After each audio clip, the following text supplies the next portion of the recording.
trading with cuts, except for Hang Seng, slight bit of a gain that you're seeing right now, 0.2% of gain there. But apart from that, Shanghai also is down. ASX 200 also down almost 1.5% in the trading session. Nifty implied open indicating a red start for our markets as well. So let's watch out for that. Again, we're seeing a 200-point downtick. So a gap down start is what we could see maybe coming in for the Indian markets, given that there is no easing in terms of the tensions that we're seeing on the US, Israel, as well as Iran war that is going on. Now, on to the top story that we're tracking, obviously, this week is going to be the war that's taking place in West Asia. Sees no end as it's entering its 7th day, right? At least 1,230 people have been killed in US-Israel strikes on Iran since fighting began on Saturday. Now, in retaliation, Iran has been striking the neighboring countries as well.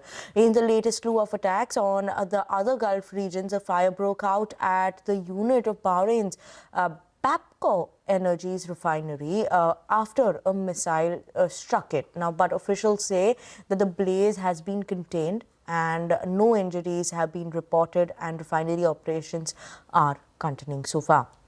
Moving on, meanwhile, US Defense Secretary Pete Hegseth also said that Iran was making a mistake if it believed that the US could not sustain the ongoing war, adding that Washington had just begun the fight. And in an interview to NBC, the Minister of Foreign Affairs of Iran said that, and he condemned the US attack on the ship Iris Dana, saying that it was unarmed and called it a war crime. He added Iran was confident that it could confront the US in the ground invasions and was waiting for the US to invade them. Now, US President Donald Trump also said, at some commentary coming in there, that they, along with Israeli partners, continue to demolish their enemy, and he calls on Iranian diplomats around the world to request asylum and to help them shape a new and better Iran. Listen in. The United States military, together with the wonderful Israeli partners, continues to totally demolish the enemy far ahead of schedule and at levels that people have never seen before, actually. We're destroying more of Iran's missiles and drone capability every single hour, knocking them out like nobody thought was possible. We also urge Iranian diplomats around the world to request asylum and to help us shape a new and better Iran with great potential. It's a country with great potential. There's much better future for Iran. It's now beginning. It's going to be, I think, a great future. And the United States will ensure that whoever leads the country next, Iran will not threaten America or its neighbors, Israel, anybody. Before this ever started, they were going after the entire Middle East. And then we came along. We blew up their party. Now, in some relief that actually is coming for the oil sector, the US Treasury Department has announced a temporary 30-day waiver to Indian refiners to purchase Russian oil. US Treasury Secretary Scott Bessent said that the move was in light of oil and gas production reaching the highest levels ever recorded. He added that the measure will not provide significant financial benefit to Russian government, as it only authorizes transactions involving oil already stranded to the sea. India is an essential partner of the US, and we fully anticipate that New Delhi will ramp up purchase of US oil. Furthermore, this stopgap measure will will reduce the pressure that's caused by the attempt to take global energy hostage. That's the word coming in from Scott Bessent. Now, our government sources are also saying and are promising that there will be no cuts or rationing of cooking gas and fuels for consumers. Sapna Das is now here joining us right now to give us an update on that. Sapna? Well, it's but natural that after the disruption of LNG supplies from Qatar, the government, may consider or at least retains the option of reprioritization of domestic gas supplies so to speak. But of course, the administrative ministry, which is the Ministry of Natural Gas and Petroleum, they'll not be doing it alone. This will be a stakeholder consultation, including, say, the Ministry of Power, Ministry of Chemicals and Fertilizers, and of course, GAIL is going to be the coordinator. So a bit early to say whether that's really going to happen, but that's an important option that they retain in case the situation worsens. Having said that, however, we also need to be clear, government sources rather have indicated very clearly that the individual retail consumer is unlikely to be impacted by any of this. It's the industrial users that will have some short-term issues to deal with, or rather some cuts to deal with. So individual consumers of, say, PNG, LPG, petrol, diesel, they are not going to be impacted. That's a very clear indication coming in from top government sources. Last but not the least, the government of India is also in conversation and negotiations with a number of countries, most importantly the OPEC countries, in conversation with IEA, also in discussion with the US authorities to try and work out an insurance arrangement so that those vessels can start transiting or moving in the Strait of Hormuz. So all of that is under discussion and negotiation. We have to wait and watch and see how the situation pans out. But as of now, it's clear that the industrial users could be impacted because of this disruption in the gas supplies. However, the retail consumer is absolutely safe, at least for the moment. Okay, thanks so much for that, Sapna. But moving on and talking about the aviation space, given the escalating conflicts in West Asia have triggered massive disruptions for the Indian aviation, forcing airlines to cancel thousands of flights and leaving 10,000s of passengers stranded across the Gulf. Data assessed by CNBC TV 18 shows that 2,325 flights have been cancelled between February 28th and March 5th.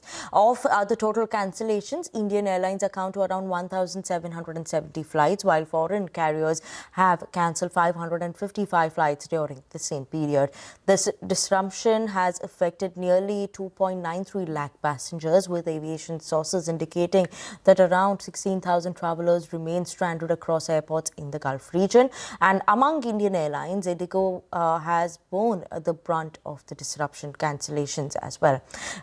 806 flights in 6 days, affecting over 1.39 lakh passengers, according to the data reviewed by CNBC TV 18. So that's the update that's coming in for the Indian aviation space and the impact because of the West Asia war on the aviation space. But on that note, we're going to slip into a very short break. We'll come back with cues from Wall Street. Stay tuned in for that.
Thanks for staying tuned into Power Breakfast on CNBC TV 18. Now moving on and talking about the US markets, the stock resumed their decline on Thursday, and this was after one day of respite as investor concerns over Iran war flared up again, pushing crude prices above $80 a barrel, weighing on the sentiments overall. The Dow Jones fell around 784 points. We had the S&P 500 that also closed lower, while the Nasdaq Composite also posted a modest decline in the trading session.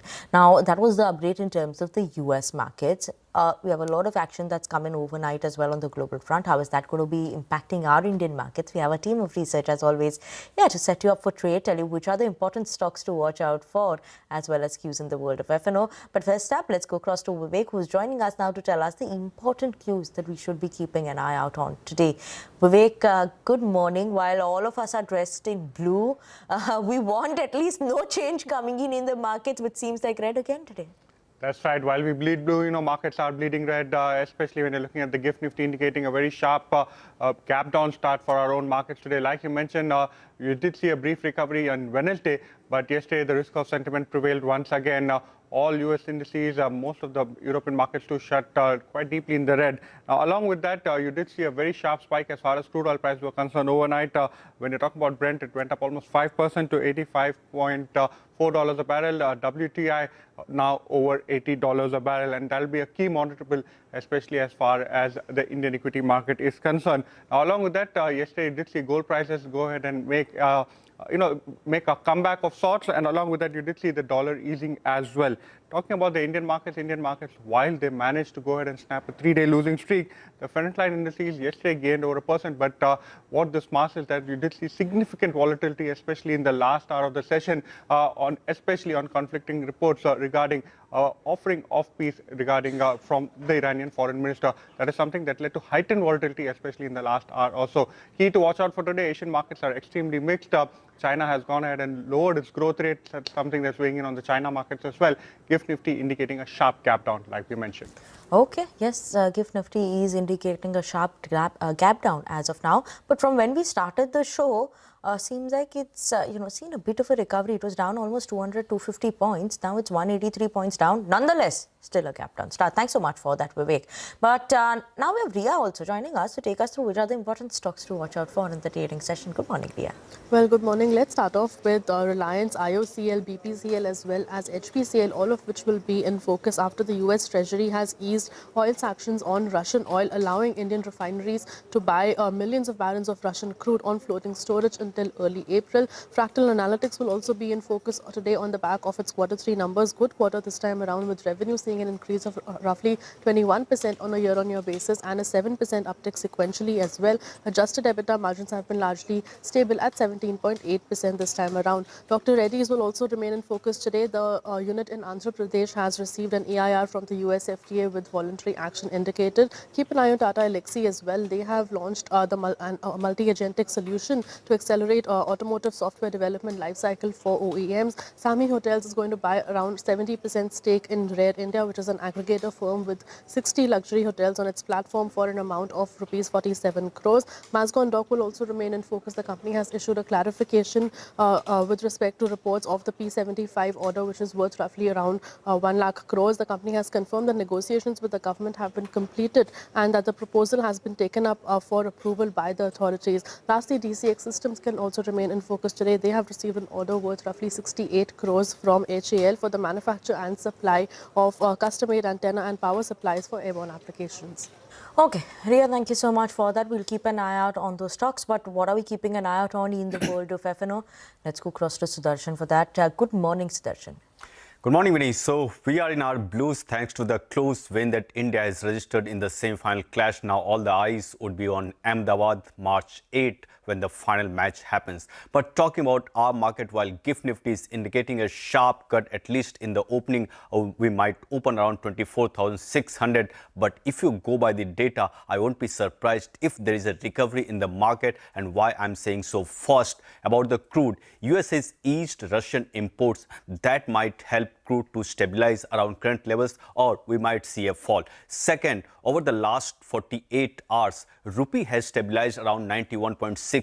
That also might turn out positively for Indian market. Also, if you go and take a look at the F&O data, in the index futures, there was a minor buying by FIs of around ₹300 crore in the stock futures, while though they have sold around 4,300 crore. And also, longs exposure has seen a minor increase to 15%, and they have added more long positions than 10 short positions. On the long side, they have added contracts of almost 2,600, while on the short side, addition was just 722. And in the options data also, some of the call options were healthy, and those were 24,800 and 25,200, while on the put side, the most active put options were 24,600 and 24,500. So Nifty would like to take support around 24,500, but major buying in the market will return when Nifty crosses 25,000. Two stocks remain in the band. Those are Saman Capital Sale.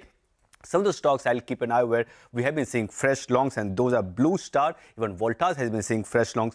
Polycab and Bharat Forge has been seeing buying after Q3 earnings, and those earnings were very strong. Even outlook was very positive. And all the IT stocks, again, they have started seeing fresh shorts. KPIT, Persistent, Coforge. Even in the large cap space, you talk about HCL Tech, Infosys. So keep an eye on all these stocks as well. Okay, thank you so much for that, Sudarshan. Important to keep an eye out on levels and for the Nifty in the world of F&O as well. But on that note, we're going to slip into a very short break. We'll come back with cues in the world of commodities. Stay tuned in.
Welcome back to Power Breakfast on CNBC TV 18. Now let's talk about what's happening in the world of commodities.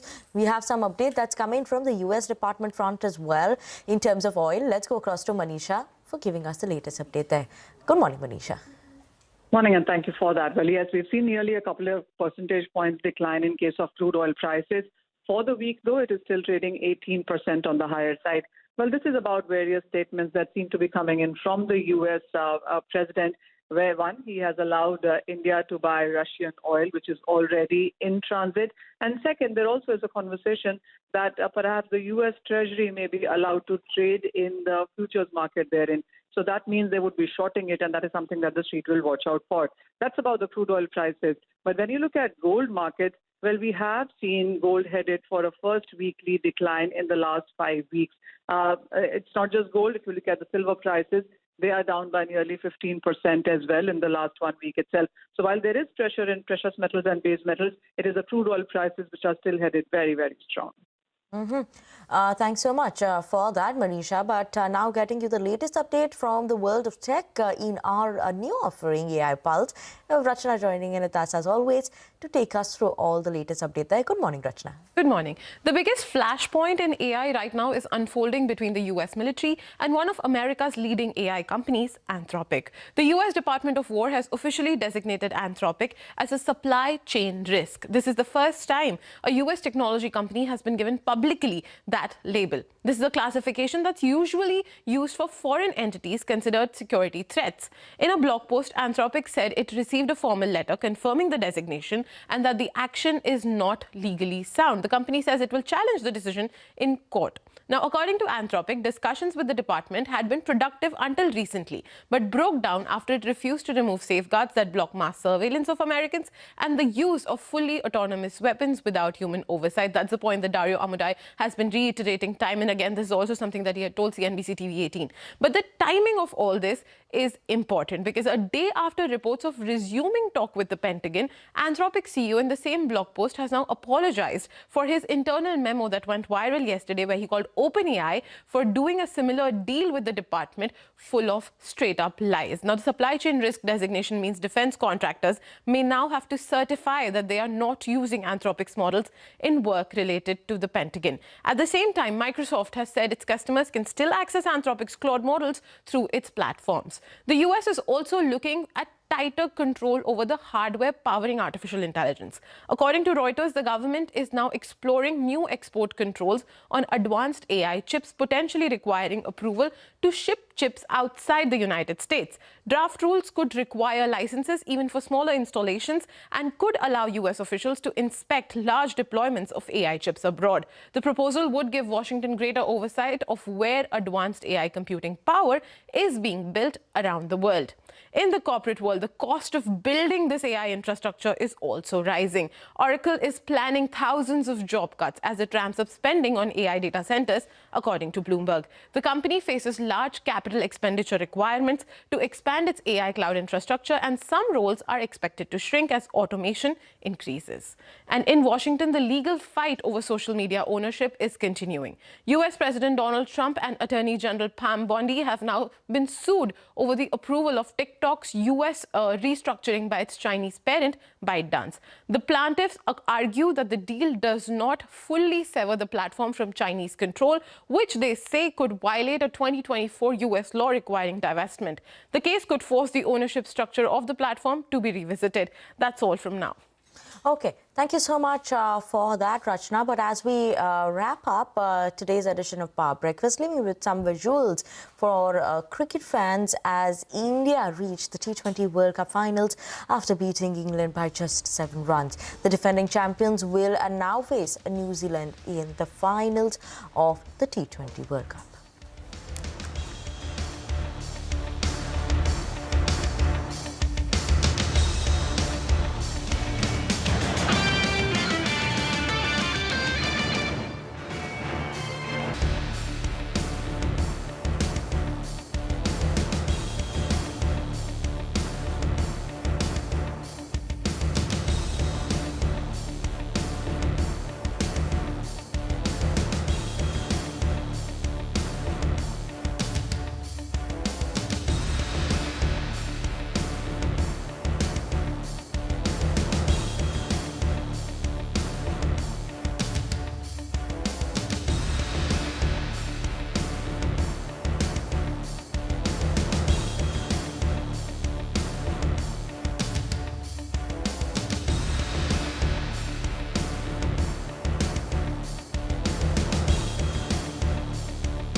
Every morning, the countdown begins for the markets with meticulous research and analysis designed to help you capitalize on the trading day.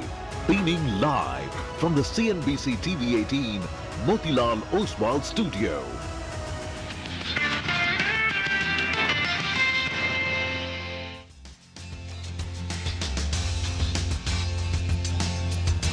Good morning. Welcome to Bazaar Morning Call. We're coming to you live from the CNBC TV 18 Motilal Oswal studio. I am Reema Tendulkar. With me are Nigel and Mangalam. Hi guys, an extremely exciting, nail-biting match to watch. That's on one side, and then on the other hand, you've got disappointing market cues. Totally. You know, the one thing that was great was the game yesterday. In that as well, there were moments of serious nervousness, the way Bettel played, etc. Both Nigel and I were at the stadium. Incredible atmosphere. While we were at the stadium, whatever network we got, we were also looking at updates coming in from global markets. And like you said, you know, 250-point decline from the GIFT Nifty. You know, it got a little too close for comfort, actually. Happy that India pulled it through. And I think now the cup is ours. I think now we've got the momentum with the kind of win that we had. And obviously, I'm an optimist, right? So I expect that. But Mangalam, I think you'll concur with me.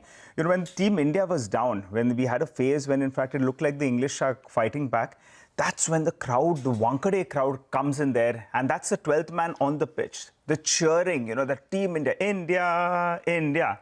You know, and that's what set the atmosphere again. And we got a wicket immediately after that. You know, they reached out to the crowd backed them up in full power. And what an electrifying atmosphere. A little bit of goosebumps even now. Thrilling. It was thrilling. Absolutely thrilling. These are moments that you can only say that you were there and you experienced them. It's something that cannot be explained in words. But we have a market to contend with. Off Sunday, I will keep my mouth shut because I don't want to jinx it. You don't want to jinx it? Well, when it comes to markets, it's a risk-off Friday morning.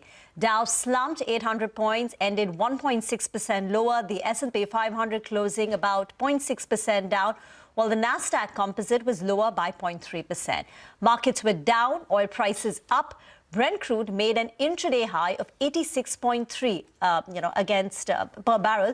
Now it's come down to levels of about 84.5. WTI crude had touched 81, and now again that too has eased. But just to put it in context, before the outbreak of the war, Brent crude was about $72, $73 per barrel, which means in a span of 1 week, we've seen a surge of 15%. For India, there is a bit of a relief as US has issued a temporary 30-day waiver to allow Indian refiners to purchase Russian oil. Treasury Secretary Scott Bessent said President Trump's energy agenda has resulted in the oil and gas production reaching the highest levels ever recorded.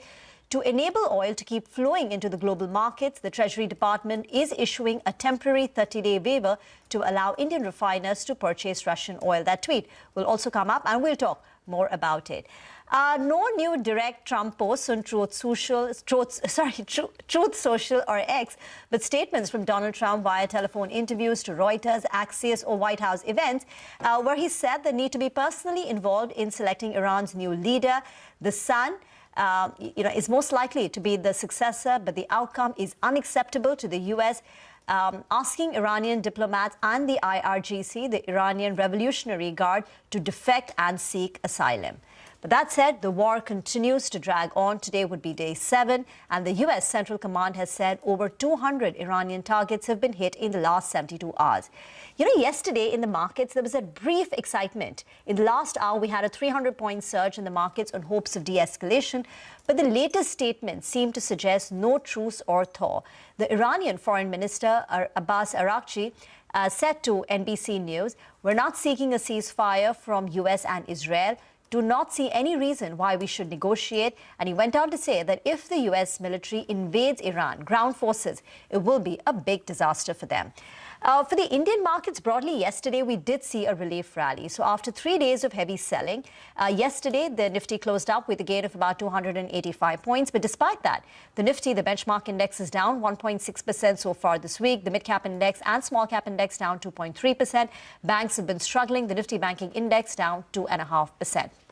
This morning, The GIFT Nifty is suggesting a downtick of about 250 odd points. But at one point, when the Dow was down 1,100 points, we had the GIFT Nifty lower by even 400 points. Short-term supports for the market will be closer to Wednesday's panic low of 24,300. So that is an important marker, 24,300. That is Wednesday's panic low. The high yesterday was 24,854. So if you have a gap down opening, that will be the immediate resistance to conquer. And thereafter, 25,000 to 25,100. But Nigel, another day and big FI selling. Well, that's right. You know, the cues actually are stacked in favor of risk-off trade. But hopes of de-escalation, that's what will keep the bulls a little bit interested, that hopefully over the weekend you hear some kind of talk with regard to de-escalation. As Rima mentioned, yes, the institutions, they were buyers yesterday because the DI inflows, they outweighed the FI selling. And the FIs have been selling for the last many trading sessions. The only positive yesterday was that the FI selling was relatively low in comparison to the previous couple of trading sessions. Well, the FIs in the index futures, they added more longs than shorts after a while, though their short positions hold at around 85% or thereabouts, while there has been some lightening of positions on stock futures. Both on the long as well as on the short side, there was some lightening of positions. On the options space, the FIs went ahead. They wrote more calls than put on the index options itself. So, you know, if you're looking at a couple of strikes where they were writing, well, the 24,800 call, there was some writing that was seen out there. 24,600 put as well. There was some writing out there. And just look at the options data, you get a bit of a range, the near-term range on the Nifty. So punching in this options data, looking at the technicals as well, it appears the recent low at around 24,300, that's the demand zone to go long. While resistance comes in at around the 25,080. I say 25,080 because that's a 38% retracement of the recent fall from around the 26,000 mark all the way to around the 24,300 or thereabouts. So this 25,080 is a very, very crucial resistance mark that you're looking at. The Nifty Bank, well, that's trying to make its move gradually back towards that 60,000 odd mark. But the fear is that it could slide and maybe visit the 200 DMA, which in turn will put pressure on the market. But I'll tell you what, this is a very, very strong support zone. On the upside, this 100 DMA has been a bit of a resistance zone in the last few trading sessions. Well, you know, I think it's getting the war is getting a little too elongated for comfort, and hope that there is some kind of de-escalation, some kind of resolution, because now, you know, the markets, we're already a few trading sessions into this war. Sometime next week, you want this to subside, and for the good of humanity, for the good of the markets as well, this needs to wrap up in the next couple of trading sessions. Otherwise, it could get rather painful for Indian equities as well. Take that point, Nigel. Thank you for that. It could get painful for Indian equities if this extends. So we'll monitor the extent to which this war continues. But on the equities itself, Lawrence Blanco this morning, he obviously of CLSA says that this week's price action across risk assets appears to reflect a positioning-driven correction, degrossing rather than a synchronized risk-off sell-off that would normally be expected given the evolving situation in the West Asia. The best case scenario, as per him, would be headlines pointing to de-escalation in the West Asia mark or into or over the weekend, which would support the view that a week's pullback, largely a retracement to the 50-day moving average across leadership sectors and markets, has already formed a near-term low. He also adds that a clear risk, however, is that an escalation in the conflict triggers a broader synchronized risk-off move in the coming sessions, potentially culminating into a capitulation low. And on the Nifty, Lawrence Blanco says this week's weakness has taken the Nifty back towards support provided by early February lows. That coincides with the May, June, August, September 2025 lows of 24,300 to 24,500. Just below this shelf of support is the upper boundary of the February and April double bottom pattern at 23,700 to 23,800. In the near term, further ranging action between 24,300, 24,500 on the way down to 26,277 to 26,341 is expected. A break below 23,700, 23,800 support zone would be a negative event, as such a move would negate the outline of the cup and handle consolidation pattern. Right, and in some relief for the oil sector, the US Treasury Department has announced a temporary 30-day waiver to allow Indian refiners to purchase Russian oil. US Treasury Secretary Scott Bessent said that the move was in light of the oil and gas production reaching the highest levels ever recorded. He added that the measure will not provide significant financial benefit to Russian government as it only authorizes transactions involving oil already stranded at sea. India is an essential partner of the US, and they fully anticipate that New Delhi will ramp up purchases of US oil. This stopgap measure will alleviate pressure caused by Iran's attempt to take global energy hostage. Right, with that, let's welcome Cameron Brandt, who's the Director of Research at EPFR Global, who joins in. Cameron, good morning. This kind of, uncertainty that we're seeing, what does it do to your, thesis on the flows? Where do they go from here on? Because one, the developed markets, the US obviously is, involved in this uncertainty, geopolitical uncertainty. Alongside that, there is stuff around the tariff and AI trade as well. But because of this geopolitical uncertainty, flows move away from emerging markets as well. So, I mean, it's not safe on either side of the spectrum right now. I think that's a very fair analysis. Certainly what we've been seeing on the fund flow picture is a slightly muted risk-off response. We've seen solid but not out extraordinary redemptions from US equity funds. We didn't see any meaningful flows to physical gold funds this week, which did surprise me a little. And the response in the emerging market space, diversified funds continue to see money. There was some sort of catch-up flows into dedicated China equity funds. But I think overall, conflict with Iran is not a new phenomenon, though this is obviously a much more intense cycle. And I think certainly in the mutual fund space, investors to use it know that acting too precipitously tends to have costs.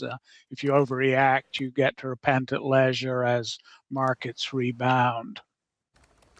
But broadly, Cameron, on account of the geopolitical uncertainty, are we seeing reduced interest in equities? Whether it's emerging markets or developed markets, because there literally seems no place to hide. Everything's been, everything is sold off. As you said, it's a muted risk-off as of now. It's not that we're seeing deep gashes.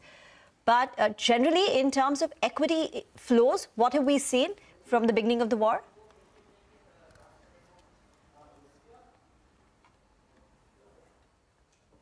Oops.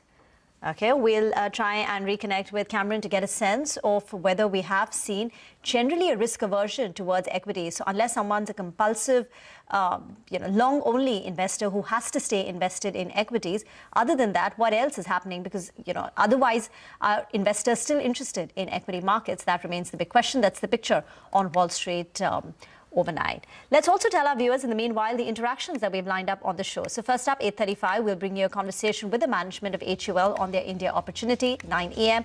we have Prashant Biani of Elara Securities to focus on the fertilizer space. 9:20, Gautam Trivedi of Napian Capital will be the market master for the day. 9:35, the management of Fractal Analytics will join in to talk about their Q3 FY26 numbers and the outlook going forward. Following that, the management of Equis will be joining us at 9:45. Towards the end of the show, Lata will be discussing the changed contours for the Indian oil and gas companies with former CMD of GAIL, S.K. Gupta, and former CMD of BPCL, Krishna Kumar, on today's It's the Economy. All right, we'll slip into a break on that note. On the other side, we'll drill it down to individual stocks. CNBC TV 18's list of top stocks lined up next.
Welcome back. Actually, the picture across Asia is not too bad. You've got the Kospi, which is down 1%, but that follows a fantastic rebound that it had in the prior session on Thursday when Kospi closed out with a double-digit gain. So you've got some weakness coming through in Korea, but the other markets are holding up in the green, whether it's Hang Seng with a 1% up move, the Taiwanese markets are higher by nearly a third of a percentage point, and the Japanese market too has a gain of close to about 0.5%. The GIFT Nifty, though, the implied open is suggesting a gap down opening to the tune of about 200 odd points. Cameron Brandt of EPFR Global is now back with us. Cameron, we were just trying to assess that from the beginning of the war, generally have we seen risk aversion towards equities on the whole, whether it's the US markets or the emerging markets? Are we seeing, if not outflows, the pace of inflows come down? And is there any data backing that? Yeah, so to answer your question, there were already quite a few headwinds building even before the war, and the war was actually pretty well flagged. So we'd been seeing a definite rotation towards the big diversified fund groups, but overall flows had been actually holding up pretty well, and they certainly didn't go full negative this past week. Before people are hiding, two areas that have done quite well won't come as a surprise to you. We saw record-setting inflows this week into energy sector funds and very strong flows into defense and aerospace funds. Not surprising, they're both energy and defense right on top. At the epicenter of the conflict, and defense being on the right side in terms of price action and flows. Cameron, any particular thoughts on the flows with respect to India? India has lagged a little bit because the other thing that still seems to provide some protection in the emerging market space is an artificial intelligence development story. I know shifts from the development to the application, but in the current climate, it's been Taiwan, China, and Korea funds dedicated to those markets that have actually managed to continue to pull in fresh money, whereas India equity funds saw modest outflows this past week. All right. Cameron, but one would have thought that since the Indian markets didn't participate so much on the upside, markets like Kospi, Taiwan, they did much better than India, right? And that's why we have not seen those kind of reactions. Earlier this week, I recall the Kospi on one day was down 10%. So are you seeing a higher amount of outflows actually from those markets because they are the AI players? They have seen a significant run, while India, we have relatively underperformed and the FIs are underweight India. So in those terms, the outflows are more severe in those markets? I mean, I can't argue with you. I think India is sort of shifting towards undervalued territory. But the AI technology story is dying hard despite, some real kicking of the tires we've seen in the past few weeks about what kind of return and when you'll get on massive AI investment. So, if historically, if things continue longer than I think markets are currently pricing in, India's defensive qualities will come to the fore, and there is the sort of positive valuation side that you mentioned. But right now, as I said, I think people are trying to make sure that they don't overreact and expect the conflict to wind down faster than some of the headlines might suggest, in which case the markets you mentioned will likely resume, at least for a while, their upward leg. All right, we take that point, Cameron.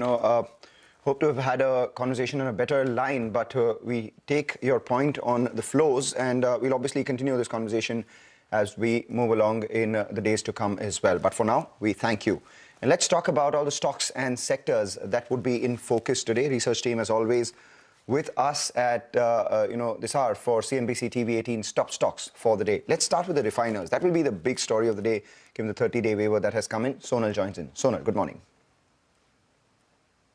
Well, yes, it is a positive news which has come by because US in an order has given 30-day waiver to India to buy Russian oil, Russian cargoes which are stuck at the sea. This is, of course, to ease supply concerns which are arising because of West Asian conflict and the tensions around that. However, it is important to note it is they can accept shipments only in transit. There is no fresh buys that can happen.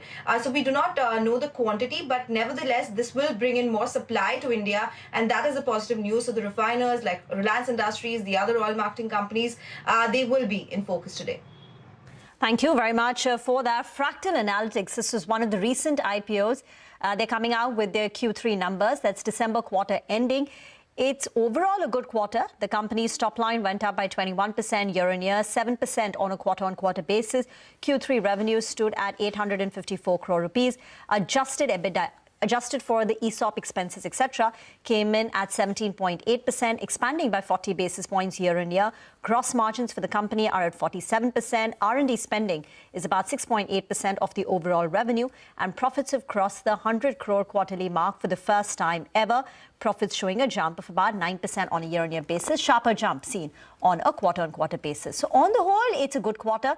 The company is growing at 20% on a year-on-year basis, 7% on a quarter-on-quarter basis. So if you compare it with the Indian IT services companies, which are showing you low to mid-single-digit kind of a revenue growth, in that context, Fractal has done well in Q3 and even in 9 months. The issue price for the company was 900, but the stock is somewhere around 750. So that's Fractal Analytics for you. But Vinny is now joining in for more stocks which are in the news today.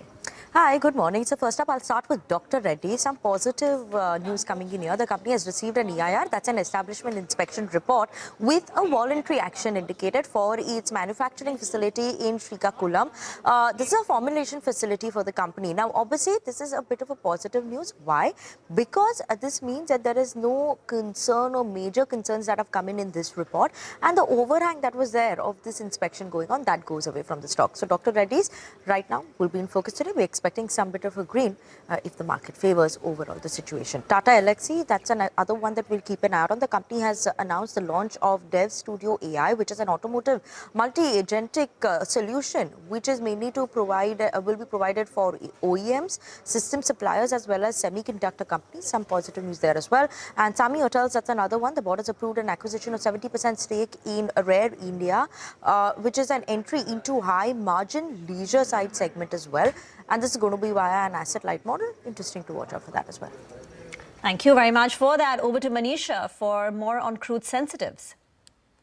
Well, thank you so much for that. It's 2% down on the U.S. statements, really, that we have seen the crude oil prices on. But having said that, it is still 18% higher in this week till time. This is the biggest weekly gain that the crude oil prices have seen since 2022. Now, U.S. is considering various options to address the surge in oil prices. SPR is something that the U.S. president has said maybe might not go to, but granting waivers on fuel blending requirements, U.S. Treasury perhaps trading in oil futures are a couple of things that the street seems to be discussing at great length. Apart from that, even as we are into the U.S.-Israel conflict with Iran entering day 7, the markets have seen some supply disruptions come in across Bahrain, Kuwait, Qatar has stopped gas, and all of that markets believe is in the prices already. Having said that, it is the OECD countries, including China, which have huge crude oil stocks, and that perhaps could be looking at markets not reacting too much. It is also about higher crude oil prices, with the street believes which will just about continue. Goldman Sachs, Citi, JP Morgan are talking about crude prices between $75 to $85 a barrel by the third and the fourth quarter in this year. All right.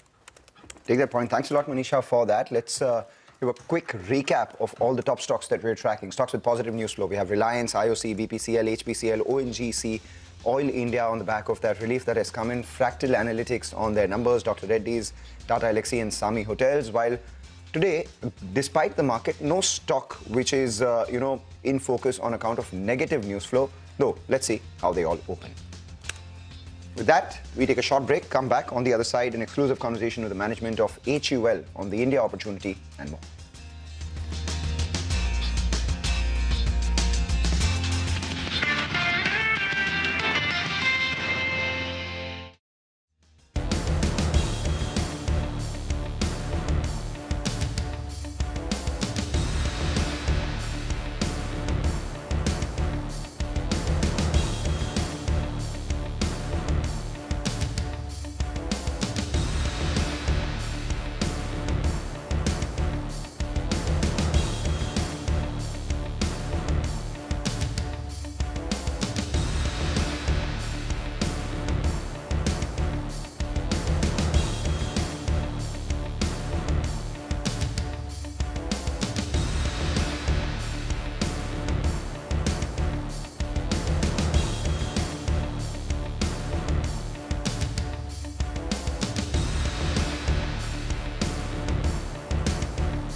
Welcome back. You're watching us here on Bazaar Morning Call. At the Lime Season 17 Grand Finale, I caught up with HUL's MD and CEO Priya Nair to discuss India's rapidly expanding FMCG landscape.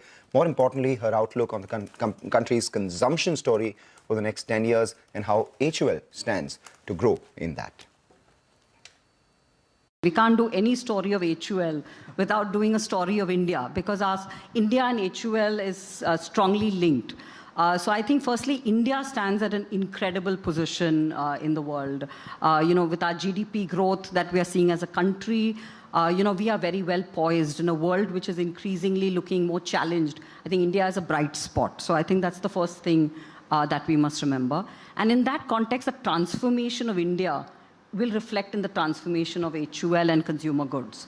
So whether it is premiumization, really category creation, and it starts with the current per capita consumption of consumer products in India. At $54 per capita, it is significantly lower than all the neighboring peers. You think of Southeast Asia, other economies. So huge headroom to grow. And HUL, as the leader of consumer products, the biggest opportunities in growing and creating categories. That's what we have done, and that's what we will continue to do. And the way you do it today is changing. It is changing in terms of the media choices. It's changing in terms of the channels where you can sell. But the intrinsic art and craft of creating brands consumers love, that is always at the heart of what we will do as a company.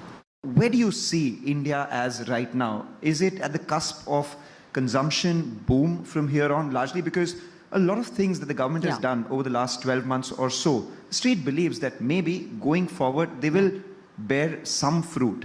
How do you foresee the very near future, medium term?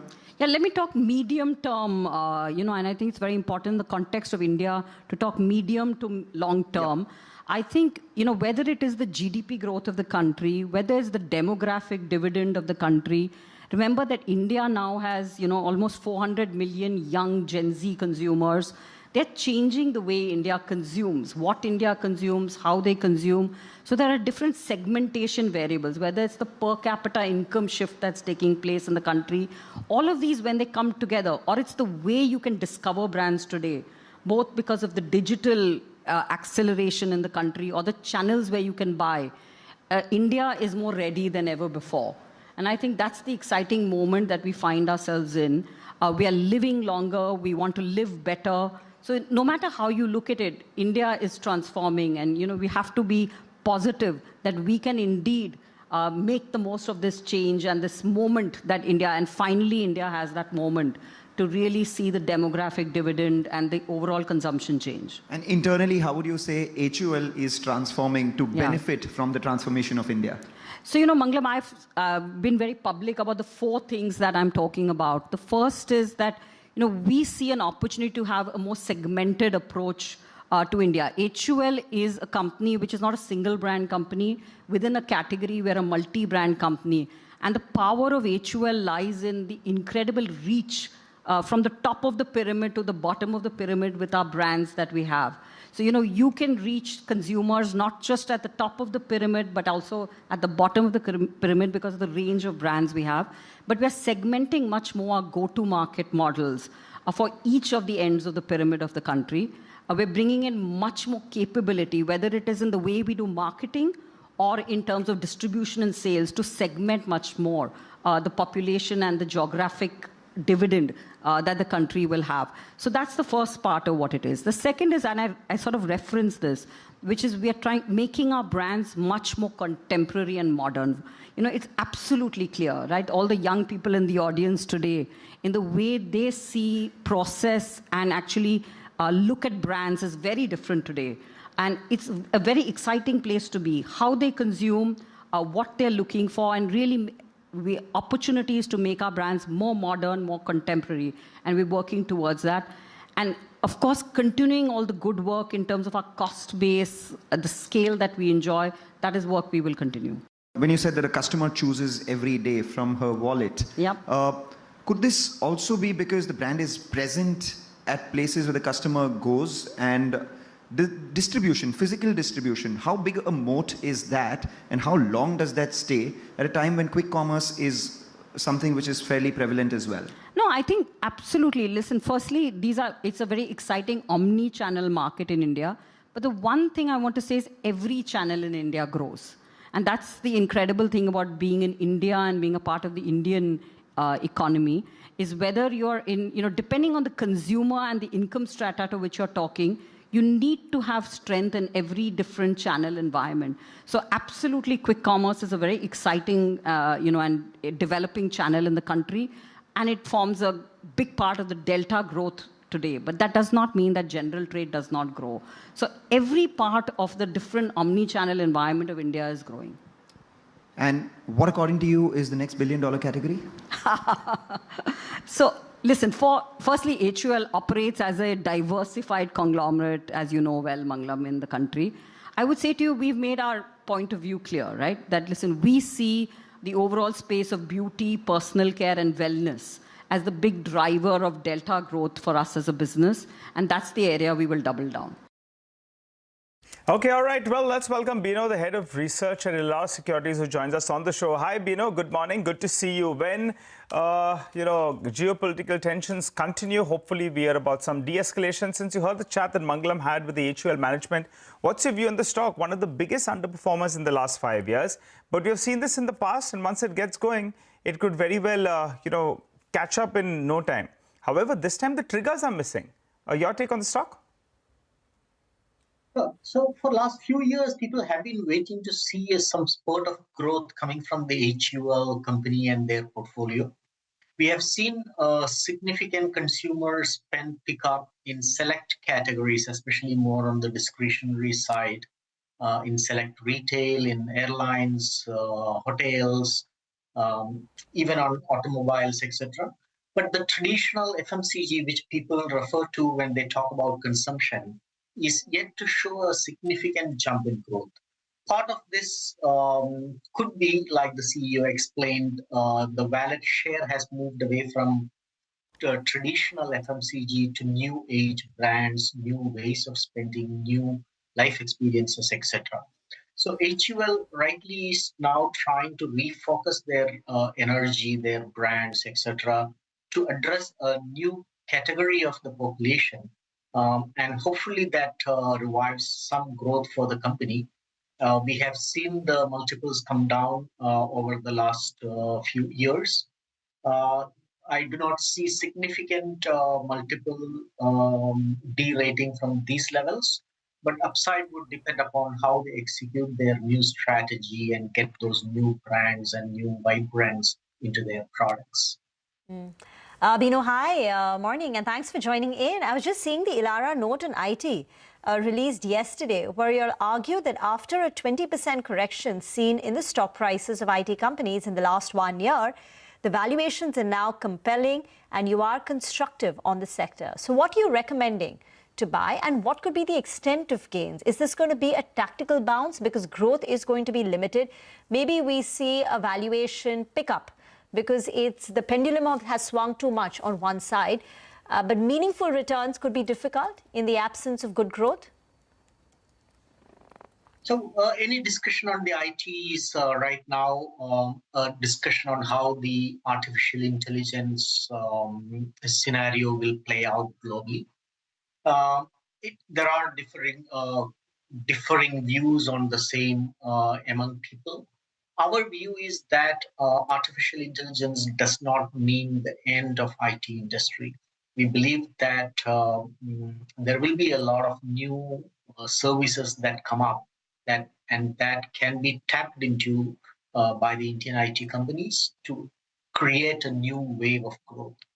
But there is an interim period which we are going through right now, where the traditional IT services are not growing, and at the same time, the new AI-related opportunities are yet to take off in a meaningful way. So this interim period of pain, we have already seen it over the last 1 or 2 years. Possibly, we could also see it for another maybe 2 quarters, 6 quarters, maybe even 12 quarters. Very difficult to put a pinpoint number there. But at the same time, there is definitely an era of growth that is coming beyond that. How to time this is the key question that comes to mind when one thinks of investing in Indian IT as of today. But now, given the huge correction in stock prices over the last 2-3 months in the wake of this AI related disruption, we believe that a lot of this, if not completely, a lot of this is already priced into the stocks. And hence, at least from a near-term perspective, we expect a rebound. If the rebound is sharp, then possibly some of that may again get priced in. But beyond this interim period of disruption, we do look forward to an AI-led leg of growth for the Indian IT companies. And in that context, have you all analyzed Fractal Analytics? Does Elara have coverage? And if yes, what have you made of the Q3 numbers? Sorry, we do not have a coverage on that. All right. All right, so that's the word. What do you make of the oil and gas space right now? There is a fair amount of disruption, but now there has been a 30-day reprieve that has come in. Do you think that's enough to settle matters for now, and maybe the decline in these stocks stops? So from the direct impact of higher oil prices perspective, the new deal that has been reached, not exactly a deal, but the reprieve that US has given to import oil from Russia does help. So that will contain the country's oil costs for the time being. Which should help some of these stocks recover. The directly hit stocks like oil marketing companies, airlines, etc. Some of them should recover with this move coming in. But having said, it is still an evolving scenario. We need to see how the war pans out, how long it goes, whether the Strait of Hormuz remain closed materially for a significant duration, etc. All these will impact the price of oil. And if the price of oil stays high, even the oil imported from Russia is unlikely to be materially cheaper. So all these put together, the risk is still hanging over the head. It is still not completely mitigated, but definitely this waiver is a good step for the time being. But you also need to understand that the impact of high oil prices goes much beyond the oil and gas sector. Freight costs have gone up. Other commodity prices typically tend to go up in line with oil. All these can impact other sectors as well. So if this war continues for some time and lingers on, then we could see a commodity price-led margin compression across many sectors, not just oil and gas. So we need to wait and watch for events to play out in the Middle East. Bino, stay on. We need to slip into a very short break. On the other side, we'll also get in our technical experts, Shrikant Chauhan of Kotak Securities and Mitesh Thakkar of Bonanza Portfolio for a few technical trading ideas.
Welcome back. You're watching us here on Bazaar Morning Call. The GIFT Nifty is still indicating a sharp downtick at the open, bringing back, the earlier lows of around 24,303 back into the picture. So that's something that we will monitor. What happens at the gap down? Do we see some sort of recovery coming in or not? And if there is positive news for Reliance, does that stock take the index higher or not? But Bino Patiparampil still with us.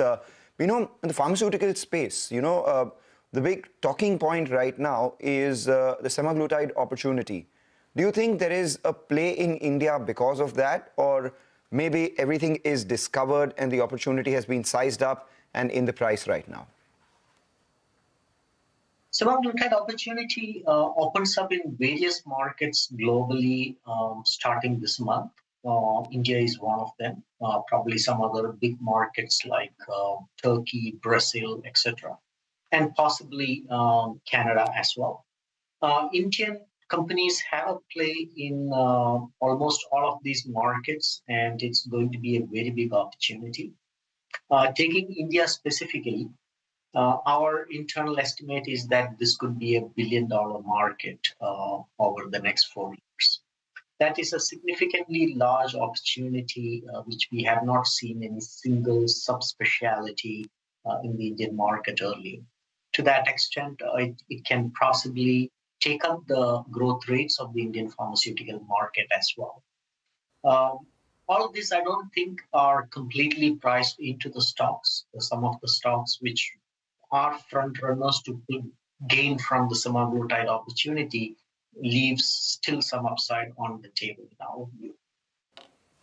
All right, we take that point. Bino, thanks a lot for that. In fact, just as we speak, as a note for our viewers, on Monday at 3 p.m., we have the semaglutide town hall sizing up the weight loss drug markets, the impact that it could have not only on the pharmaceutical space, but could there be a second order impact or not? The Ozempic trade, could that impact your portfolio or not? And that's the kind of lineup that we have of people who will be speaking on that show. So Monday 3 p.m. onwards is where you can catch that. Thank you so much, Bino, for joining in and giving us your views on a whole host of stocks and sectors. Okay, all right. Before we move any further, clarification on some news that was reported yesterday. Sky News Arabia's X account at 2:23 p.m. IST on March 5th put out a post saying that Iran was ready to abandon its nuclear program on the condition that the United States presents a satisfactory alternate, quoting the Iranian Deputy Foreign Minister. This led to a global market reaction visible in the US futures and crude prices.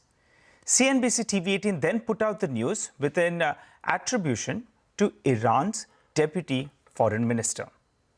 But in the subsequent 10 minutes, a clarification was put out by Bloomberg, quoting Iran's state-run IRNA, saying the comment by Iran's Deputy Foreign Minister is related to earlier talks with the United States. The clarification was duly clarified by CNBC TV18. Okay, all right. Remember, we are at CNBC TV18 are there for you in the interest of our viewers. So please always keep that in mind. For the time being, we'll slip into a short break. On the other side, we'll get you the pre-open rates. We'll also get Prashant Biyani of Elara Securities, who will be joining in to focus on the fertilizer space.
Well, in a few minutes from now, we'll be getting the pre-open rates. But for the time being, let's focus on some of the tech names. It has been a very, very weak February for the IT names. Hormuz joins us with some details and some data crunching that he has done. Good morning, Hormuz.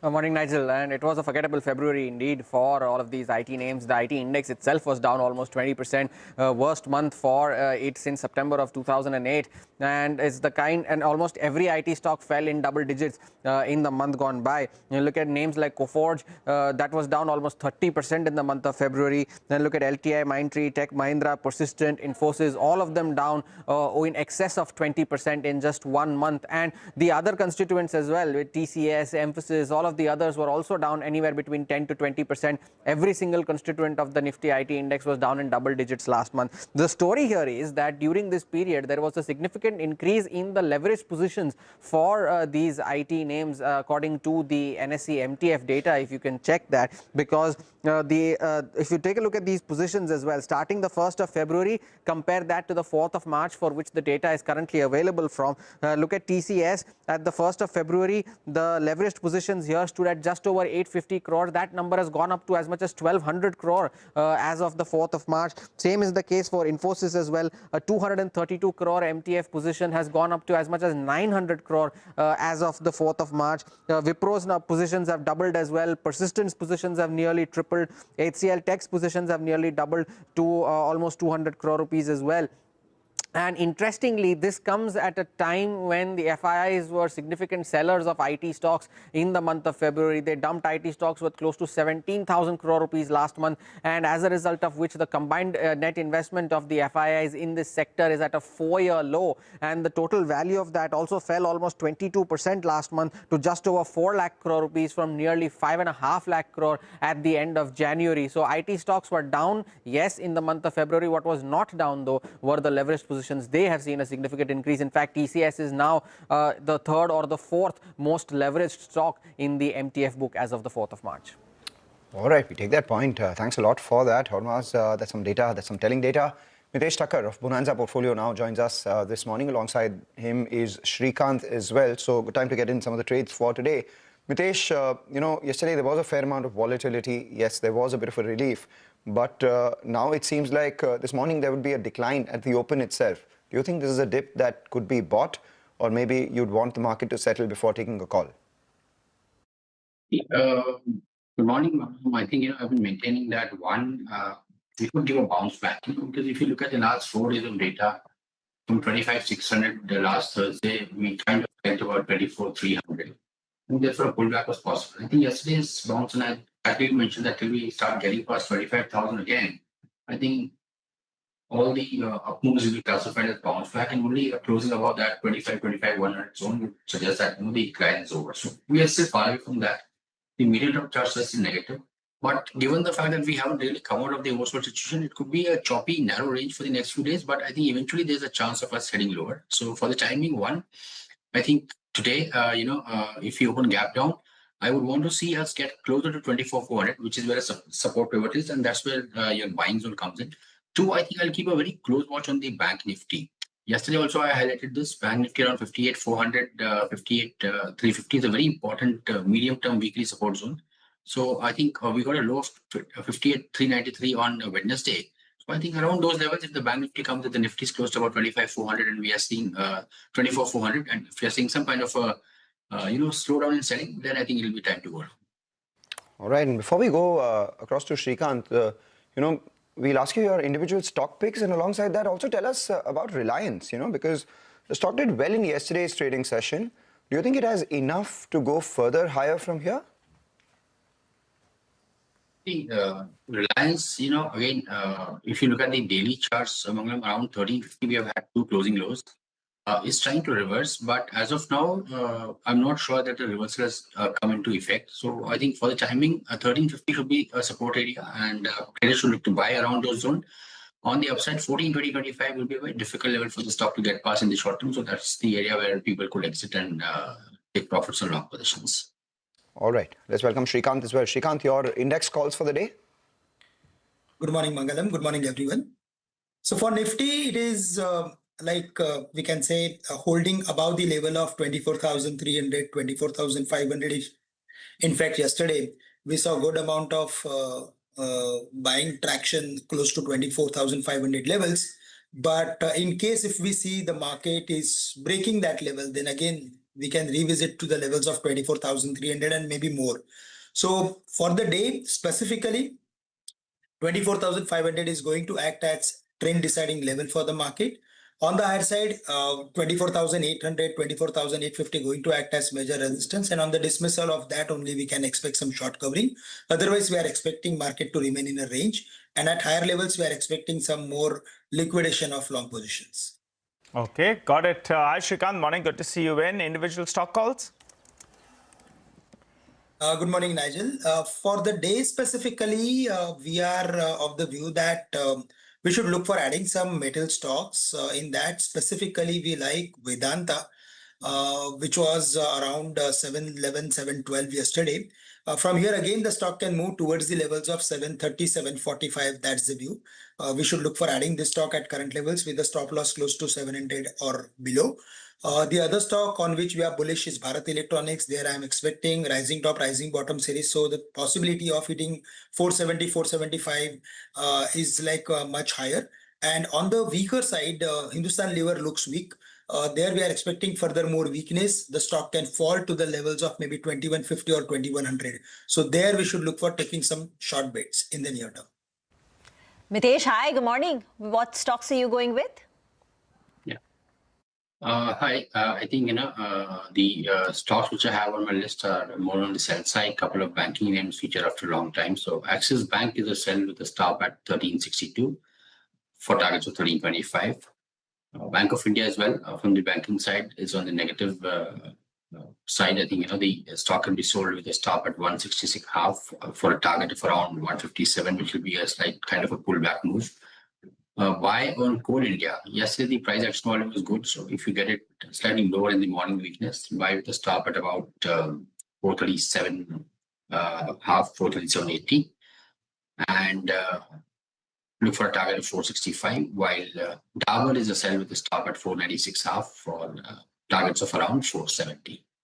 Right, Dabur is a sell, and for Shrikant, HUL was a weak stock as well. So obviously, the FMCG pack doesn't have many takers this morning. But Shrikant, I'll ask you for your view on Reliance once again, because it did well yesterday. Again, does it have enough legs to move further today? Because from a market standpoint, that's important. The Nifty Bank obviously has some supply around that 59,200 mark. That's what we saw yesterday as well. And technically, it's the 100-day moving average out there. The IT index not very well bid. So if the index has to find some support, it has to look at Reliance. Chartically, are there any levels that we should be monitoring? Yeah, absolutely. I think if in this market, if we can see any particular recovery in the market, then for that we are expecting recovery to come from Reliance Industries. Even if we go through with the daily charts, then multiple times that stock has taken support between 1350, 1360. And in last 2 days, if we see the relative performance of Reliance versus other stocks in the Nifty 50 basket, then the Reliance did really better than other stocks. While looking at its technical pattern, it is diverging positively. Based on that, I am expecting stock to move towards the levels of maybe 1430, 1440 in the best case scenario. And in case if there is any weakness, then I think this particular 1350, 1370 going to act as major support. Ideally, we should look for taking some more long position if there is any weakness in the market, especially in Reliance. Okay, thank you very much for joining in. Let's talk about the fertilizer space. Now, on account of the supply shortage because of Qatar shutting down the LNG facilities, we've seen a spike in LNG prices and a supply cut. Now, this is negative for Indian fertilizer companies because LNG, or the natural gas, is converted into ammonia and then into urea. So LNG acts as a primary feedstock into the production of fertilizer companies like Chambal, RCL, RCF, GNFC. So we have with us Prashant Biani joining in to talk more about the potential supply disruption for the fertilizer names. He joins in from Elara Securities. Prashant, thank you very much for joining in. Just for the beginners, if you could explain how are fertilizer stocks exactly impacted and to what extent? So, fertilizer availability in India in Kharif should not be a challenge as of now. We have adequate closing stock of both urea as well as phosphatic fertilizer. So if you see as of 15th of February, in urea we had closing stock of around 4.1 million ton, which is equivalent to 2.5 months of consumption. And at annual production of around 30 million ton, the monthly run rate comes to around 2.5 million ton. So if you take into account some disruption and some curtailment of gas supply, even then we are quite better off in terms of availability for the Kharif season. In case the domestic manufacturing, does not is not suffice enough to fulfill the demand. In Oman, we have JV by IFCO with the government of Oman. So we have adequate supply of urea as well as phosphatic fertilizer.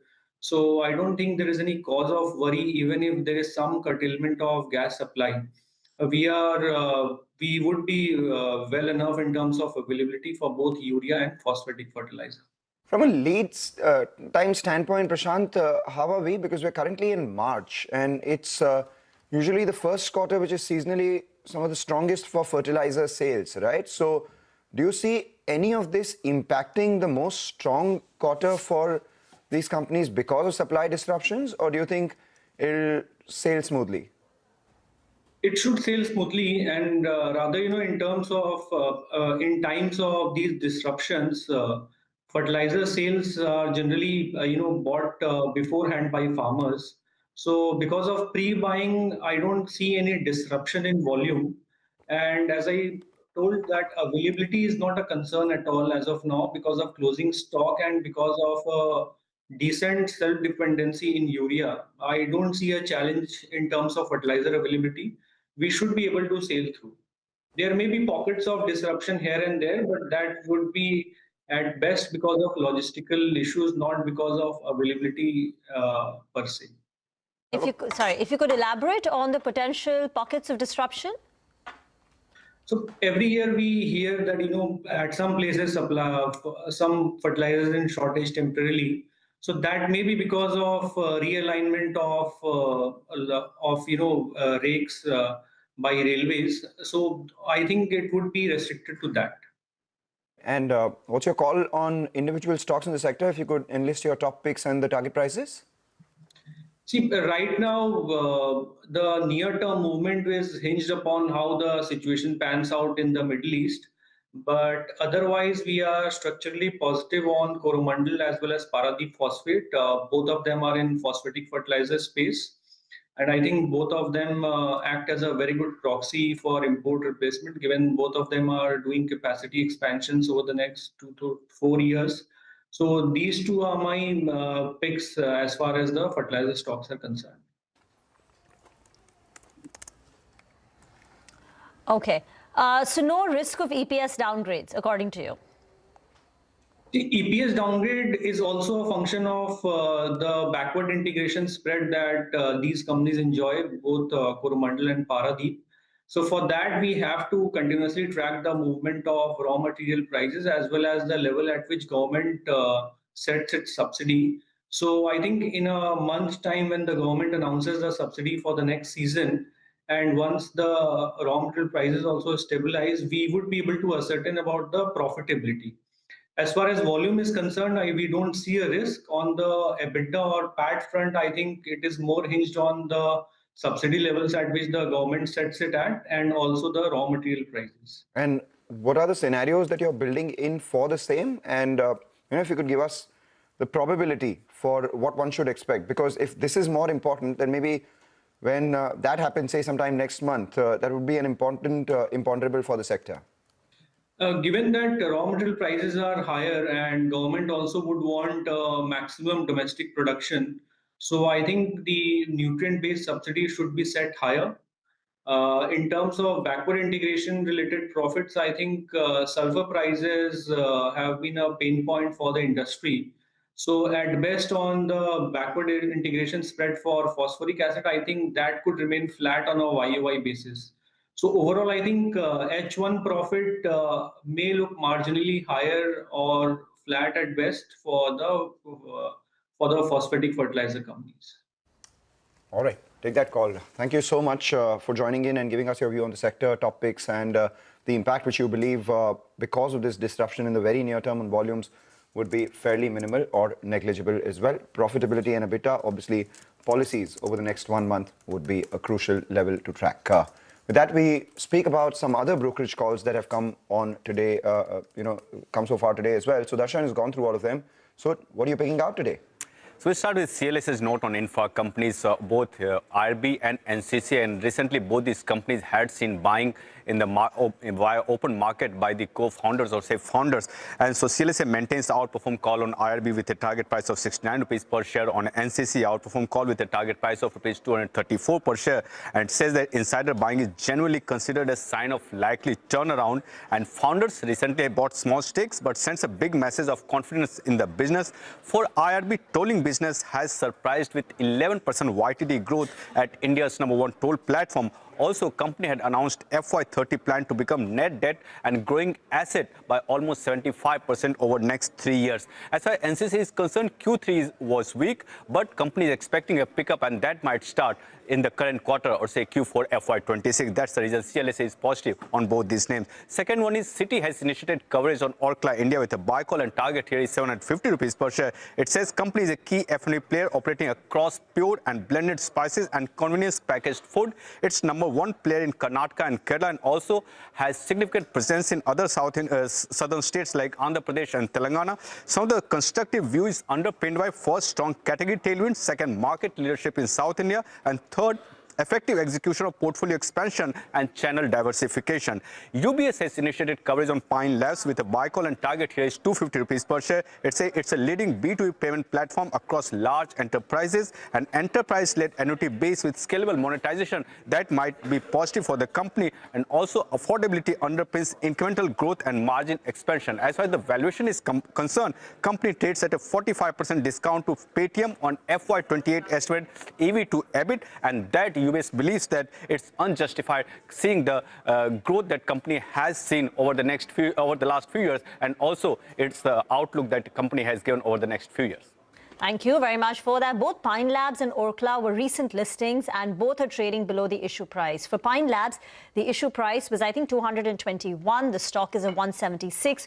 For Orkla India, the owner of the brand MTR and Eastern Condiments, the issue price was 730, and the stock is down to 586. So this morning, there is a positive note. Mitesh is now back with us. Mitesh, do you have a view on Pine Labs or Orkla India? I know limited trading history. No, I am not really watching them. All right. We'll come back to you for more on your 9-10 calls.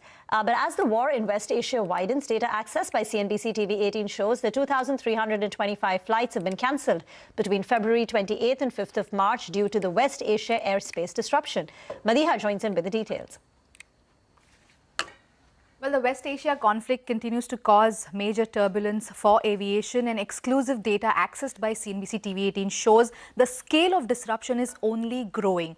So since the 28th of February and the 5th of March, a total of 2,325 flights have been cancelled due to these airspace restrictions across the Middle East. And out of these, 1,770 flights were cancelled by Indian Airlines, while 555 flights were cancelled by foreign carriers. The passenger impact is also massive. Nearly 3 lakh travellers have been affected so far due to these cancellations, and around 16,000 passengers are still stranded across different Gulf airports. What data also says that airlines have been trying to bring back passengers, and on 4th of March alone, 28 inbound flights operated from Middle East airports brought back over 5,300 passengers to India. Now, if we look at the day-wise cancellations by Indian Airlines, the numbers clearly show how severe the disruption has been.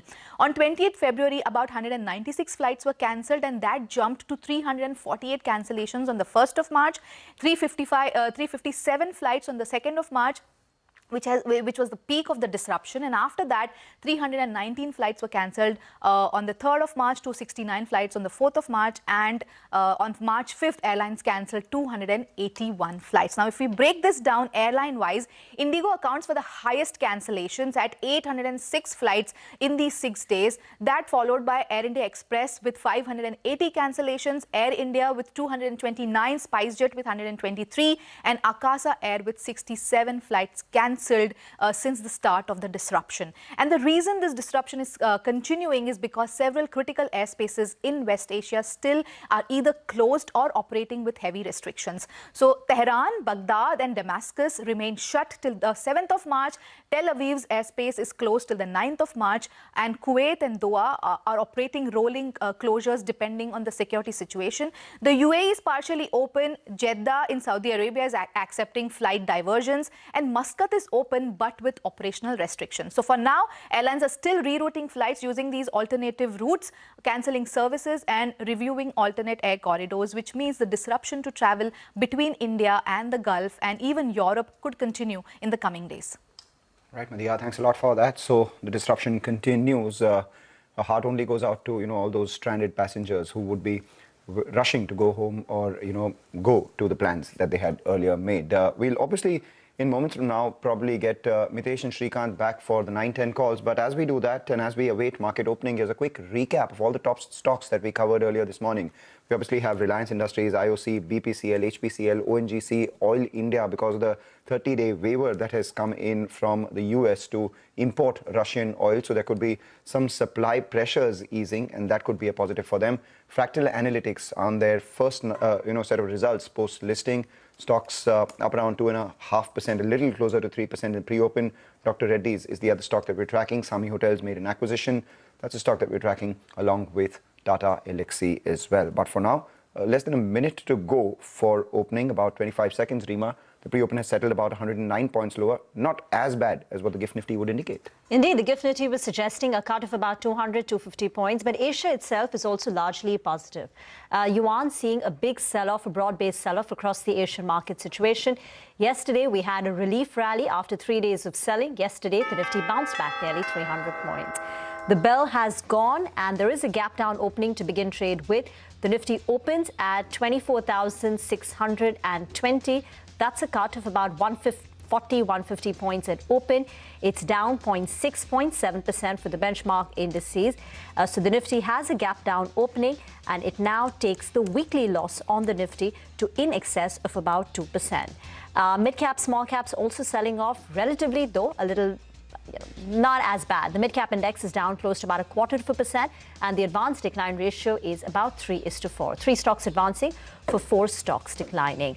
Sectorally, if you just have to get a color on what's dragging today, well, private sector banks continue to be weak. Autos on the back foot. The Nifty Bank is taking the biggest hit. The Nifty Banking Index is down about 0.75 percentage point. Realty weak. And on the way up, you have IT holding up on one end. The Nifty IT Index is in the green. The Nifty IT Index, remember, had a 20% fall in the month of February. And even this week, while the Dow is down more than 2% globally, the Nasdaq cut is limited to about 0.5%. So it looks like maybe for now, the worst on the tech sell-off could be overdone. So HCL, Infosys, Wipro, all on the gainers list with a gain of 1.5%. TCS, Tech Mahindra also in the green. BEL continues to shine. BEL, that's the defense name, top Nifty gainer, now 1.25% up. For the week, it's up nearly 5%. On the way down, Interglobe Aviation continues to get hit hard. Now the weekly loss stands at 9% for Interglobe Aviation. We spoke about banking drags coming through from ICICI Bank and HDFC Bank. And other losers include Max Healthcare, Asian Paints. Again, the rise in crude prices, 18% increase in Brent crude price so far this week. And Asian Paints has taken a knock. And L&T had a bit of a respite yesterday, 4% gain. But today, it's sold off. So there's weakness on L&T. Okay, all right. Well, from the broader markets, there are a few stocks actually that are doing pretty well. DCX Systems, one of those rank underperformers. I don't think from the IPO price the stock has moved much. They've raised equity at higher prices as well. For the timing, they've got a 70 crore order from HAL, so the street likes it. On NMDC, well, they've gone ahead and they have increased prices. On Lumpord, the effective price increase is around 100 rupees. And on fines, it's around 50 rupees. So a small increase, but this is the second straight increase after February. February, remember, was relatively lower. but an increase is something that the street will definitely like. What else is moving in today's trading session? Karnataka Bank, actually, that one's bouncing back and the volumes are fairly good as well. So just keep an eye out on that particular name. From the broader markets, another stock that's doing well is LT Foods. The stock is up close to around 7%, so massive move out there. Ramki Infra, for this week itself, the stock is up close to around 10%. Today, it's put on close to around 5%. And Mazagon Dock, yesterday the stock was up. Today, it's seeing some follow-through, so no profit-taking being seen on that name. I think the tech index, actually, after having a weakish session yesterday, that's bouncing back today. So Infosys is up. That's what's leading the charge for the tech stocks. So that one as well is doing quite well. The tech index at 29,800 mark is extremely important. Multiple times we've defended that mark, so the bulls will want to believe that actually there is some life left in some of these names. Let's see whether or not that does break. Other stocks in focus, Aban Offshore, stock locked up close to around 5%. But otherwise, the headline index is down 150 points on expected lines as per what the GIFT Nifty was suggesting. The Nifty Bank, that's the problem pocket. That's down a good 500 points and it's 1,000 points away from its 200 EMA.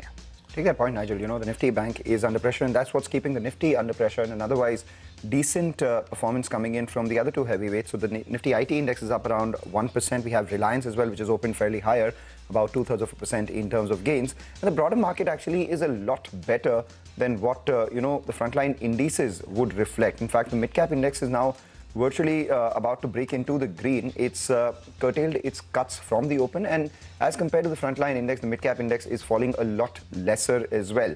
We have almost an equal number of stocks which are advancing versus the number of stocks which are declining, which is a lot better than what the frontline index would have you believe. And while the frontline IT stocks are doing well, look at something like a Persistent Systems, KPIT Tech, and Coforge. All of them up anywhere between 1 to 2%, and Angel One is the other one which is picking pace as well. A couple of these travel-related names. Yatra Online has been on a tear over the last few trading sessions after a big cut that we saw in the earlier weeks. So that stock continues to do well, up around 2% this morning. And we've seen some traction on Sami Hotels as well, a near 60 crore asset-light acquisition that the company has made. The street likes that. And Orkla India, the owner of MTR Foods, has seen a big cut from its post-listing highs. So about 25% off its highs this morning, finding some buyers. Also down, the volume curve, we have Spencer's Retail, which has moved higher, Suntech Realty, KRBL, which is moving, and you have, Zaggle Prepaid, Schneider Electric, a bunch of them, all of them higher, up and about in today's trading session. Well, Reliance Industries is providing support for the second day in a row.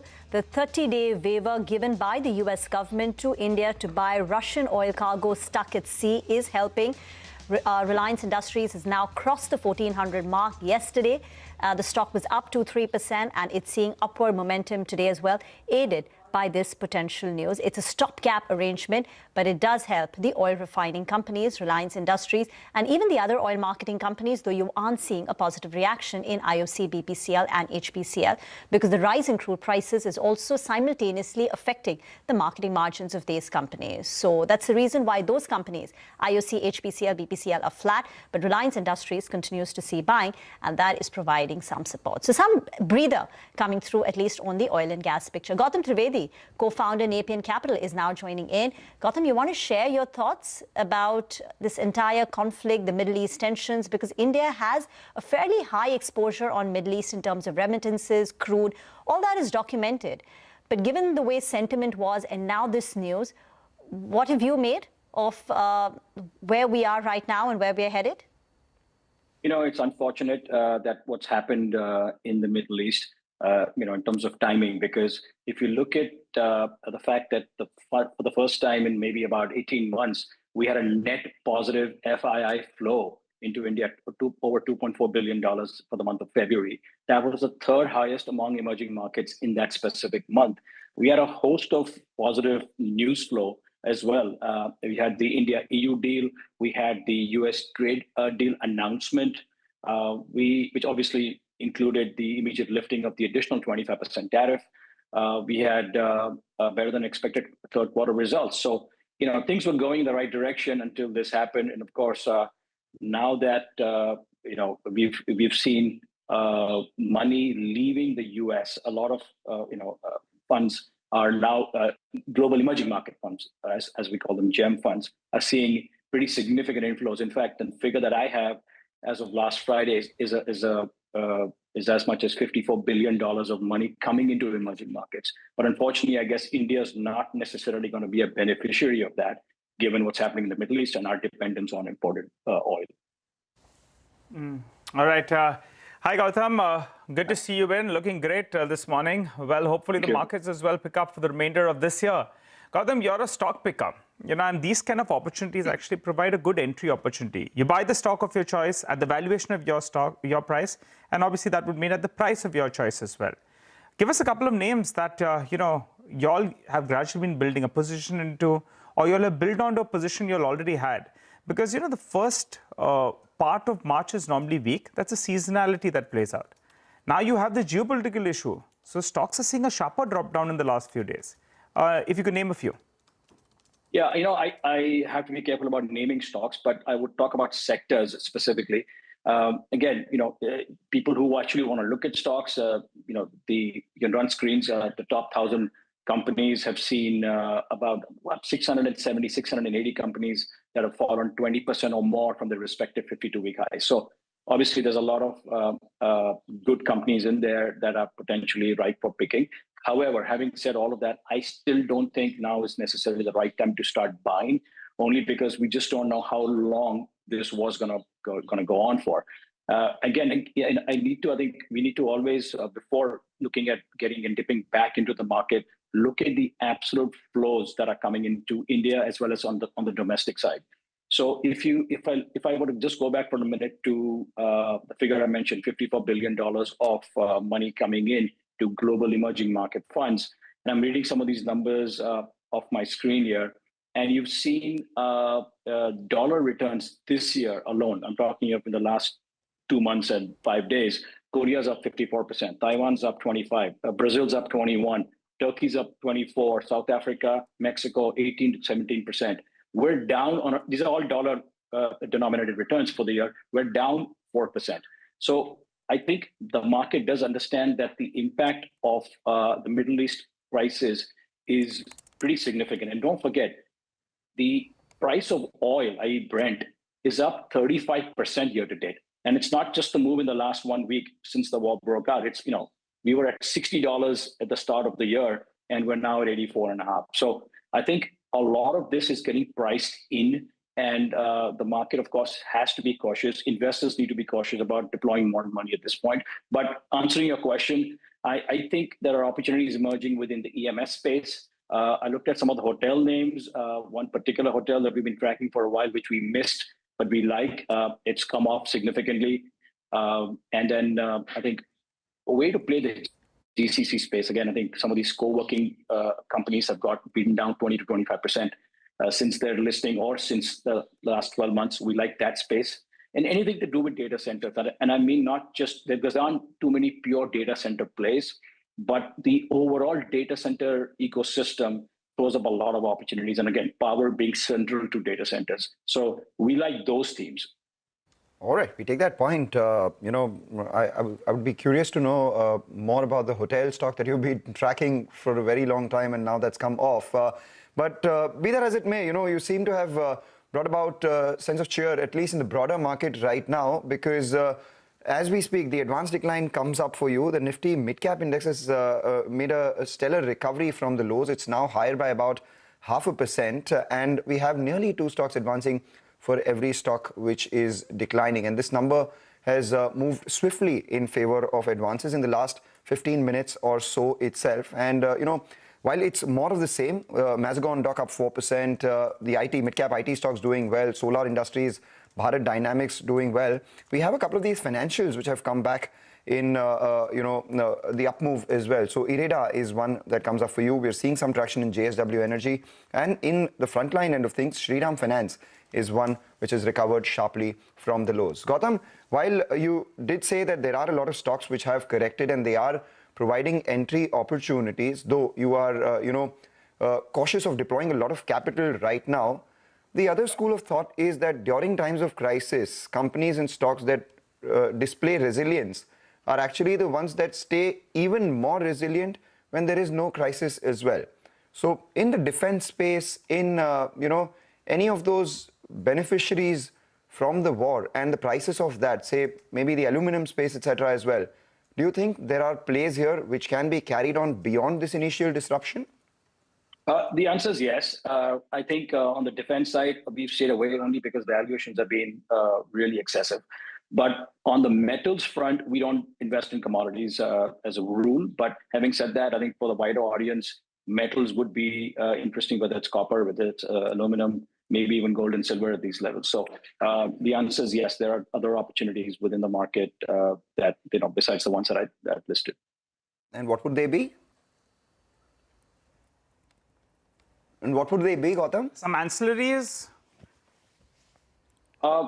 No, you mean within defense or, sorry? Within the metals. I'm interested with metals. You can tell Mangalam about the defense since you briefly mentioned about metals. Metals, will you go on for the ferrous and non-ferrous names, or would you want to go for the graphite electrode makers, the CPC makers, or play it with a bit of a twist out there?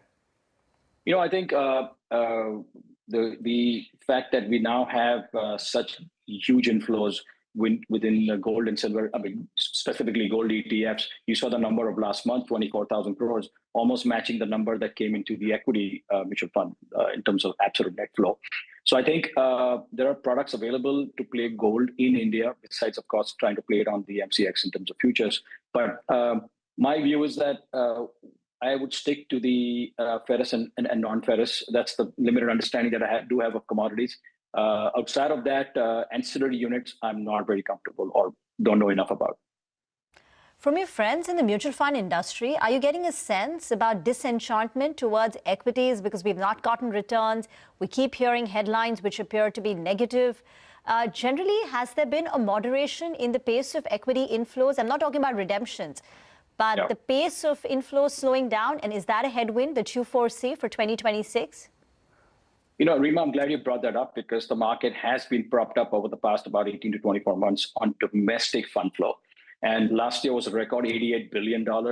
This year to date, we've seen a record $14 billion. That's, again, mutual funds as well as insurance companies combined. That's a combined number. But I think the fund flow, and I've said this before, may have slowed down a bit. But let's not forget the fact that 5 states account for almost 50% of the total unique investor base of 120 million or 12 crore investors. So the penetration of the equity culture is still left in a very big way. Yes, the returns over the past 18 to 24 months have been disappointing.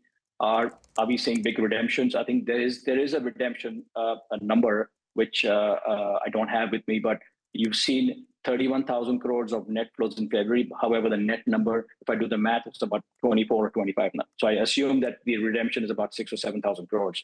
So yes, there are redemptions, but new investors coming into the market, first-time investors, that figure, as I understand, is not slowing down. Gautam, what's the probability that we see a very sharp slam dunk and 2026 goes down as a very weak year? Or do you think India will actually outperform from here on? Because I don't want to name any guests, but there are a couple of guests who have been talking about sharp drawdowns on the headline index, 15-20% as well. Would you completely rule that out? Going by the cues that we have, going by the cues that we have and presuming that we get a resolution on this de-escalation in the next few trading sessions. I think if it's hugely dependent on what happens in the Middle East. And we're impacted in multiple ways unfortunately, from what's going on in the Middle East. It's not just the price of oil, it's remittances, as Rima mentioned earlier. It's the fact that we are not looked upon. India is not looked upon as a tech play, tech/AI, nor are we looked upon as a metals play, which is Brazil and a bunch of other emerging markets that offer a play on commodities. So we are a domestic consumption story, and to some extent, and growing thanks to the efforts of our Prime Minister to become a hardware manufacturing country. But all of that's going to take time to get recognized. So I'm somewhere in the middle. I don't see a doomsday scenario of 15-20% fall.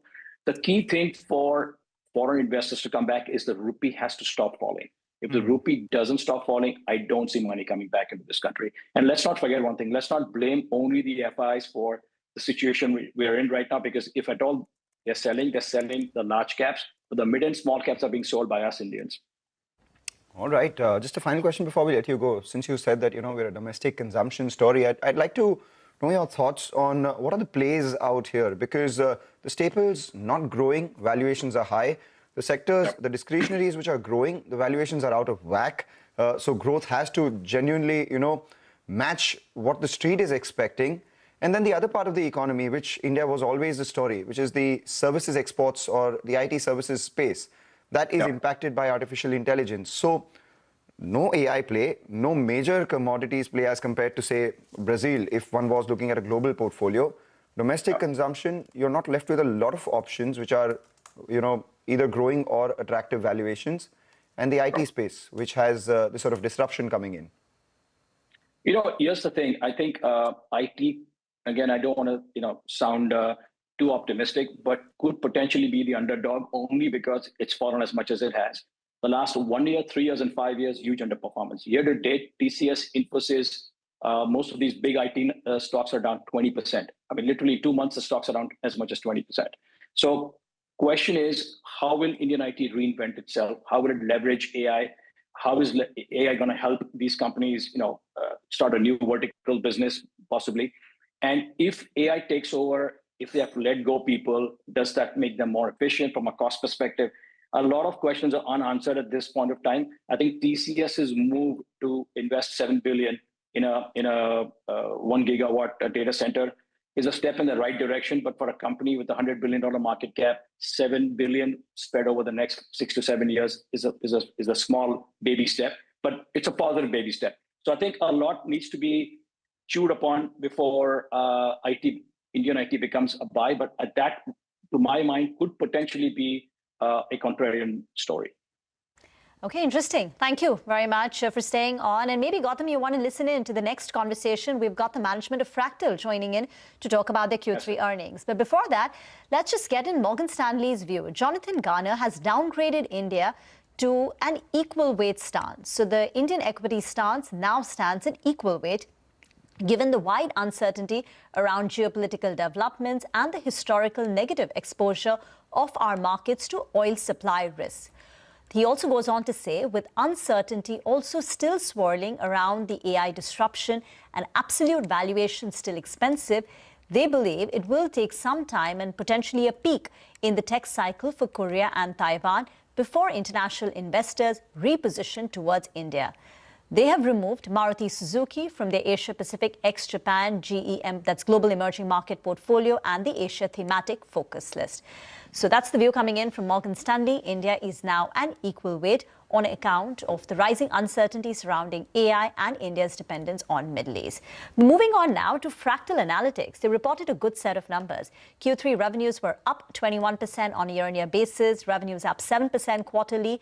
The company's quarterly profit, the net profit, crossed the 100 crore mark for the first time ever. Shrikant Velamakani, co-founder and CEO, and Ashwath Bhatt, CFO of Fractal Analytics, will join in. And we'll talk about the three main points: AI disruption, the FY27 outlook, and scale-up of Fractal Alpha, and that turning EBITDA positive.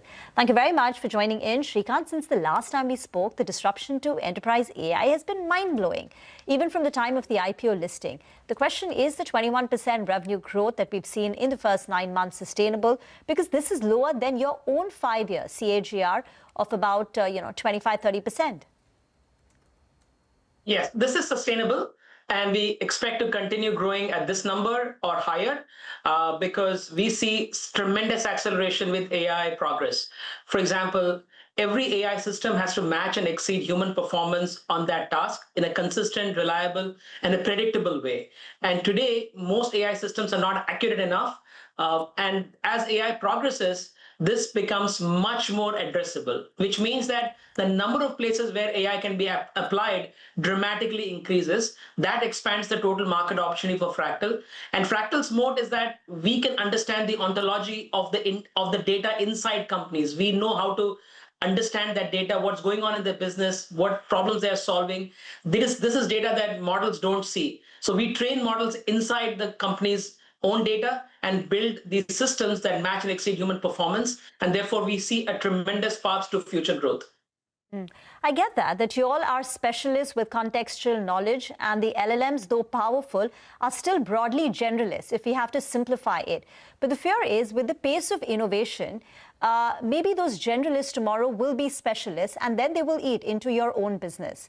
Is that already happening? to some extent? And when you say revenue growth sustainable, you're talking about 20%, or do you think you can push higher now to 25, 30%, say for FY27?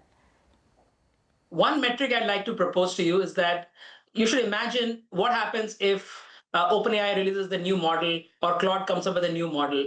Are you excited or are you scared? So as far as Fractal is concerned, we're excited because what happens is that underlying these models are in the Cogentic platform, for example, these models are underneath. As these models get better, the ontology on top of that and our ability to reimagine every workflow with AI increases, the accuracy of these systems increases, which means that the relevance and the applicability for clients increases. Therefore, our overall growth actually exceeds. So we are a net beneficiary of AI progress. We are the disruptors, and therefore we can continue growing at this pace or higher for the foreseeable future. Okay. Ashwath, you want to come in and explain what led to the adjusted EBITDA margin expansion to 17.8%? What were the drivers? And going forward, will the margin expansion continue? Ashwath? Yeah, I'll take that. So, yeah, our improvement in adjusted EBITDA was mainly driven by improvement in gross margin. Our gross margin went up with more and more engagement type moving to more output-based contract structure. That was one of the improvement areas. And beyond that, our productivity and how we use AI for a lot of our own internal work also led to reduction in the SG&A for ourselves. So these are two big drivers which led to our adjusted EBITDA, which improved. And again, if you look at our adjusted EBITDA trend over the last 3 years, there's been a huge improvement. It's almost more than 10 points of improvement in adjusted EBITDA. And we expect this operating leverage and we doing AI on ourselves and making ourselves more productive and improving the GM by adding more value to the clients. All these three things will add to our adjusted EBITDA and it will keep improving. All right, we take that point. And a fourth of your revenue that comes in from technology, media, telecom, that saw a 2% decline. What specific headwinds is this space facing, and what's the kind of growth trajectory that you expect for this particular segment? So in the TMT segment, we had two client-specific issues because of which our revenue declined. Otherwise, in general, for the 9 months, our revenue still increased. But for the 3 months, it declined because in one client situation, the client is not doing well and they're undergoing a restructuring inside their own organization. And this is not a typical Fractal client in the sense that they don't follow the 10, 20, 30 rule for Fractal, which is companies that are 10 billion revenue, 20 billion market cap, or have 30 million customers. So this doesn't follow that rule. And this company obviously went through some restructuring issues. The other one is a place where they have decreased their spends. So if you not account for these two, I think overall the business continues to be good. Across all verticals, across all segments, our business continues to grow really, really well. Healthcare, for example, grew by 78% year over year for this quarter. Right, but a client reducing business is, while it is client specific, it is also the nature of your business, right? So do you think there is any risk to growth for the TMT segment going forward? In general, you could say that you should look at our net revenue retention or NRR. Our NRR is at 115% for the 9 months and 114% for the 3 months of this quarter. And it means that existing clients continue to expand business with us every single quarter, every single year. And that's the best way to look at how it works. We also have a churn, which is roughly 1% of revenue. So all of these disruptions, etc., account for about 1% of revenue churn that happens in Fractal. So if you adjust for that, our business continues to grow at the rate at which existing clients expand their business, new clients get added, minus the churn, which translates to the 21% revenue growth right now. And I think which is sustainable and it'll be higher as we go forward. Shrikant, on Fractal Alpha, which is your sort of the B2B incubation business, still small in terms of the overall contribution to the group, but it's growing well, 51% jump in your revenues. It now stands at 67 crore on a quarterly basis. Your losses have halved from 21 crore, it's down to 10 crore. Are we going to see these quarterly aberrations in the profitability, or do you think this is the sustained path to turning to break even? And when can we break even? Will it be in the first half of FY27 or second half? Yeah, I'll talk about the trajectory of Fractal Alpha. So if you look at it over the last 3 years, in fiscal 23, our losses was north of 50 crores. And that came down to 44 crores and then further down to 26 and now 10 crores for the last 9 months of this year. And as I mentioned, in the first 9 months of this year for Fractal Alpha, the growth in revenue has been 51%. Gross margin was close to 70%, and it's an improvement of almost 300 bips. And profitability or the losses have come down by 50%. So it's a story of robust growth. And as we keep scaling with such high gross margins, our profitability trajectory is bound to improve and keep getting better. And we expect this trajectory to kind of keep improving and get to a place very soon where you will see profitable contribution from Fractal Alpha. And what is the view on overall net count addition, headcount addition? Shrikant, what is the current head count? And because we are increasingly hearing of a lot of cases where AI has reduced the need for total number of people. Is that happening at Fractal Analytics? Our headcount continues to increase, though our revenue per employee will increase.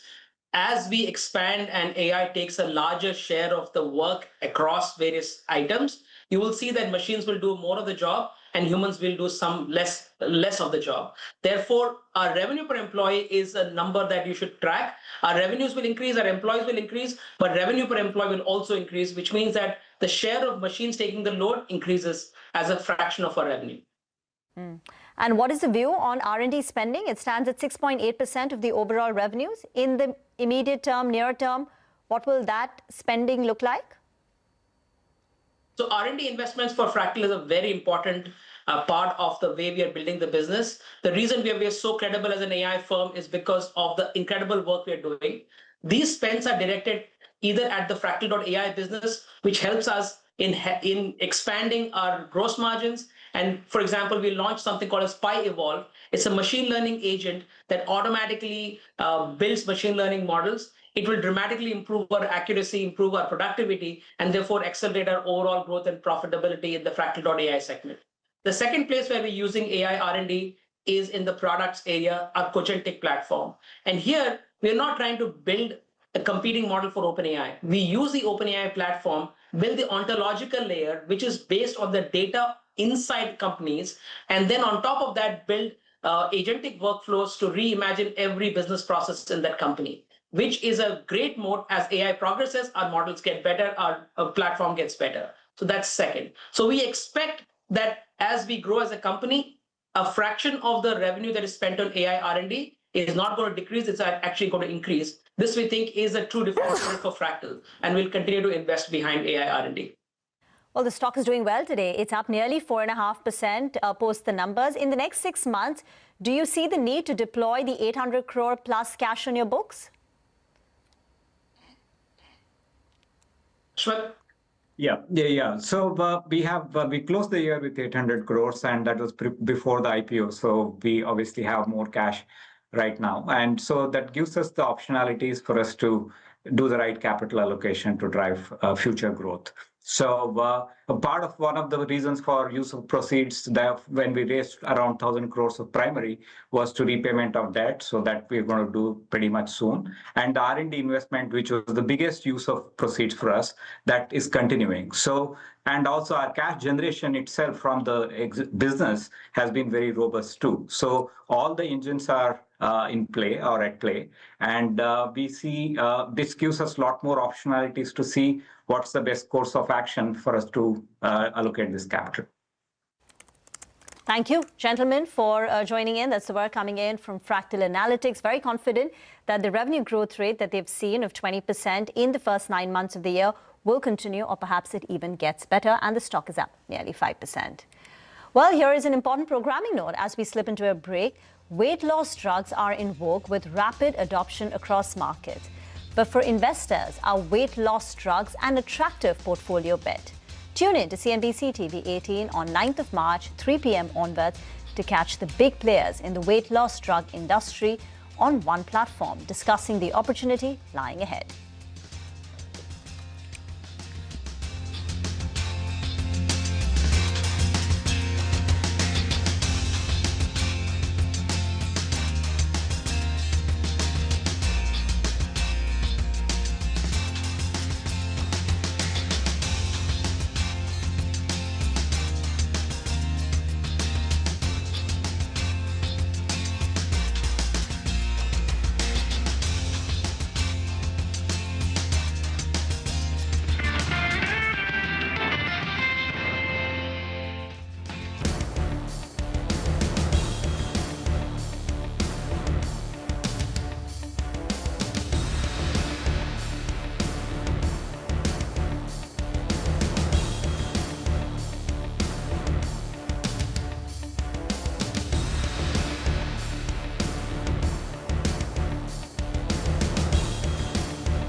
Welcome back. Not a freaky Friday, at least as of now. The Nifty is down close to under 100 points. You have the Nifty Bank that's down 500 points. And the Nifty Bank is going to be the big swing factor today.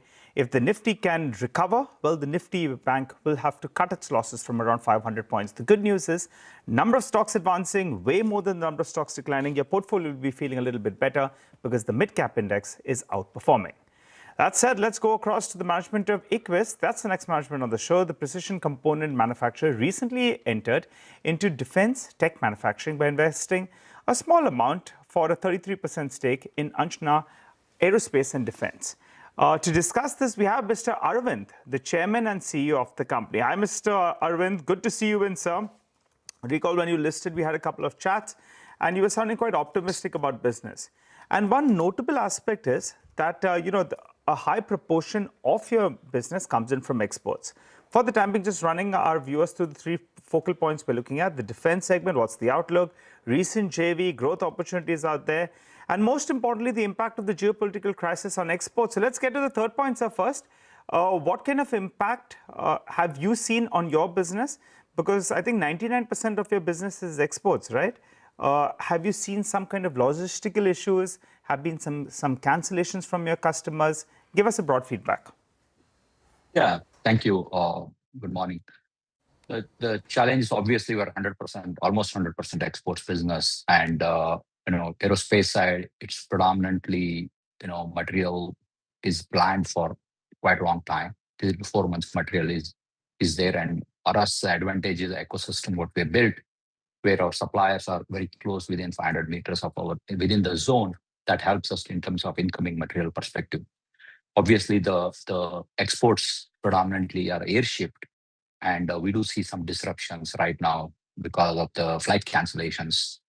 Cargo is doing well, doing fine, especially the dedicated cargo freight for private guys are doing well, like FedEx and UPS and everything and DHLs are doing fine so far because we're not seeing much disruptions there. But underbelly cargo, which Emirates was a big player, Middle East guys were a big player, we see some delays in their challenges. But I think in general, it was a good part.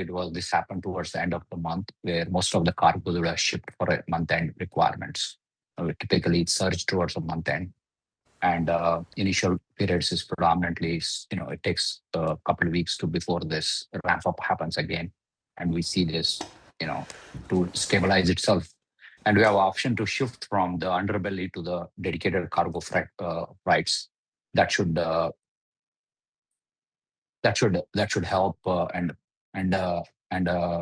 move on with activities. So that should not be a problem. It's a very short lived in my view where we see right now, and we can readjust. On the consumer side, which gets shipment happen by sea, some of those are taking longer time to plan. That's what the customers are telling. Typically, it's X works for us. It doesn't impact our business, but our customers are taking longer time to plan and also they have to schedule to go around the Africa because the Strait of Hormuz is going to be out of function for a period of time. It's an important point that you're making, sir, because the consumer business here, like you've been pointing out earlier as well, will be a growth driver for you because that's the one which is a lot more capacity headroom right now. You had expected, the overall business to reach about 2,000 crores by FY27 and turn profitable by end quarter of FY27 as well. So does that push those targets ahead? At least in the very near term, do we see business targets being pushed by a quarter or two?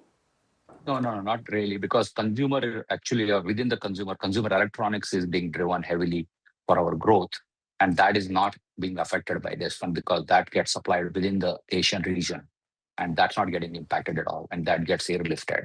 So that's not an issue. It's a predominantly consumer toys where predominantly customer base is in US, and that's being impacted right now. And that's more from the customer ability to take the planning perspective. So far we see. And, it's not really a revenue impact for us or production impact for us because we have visibility to continue to produce. That's not an issue. But since you will be unable to ship those toys, which are meant for exports on account of the stoppage of the Strait of Hormuz and general Middle East tensions, will you not be sitting on inventory And if this prolongs, would you at some point need to cut back on your production?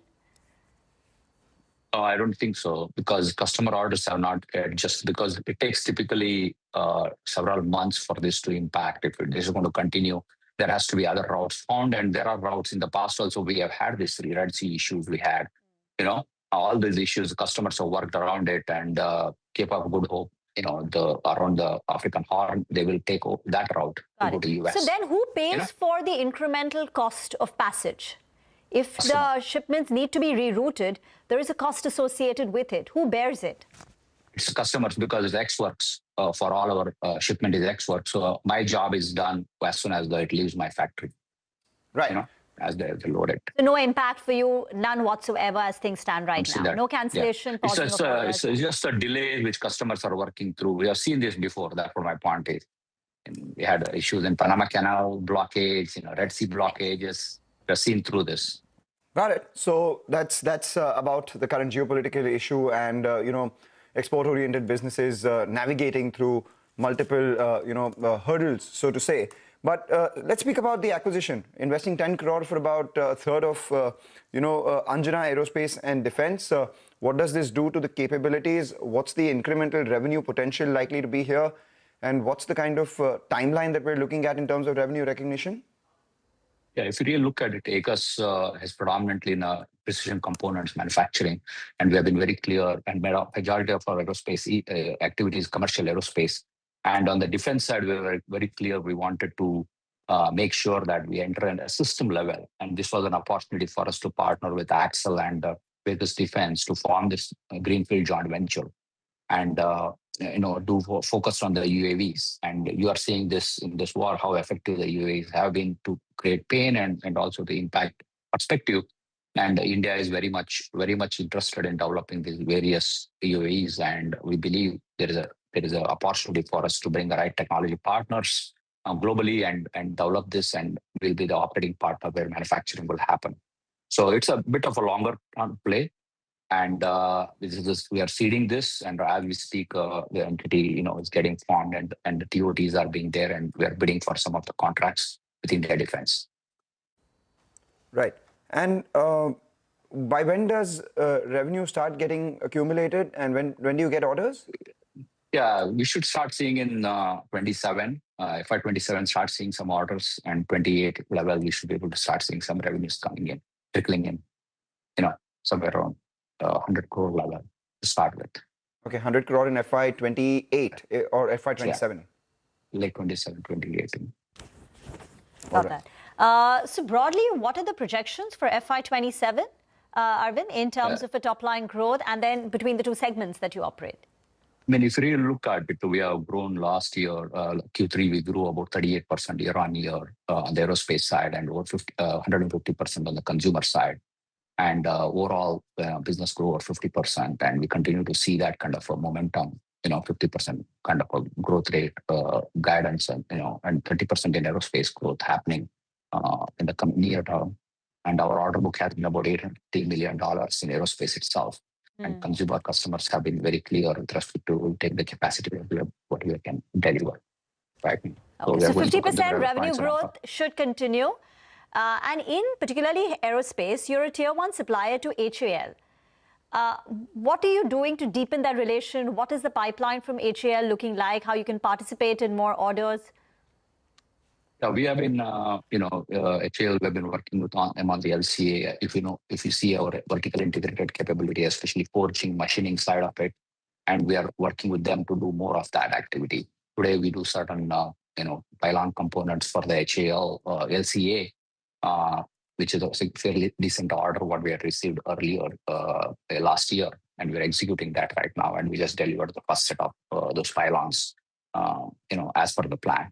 So we are doing, and we continue to expand that relationship. And historically, we are not focused on much on the India defense, because it was just a process in which you can win the contracts. It was taking very long time.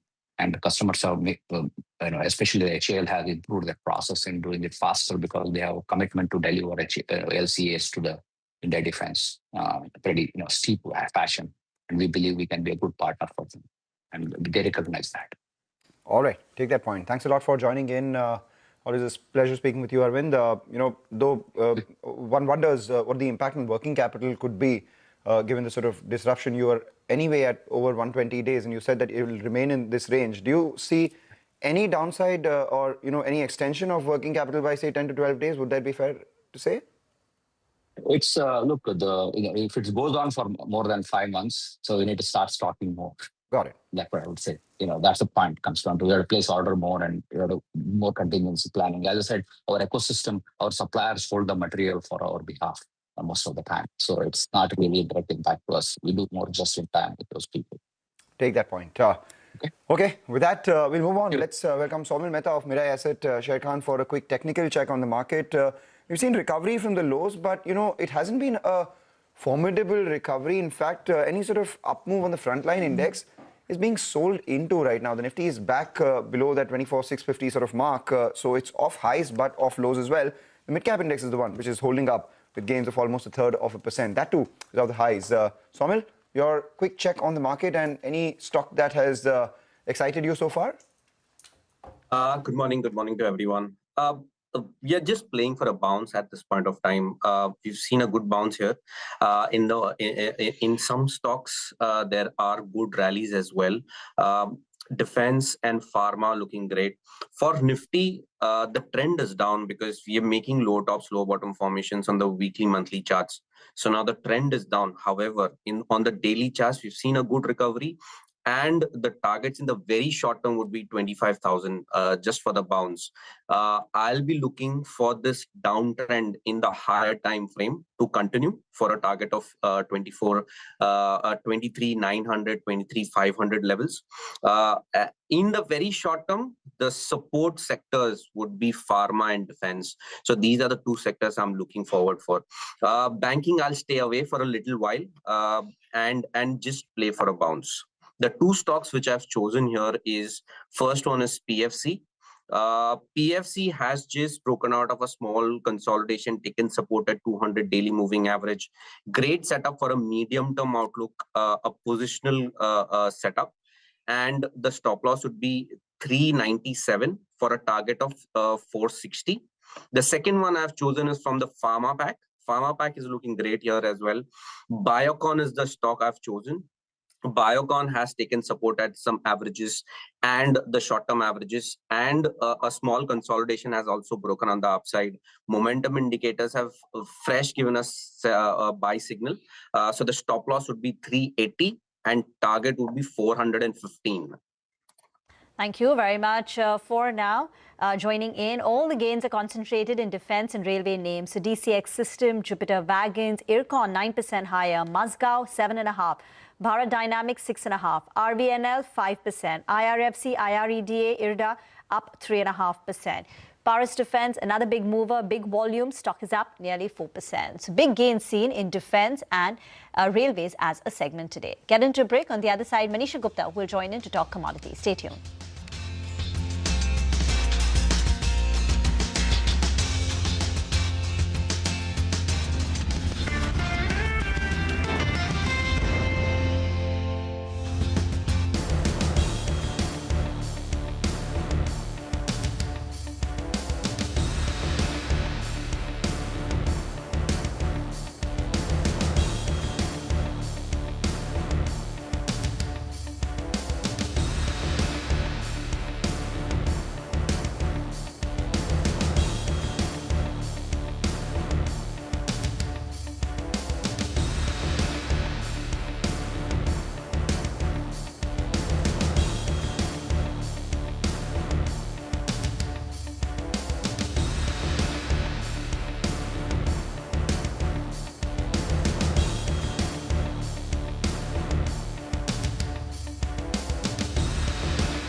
Welcome back. It's a Friday, and while we've seen the Indian equity markets feel the heat of the pain in the geopolitics, there's been so much action in the world of commodities. Manisha is here to tell us more on that and even recap that since the beginning of this conflict, what's the extent of moves that we've seen in various commodities, Manisha?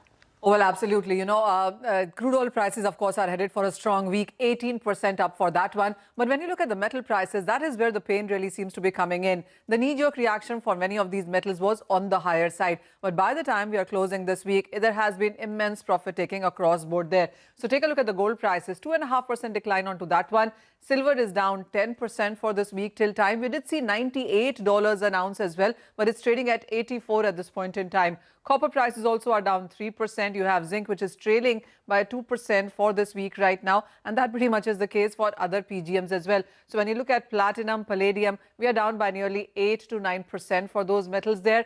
5% down on tin as well. We did see all-time highs for tin in the month of January there. And you have aluminum, the only one actually standing tall by 4% of gains. But we have been talking about aluminum and how 8 to 10% of global aluminum production comes in from Middle East, and with the conflict there, you have seen gains come in for this one. But the other metals, let me tell you, already had war and tariff premium built into that one. Gold, for one, is headed for a first weekly decline in 5 weeks there, but we have seen $5,600 an ounce of gold in the month of January. So all that premium was already into prices. Metals did hit all-time highs, not just gold. Silver hit all-time high in the month of Jan. Copper hit all-time highs. Tin hit all-time high, and the other metals like aluminum, zinc, palladium, lead did hit 3 to 5 year highs in the month of January. So most of these metals were anyway on the overbought side of it, and is the reason you're looking at some profit taking. And then, as I said, the war premium was already baked into many of these prices. What is leading to sell-off in the many of these metals also is paying off margin elsewhere. The kind of declines that we've seen in currencies, in equities as well. So some profit from many of these metals seems to be going in that direction there. So money rotation is what we are looking at basically. And then, of course, there is strength in the US dollar index. The safe haven buying is happening there. Dollar index is trading at a 6-week highs. And then you have higher treasury yields as well, putting pressure on many of these commodities because most of them are dollar denominated. And then take a look at the US economic data. All of that has come in on the positive side. So the momentum clearly stays on the stronger side. From labor numbers to retail sales, housing data, all of that has been on the positive side. The crude oil prices at an 18-month highs also seems to be triggering some inflation there. And markets believe that this inflation will lead to US Fed rate not looking at a very strong rate cuts going forward. And the US Fed may perhaps be cutting just one more time in sense of rates, and that too not in July, but perhaps in September or October, and markets are pricing in just one rate reduction is the reason you have seen a very sharp correction come in for gold and silver especially, and then of course some for base metals as well. Indeed, that's the reason why the US 10-year bond yield went to levels of 4.14. Thank you, Manisha, for that. Get into a break. On the other side is our special segment. It's the economy. Lata discusses the changed contours for the Indian oil and gas companies with former CMD of GAIL, SK Gupta, former CMD of BPCL, Mr. Krishna Kumar.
Welcome to It's the Economy. The US has allowed India to buy for 1 month only Russian oil cargoes that have been stuck at sea. How big a relief is this in the light of the continued stoppage of traffic from the Strait of Hormuz? How big are the cooking gas shortage problems and gas problems separately? For both these questions, I have with me two absolutely outstanding stalwarts. Mr. Krishna Kumar Gopalan, who's former chairman and managing director of BPCL, and Mr. Sandeep Kumar Gupta, who's just retired chairman of GAIL, formerly finance director at Indian Oil, and has also been the chairman of Mahanagar Gas, on the board of Petronet. So, I mean, two outstanding professionals. Thank you very much, gentlemen, for finding time for us. Mr. Krishna Kumar, if I may start with you, sir.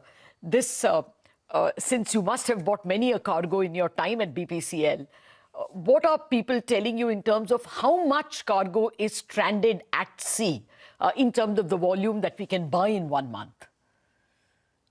Thank you, Lata, for having me on the show. Good morning to you and good morning to Sandeep, old friend of mine.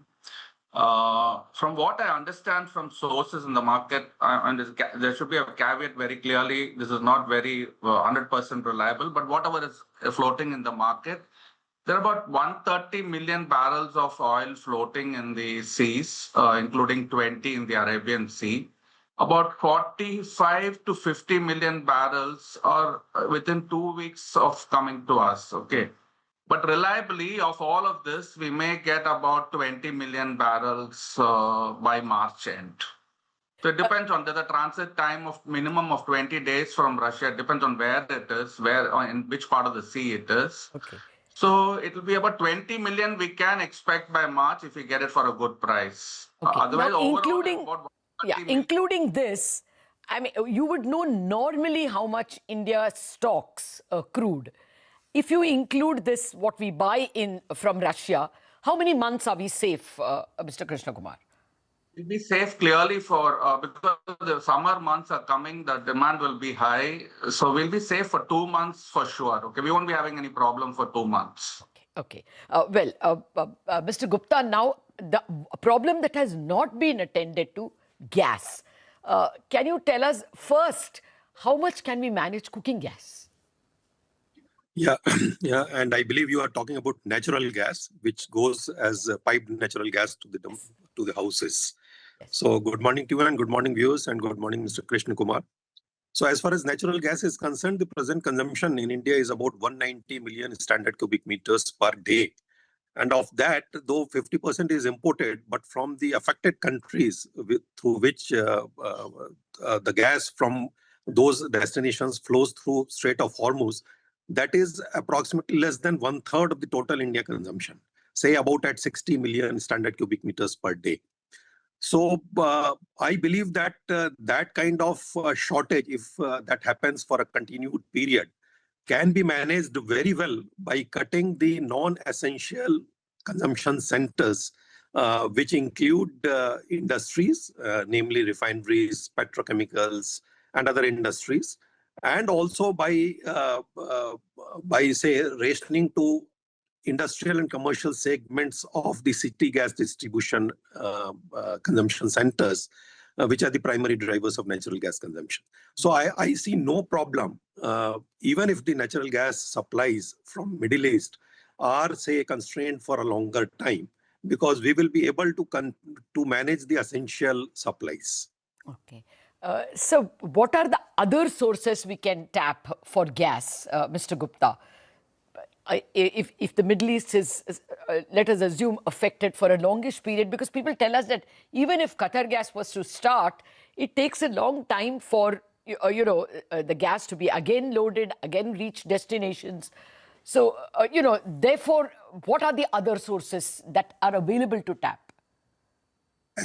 As such, as I mentioned, though we are importing 50%, but of that, the supplies from Middle East is only about 60 MMSCMD out of, say, about 85 to 90 MMSCMD of imports. So we are already sourcing gas from other sources like United States, from Australia, and from the portfolio contracts which all the companies have. Now, in this scenario where the world is constrained for supplies, for the same molecules, everybody will be contesting actually. So it will be very difficult to source the additional volumes because that will be available at a very high prices, which may not be affordable to the end consumers. So as I mentioned, as far as the essential consumption centers are concerned, which I include domestic PNG, CNG, the fertilizer sector, etc., that can be managed very well with the existing sources of supply, which are domestic as well as other sources other than Middle East. That's reassuring, sir. Mr. Krishna Kumar, now the Chinese have stopped exports of crude products. Will this mean that our exports can get better margins? As it is, I understand that Singapore GRMs have jumped from $3 per barrel last week to nearly $30 per barrel. So two questions really. How long can these kinds of large margins continue? And do our downstream products fetch much better margins, at least for a couple of months, till the Chinese don't export?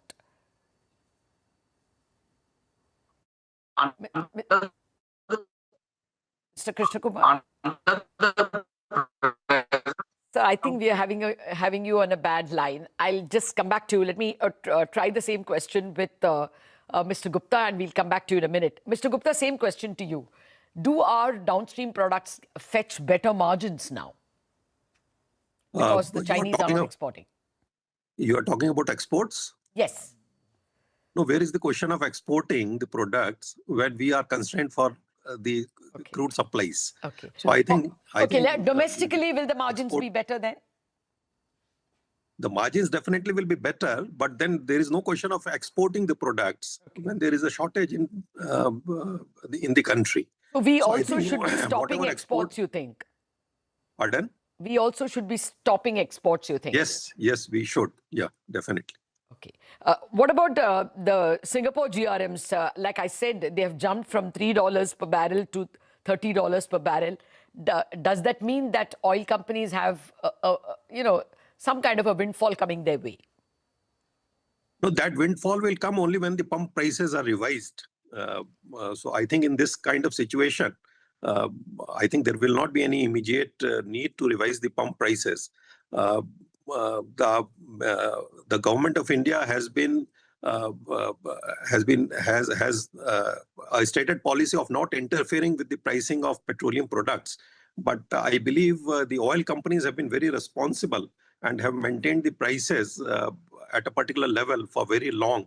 And there are periods of profits or periods of losses. I think on a long run, everything evens out. So I believe they will wait before revising the pump prices. And during that time, definitely their margins or maybe the opportunity profits will be lost. Okay.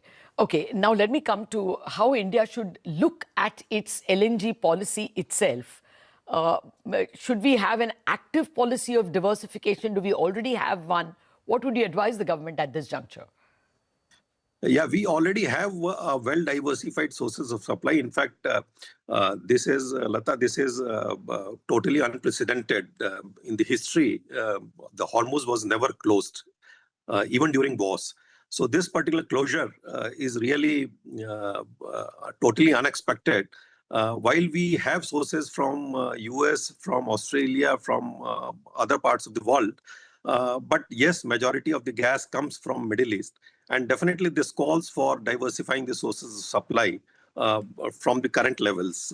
I believe everybody will be trying going forward.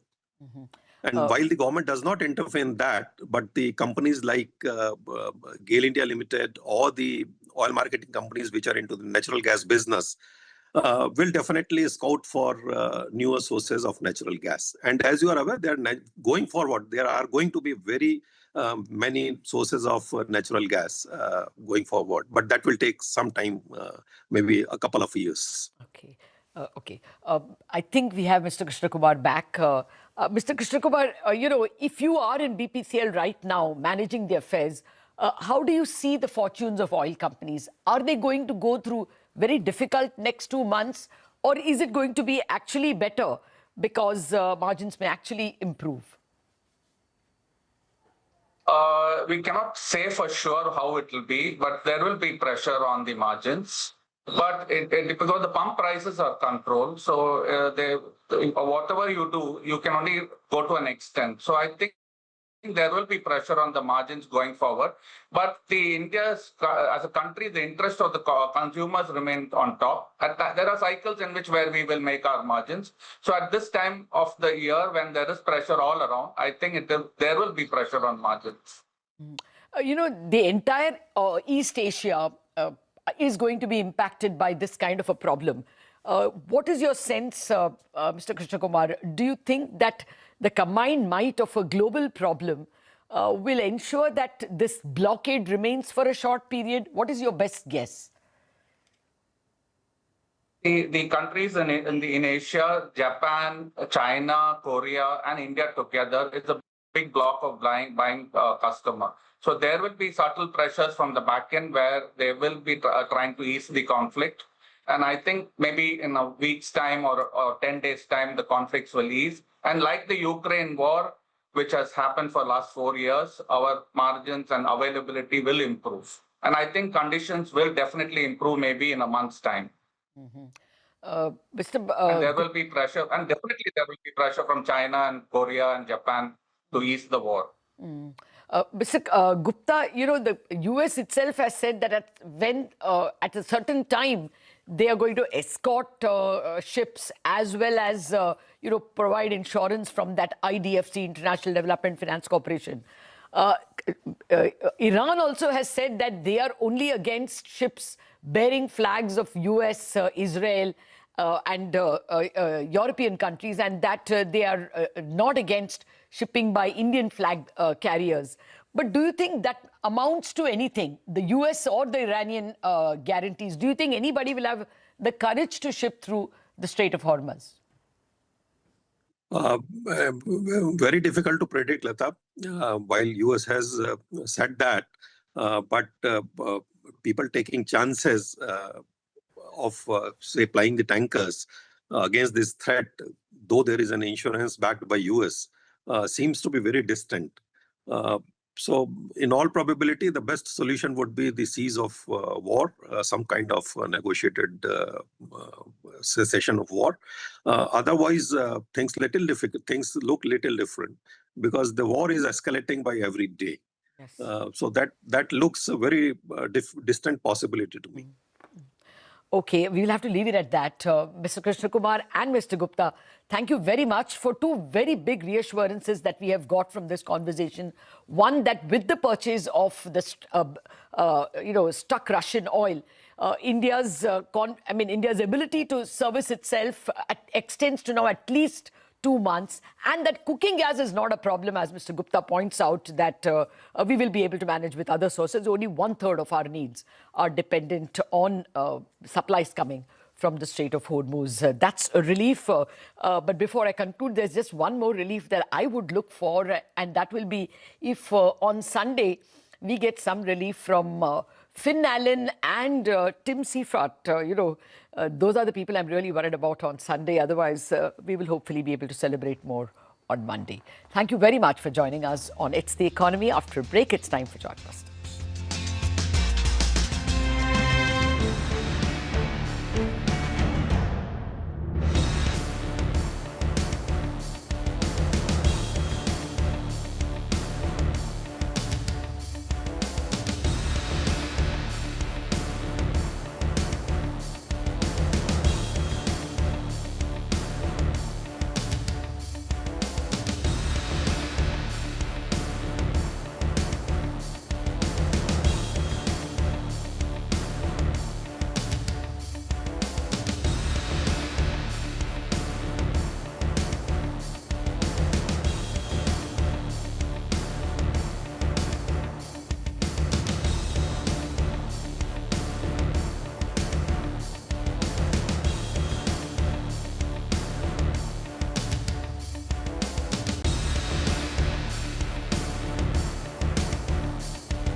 A temporary 30-day waiver to allow India to purchase Russian oil stranded at sea fails to enthuse Indian oil refiners. Stocks of upstream and downstream oil and gas companies continue to be under pressure as crude prices remain elevated.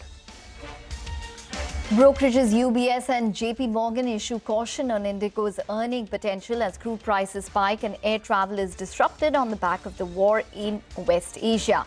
JP Morgan is neutral on the stock with a target price of 4630, while UBS maintains its buy rating with a reduced target of 5,480.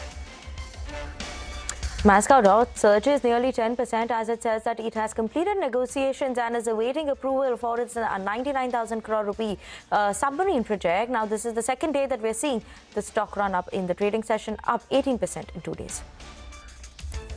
Consulting and AI product firm Fractal Analytics reports strong revenue growth in the third quarter, while margins also expand. The management tells CNBC TV 18 that the company will also be a net beneficiary of the AI boom. And DCX Systems wins a 68 crore rupee order from HAL. The stock surges over 10%.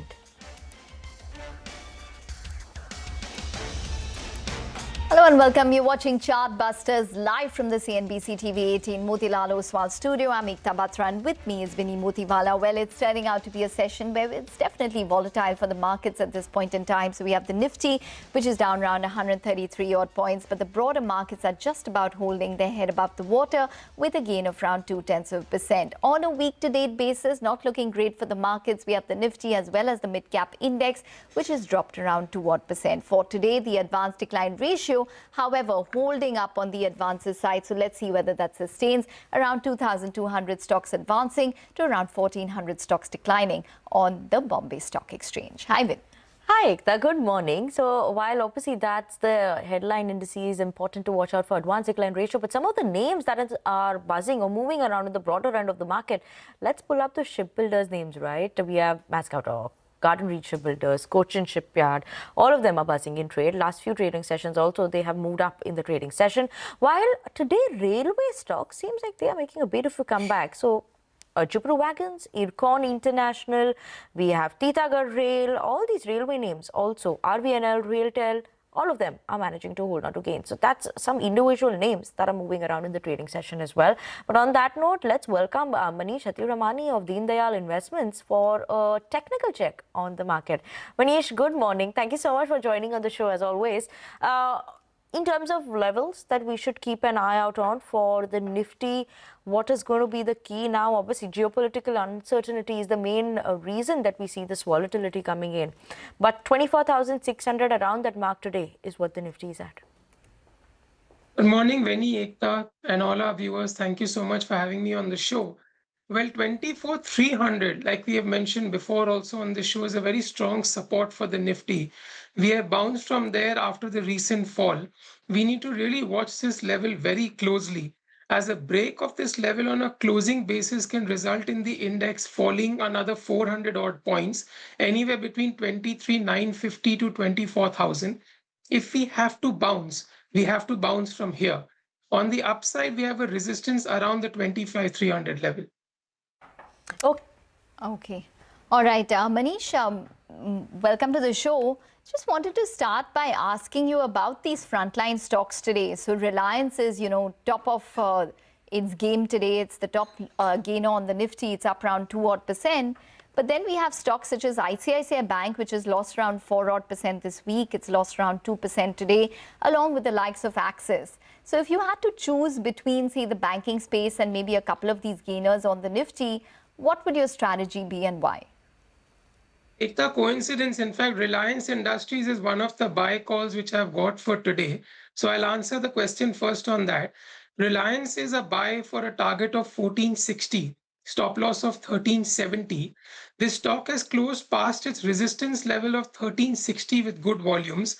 It has now even crossed the intermediate high of 1412, which was recorded on 26th of February.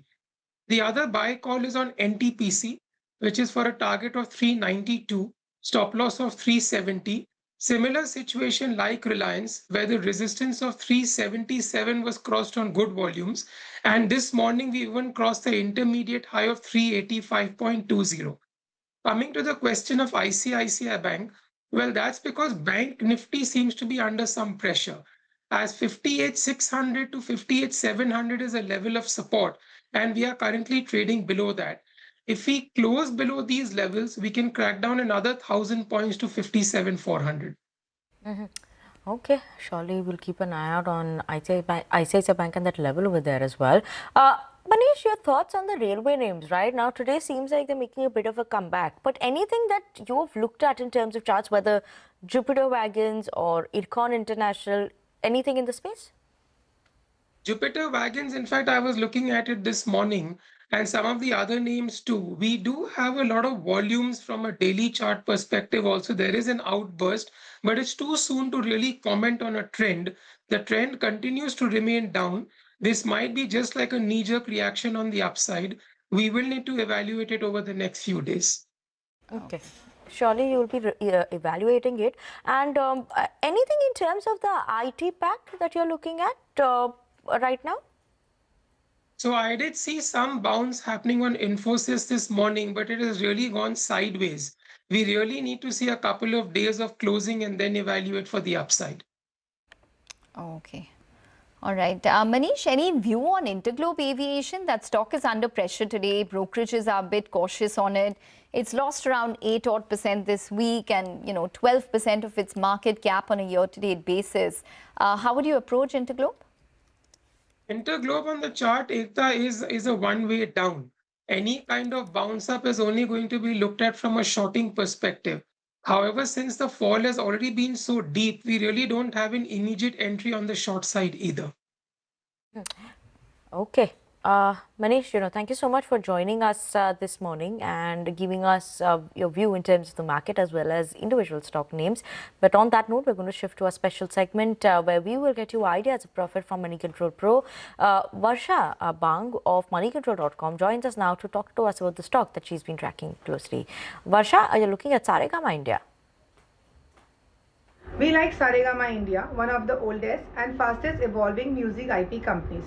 The core music business continues to deliver steady momentum with revenue growing 11% year-on-year. This growth is backed by consistent investment in new content. In the recent period, the company has added 1,100 new songs across Hindi and regional languages, which keep its long-term monetization pipeline strong and active. However, profitability in the near term can fluctuate. That is because content costs are incurred at the beginning, while revenues come in gradually over the life cycle of the music. Even so, the business itself remains stable. It is supported by strong legacy catalog along with a steady stream of new releases. As the new content begins to contribute more and catalog income remains stable, margins should gradually improve over the time. So the growth is being driven by more monetization of fresh music while the legacy library continues to compound steadily. The company has also made strategic investment in Sanjay Leela Bhansali Production House, which provide access to premium Hindi film music. With content investment nearing their peak and operating leverage improving, we believe the company offers a steady IP-led long-term growth story. The stock is trading around 21 times FY28 earnings. Valuation look reasonable for long-term investors. Okay, all right, Varsha, thanks very much for that. So that's the view coming in on that particular stock. Well, for the markets, it's currently down around 0.5%. Just watch out for a stock such as Cohance Life, because that stock is a CDMO play. It's seen a huge disruption in terms of in terms of the stock performance this year. It's lost around 46% on a year-to-date basis, and today as well, it's losing a little more ground. So down around almost 3% for Cohance Life. We'll take a short break, but we'll get you a lot more on the markets and stocks once we're back. Stay tuned.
Welcome back to Chartbusters on CNBC TV 18. Now, as the war in West Asia widens, data assessed by CNBC TV 18 shows that 2,325 flights have been cancelled between February 20th and March 5th due to West Asia airspace disruptions. Now, Madhya is joining in with us to give us more details on this one. Madhya, over to you. Well, 7 days since the conflict started, and it has caused major turbulence for global aviation, not just India. The impact has been huge, but the severity is understood with numbers, and the exclusive data accessed by CNBC TV 18 shows the scale of disruption. So since the 28th of February till the 5th of March, over 2,300 flights have been cancelled due to airspace restrictions across the Middle East. Out of these, 1,770 flights were cancelled by Indian Airlines, while 555 cancellations were by foreign carriers. The passenger impact is massive. Nearly 3 lakh travellers have been affected so far, and around 16,000 passengers were stranded across different Gulf airports as of the 5th of March. Airlines have been trying to bring passengers back. On 4th March alone, 28 inbound flights operated from the Middle East brought back about 5,300 passengers to India. Over 36 flights were operated on the 5th of March. Now, if we look at the day-wise cancellations by Indian Airlines, the numbers clearly show how severe the disruption has been. On 20th February, about 196 flights were cancelled. That jumped to 348 cancellations on the 1st of March and 357 flights on the 2nd of March, which was the peak of the disruption. After that, 319 flights were cancelled on the 3rd of March, 269 flights on the 4th of March, and on 5th March, airlines cancelled 281 flights. So the cancellations continue. If we break this down airline-wise, Indigo accounts for the highest cancellations at 806 flights so far. That followed by Air India Express with 580 cancellations. Air India Express has a huge presence in the Middle East. Air India with 229 cancellations in 6 days. SpiceJet with 123 and Akasa Air with 67 cancelled flights since the 28th of February. And the reason this disruption is continuing is because several critical airspaces in West Asia, as we know, are still either closed or operating with heavy restrictions. Tehran, Baghdad and Damascus remain shut till the 7th of March. Tel Aviv airspace is closed till the 9th of March. And Kuwait, Doha are operating with rolling closures, extending their airspace closures depending on the security situation. The UAE is partially open, so some flights are operating via UAE. Jeddah in Saudi Arabia is accepting flight diversions. This is the most safe corridor so far. And Muscat is open but with operational restrictions. So for now, airlines are still rerouting flights, cancelling services and reviewing alternate air corridors to get passengers from Middle East to India, which means the disruption to travel between India, the Gulf and even Europe could continue in the coming days as well. Okay, all right, Madhya, thanks very much for that. So the aviation disruptions do continue, but we're also looking at Interglobe as a stock, and the brokerages seem to be a little cautious on it. Vinny, tell us more. Hi, so Ekta, absolutely, like Madhya was also saying, aviation, obviously these companies have gotten impacted, and what brokerages are also highlighting. Now, JP Morgan is maintaining its neutral weighting on Interglobe Aviation. They're given a target price of 4,630 rupees. Cautious stance, obviously, that continues. Now, obviously, believe that the headwinds that one could see because of the fuel cost as well as non-fuel cost increase and all of those issues will become a major reason. While there may be some flight cancellations which do weigh on it, but fuel cost also accounts to a major component of their overall cost, which in turn impacts the profitability of the company. Now, obviously, there is a limited scope of increase in terms of yields that one could expect now coming in for Q4 in terms of the numbers. Domestic air traffic right now, what JP Morgan is highlighting, seems to be a bit tepid, and international also now is seen moderating as of now. So that is something that becomes a concern. Fuel prices, like I said, in February have already started rising because of this conflict that has been going on. So that is why JP Morgan is cutting their FY26, FY27 EPS by 13% and 14% respectively due to the higher fuel cost. Now, apart from that, what UBS is also saying, they've actually cut the target price to 5,480 rupees. They're maintaining their buy rating. Ongoing conflict, they believe that the available seat per kilometer, the ask rate, that could see a bit of a near-term pressure that could come in for the company. They too highlight about the crude issues. Rising crude prices becomes a major headwind that could impact the Q4 FY26 numbers. And in the near term, maybe this could impact overall the company's performance, and even in terms of valuation, they're a bit more conservative right now, is what they're highlighting. So geopolitical risk, Ekta, continues to be a big pain point for Interglobe Aviation. Yes, for Interglobe Aviation, and as you can see for the markets as well. Vinny, thanks very much for getting us that update. Well, for the mid-caps as well, it looks like it's going to be a tough day. It looks as though it's possibly just about going to slip into the red as we speak. The Bank Nifty at the low point of the day, down around 1%. So financials really are taking the brunt in today's trading session. We'll take a short break, but a lot more in terms of stocks once we're back. Stay tuned.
Welcome back. Well, definitely a weak day for the markets at this point in time. We have the broader markets which are under pressure now as well. So the advance decline ratio, in fact, has rapidly worsened.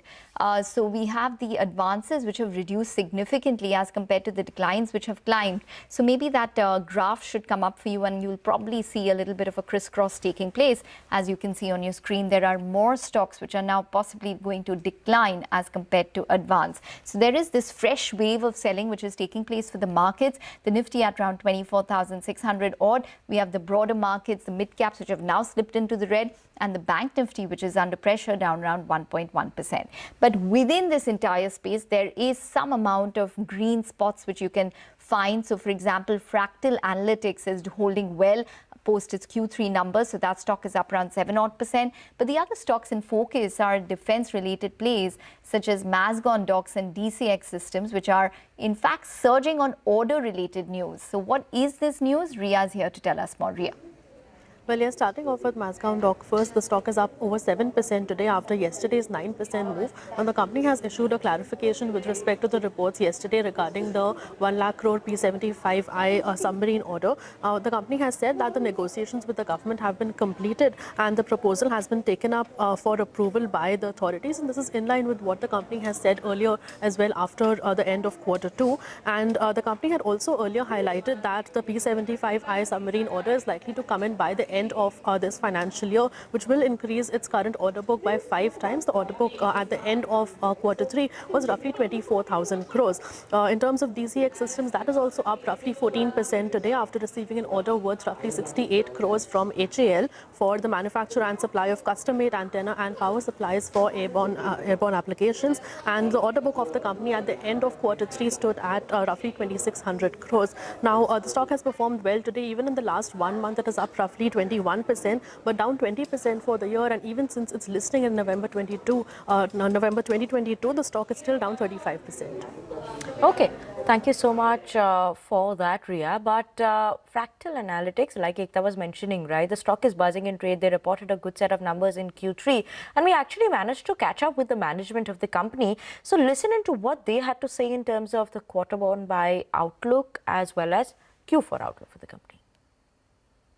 So in the TMT segment, we had 2 client-specific issues because of which our revenue declined. Otherwise, in general, for the 9 months, our revenue still increased. But for the 3 months, it declined because in one client situation, the client is not doing well and they're undergoing a restructuring inside their own organization. And this is not a typical Fractal client in the sense that they don't follow the 10-20-30 rule for Fractal, which is companies that are 10 billion revenue, 20 billion market cap, or have 30 million customers. So this doesn't follow that rule. And this company obviously went through some restructuring issues. The other one is a place where they have decreased their spends. So if you not account for these 2, I think overall the business continues to be good. Across all verticals, across all segments, our business continues to grow really, really well. Healthcare, for example, grew by 78% year over year for this quarter. Okay, and the stock managing to hold on to good gains. But with that, we are absolutely out of time on this edition of Chart Busters. Even the mid cap has moved to the red, so that is something that you all should keep an eye out on. But thank you so much for tuning in. Up next, we have Trading Hour to take you through more in terms of the market action.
You're watching us here on Trading Hour. We come to you live from the CNBC TV 18 Motilal Oswal studio. I'm Mangalam Malu, with me Hormas Fatakia as well as Ritu Singh.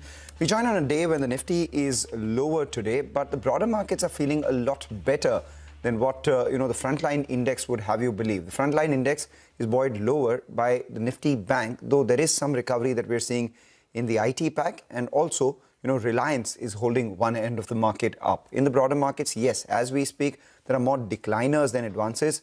But, those lines are fairly neck and neck. And at the same time, we've seen, the number of advances move swiftly higher from today's low as well. So those are a couple of factors that may make one feel slightly better. Though, are we out of the woods yet? Perhaps not, because not enough clarity on the geopolitical situation has yet been achieved.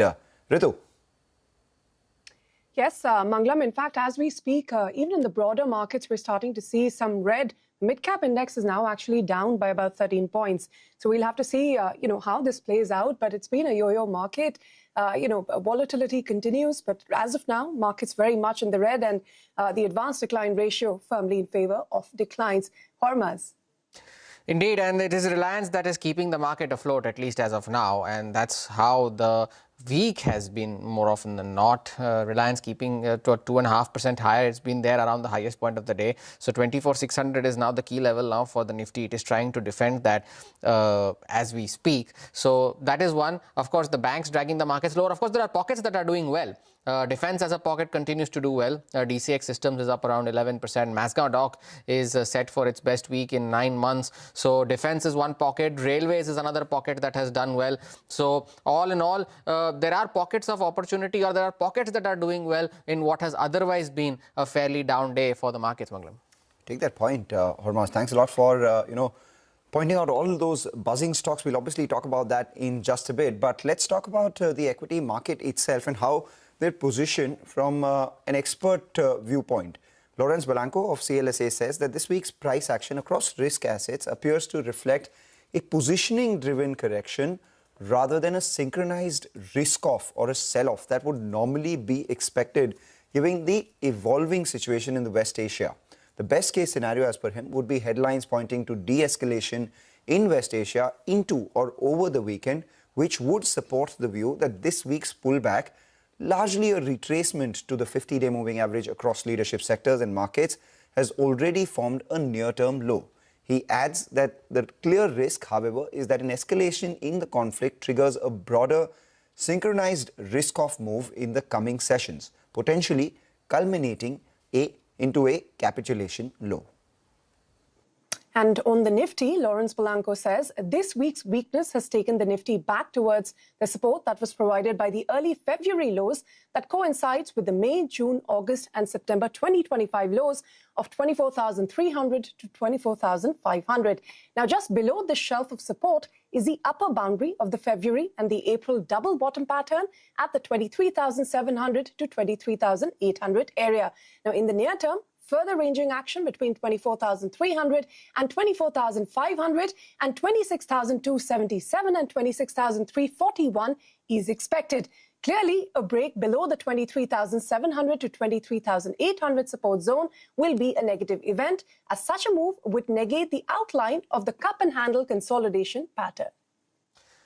And that is how the index has been so far, and on an otherwise down day, on a down week as well. Let's unpack all of this and what lies ahead with Rahul Sharma of JM Financials, who's now joining us to take us through what lies ahead for the index and for the market as a whole. Rahul, good morning. Thank you for joining in. Well, looking at the lows that we have made recently of around 24,300, that's almost a 2,000 point drop from the highs that we made last month or earlier this year. Now, where do you see a support coming in for the index? Too early to call a bottom maybe, I guess, but where do you see the index going, the most important levels? And also, do you agree with what you just heard in terms of Lawrence Blanco's assessment on the index, the 23,700, 23,800 level? Yeah, so, I do agree on the fact that this is more of a reassessment of, the change in variables that we've had with the ongoing situation. Now, the throwaway sell-off is something that has not happened, which is a silver lining. However, if we recollect, we had a similar market in 2017 and 18, where it was a very narrow market, about 10 to 12 stocks in the index, keeping the Nifty elevated. And that ended with a capitulation towards the end of 2018 and early 2019, when we saw the markets eventually coming out of that entire 18-month of underperformance and then catching up. This time around, something similar is happening. We feel that probably this war is the start of the capitulation. When it happens, or rather, even if it happens or doesn't happen, is something that needs to be seen. But as far as the levels are concerned, 24,000 is the immediate support for the Nifty, and 23,500 is the eventual floor, or rather the make or break level for this entire structure of the market. We started this previous move from around 22,000 in March, April last year, and then 26,000 plus was hit, and post that 23,500 is a key Fibonacci retracement level which needs to be honored regardless of how bad things can get in the current geopolitical situation. So as of now, it seems like this is an opportunity to get into quality setups. In this market, we are still bullish on the likes of public sector banks, public sector enterprises, and also looking at some of the index heavyweights, especially that they've corrected significantly over the last few trading sessions. So to name them, Larsen & Toubro is one of them, corrected significantly due to the crisis. However, it has come close to key support levels on the long-term charts.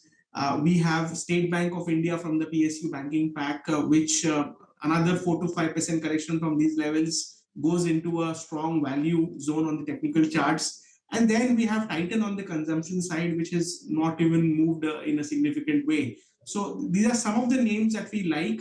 And from a sectoral perspective, it has to be the CPSE index, or one other way to play it is the CPSE ETF that can do well over the medium term from here. So we think that this is the start of the capitulation.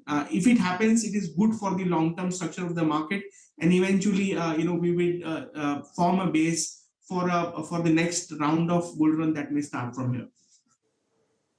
All right, Rahul, whole bunch of names to digest there. PSU banks, PSU entities, index heavyweights. But, broadly on the sectoral indices, the bank Nifty, for instance, has been trading in this range of around 58,400, 59,100 odd levels. Today, it's just around that 58,400 kind of a, number. What are the charts telling you? Is it building energy for a big move from here? And similarly for the IT sector, which has been under pressure for the better part of the year, now sentimentally, because of the rupee move, we're seeing it swing in green now and then. Where is that placed? Yeah, so the Bank Nifty has been sort of outperforming the market even in this correction. The relative correction is much lesser than what the Nifty has seen. However, private banks are still not finding their feet, and some of the names like ICICI Bank, HDFC Bank are continuously getting dragged down, and this could probably lead to a relatively muted performance in Bank Nifty. However, the PSU banking pack still continues to remain robust. Interesting question on the IT index. Well, IT is one of the first ones to correct and get into a bear market territory, and there was considerable reason for that. Now, it can look very attractive as a defensive play, but the kind of wealth destruction that we've seen, probably the best way to do it is do a staggered approach over the next 3 months for the IT index. Do not invest at one go. If you are a long-term investor, meaning 1 year and plus, from a trading perspective, there are better places to be had in this kind of a market. But from an investment perspective, IT is still a staggered buy. The base formation could take months, if not weeks. And post that, I think some meaningful trend could emerge. So from these two sectors, I think it has to be the PSU banking pack, which still continues to remain favorites. Private banks, probably some time needs to be spent and seen whether they are forming the base or not.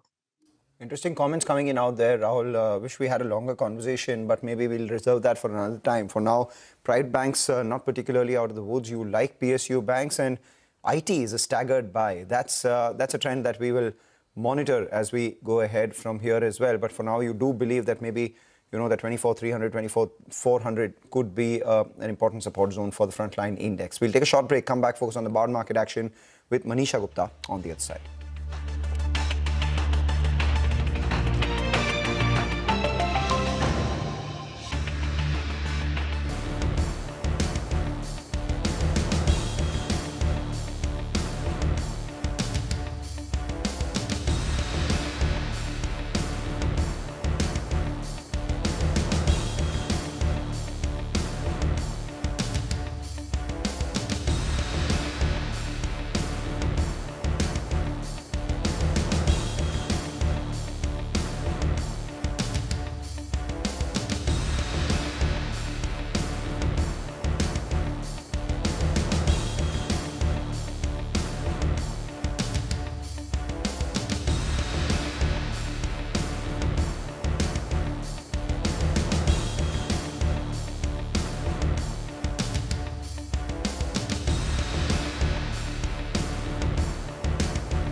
CNBC TV 18 and India Bonds present Bond Street.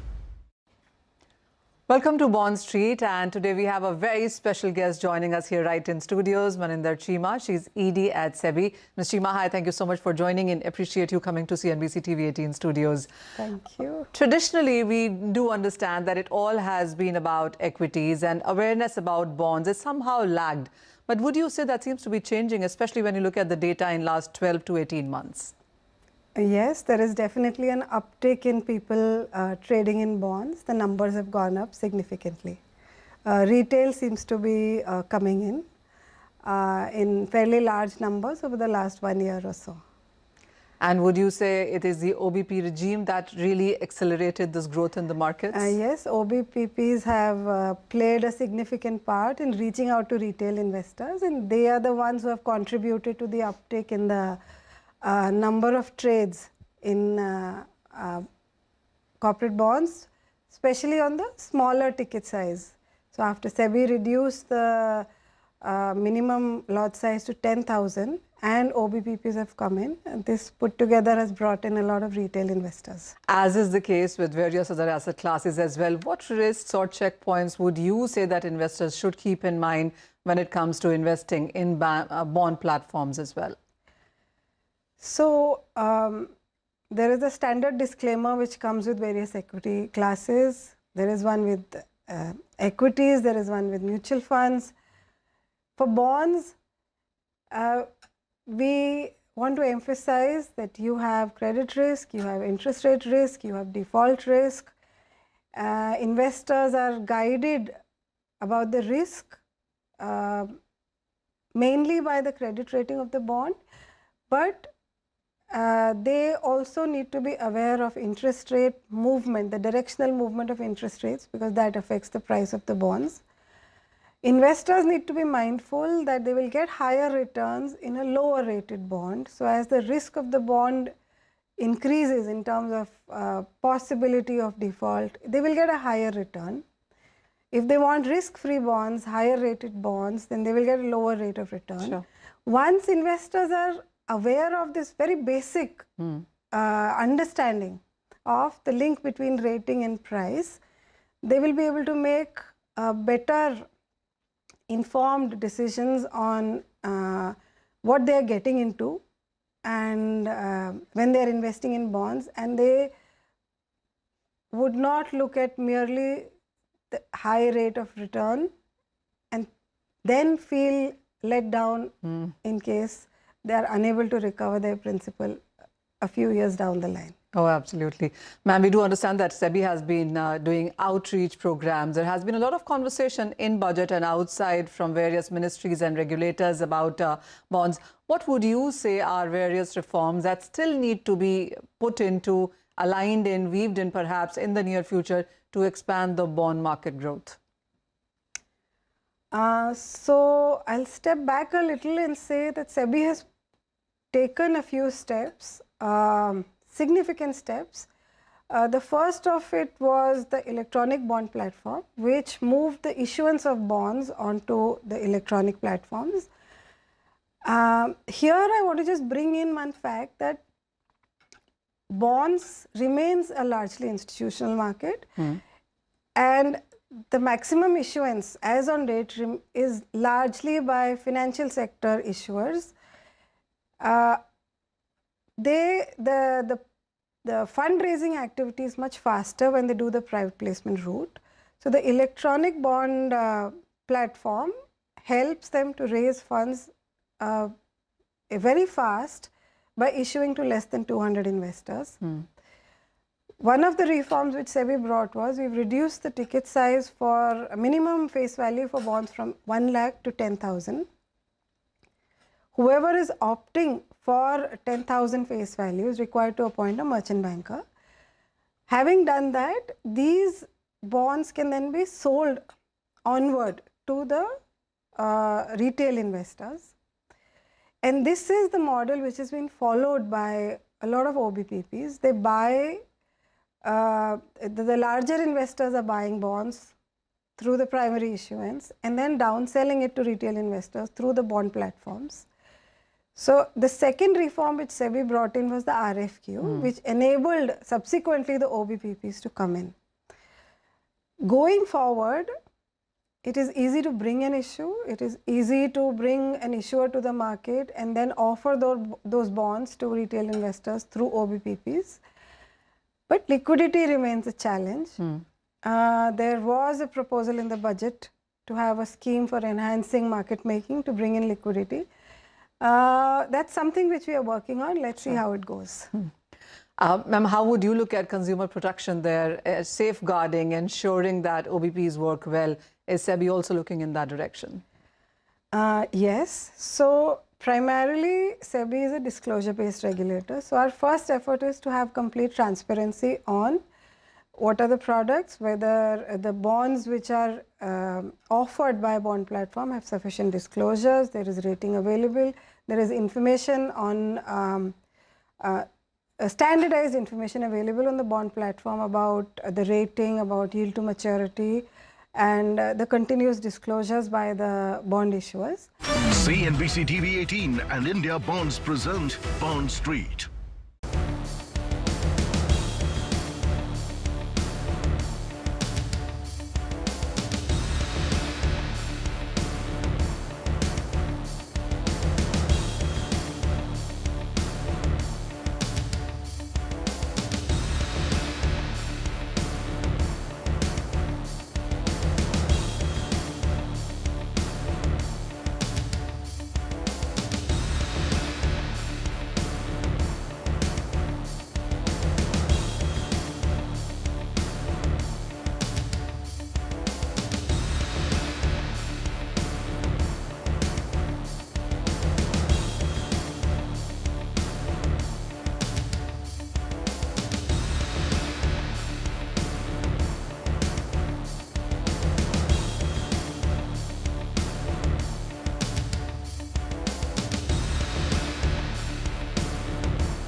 Welcome back. You're watching us here on Trading Hour. Perfect time to get you all the updates coming in from the F&O desk as well. If you look at the market this hour, the Nifty is off the lows, it's off the highs, as well as is the Sensex.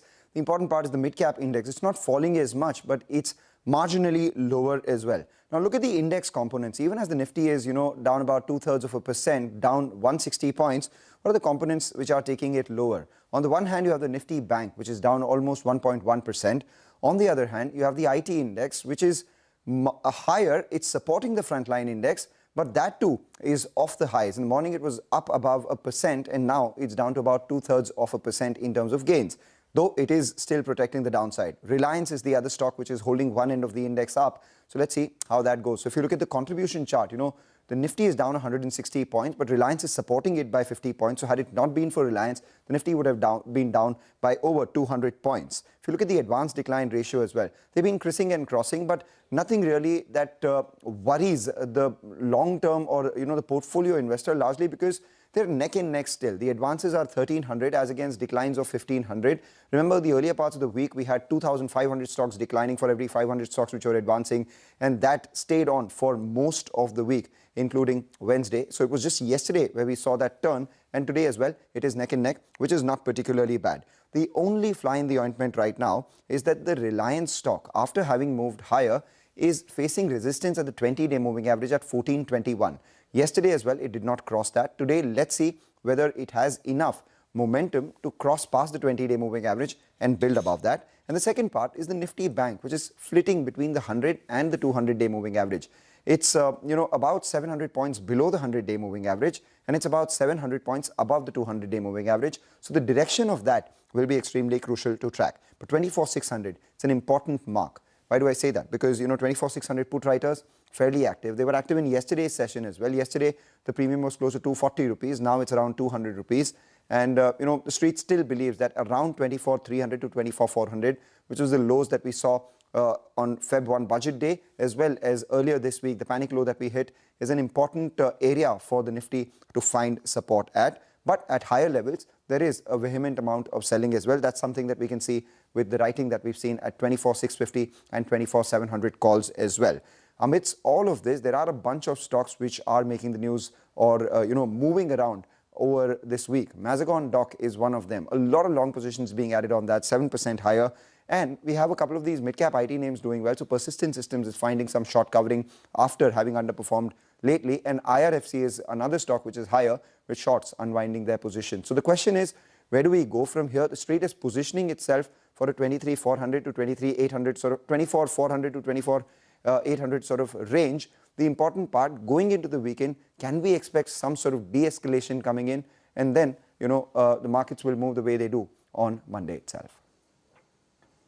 All right, Mangalam, thanks very much for setting that up for us. That's what the F&O cues are telling you about the markets at the moment. Now, let's get you our latest offering from the macro signal, which is, we've been hearing a lot about oil and gas this week with the Iran war, but there's another risk that nobody's really talking much about yet. Now, India, remember, is the world's largest recipient of remittances. In FY25, Indians working abroad sent home a staggering $135.46 billion, which was up 14% year on year. Now, that single inflow financed 47% of India's entire merchandise trade deficit. Over 14 years, it has covered about 42% of that deficit on average every single year.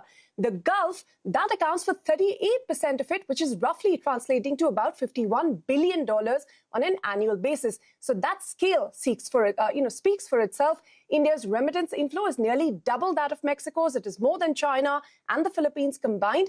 But here is the structural shift that makes this particular conflict directly relevant. Now, 7 years ago, the Gulf accounted for nearly half of all the remittances that flowed into India. Today, that share has fallen to about 38% as other countries like the US and UK have overtaken the Gulf for the first time. But $51 billion from the Gulf is still $51 billion, and it is that channel that is now most directly in the line of fire. Now, India's total overseas workforce has grown to about 18.5 million today. Half of them are actually in the GCC, blue-collar workers who go purely to earn and remit, and so this flow is very important. Now, as for the impact, DBS says the impact on remittances and the CAD math will become real if hostilities drag for a few months.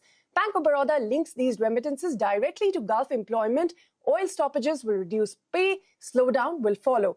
HDFC Bank lists it as a major risk to India's FY27 outlook, and India Rating knows that GCC holds the highest share of India's remittances of any region, and a prolonged conflict will hit that inflow directly. Now, the closest precedent that we have to this situation is COVID, where the GCC's remittance share had collapsed from 50% almost to 30% between FY17 and FY20 because informal workers in the region were hit, they came back, but total remittances did hold up because, other countries compensated like the US and UK to keep the current account stable. But this time around, a Gulf-specific conflict without that offset is a very different risk entirely. Both the channels are under pressure now. Simultaneously, you have the oil costs that are rising and the remittance inflows that are falling. So how will that impact CAD and the macros ahead? That is the signal to take note of today.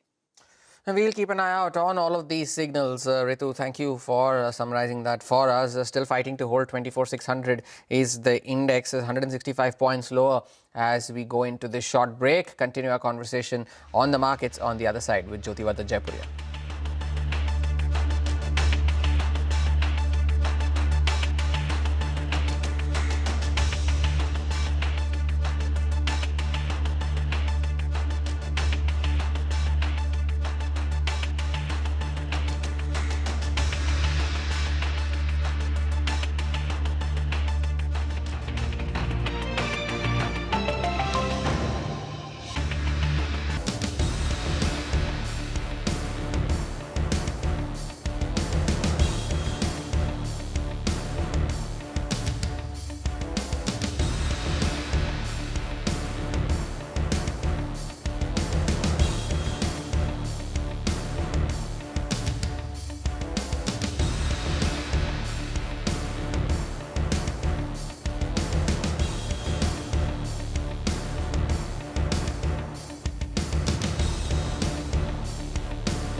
Welcome back. Continuing our conversation on the markets with Jyotivartan Jaipuria, the founder and MD of Valentis Advisors, who's joining in. Jyoti, good morning. Thank you for joining in.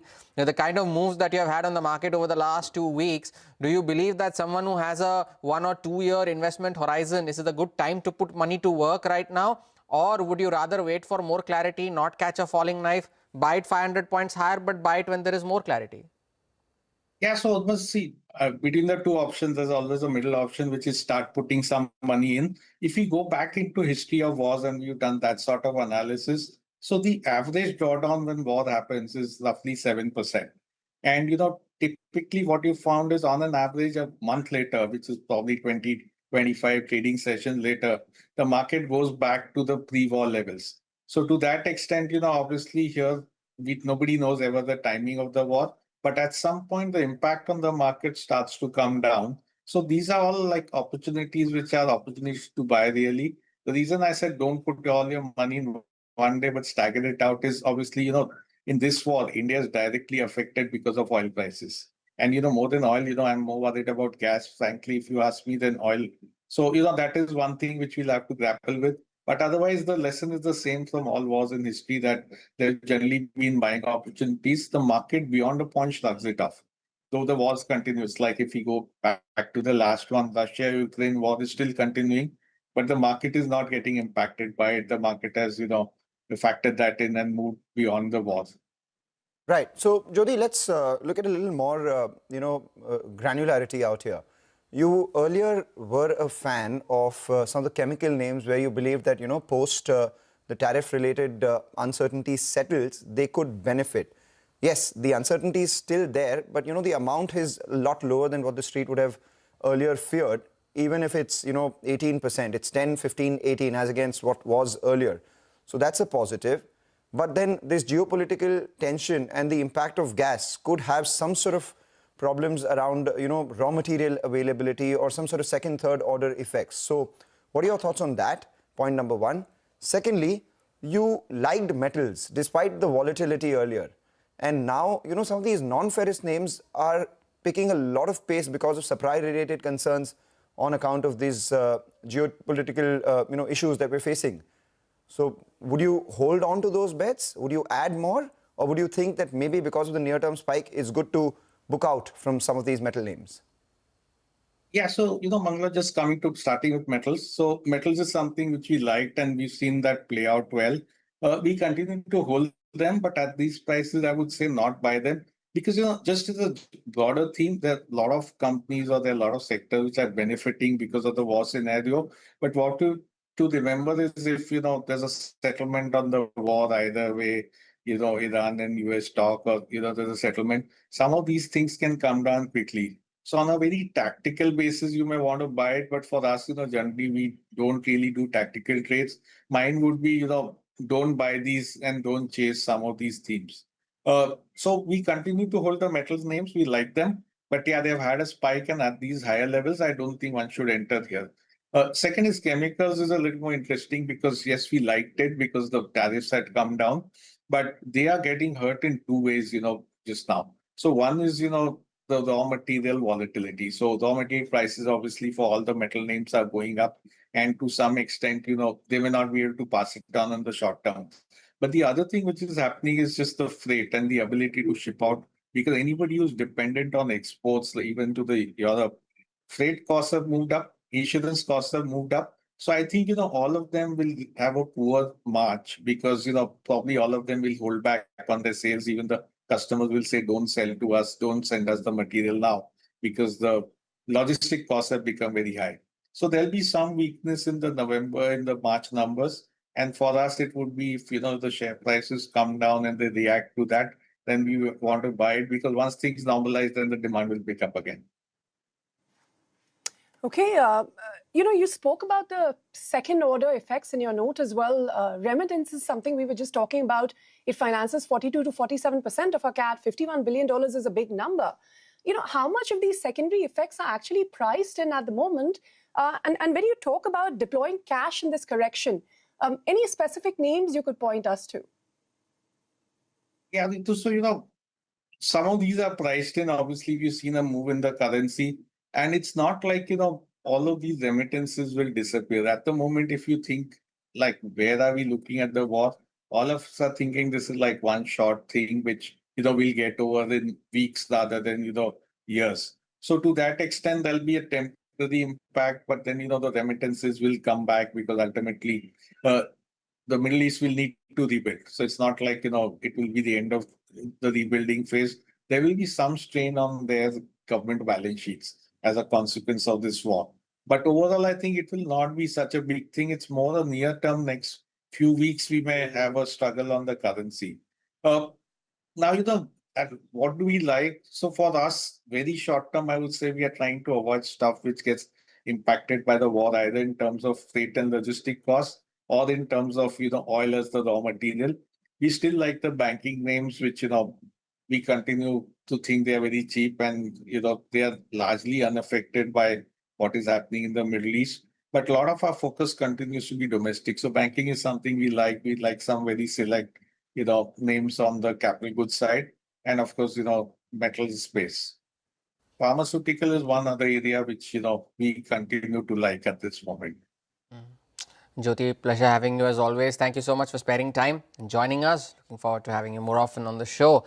Jyoti Vardhan Jaipuria there with his views on the markets and the road ahead. Take a short break. Get to the management of Sami Hotels on the other side to talk about their acquisition and the sentiment check on the hospitality space as well due to the ongoing war in West Asia. Stay tuned.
Let's talk about Sami Hotels. The stock's doing well in today's trading session. They made an acquisition of Rare India for about 47 crore rupees, so 70%. It was higher earlier, and now with the weakness in the market, the stock has come off. We obviously discussed the synergies from the acquisition, what they're planning to do with the business, and obviously the their own core business as well, the occupancy, ARR for the next quarter, and the impact of GST 2.0. Does that continue or not? Ashish Jakhanwala is the founder, MD and CEO of Sami Hotels, who joins in now.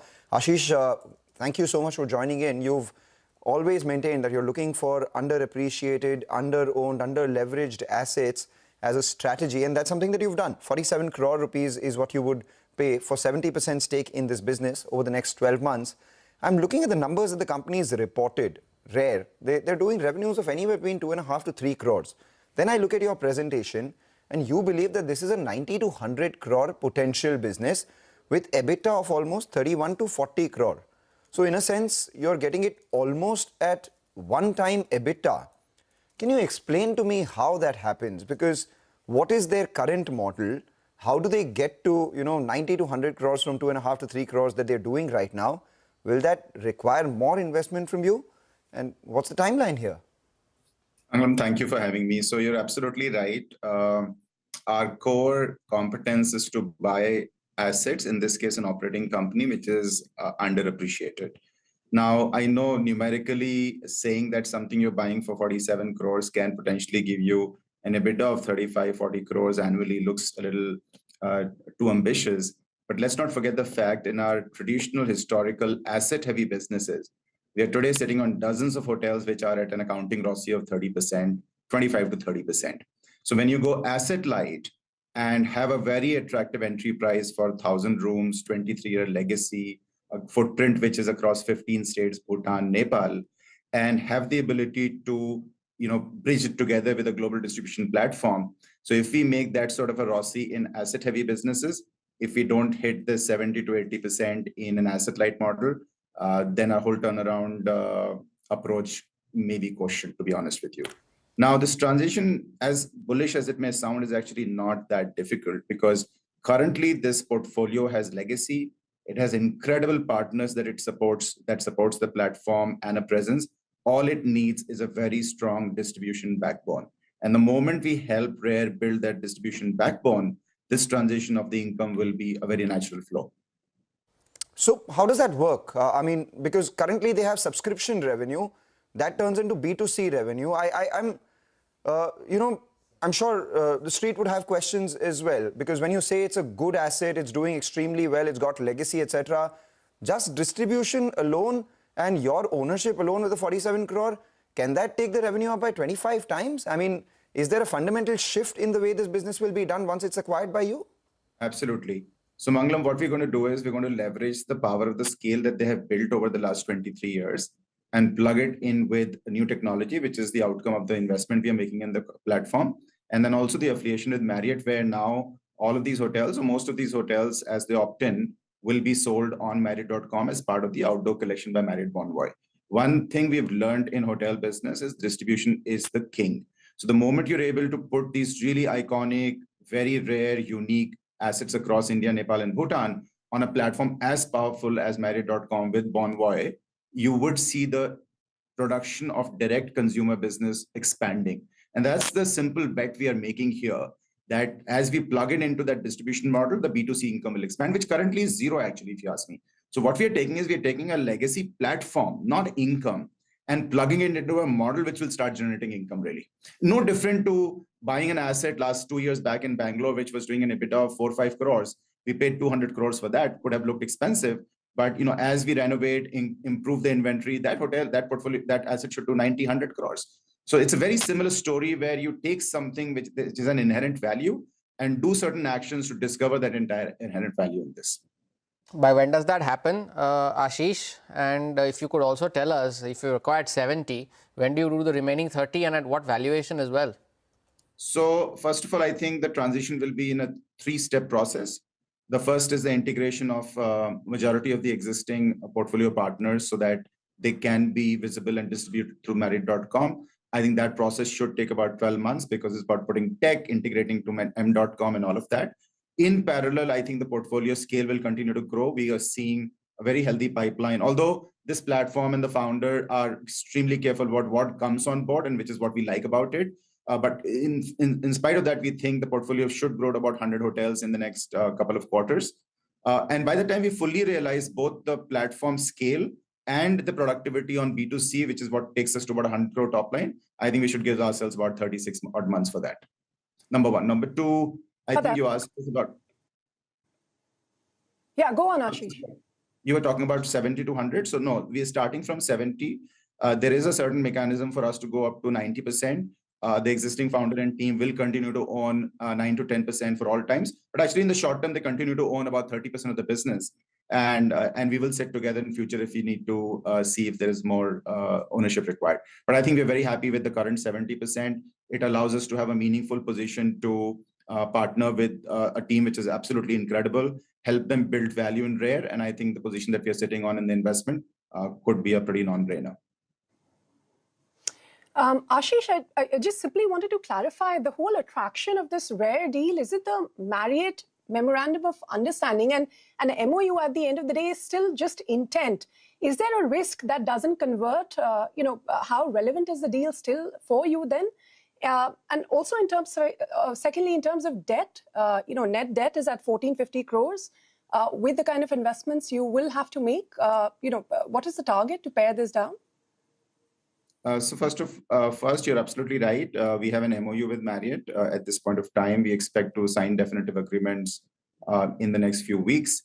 All MOUs carry a certain risk, but I can assure you that a platform like this is fairly attractive for all global distribution platforms, whether it is, all the large hotel companies will build distribution. So we don't think, while that's our preferred and a model that we have shortlisted now, but I don't think that there is a fundamental risk to realizing the value of the portfolio, even if we take the worst case that this MOU is not translated into a definitive agreement. I think there are other options that we can evaluate.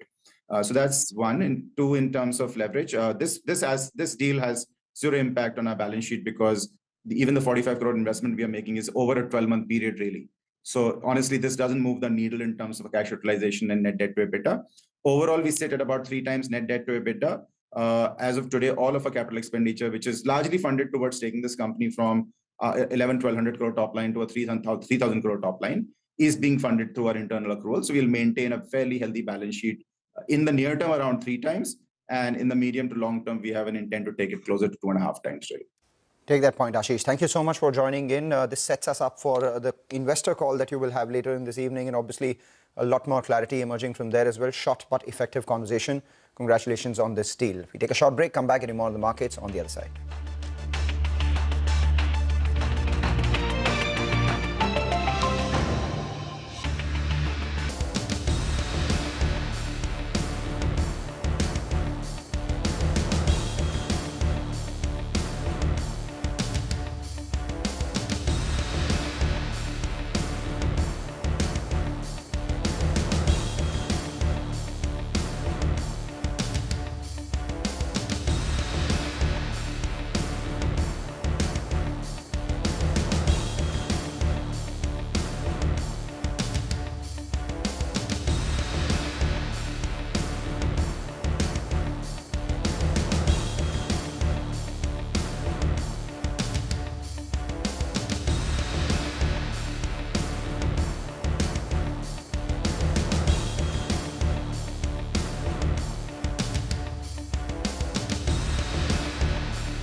Still 150 points lower on the index. Every time there is an intraday recovery, it gets sold into equally swiftly. That's been the story of the day so far. But for one stock, it's the complete opposite, and that is Ircon International. That stock is now at the highest point of the day, 11% higher on the stock. And Ircon, of course, has translated into the other railway stocks as well, be it RVNL. IRFCS Banglam was also highlighting in his FNO link as well that railway stocks doing well for themselves. Take your leave on this edition of Trading Hour from Mangalam, Ritu and me. Thank you for watching. Halftime report on the other side.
Stocks cave in after a steady start as fears of a prolonged Iran war make investors cautious. Realty and financials are the big drags, even as capital goods, utilities and IT eke out gains. US has allowed Indian refiners a 30-day window to buy Russian oil following supply disruptions due to the West Asia war. US Treasury Secretary Scott Bessent says this won't provide significant benefit to Russia. The stock of Reliance surges. Growth in India is at an inflection point, says HUL CEO Priya Nair in her first TV interview. She adds premiumization and category creation along with headroom will drive growth as HUL doubles down on beauty, personal care and wellness. Airlines have cancelled over 2,300 flights in India since February 28, with domestic carriers accounting for 1,770 of them and Indigo alone over 800. The Indigo stock slumps as the war in West Asia disrupts its flight plan. Oil futures dip after reports indicate the US is contemplating intervention in the oil futures market to rein in prices. Goldman Sachs expects a significant pullback to $76 per barrel for Brent crude. Hello and welcome to Halftime Report. We are coming to you live from the CNBC TV 18 Motilal Oswal studio. I'm Sonal Bhutra. With me today is Ekta Batra. Ekta, good afternoon. Finally, it's a Friday. It's been a long week when it comes to the updates that are coming in from West Asia, and that has been impacting markets.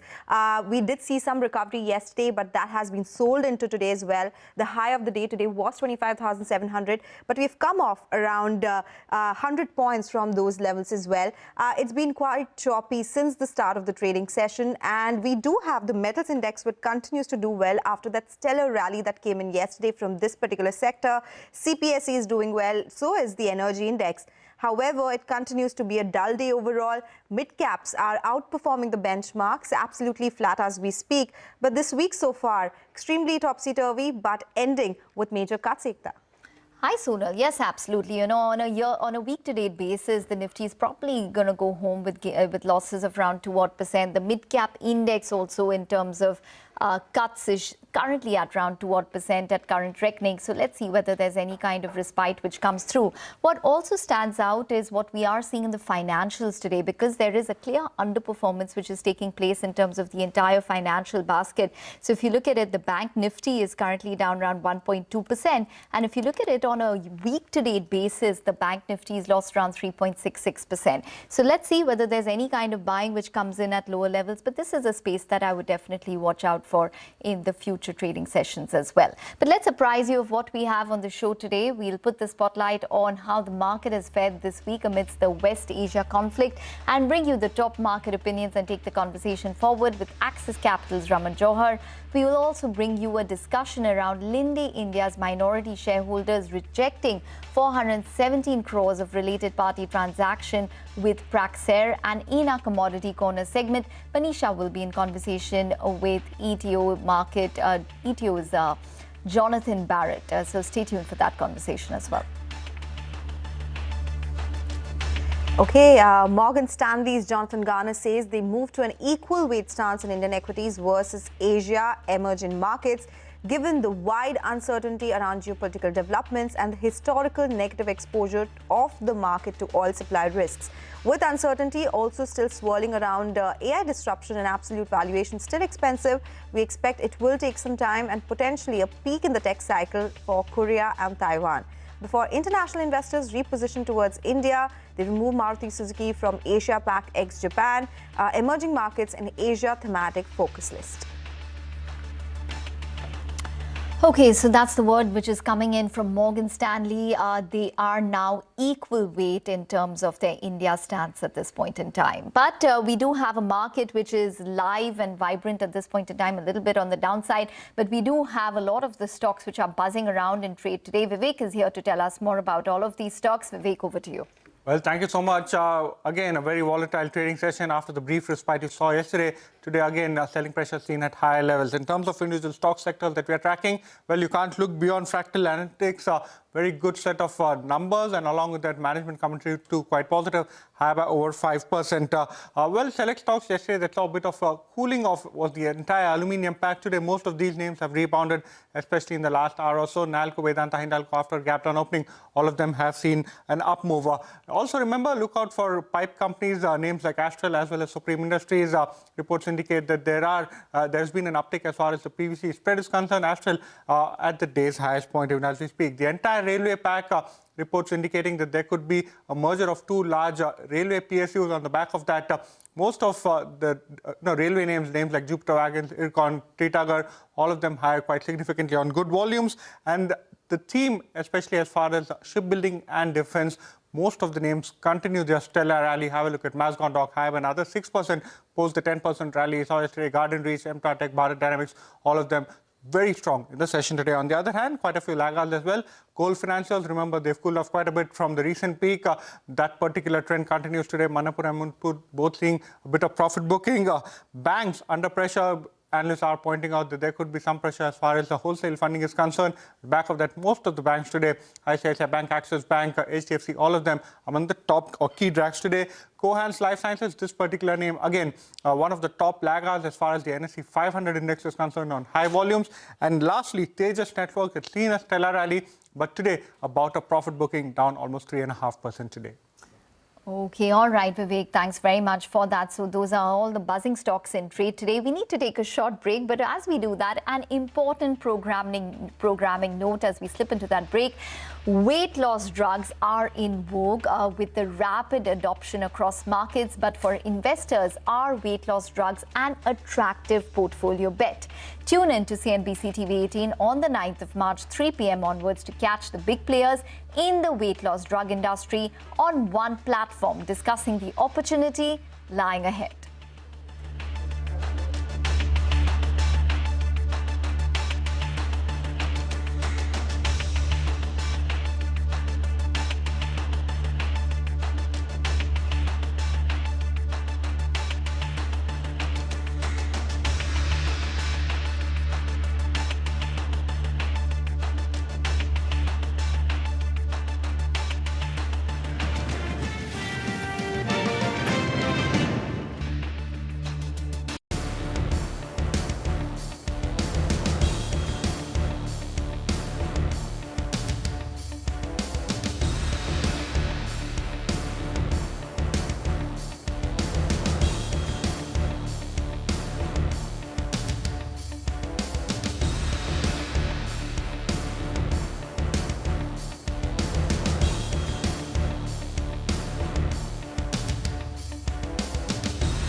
Welcome back. Well, for the markets, currently it's weak, but like we've been pointing out, there is concern which is coming in around the bank Nifty or the financials today. So the bank Nifty is currently down around 1% on a week-to-date basis. It's lost close to around 4%, so do watch out for that.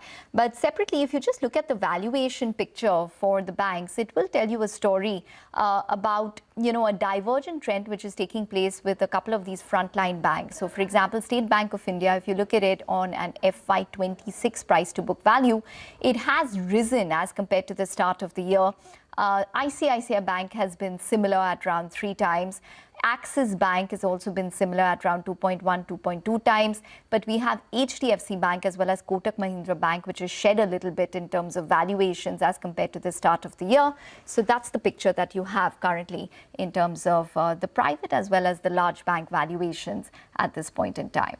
But let's talk a little more about the markets. We have Raman Johar, who is the MD and Head of Equities at Axis Capital, joining in. Raman, hi, welcome to the show. Well, we were just talking about how Morgan Stanley is a little cautious on India now. They've downgraded their rating on India to equal weight. And one of the key things that they've spoken about is the oil risk that India has. What's your sense? How worried are you about Indian equities from the oil risk standpoint, considering the West Asia conflict?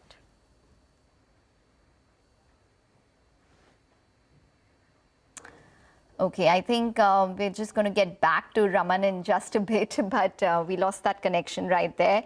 But for the markets, like we've been pointing out, the banks are weak. We have the mid-cap index, which is just about flat at this point in time, lower by around 58 odd points. The India VIX should come up for you because that is showing a little bit of a spike on the upside. If you look at it on a week-to-date basis, the India VIX is spiked up around 36 odd % and is up around 4.6% at this point. So overall, the texture of the market could be wanting for more. So just about lower by around 0.6% currently for the Nifty. Weekdays, yes, I think we have Raman back with us. Okay, Raman, hi. Thanks very much for joining in and talking to us today and this afternoon. Well, it's definitely a lot of volatile times for the markets. One of the things that we wanted to get your assessment on was basically the oil price risk, considering the kind of, exposure that we do have to crude, considering the West Asia conflict. How are you placed? Pleasure to be here, and I hope I'm audible now. Yes, you are. Yes, you are. Go ahead. Perfect.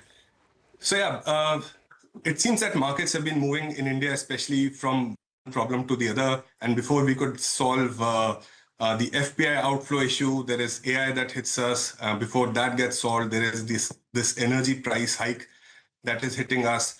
So it does seem like we are moving from one problem to other without the first getting resolved completely. It's a challenging market. But there are a few things for us to be constructive. And just going back to the point that you raised on energy. So yes, it's a well-known fact that India, being an energy importer, does lose out whenever crude spikes. But we did a quick analysis on how the markets have fared over the last 30 years whenever these incidents of crude price spikes have come through.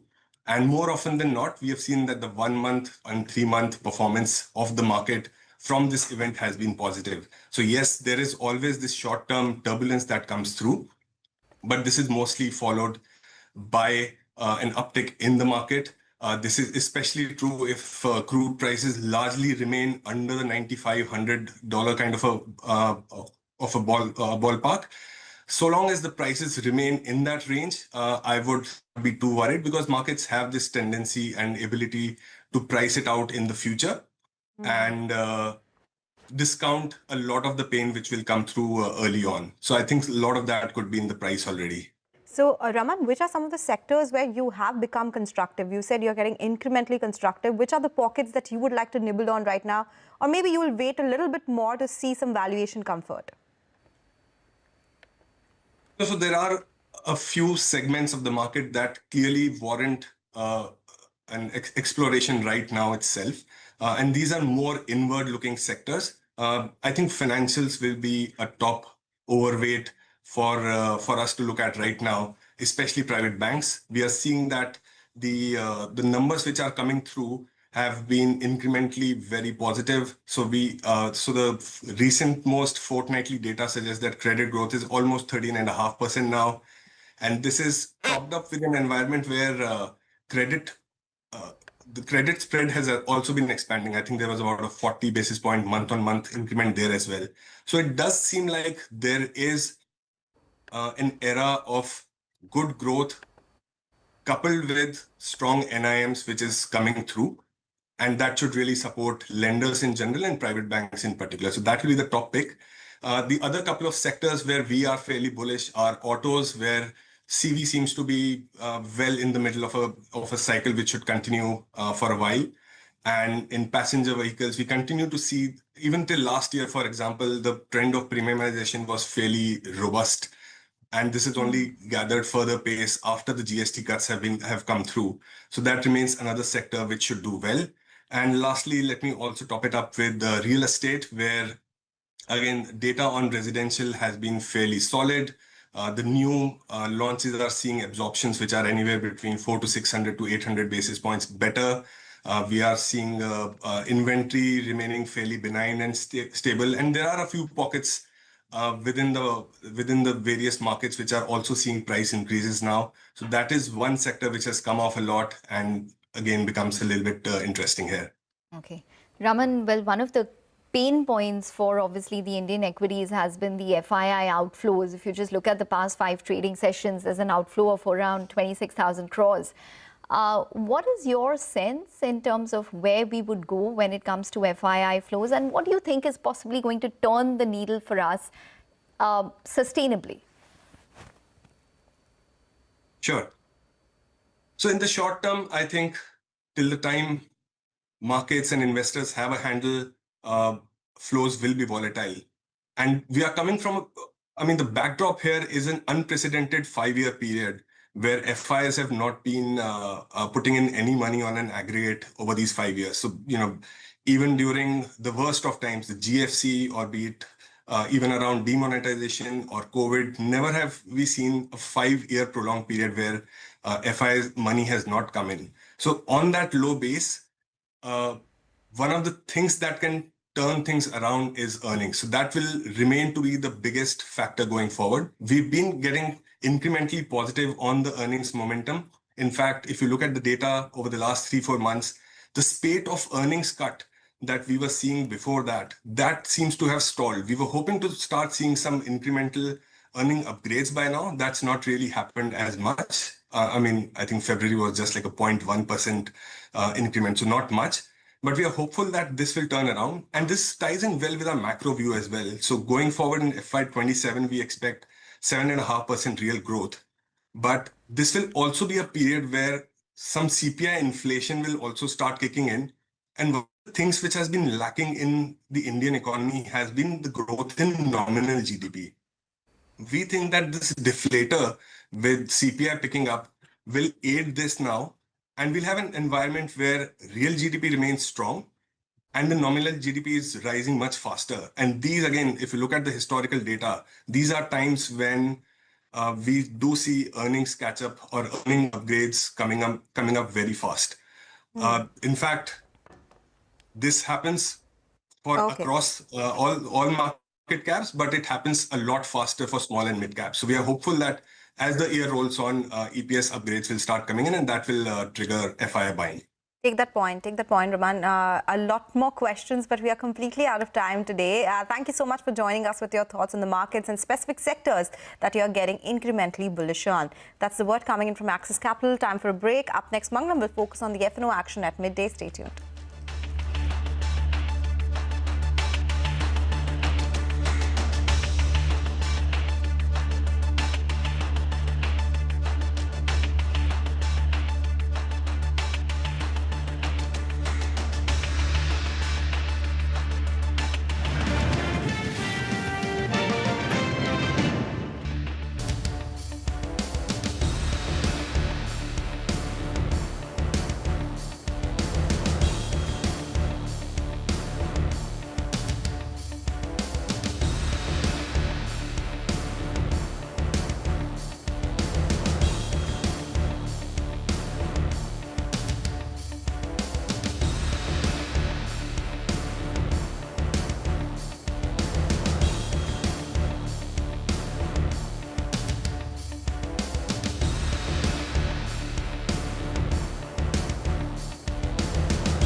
Welcome back. It's still tuned into Halftime Report. Well, markets have come off from the further from the highs. Nifty's just up the 24,600 mark, very close to breaking that as well. So watch out for that. Even mid-cap index is off the highs of the day. Let's get in. Mangalam Malu is joining in with all the F&O action for the day. Mangalam. Well, if you look at the indices today, the Nifty has come off the highs. It is finding support at lower levels, but struggling to stay above the highs, and that's been the story of the last couple of days as well. The Nifty Bank is the one which is pressurizing the frontline index, down about 1.2% at a time when, the global uncertainty is taking place. You would have imagined that maybe the export-facing sectors or external-facing sectors would have the pressure and not the domestic-facing sector. So that's something we will monitor as we go along. Maybe higher crude and weaker rupee is impacting some of these banks as well. The mid-caps, they are relatively better by not falling as much today. But if you look at the contribution chart of the Nifty, the fact that the Nifty is holding on to 24,600 is all thanks to Reliance. Reliance over the last couple of trading sessions has been holding one end of the index up. So if you look at, the Nifty contribution chart, 45 points on the upside have been supported by Reliance. Had it not been for that stock, we'd have been lower by over 200 points. Market breadth, the advanced decline tells you that it is relatively better than what it was in the start of this week. We had, 2,500 stocks declining. Now it's just about 500, 600 stocks, advancing on Monday as well as Wednesday. But over the last couple of days, it's been neck and neck. Yesterday, obviously, way more stocks were gaining than the number of stocks which are losing. So that it's not moving very differently is a positive. Reliance now, after having moved higher, the 20-day moving average comes into picture. So does it cross that and see further buying or not is something that we will be tracking. The Nifty Bank, however, is right in the middle of this, 100 and 200-day moving average range, which is a wide range, but it's about 800 points below the 100-day moving average and about 600-700 points above the 200-day moving average. Nifty 24,600 is a crucial fulcrum for the market. We've seen both call and put writing at these levels. Call writers and put writers are playing for a 200-point range on either side. So 24,400 to 24,800 is the broad range that everyone is awaiting, unless there is some sort of de-escalation or news around the geopolitical uncertainty that plays out. But a lot of stocks are on our radar, and this afternoon in particular, a lot of long positions have been added on a couple of these cap goods sort of names, CG Power, Siemens and Hitachi Energy, all of them buzzing around on the way up with long positions being added. Okay, all right, Mangalam. Thanks very much for that. So that's what's taking place in terms of the F&O space. For the markets right now, we have the mid-cap index, which is just about marginally lower. But the worrisome point is definitely the Nifty, which is at around 24,583. So we've lost around 186 odd points currently for the Nifty. And we have the Bank Nifty, which is also at the low point of the day, shedding almost 800 points at this point in time. We'll take a short break. Manisha Gupta joins in with Jonathan Barrett on the other side. Stay tuned.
Welcome back. Joining us on the show now is Jonathan Bharat. He is CIO at ETO Markets. Jonathan, hi. Thank you so much for joining us. And seventh day of US-led Iran and Israel conflict therein. And we've seen the crude oil prices kind of hold around that $85 a barrel mark.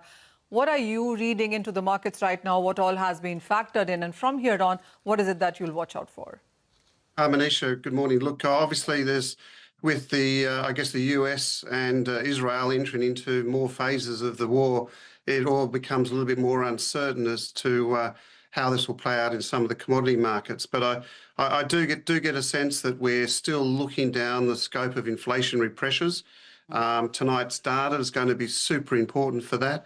But when I look back at some of the commodities, oil, you're right, it's right on that top end. $85 is just sitting there. I think the interesting thing there, it hasn't really moved on. It's stabilized. Does that represent a top? Sadly, I don't think it does. I think with more phases coming in, I think we've got another price move to the top side, particularly for oil. Jonathan, how would you read the statement where India has been allowed to take in Russian oil, which is on waters near India, that is? Look, I think anything is positive. We've got a lot of economies out there that need energy, particularly India. And I think I actually think that Trump's got more on his mind at the moment, a lot of other things on it, by just sitting there. He's got a lot of things on his plate, and I think he's just letting this one go until he decides he wants to make a bit of a mess. I do find that there's a lot of different things that Trump's looking at the moment. I find it all a little bit confusing, whether it's Spain, whether it's sort of Iran, whether it's Indian sort of oil. So there's a lot of things out there that is focused on for the US and particularly the president.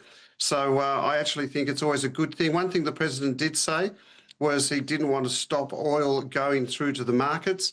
And I think when you find that the US is the largest, one of the largest exporters, you'll find that not only will Russia participate, but I also think the US will participate. So I think there should be adequate supply, and I think that's actually holding the price just slightly at the moment. Oh, absolutely. And when you say, Jonathan, that you expect the crude prices to gain in from here, then what is the kind of scenario that you see playing out if there is a resolution, not a resolution? How are we looking at crude prices? I think it's more that uncertainty. I think when you look at crude or the energy sector in itself, when you look at the natural gas, but when you look at crude, I think it's that uncertainty of bringing other players into the arena. And so I guess let's see how the different phases work. I do think as a measure, as soon as you get boots on the ground, that's another phase, which hopefully we don't get. But if that does happen, then I think people get more concerned because you've got other dynamics starting to play, particularly, when you look at Herzebollah, when you look at all the others, another whole lot of another area comes in. And I think that just creates that worry about supply to the market. So if the Iran retaliation continues, then where are we looking at the crude prices headed? Look, I'd really like to think that when we looked at this whole conflict, we looked at about a $15 to $20 premium. I think given that sort of like 2 months ago, we were looking at major surpluses, there is enough oil there. I think it's more fear that's driving this market. So at the moment, I don't see it sort of moving too much higher. I think another 5, maybe 10% at the most. But I do think that the US have said that they will supply, if in fact there is a concern. Obviously, Straits of Hormuz is an issue. But if you think we can get supply other ways, then it'll quieten the market down. If anything there, I can only see prices going marginally higher, maybe that 10%, but nothing too much more from there. A final question then, Jonathan. How are you looking at the precious metal prices from here? We've seen a good amount of correction in gold and silver both because the money really seems to be flowing in the US dollar as a safe haven currently. Absolutely. I think, when there is that disruption, the market does go to the US dollar, and I think that's what we're seeing. It is interesting to see the pattern of how sort of gold or the precious metals are actually trading. Obviously, there's a lot of disruption in the equity markets, as we know, and a lot of people are selling some of their assets in order to fund margins. That's a normal play that we see. So we see sort of gold and silver sort of coming under pressure in Europe. In Asia, they tend to push it. We've had a good run already today in silver, and gold's holding. So I think, if anything, it's more of a correction. But once we get more uncertainty into the market and more of that inflationary story starting to develop, remember we have got those big numbers in the States tonight, then I think people will go back to that same story of looking to gold and looking to silver. Okay, all right, Manisha as well as Jonathan. Thanks very much for joining in and taking us through that conversation on the commodity space. We need to take a short break, but up next we'll bring you a very interesting discussion around Linde India's minority shareholders rejecting 417 crores of related party transaction with Praxair. Stay tuned for that conversation. We have Amit Tandon as well as Shailesh Haribhakti joining in for that.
Welcome back. You're still tuned on Halftime Report. Linde India, that is the stock on our radar. The company said minority shareholders have rejected the company's proposal to enter related party transactions worth 417 crore rupees with the affiliate Praxair. The resolution, which requires shareholder approval for related party transactions proposed to be entered into during FY26, did not receive the required votes.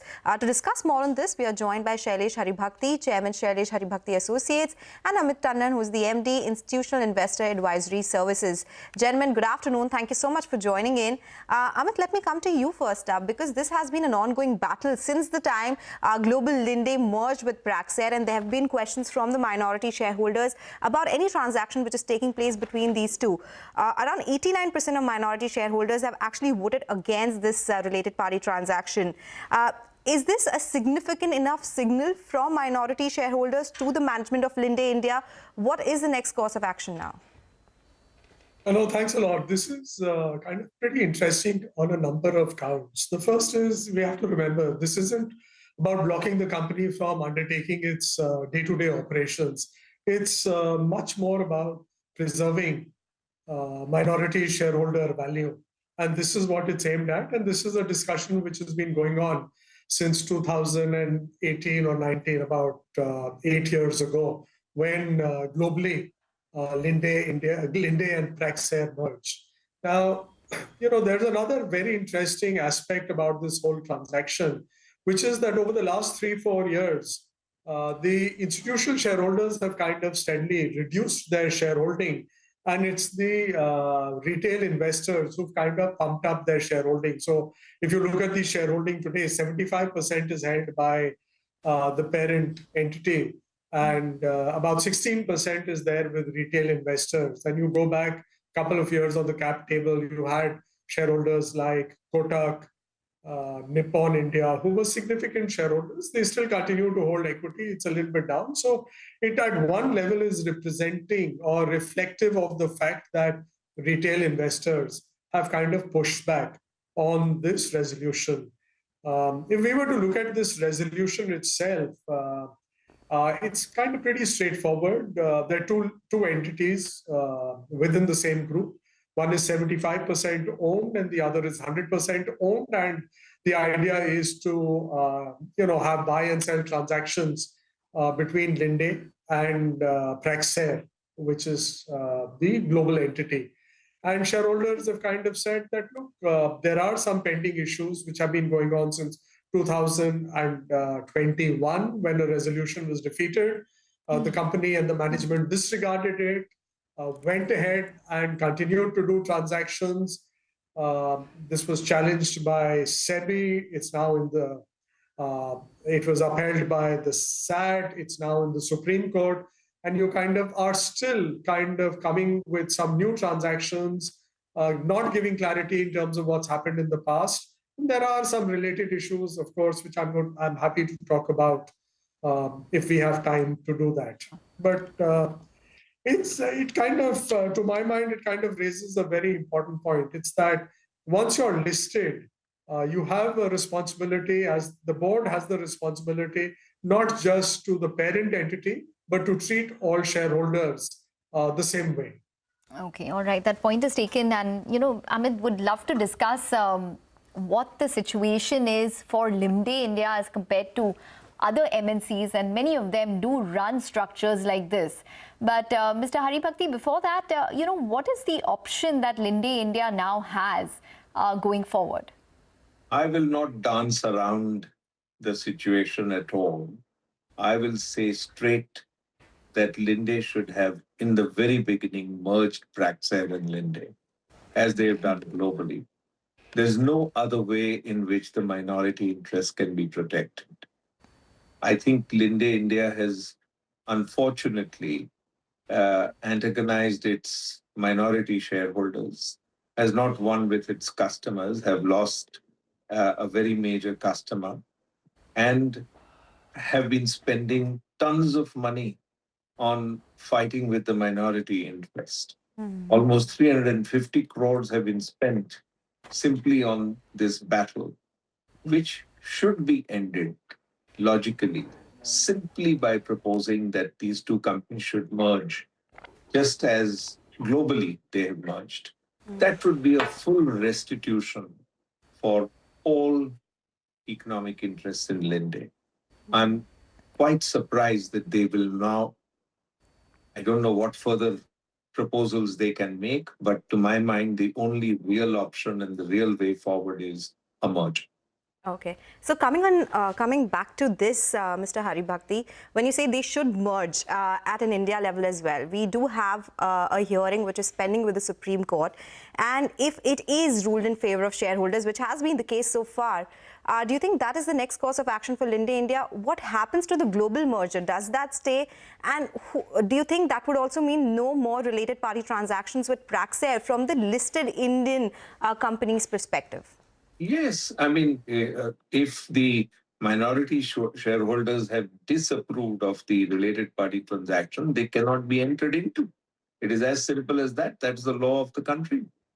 And they will have to, if they want to continue to work with Praxair as a related party, they simply cannot do it. The only way to go forward is to merge and avoid the whole related party issue altogether.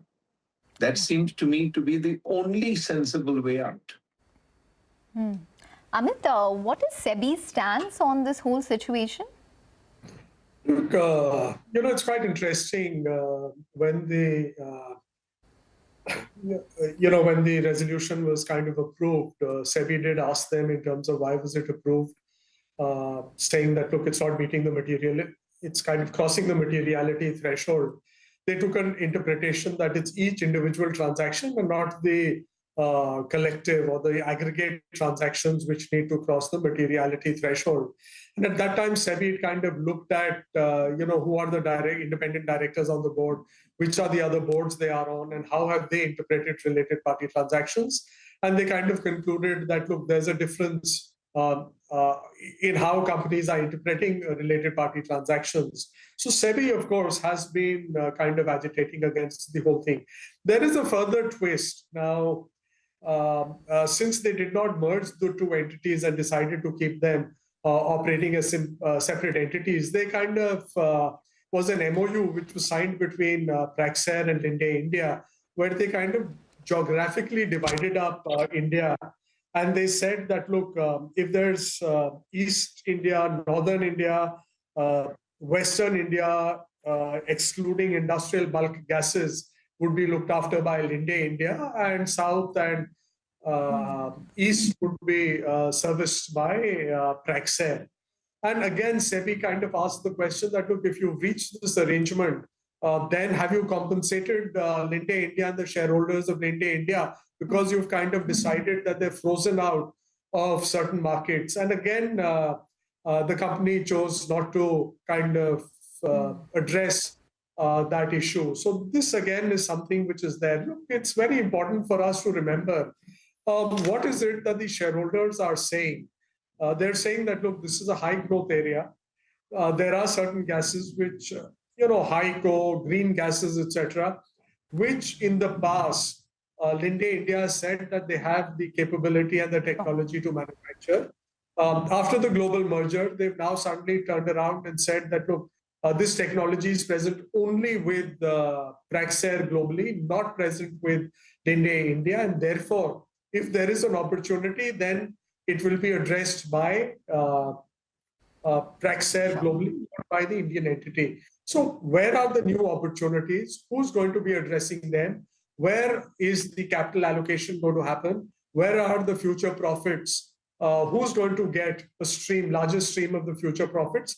All that is up in the air. And this is a very interesting question, which a lot of multinationals grapple with. The most public, of course, has been when Maruti decided that the Gujarat plant would be set up by Suzuki. And there were supposed to be a series of related party transactions between Suzuki and Maruti. But after 2, 3, 4 years, Maruti decided that, look, it's much, much better if it's all undertaken within Maruti Suzuki itself rather than have different structures.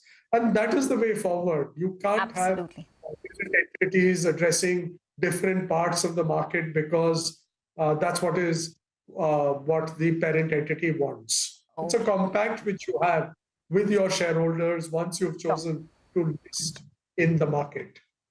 All right. That point is taken, Amit, as well as Mr. Haribhakti.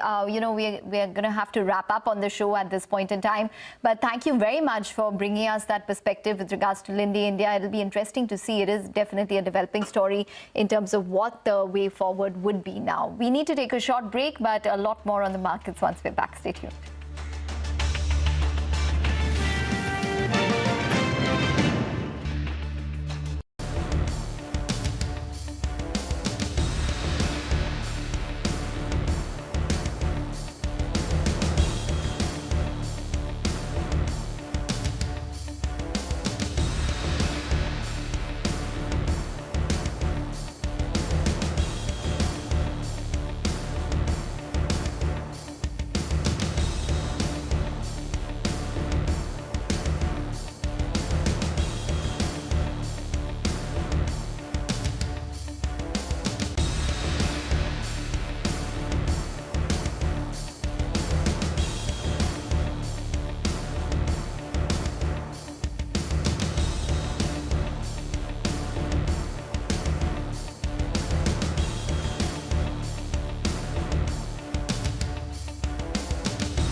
Welcome back. Well, for the indices, it's weak at this point. Just watch out for a couple of stocks which are showing a good amount of turnover today. So Mazgon Docs, that one is up and buzzing after an order win. We have LT Foods, which is down around 3% but huge turnovers on that one.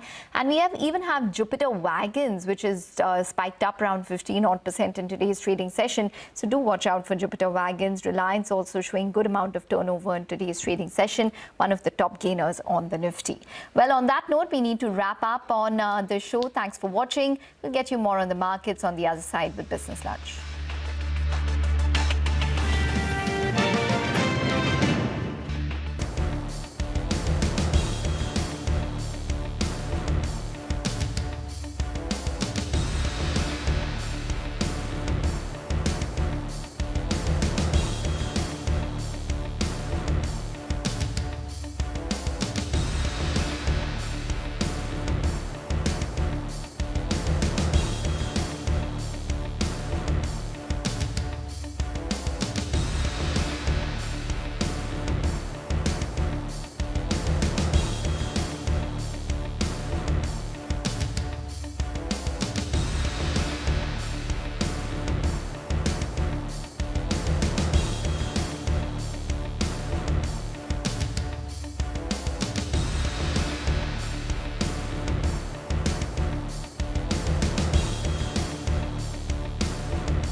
Stocks cave in after a steady start as fears of a prolonged Iran war make investors cautious. Realty and financials are the big drags, even as capital goods, utilities and IT eke out some gains. US has allowed Indian refiners a 30-day window to buy Russian oil following supply disruption due to the Iran war. US Treasury Secretary Scott Bessent says this won't provide significant benefit to Russia. The stock of Reliance surges. Growth in India is at an inflection point, says HUL CEO Priya Nair in her first television interview. She adds that premiumization and category creation along with headroom will drive growth as HUL double down on beauty, personal care and wellness. Airlines have cancelled over 2,300 flights in India since February 28th, with domestic carriers accounting for 1,770 of them, and Indigo alone over 800. The Indigo stock slumps as the war in West Asia disrupts its flight plan. Oil futures have dropped but have managed to recover a significant part of those losses after reports indicate that the US is contemplating intervention in the oil futures market to rein in prices. Goldman Sachs expects a significant pullback to $76 a barrel for Brent crude.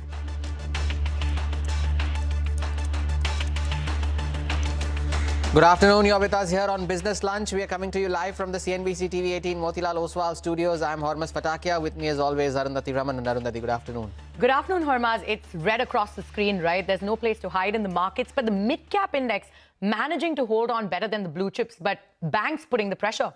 The banks have been the big drags today. It's on one side, it's been the banks, and on the other side, it's been Reliance Industries. And that is what is ensuring that the downside on the Nifty is capped. 800 points lower now on the Nifty Bank. It's been an underwhelming day for the banking stocks. And on the other side, it is Reliance Industries that is keeping the index afloat. So continuing to hold on to gains of around 2%. And that is ensuring that the Nifty is managing to hold out on that 24,600 mark as we close out this week. So this will be the second straight week where the index will be down more than 1.5%. It was down 1.5% last week as well. So a down week yet again. It'll be interesting to see how Wall Street behaves overnight, considering the sell-off that you saw yesterday. So it's fairly fluid right now. No clarity on what happens in West Asia. Oil prices, which had declined earlier in the day, have recovered most of those losses. Brent is now back above the $85 a barrel mark. So there is no let-off there as well. So as of now, it is banks that are putting pressure, but Reliance is keeping the index downside capped, at least for now. Absolutely. And, if we look at the sectors, right, on the upside, we've got some of those defense names. We've got BL, Mazagon Dock, Bharat Dynamics, all of them soaring over 5%. Mazagon Dock also seeing an order win, which helped that stock go higher. IT names seeing some recovery, although, it's not at the high point of the day. After the sell-off it witnessed in the last month, we've got Infosys, Persistent Systems, HCL Tech, all of them gaining between 0.5% and 2.5%. But on the downside, we're seeing pressure, like Hormaz pointed out, from those private banking names, which are also the top losers on the Nifty. We've got ICICI Bank, HDFC Bank, Axis Bank, all of them between 1.5% to 2.5% in the red. And it's the realty index that's feeling the pressure. It's the top losing index. Godrej Properties, Prestige, Lodha, all of them over 2% in the red. So that's how the markets are looking today. But our top story this afternoon, the war in West Asia sees no end as it enters day 7. At least 1,230 people have been killed in US and Israeli strikes on Iran since the fighting began on Saturday. In retaliation, Iran has been striking neighboring countries. In the latest slew of attacks on the other Gulf regions, a fire broke out at a unit of Bahrain's Bapco Energy's refinery after a missile strike. But officials say the blaze has been contained, with no injuries reported and refinery operations continuing. Meanwhile, U.S. Defense Secretary Pete Hegseth said that Iran was making a mistake if it believed that the United States could not sustain the ongoing war, adding that Washington had just begun to fight. And in an interview to NBC, the Minister of Foreign Affairs of Iran, Abbas Araghchi, condemned the U.S. attack on the ship IRIS Dina, saying it was unarmed and called it a war crime. He added Iran was confident it would confront the U.S. in a ground invasion and was waiting for the U.S. to invade them. Meanwhile, the U.S. Central Command has released this video on X, wherein Iran's sole drone carrier craft, IRIS Shahid Bagheri, can be seen being hit with smoke clouds billowing from the impact. And US President Donald Trump has said that they, along with their Israeli partners, continue to demolish the enemy. He said that Iran wanted to make a deal, but he told them that they were a little bit late. Listen in. The United States military, together with the wonderful Israeli partners, continues to totally demolish the enemy far ahead of schedule and at levels that people have never seen before, actually. We're destroying more of Iran's missiles and drone capability every single hour, knocking them out like nobody thought was possible. As soon as they set off a missile, within 4 minutes, the launcher gets hit. They don't know what's happening. But we have the greatest military anywhere in the world. Their Navy is gone. 24 ships in 3 days. That's a lot of ships. But they're tough, and they want to fight. And they're calling, they're saying, how do we make a deal? I said, you're being a little bit late. And we want to fight now more than they do. Meanwhile, Iranian foreign minister told NBC News that they are not asking for a ceasefire. Take a look. We are not asking for a ceasefire. And we don't see any reason why we should negotiate with the US. When we negotiated with them twice, and every time they attacked us at the middle of negotiations. So there is no request for a ceasefire by us, and there is no request for the negotiation with the US from us. We have never sent any messages to them. In fact, our colleague Santya also spoke to the Israeli ambassador to India and asked him about how the United States and Israel plan to secure shipping lines via the Strait of Hormuz. Listen into his comments. Of course, it doesn't control it. I think what the Iranian regime is trying to do is to intimidate ships from going through the straits. I think that a lot of countries are taking precaution, especially insurance companies. And as we speak, I know of an effort, American effort and the effort of other Western powers to actually prepare a program to safeguard the movement through the straits so the Iranian threats cannot be realized. I'm sure that there's going to be an international effort to secure the movement through the straits in the near future. And in some relief for the oil sector, the US Treasury Department has announced a temporary 30-day waiver to allow Indian refiners to purchase Russian oil. US Treasury Secretary Scott Bessent said the move was in light of oil and gas production reaching the highest levels ever recorded. He added that the measure will not provide significant financial benefit to the Russian government, as it only authorizes transactions involving oil already stranded at sea. India is an essential partner of the US, and we fully anticipate that New Delhi will ramp up purchases of US oil. This stopgap measure will alleviate pressure caused by Iran's attempt to take global energy hostage. Let's also now hear out what the US Energy Secretary Chris Wright had to say to ABC News on the global energy security, the United States ensuring a safe passage via the Strait of Hormuz, and the United States' decision to allow supply of Russian oil to India. Listen in. Not today, not today. There is commercial insurance markets. What we're going to do is backstop or reinsure existing commercial markets, but when it's time. You don't want to run a large tanker ship through the Strait of Hormuz today, but that'll change in the not too distant future. We're taking a short-term action to say all this floating Russian oil storage that's around southern Asia.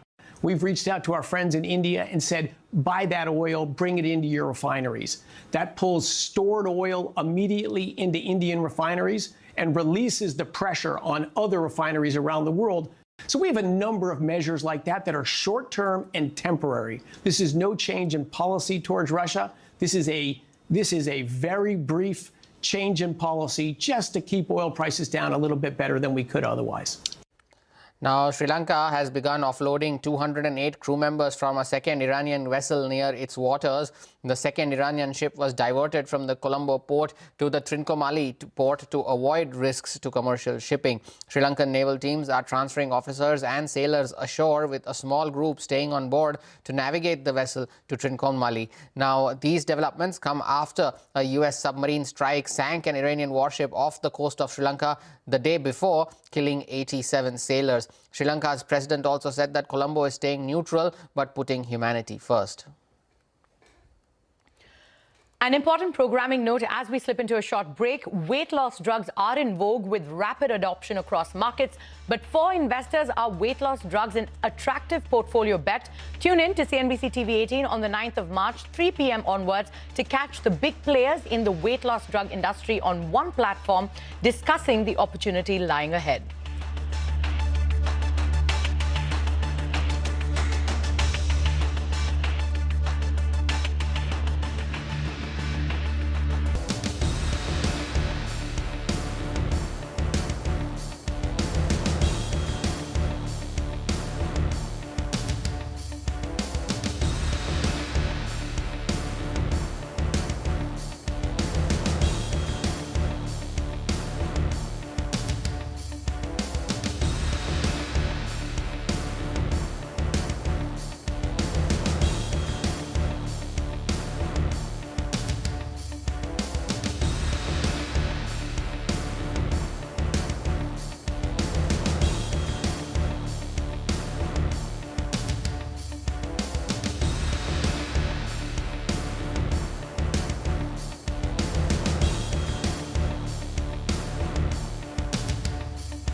Welcome back. You're still with us on Business Lunch. As the conflict in West Asia widens, the government has asked oil refining companies to maximize and ensure that propane and butane streams are used to produce LPG and make it available to oil marketing companies. Refiners have also been asked to not use propane and butane for petrochemical production and to sell LPG to domestic consumers only. So staying with the fallout of the war, data accessed by CNBC TV18 shows that over 2,325 flights have been cancelled between the 28th of February and the 5th of March due to the West Asia airspace disruption. Madhya is now joining in with more details on this. Madhya. Well, 7 days since the conflict started, and it has caused major turbulence for global aviation, not just India. The impact has been huge, but the severity is understood with numbers. And the exclusive data accessed by us shows that the scale of disruption is so huge that since the 28th of February till the 5th of March, over 2,300 flights have been cancelled due to the airspace restrictions across the Middle East. Out of these, 1,770 flights were cancelled by Indian Airlines, while 555 cancellations were by foreign carriers. The passenger impact is massive. Nearly 3 lakh travelers have been affected so far, and around 16,000 passengers were stranded across different Gulf airports as of the 5th of March when we accessed this data. Airlines have been trying to bring back passengers using alternative routes. On the 4th of March alone, 28 inbound flights operated from the Middle East and brought back about 5,300 passengers to India. On the 5th of March, which is yesterday, at least 36 flights were operated by Indian carriers. Now, if we look at the day-wise cancellations by Indian Airlines, the numbers clearly show how severe the disruption has been. On 28th February, about 196 flights were cancelled. This jumped to 348 cancellations on the 1st of March and 357 flights on the 2nd of March, which was the peak of the disruption. After that, 319 flights were cancelled on the 3rd March, 269 flights on 4th March, and on the 5th March, airlines cancelled 281 flights. Now, if we break this down airline-wise, Indigo accounts for the highest cancellations at 806 flights.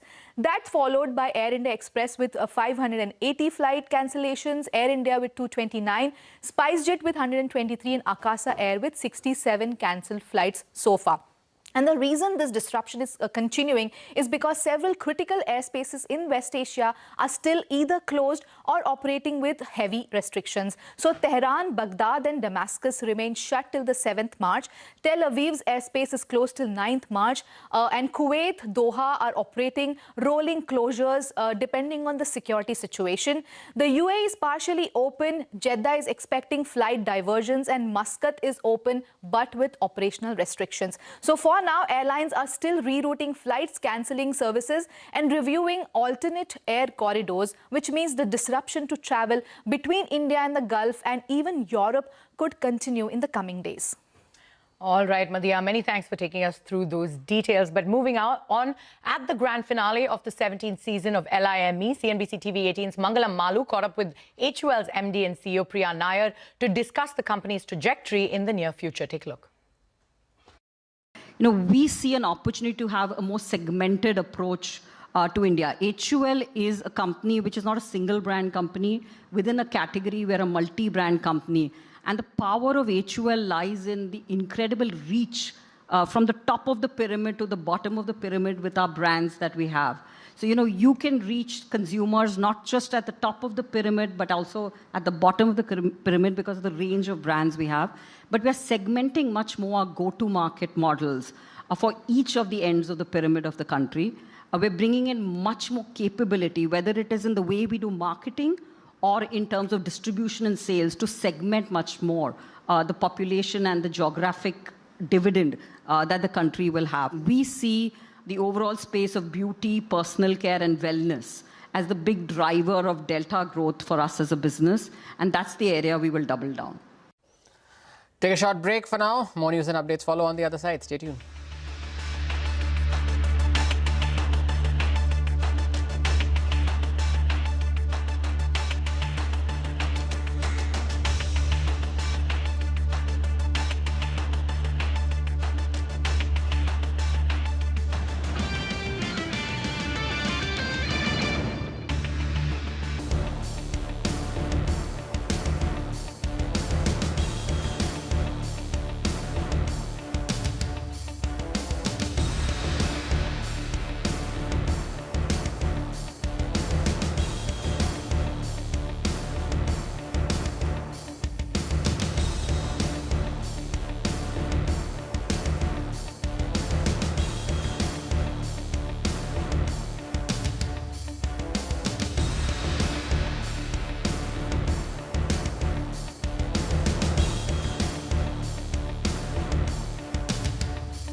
Welcome back. On to some sombering news now. Two Indian Air Force pilots, Squadron Leader Anuj and Flight Lieutenant Purvesh Duragkar, have died in a Sukhoi Su-30 crash in Assam's Karbi Anglong district. The incident took place during a training session, following which both pilots succumbed to the injuries. In a post on X, the Indian Air Force has expressed its condolences. And shifting focus down south, Karnataka becomes the first Indian state to ban the use of social media for minors under the age of 16. Chief Minister Siddaramaia's proposal comes amid rising concerns around excessive screen time and reduced academic focus. Following the footsteps of the Karnataka government, leaders from other states like Andhra Pradesh and Goa are weighing similar steps. And in some cheerful news to wrap up Business Lunch, the men in blue seal their spot in the final of the T20 World Cup, where they will face off against New Zealand. In a pulsating, high-scoring game, Team India, led by Sanju Samson's 89 of 42 balls and a quick-fire 43 from Shivam Dube, set England a target of 254 runs in 20 overs. England's Jacob Bethel gave the men in blue a scare and threatened to take the game away with a 47-ball century. However, some excellent death overs bowling by Jasprit Bumrah and company ensured that India have a chance to make history in Ahmedabad by becoming the first team to successfully defend the T20 World Cup Championship. But Hormaz, we can't forget that catch by Akshar Patel as well, right? Catches win matches, as they say, and as Mohammad Siraj also said, in Jassi Bhai we trust, as they do, and he's delivered as he always does. We take a leave of this edition of Business Lunch. We leave you with the markets having gone nowhere since we started the show, still 150 points lower. From Arundhati and me, thank you for watching. Midcap Radar on the other side.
Good afternoon. Welcome to Mid-Cap Radar live from the CNBC TV 18 Motilal Oswal studio. I'm Sonal Bhutra. With me as always is Vivek Iyer.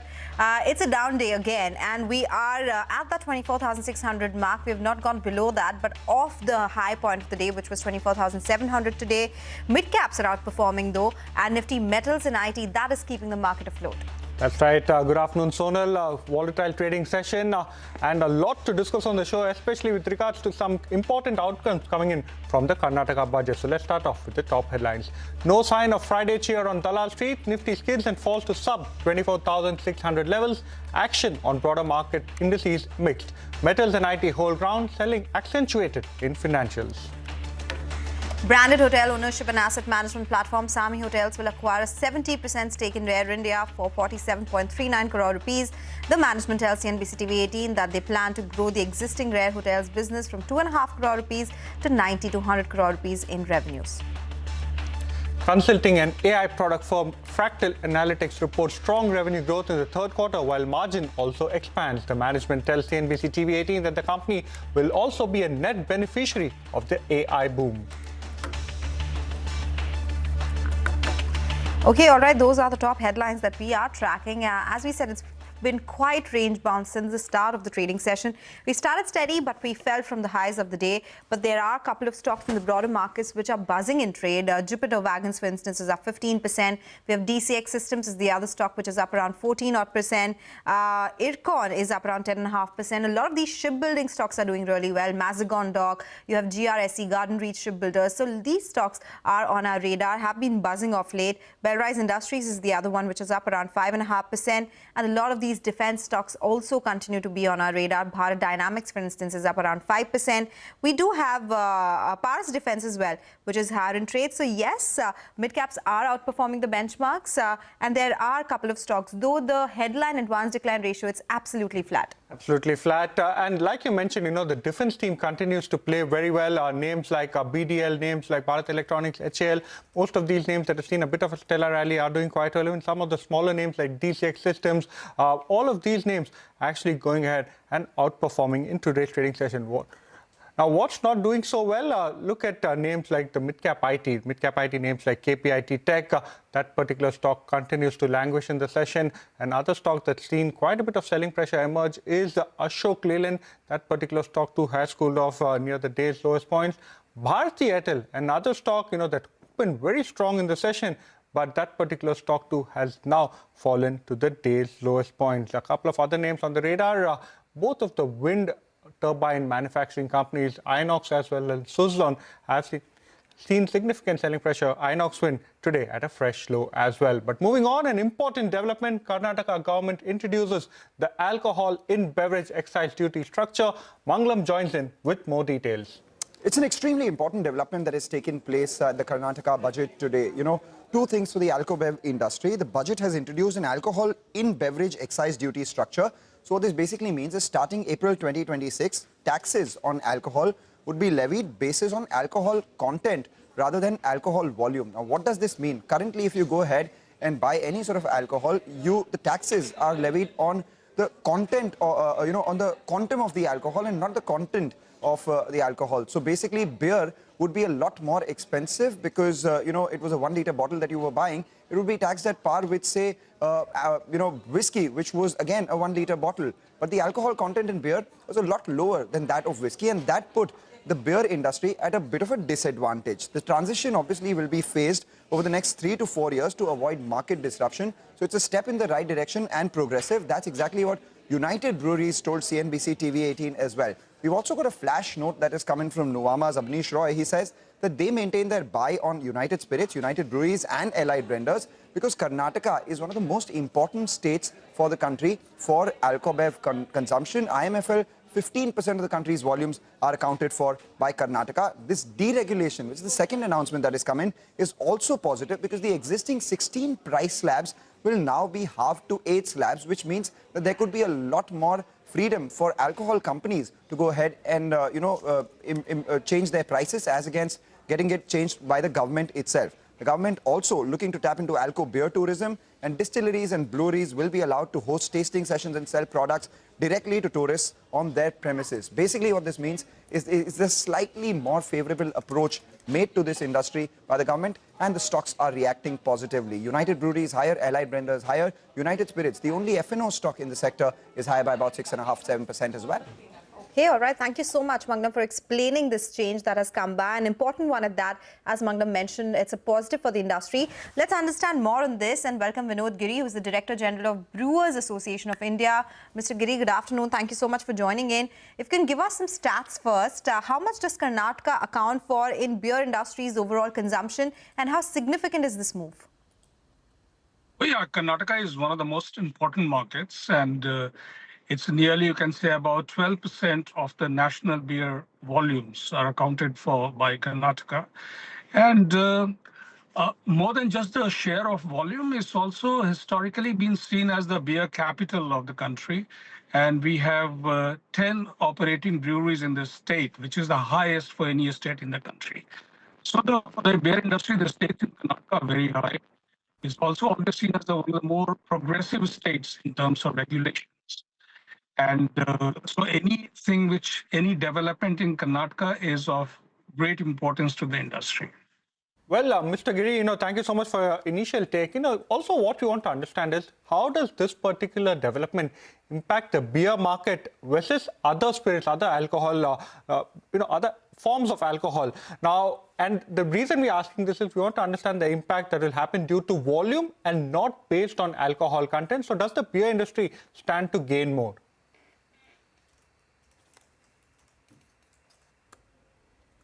Globally, the principle of taxation is based on the fact that people drink alcohol and not the water.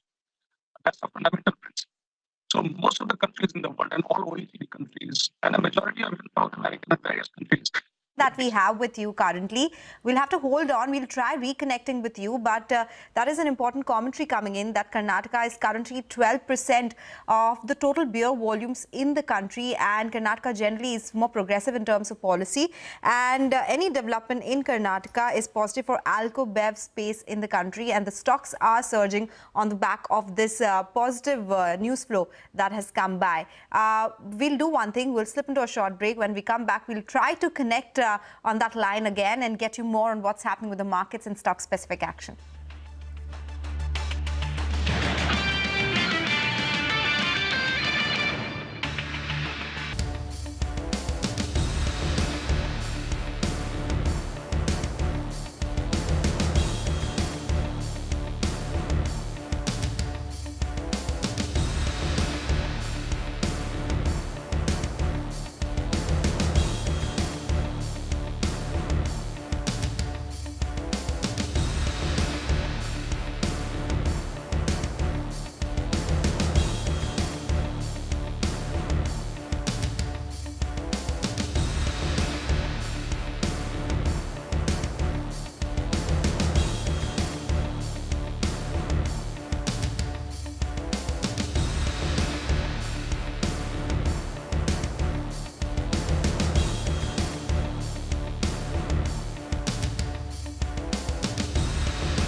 Welcome back to Mid Cap Radar. Well, let's reconnect with Mr. Vinod Giri, Director General of Brewers Association of India. Well, thank you so much, sir, for joining us once again. Well, the question we wanted to ask you is, what is the current differential between beer as well as other alcohol in terms of volume and not alcohol content? So, because of fundamentally the tax structure in India historically is based on the volume of the liquid, which is the bulk literage it's referred to, or the ad valorem taxation. So the tax in real terms, effective terms, which we define as the tax per ml of alcohol, actual alcohol, is much higher in case of beer. And if you take on an average in India, it's about, say, 1.5, 1.6 times that of beer. And this goes back into the history of how the alcoholic beverage industry evolved in the country. But the fact is, the rest of the world treat taxation on alcohol very differently. They link the amount of tax with the amount of alcohol present in the liquid, and it's called the ad quantum taxation model. We are very glad to see that in the budget notes of which the Honorable CM read out. It's exactly, he mentions this fact that the taxes on any alcoholic beverage should be linked with the amount of alcohol inside it. And just to give you a larger perspective related to your question, while the beer, for example, which is a low alcoholic beverage drink, accounts for about, say, 33% of all alcoholic beverage in bulk literage consumed in the country. In terms of the actual alcohol consumed, it will be less, about, say, 10% of the total alcoholic beverage consumed in the country. So that's the kind of reflection that the lower alcoholic beverages actually are much less alcohol in them. They're considered to be a much more responsible form of alcohol consumption. So, Mr. Giri, we get that point, but just trying to understand whether this is incrementally benefit for beer. As you said, the content, the alcohol content is lesser in beer versus, say, other alcohol forms, that is whiskey. Would this mean incremental volumes for beer, since taxes will be lower now, so pricing could go lower, and that would mean higher volumes? And secondly, it is over a four-year period, right? So how do you expect the transition to be? Absolutely. So in the first phase, what we expect is the correction which is long overdue in Karnataka. In the last, say, about 2 years, there have been 5 tax increases on beer, which have pretty much dragged down the growth in the beer industry. And we have a situation where in Karnataka, per se, the beer industry is down by nearly 25% this year as well. I think the first thing we would start doing is correcting this anomaly in taxation. And if the beer industry comes back to its growth pattern, which it used to have before May 2023, when the tax increases began, we are going to see significant upsides. Karnataka is one of the largest beer markets in the country. It's a trend-setting market. And if the positive upswing starts from Karnataka, we will have a similar effect in other states. And just as a matter of record, many other states have started looking at taxation on milder alcoholic beverages differently. And one case is Maharashtra, which last year in September did that. Right. So we are going to see upswing, definitely. Well, thank you so much, sir, for joining us, giving us immediate perspective on what the new developments at Karnataka means for the alco-bev industry. Thanks once again. Well, moving on from the liquor industry to the large infra space, let's now connect with the management of Vatek Wabag. Remember, the company derives close to 30 to 35% of the order book from West Asia. To discuss the impact on the order book and demand trends moving forward, we're joined by Rajiv Mittal, Chairman and Managing Director at Vatek Wabag. Well, thank you so much, Mr. Mittal, for joining us. Well, the first question we want to ask you is, what is the current on-ground situation as far as your projects in West Asia is concerned? Are all your employees safe, and has there been any damage as far as any of your plants or projects are concerned? Good afternoon, and to you and your viewers, and thank you for having us on your show to clarify this position. First and foremost, let me clarify and answer your question. No. We have sites in West Asia, especially in the Middle East, which is today a disturbed zone.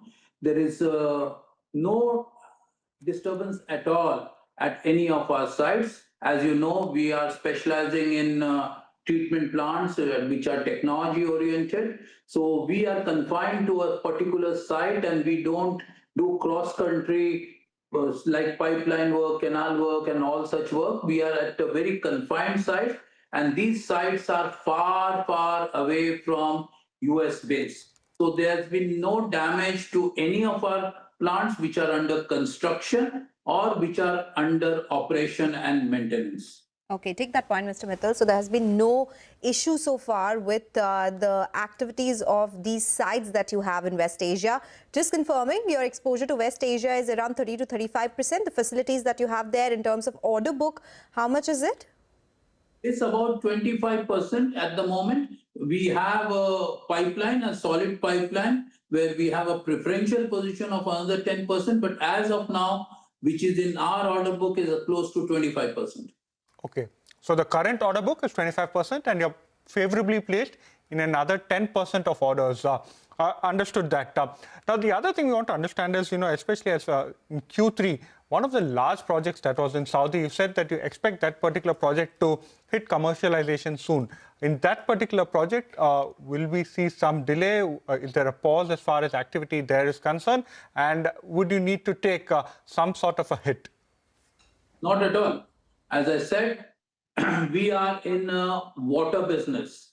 As you know, the Middle East lifeline today is water. And most of this water is derived from desalination because they don't have fresh water sources. So our plant, even what you are referring to, is a desalination plant. Right. So I don't think there will be any hit or any delay because in fact, the crude prices going up will only favorably enhance or expedite the notice to proceed so that we can go ahead. But at the moment, we are doing the engineering back in Chennai in India. And as soon as we get a go-ahead to spend the budget, we will move to site and start our construction activities. Mr. Mittal, you do get funding from international agencies, right? Do you think that is something which could be at risk considering that there's so much happening globally, especially in West Asia? And also, do you think there could be some supply issues to your facilities in terms of raw materials? Is that a possibility at all? Or you think that will also continue the way it is happening? No, I don't think so. And you're referring to multilaterally funded projects, which are mainly not in the Middle East, because most of the Middle East projects are funded by themselves, especially oil-based economy. So there's hardly anything which comes from the multilateral agencies to fund our projects. So I would say, first, there is nothing of that kind. Second, you're talking about supply chain. Hardly anything we or that region manufactures is very limited. Most of the things are imported into that region. So we also don't see there will be a major issue on the supply chain. So very briefly, moving on from the West Asia impact, one particular question that the street needs clarity on is that a lot of players who are present in water projects in India have spoken about collection issues. Have you faced any such issue? Are most of your projects from the private side? And again, funding over here, is it multilateral funded or is it from your clients? Very good. I think you're talking about funding issues, payment issues on some of the projects, especially Jal Jeevan Mission and all that. Sure. We have clarified this before also. We do not have even 1 rupee on our order book from such initiatives of the government, which is like Jal Jeevan Mission. So there's no question of delay in our payment. As we said earlier, most of our projects are multilaterally funded or backed up by letters of credit. So we have not seen any delays in payment, neither we are expecting in future any delay in the payments. Okay, all right. Thank you so much, Mr. Mittal, for joining us with that clarification. So that's the word coming in from Vatek Wabag.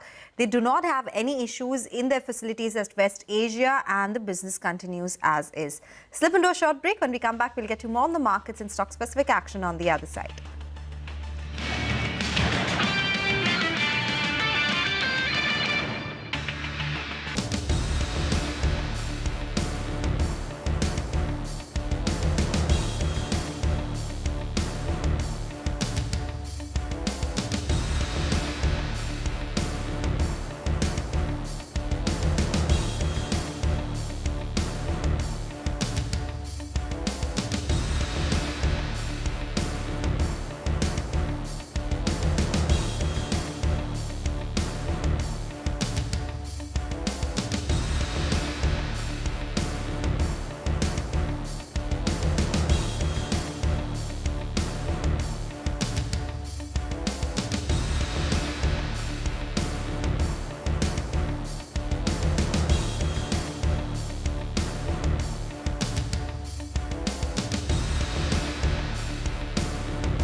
Welcome back. We've fallen below the 24,600 mark as we speak. The mid-caps, though, have recovered from the lows of the day. The advance decline ratio is quite flat, actually. 1,450 stocks on the advancing front versus 1,500 stocks on the declining front. But yes, markets have come off from the high, so we'll keep tracking those market moves for you. For now, we'll take your leave on this edition of Mid-Cap Radar. Thank you so much for tuning in. Your stocks when we return.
afternoon. Welcome to Your Stocks live from the CNBC TV 18 Motilal Oswal studio. I'm Arundhati Ramanan.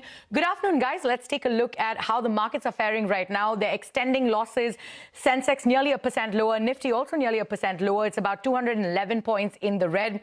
It's about it's 24,555 as we speak. But the mid-cap index is faring better than the blue chips. They have been the outperformers today. It's about 0.1% in the red right now. But the pressure for the markets is coming in from those banking and financial names, right? Nifty Bank is about 1.5% in the red as we speak. And if you take a look at those names, we've got HDFC Bank, we've got ICICI Bank, Axis Bank, all of them are losing more than 2% in trade today.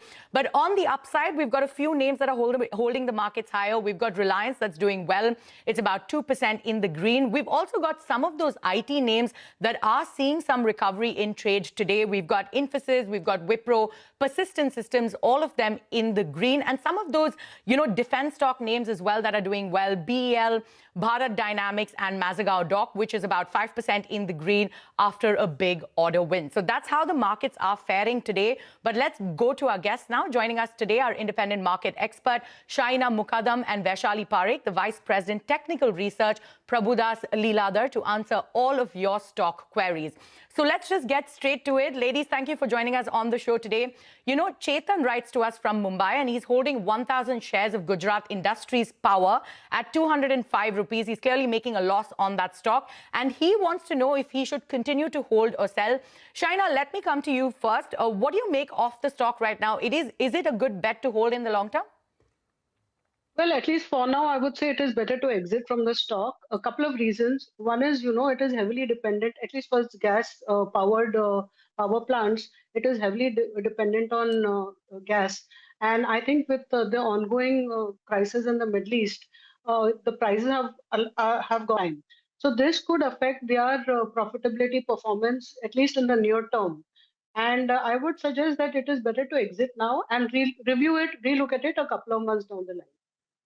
All right, so it's good to exit right now is what you're saying. And Vaishali, what's your take on the stock? Any levels at which he should look at to exit the stock? Hi, very good afternoon, all of you. So I think the stock is really very badly corrected, right? From 270 to now 136 levels. So I would say now continue holding. Exit in a bounce would be an ideal thing, because I think since it's already in a very deep oversold zone, keep a stop loss of 120 now that you've held for so long, and wait for it to bounce at least till 150, 155. There we can have a relook. And then have a relook at the stock. All right, let's go to our next query then. Ramesh is writing to us from Kerala. He holds 1,000 shares of GMR Airports at 102 rupees, and he's making a loss on that, and 8 shares of Interglobe Aviation at 4,900 rupees. He wants to know the future prospects for both of these stocks and what he should do with them. So, Shaina, let me come to you. Why don't you start with GMR Airports and then tell us about your view on Interglobe Aviation? So I would suggest that it is better to book loss in both the stocks.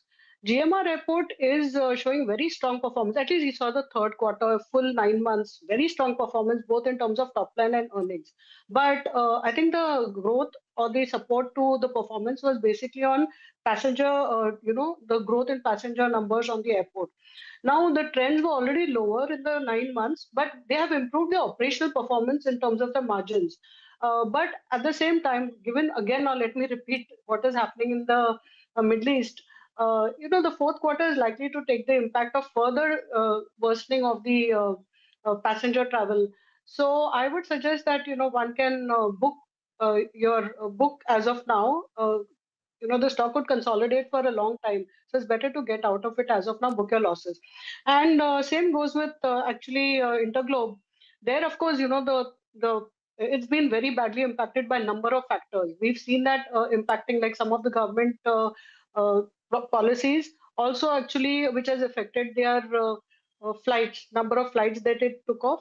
There was a fall, and it is most likely to continue into the fourth quarter.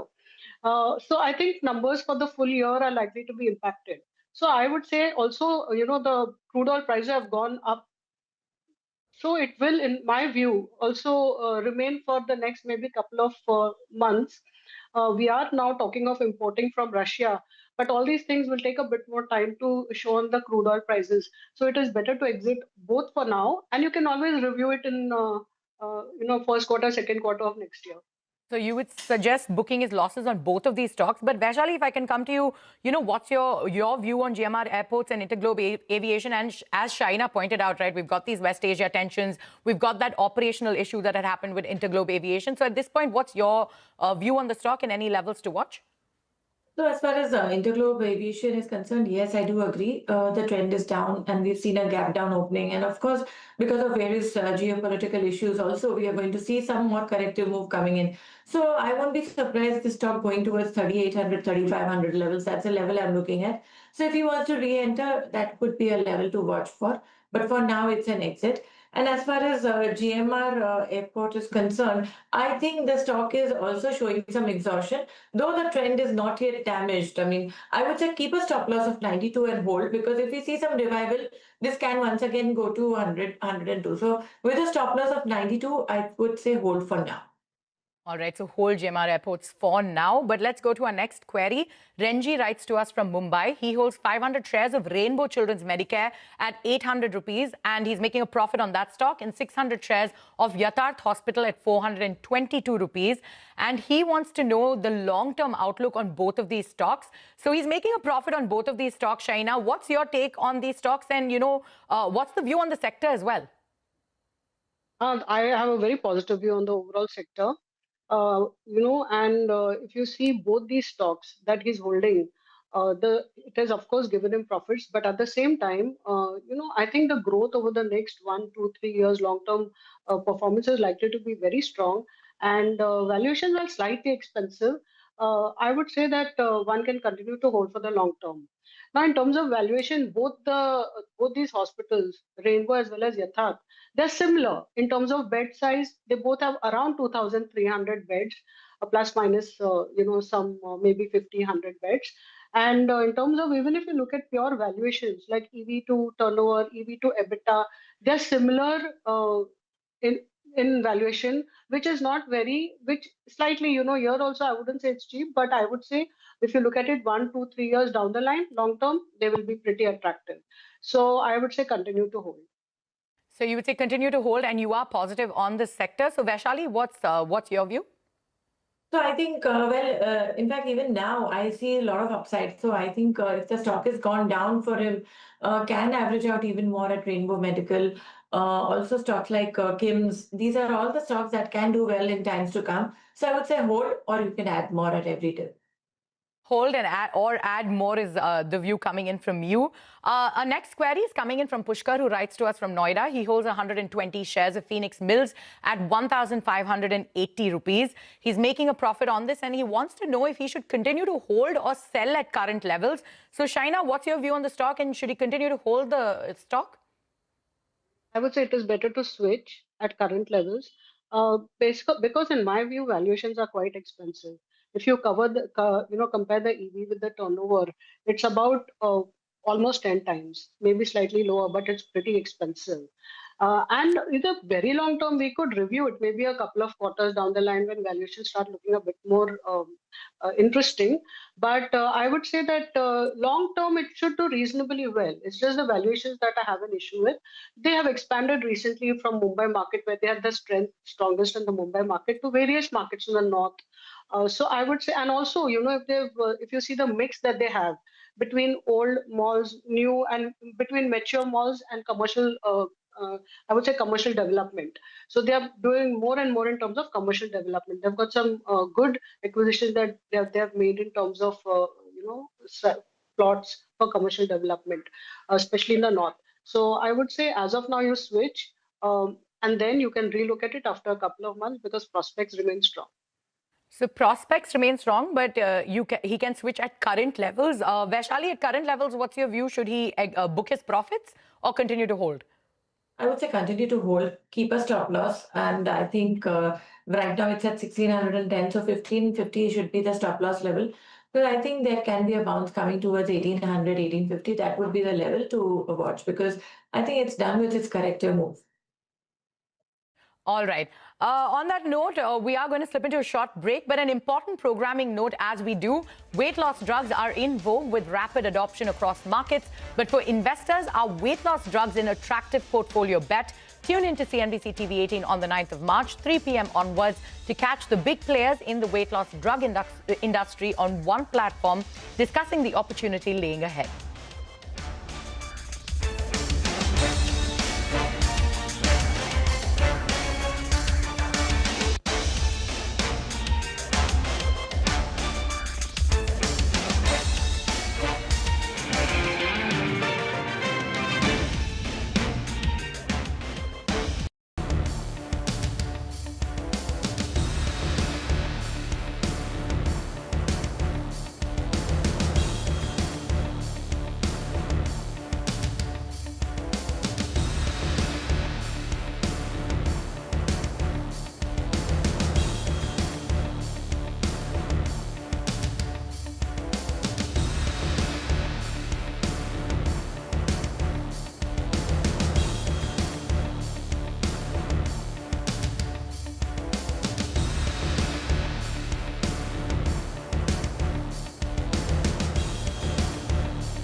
Welcome back. It's Suryadas on your stocks. We still have with us independent market expert Shaina Mukadam and Vaishali Parekh of Prabhudas Leeladhar to answer all of your stock queries. The next query is coming in from Raj Doshi, who's writing to us from Mumbai. He holds 500 shares of Hindustan Copper at an average of 340 rupees. He's making a profit on the stock. He wants to know the long-term view on the stock. Shaina, if I come to you, you know that stock has seen a stellar rally in the last 1 year, right? Up 150%. So what's the long-term prospect for this stock? Prospects are very strong. One is, of course, while there has been a small short-term correction in overall LME prices for copper, I think that is very temporary. And, it's already given a good performance if you look at it over a one-year period. So I would say that Hindustan Copper is very well placed to benefit from this because one is that their sale price is linked to the movement, actual live prices on LME, copper price, while their sales quantity is fixed. So it's got that you can know for sure what the production and sales will be for the next maybe 1 year, 2 years. But at the same time, they can benefit from any incremental price on LME. And I think the downside is very limited. I don't think the prices will go much lower than what it is currently, given what is happening in the overall global markets. And I would say that one can continue to hold. I wouldn't say it is very cheap in terms of pure valuations in the short term, but I would say it is better to hold for the longer term rather than keep trading in it. So better to hold for the longer term is your view on the stock. And Vaishali, what's your take for the stock? Well, my view is quite bullish. In fact, even after making a high, in the recent times at around 700, it's just consolidating at these levels. So as long as 520, 530 levels are held on as support, I think this stock can again retest 650 to 750 in times to come. So it's a positive view, probably buying at around 520. All right, so quite bullish on the stock. So both of you quite positive on Hindustan Copper. But moving on, Radha Krishna writes to us from Bengaluru. He holds 300 shares of Newgen Software, 940 rupees. He's making a loss on the stock and he says he can hold it for about 9 more months. He wants to know if he should continue to hold, add 100 more shares to average or book his losses. So Shaina, let me come to you first on your take for the stock in the long term. He's making a huge loss. So what I would suggest is that given the overall market situation as of now, I would say book half the loss, but keep half, and then you can look as to averaging it at a later stage. Now, there are a couple of issues over here. I'm saying keep half at least at current levels because they have done very well in terms of their performance in the last 9 months. They have done well in their subscriptions. They have done well in their SaaS revenue from SaaS. At the same time, a large portion of their turnover does come from international markets. And we are seeing that there could be a slowdown going further for the orders coming in from or the buying that is coming in from international markets. So I would say in terms of valuation also, it is not too expensive. But we cannot be sure as to when, you see a growth in terms of their overall revenue, strong growth. So I would say you book half and then you can review and add it maybe a couple of months down the line. All right. And Vaishali, what's your take? Should he add 100 more shares to average or should he book his losses and he can continue to hold the stock for another 9 months? No, I definitely won't ask to average, but I think continue holding. Wait for a bounce up to 700 levels. I won't be surprised this can bounce back to 700. So that would be a level to look at to exit. All right, so it can bounce back, so continue to hold is what you're saying. The next query coming in from Deepa, who's writing to us from Chennai. She holds 22 shares of Garden Reach Shipbuilders at 2,911 rupees, and she's making a loss on the stock and wants to know if she should continue to hold, sell, or add more shares. Shaina, let me come to you. What's your take on the stock? Well, I would definitely say you can hold. Averaging will actually also be okay, but I think you need to look at the technical levels when to average given the overall market situation, or you can average and in staggered fashion. So buy it in lots, average it, at any correction if you can get. Now, if you see the order book position is very strong. They've got about 50,000 crores worth of orders, and also their overall performance, if you see the 9 months, has been very strong. There's a very good improvement. So if you see the valuations FY27, which is basically near term, it's just about 25 times, which doesn't make it too expensive. So I would say even the defense orders that will come to it is going to be pretty strong. I would say you hold it for now and keep averaging at any dip that you get. All right. Keep averaging at any dip that you get. Vaishali, should this person continue to hold, sell, or add more shares to average? I definitely agree. Actually, it is a very good stock with a long consolidation. So once you see an up move coming in, you'll once again get good returns from here on. So to average out, I would say 23, 22 is a very good support band. So if by chance, if the stock dips to those levels, it's definitely an add and continue holding. The stock gets further conviction about 2,700, you will look for a target of 3,200. So I would say definitely a buy and hold. So definitely a buy and a hold. And the next query coming in from Santosh, who writes to us from Ghaziabad with an investment query. So she wants to know the right time to invest in Paytm for the long term. So Shaina, do you think Paytm is a good bet for the long term? Is there some other stock she should look at? Yeah, for the long term, yes, it is, but I would not advise buying it at current levels. I would relook at this at least, I would say 10 to 20% lower. I mean, a deep correction, closer to 800 or something like that. Would it make it start making it look a bit more attractive if you want to make good money on it over the maybe 1 year? Now, basically, here I say this because valuations at current levels for the medium term are still very expensive, despite the correction that we have seen. It is about, if you compare it to the turnover, the EV to turnover, it's still about 8 times FY27. And while this may be okay for large, for platform companies, but if you see Paytm, the margins are pretty low. So this still makes it expensive for Paytm specifically. So I would say if you have a comparison of EV by turnover to about 5 times an odds, given the low EBITDA percentage, I would say that then that would be a very attractive level to buy it at. So do not buy it as of now. So don't buy it at current levels is what you're saying. Vaishali, what do you make of Paytm? Any levels that they can watch out for to enter the stock if you think it's a good bet in the long term? Definitely. So from here on, I think the downside is up to 900 levels. So every dip should be an accumulation strategy. Exact bottom is really hard to tell, but 900 acts as a very good support. So from here on, I see one must accumulate in tranches. Okay, so accumulate in tranches is what you're saying. The next query coming in from Raj Agarwal, who's writing to us from Bangalore. He holds 100 shares of Eternal at 271 rupees, making a loss on the stock, and wants to know if he should sort of continue to hold or sell the stock. Shaina, quickly, if you could tell us, should he hold or sell? I would say hold, but average only at much lower levels. Do not average as of now because competition is increasing. And if you saw third quarter numbers, nine-month numbers were very good. But I mean, it's been driven by Blinkit, quick commerce. But at the same time, increasing competition, I would suggest that hold but don't average now. All right, so hold but don't average it. And is what's your take on it, Vaishali?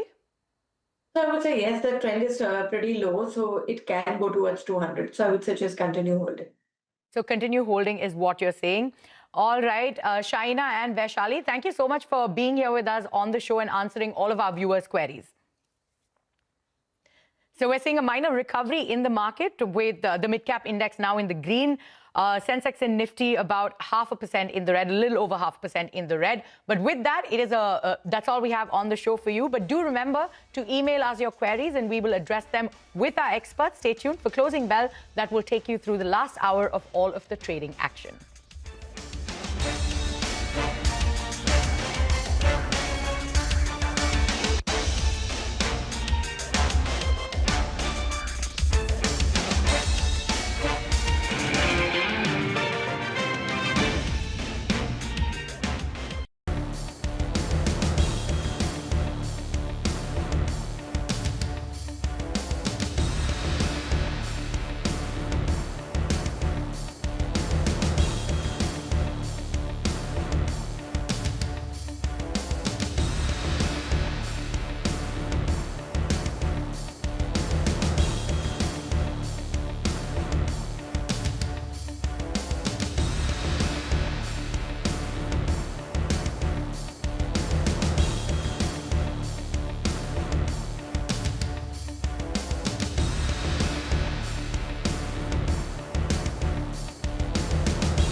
beyond market headlines. To understand the reasons for the day's movers and shakers. And get your portfolio ready for tomorrow. Beaming live from the CNBC TV 18 Motilal Oswal studio.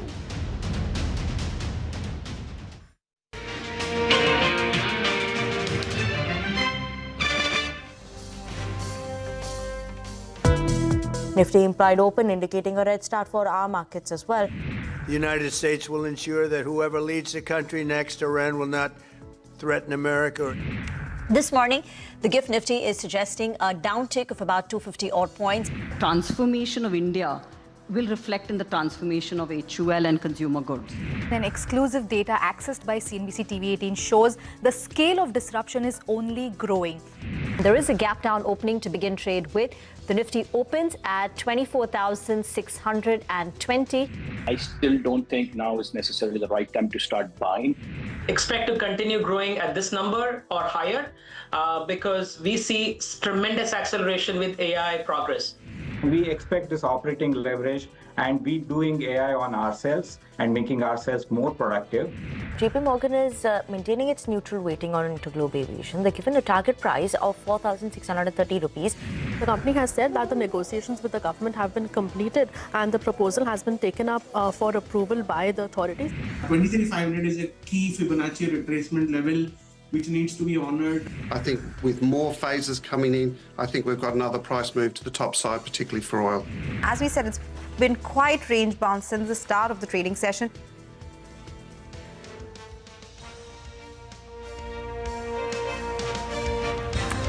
Well, 1 hour to go. That was the day so far. Hello and welcome to Closing Bell. We're coming to you live from the CNBC TV 18 Motilal Oswal studio. I am Reema Tendulkar. With me is Mangalam. It's been a difficult week, right? It was a truncated week. We had 4 trading sessions. Of the 4 trading sessions, in 3 of them, including today, markets have been under pressure. Yesterday was the only session where we had a bit of a relief rally playing out. Today, since morning, we've had that gap down opening and markets haven't really had any sort of a recovery or respite. We opened around 24,600 and that's where we are with 1 hour to go. The good part is at least the mid-cap index hasn't fallen today. The mid-cap index is flat and the advanced decline ratio is 1:1. Hi.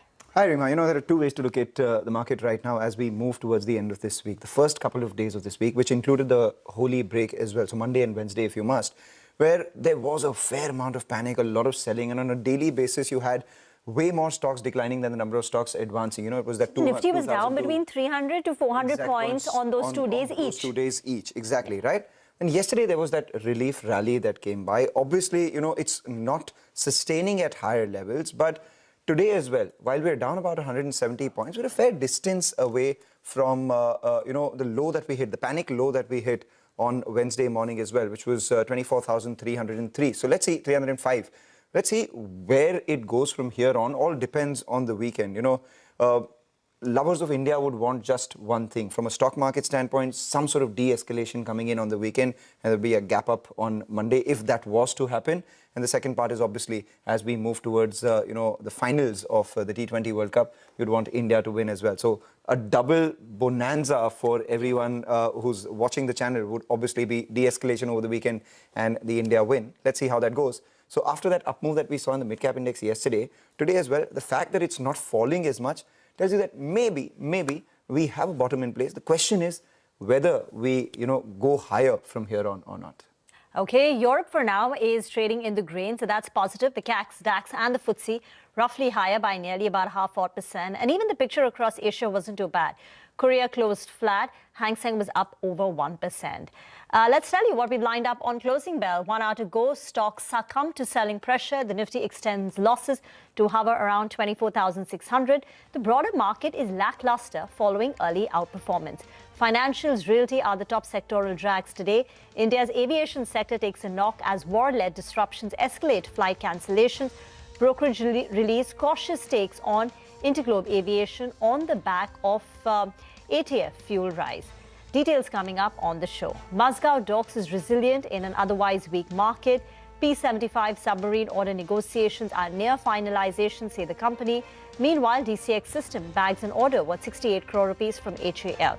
Comprehensive analysis on the defense sector, their order books and the pipeline coming up on the show. But 1 hour to go. How should you position yourself in the last hour of trade? Mitesh is now joining in. Mitesh, afternoon. What trades have you taken today? What would you advise? Good afternoon. I think, I just heard Mangalam talking about, hoping that there is some kind of de-escalation news. My only worry in this entire thing is that, that's certainly possible, but I think the only worry is that the Bank Nifty is breaking to lower levels. The Nifty, made a low of 24,305 on Wednesday, and today we are roughly about, nearly about 300 points higher than there. And the Bank Nifty intraday low on Wednesday was around 58,393, and it's now at about 58,220. So, and Bank Nifty also, this 58,200, 250 zone is a very important support zone for Bank Nifty. So I think if the Bank Nifty closes below that, while, the rest of the pack, and, you can see that pharma and defense are not falling as much, but the rest of the pack might do okay. The banking stocks could possibly experience their first leg of correction, which in turn will put pressure on the Nifty as well. So I think right now, what I would like to watch and keep a close eye upon is the Bank Nifty index, and the trading call which I have has a sell on ICICI Bank with a stop at 1335 for targets of 1280, and a buy on BDL. That's Bharat Dynamics. On a mild decline, it's moved up slightly more. So around 1355, if you get it about 10-12 rupees lower, buy with a stop at 1325, buy around 1355, and look for a target of 1410. Right, we take that point. And, the Nifty Bank is a very pertinent point raised by you, Mitesh, on that underperforming right now. It's about 700 points away from its 200-day moving average. Well, the Nifty is below the 200-day moving average. So usually on the technicals, the Nifty Bank leads the Nifty. This time around, the Nifty has fallen a lot lower because of the IT pack, and the Nifty Bank now following that. The question is whether it goes there or not. If there were signs of some sort of de-escalation that were to happen, then the immediate impact of that would be on crude and the rupee. Both those factors would then perhaps improve the macros of India, and that would then reflect in Nifty Bank is what logic would suggest. But let's see how that goes as well. Right now, too, as we speak, the rupees at the lower end of today's trading range so far, closer to 91.68. We take your point. But a couple of individual stocks are doing extremely well. The stock of the week, definitely from the frontline end, has to be BEL, up 6.5% in a market like this. The other one is Reliance, which is just below the 20-day moving average. And the stock of the last hour or so has been United Breweries as well as United Spirits. Both those Alcobev companies come up for you on the screen. Favorable comments coming in from, the Karnataka state government when it comes to the budget, and favorable budget policies as well. More positive for beer than just spirits, but generally positive for Alcobev. Chartically, do you have a call on United Spirits and United Breweries, Mitesh? I think, the United Spirit stock is something, which I typically end up tracking, and that's where, I think you also have exposure in the futures and options segment. Before this fall happened, in the month of February, we saw the stock price of United Spirit make multiple highs around this 1425 level. So when the reversal started, I was looking at a target of around 1425. We got a high of 1418. So I think 1425 is an important level. Once it starts closing above that, and that's certainly a possibility because today the candlestick is a huge one. If it happens in the next 1 or 2 days, then I think the stock could see further rally and possibly head towards 1500 odd zone. So 1420-25 is the first level to watch. Above that, a fresh long trade can also be taken. Thank you very much for that, Mitesh. We'll come back and chat with you. By the way, in the oil and gas complex, Reliance Industries has been strong for 2 consecutive days. And the other one is MRPL. Very strong rebound visible in MRPL. We've seen a rise in Singapore GRM. So MRPL, Chennai Petro coming in for buying. MRPL in particular is up 7.5%. While Chennai Petro has a gain of about 2-3%. Oil marketing companies are subdued in trade because despite the increase in refining margins, they're getting hit on account of a cut in marketing margins. They were before the rise in crude prices, the marketing margins for oil marketing companies was positive. And now, because in this week itself, crude prices have gone up by $12, $13 per barrel, now the marketing margins of oil marketing companies will come under pressure, which is why you are seeing these companies subdued. But Reliance Industries has been a big supporter. But let's talk about aviation, because data accessed by CNBC TV 18 shows that 2,325 flights have been cancelled between 28th of February to 5th of March due to West Asia airspace disruption. Madiha joins in with more details. Well, 7 days since the conflict started, and it has caused major turbulence for global aviation, not just India. The impact has been huge, but the severity is understood with numbers, and the exclusive data accessed by us shows the scale of disruption. So since the 28th of February till the 5th of March, over 2,300 flights have been cancelled due to airspace restrictions across the Middle East. Out of these, 1,770 flights were cancelled by Indian Airlines, while 555 cancellations were by foreign carriers.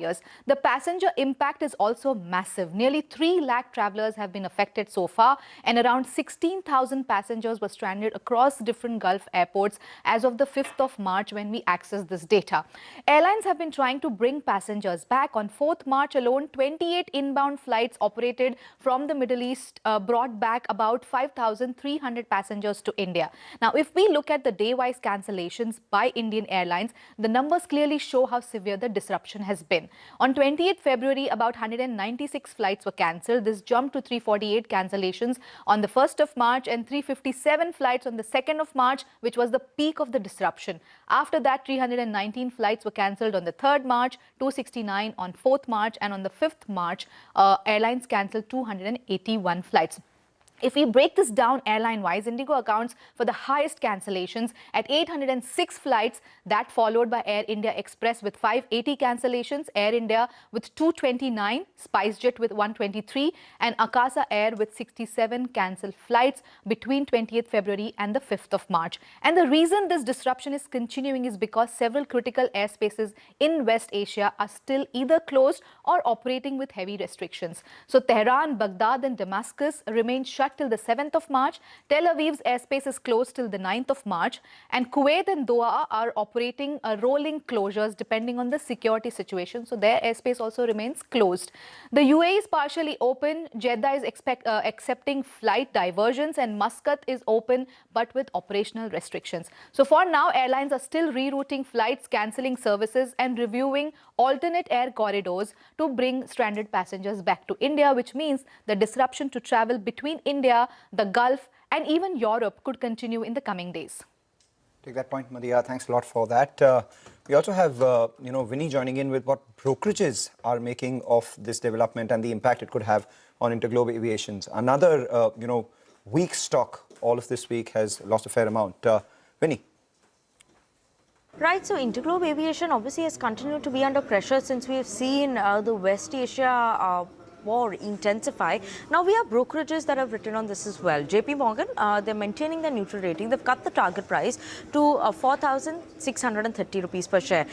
One, they remain cautious on this overall aviation play as well as Interglobe Aviation. Why? It should, they believe that the company maybe could continue to face headwinds on the fuel cost side as well as the non-fuel cost side as well. They believe that there is limited scope now for a rise in terms of yield as domestic air traffic that has started and has remained a bit tepid during this time, as well as international traffic also has moderated. So that becomes a bit of a concern in terms of yields improving. So obviously jet fuel prices that have started rising again in Feb 2026, and that becomes a concern because fuel cost is one of the important costs for aviation companies, Interglobe Aviation as well.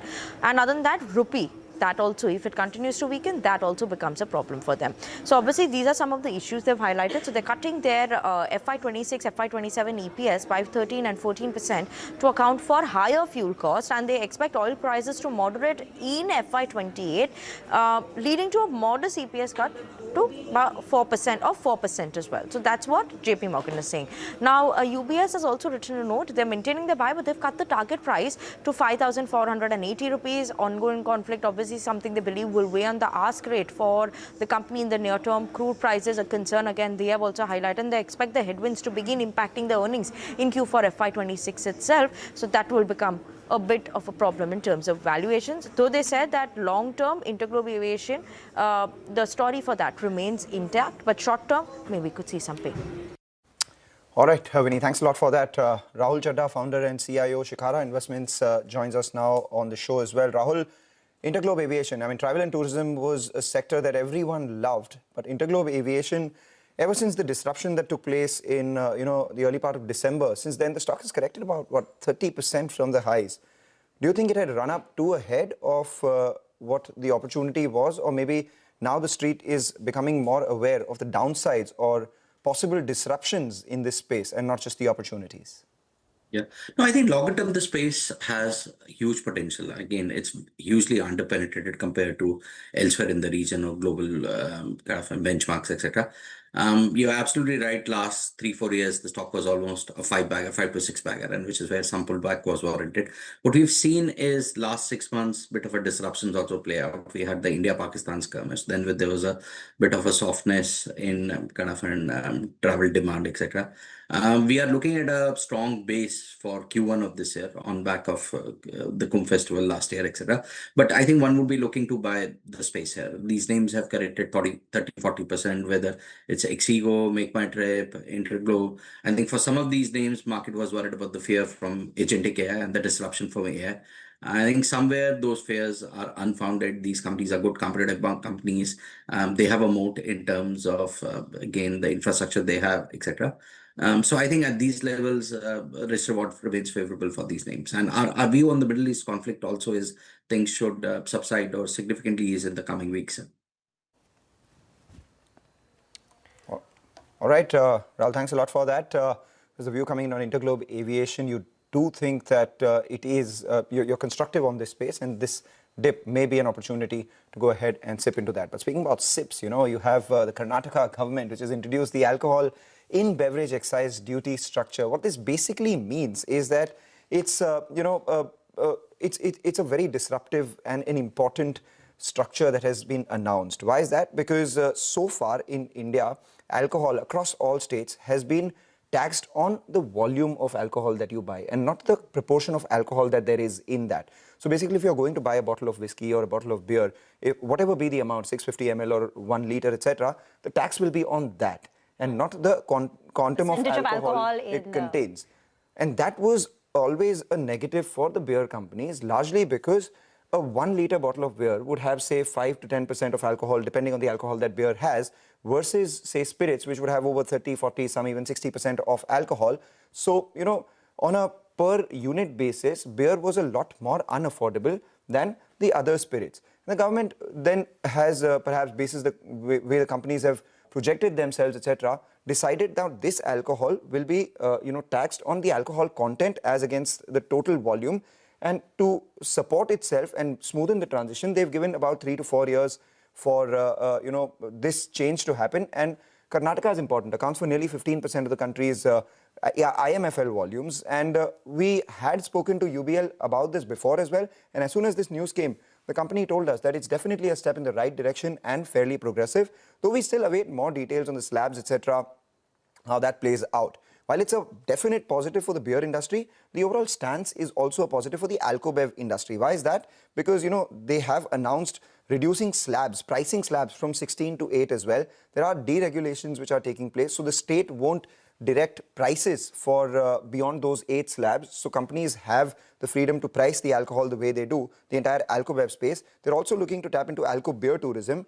Distilleries and breweries will be allowed to host tasting sessions and sell products directly to tourists on their premises. So across all the comments that have come in so far, the government's been a little more supportive than, punitive on this space, and that's reflecting in the kind of upmove that we've seen in all these stocks. So be it Allied Blenders or United Spirits from a spirits perspective, United Breweries, that's the one which is at the high point of trade with a gain of almost 7%. Back to Rahul again, India is the only market right now where, because of the per capita and, the macro conditions, this is a space which is attractive. But always, on its head hung the sword of regulatory action. Do you think this one step eases out that bit of fear, at least because if it's a slight opening in the door of Karnataka, it could mean that all the other parts of the country may also look into it? So I think you made a fair point. Globally, if you see the consumption of alcohol is kind of going down, you don't see Gen Z millennials consuming that much alcohol. But India is the only market where you have volume growth. I think where investors were waiting or holding out was because of the regulatory uncertainty. I mean, alcohol was an easy thing to garner tax revenues, etc. But the move which we've seen in Karnataka is a progressive move. So if we see most states following that, suddenly the sector would be kind of a non-radar of most global investors. It becomes attractive. So clearly, this is a positive move. You need to see more of this for it to become meaningful for investors to act here.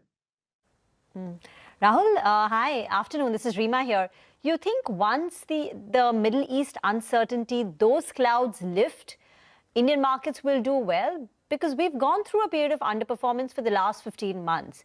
This was the added blow in the last 1 week, the rise in crude prices, etc. But you think, what is your expectation once it settles? Maybe we have some de-escalation. How will India perform?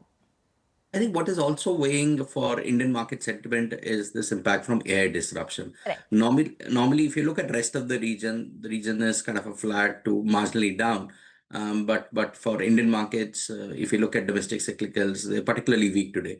In a previous scenario, one would get buying here because look at these are attractive levels for these stocks. Markets already underperform. I think what is weighing for most global investors' mind is how does AI disruption play out? How does it impact the country, etc. But our view is, look, this is going to be slow in terms of how it hits the job creation, etc., in terms of how it causes dislocation. And as the earning traction continues in India, and as you see tier 2, tier 3 kind of cities doing well, the confidence will come back up. So the way we look at, again, this year is that, look, right now everybody's focused on the AI winners, which is the semi companies from Taiwan, from Korea, etc. But somewhere around mid of this year, the trade would move to the AI adopters. And that's where some of the Indian companies will also talk about how they're using AI to improve their productivity, to improve their back end, front end, etc. And I think that's going to excite market.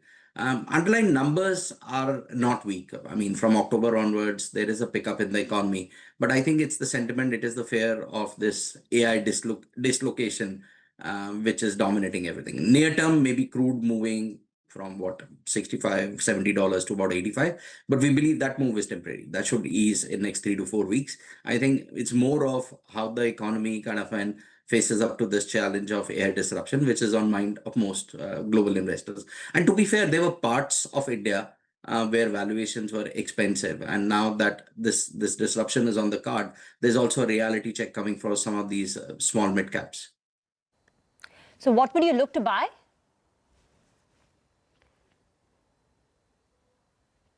Rahul, can you hear me? What would you look to buy then? Okay. Once this settles, Financials become attractive. Clearly, I think the leading private banks, having gone through a year of underperformance, credit growth coming back. Last year was a year where they had pressure on NIMs. I think the NIMs are going to be a lot more resilient here. You'll have a reasonable NII growth anywhere between 10 to 15% for them. So those become interesting. We are overweight on industrials, particularly the manufactured export stories. I think those gain significant traction from here. We continue to like the hospital space in India. Again, there may be some softness here, there, quarter, etc. That becomes attractive. And some of these consumer internet names, I mean, names like Eternal here, some of the travel names, they have significantly corrected from the highs. There's a lot of fear on the huge amount of disruption from agentic AI. But look, these are smart innovators. These guys are themselves category disruptors. They've got a huge, I would say, back end for somebody like a Blinkit to go and to distribute their products. So it is very naive to assume that OpenAI or a LLM sitting in US or Europe can disrupt all these business models. So there's going to be some impact here and there, but these are smart companies and they've gone through a number of challenges. And I think this is a time where you're getting these great businesses at super attractive valuations. Okay, stay on. We want to talk about delivery-related plays. Mazgaon Docks, DCX systems are all surging. There is order-related news flow, and the sentiment towards defense has also been higher globally, not just in India, on the back of the war. Ria is now joining in with more. Ria.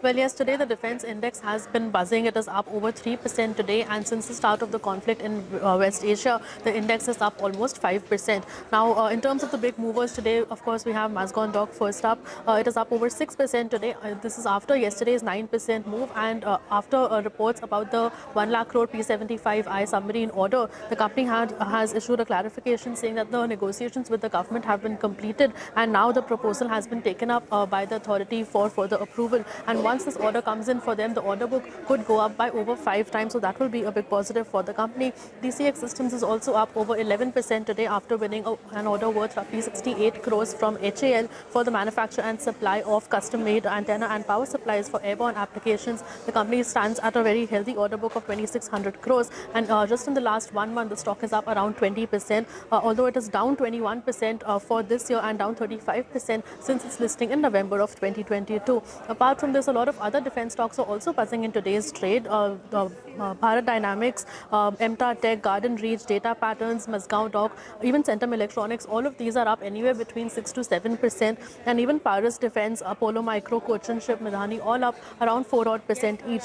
If you look at the biggest movers since the start of the conflict in West Asia, Paris Defense leads the pack with a gain of almost 18%.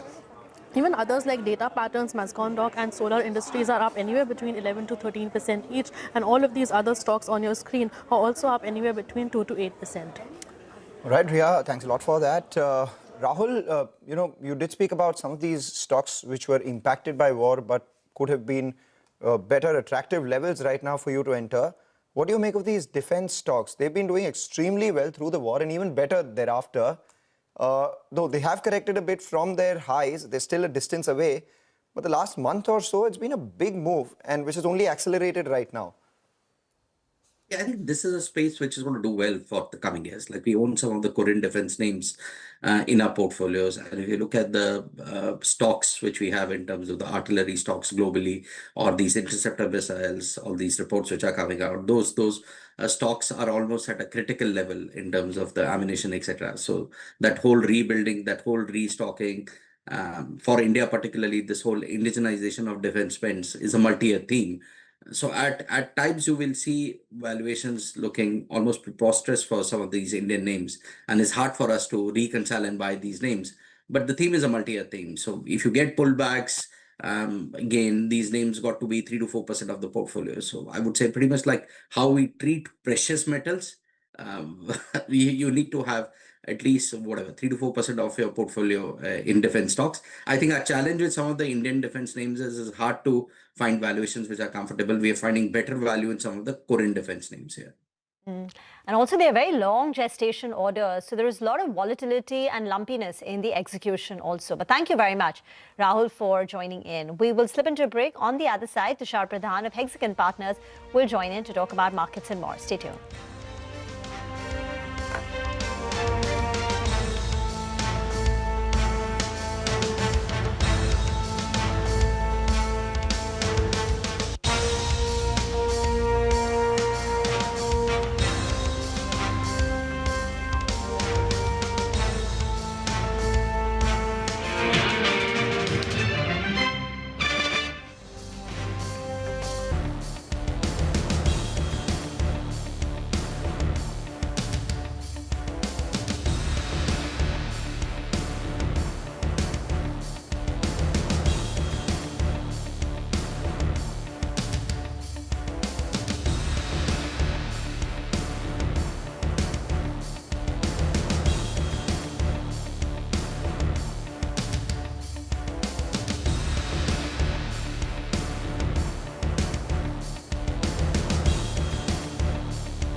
Welcome back.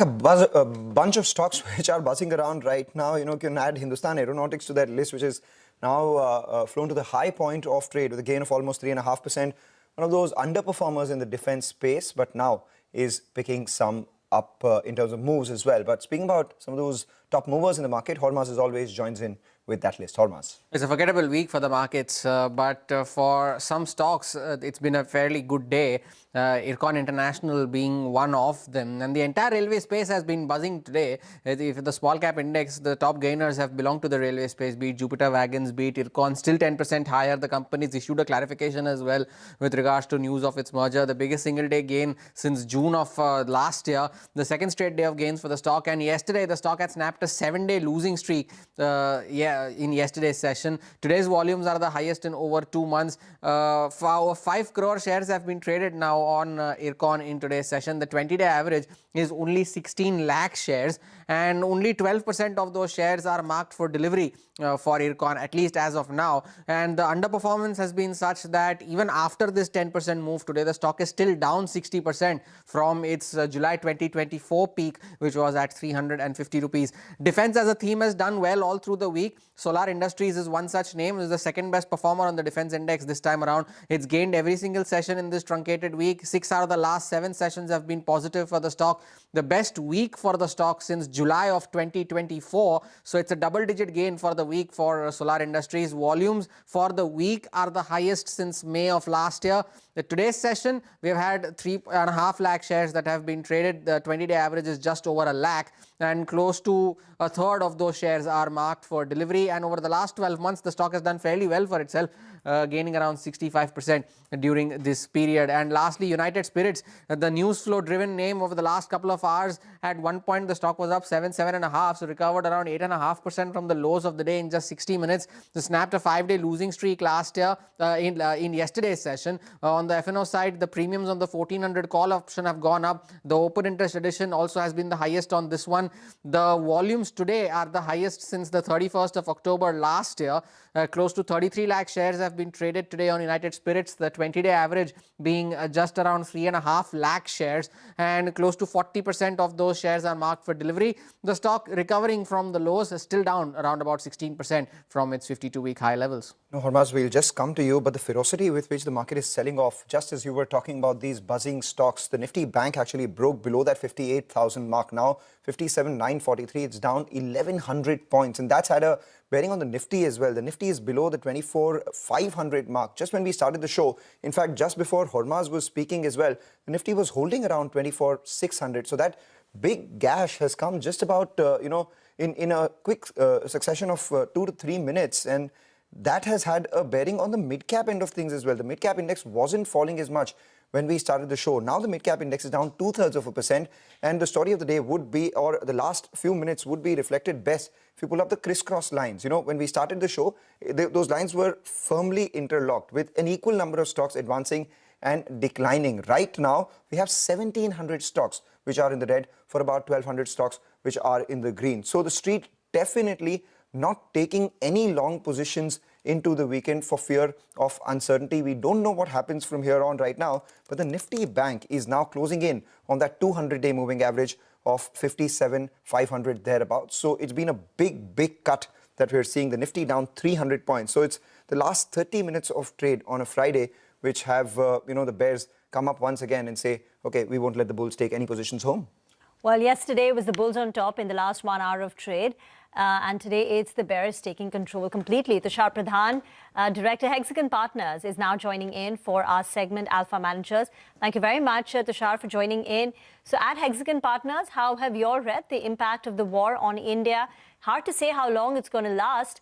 But, what positions have you all taken a defensive stance on the back of these developments? Because India is directly connected with respect to remittances, the crude dependence. It's an export destination as well for many jewelry companies, auto ancillaries and auto companies. Yeah, so I think the most important thing is that this was completely unpredictable. So it's very difficult to make any kind of advanced changes to the portfolio. And anyway, what we look at in Hexagon are really long-term compounders.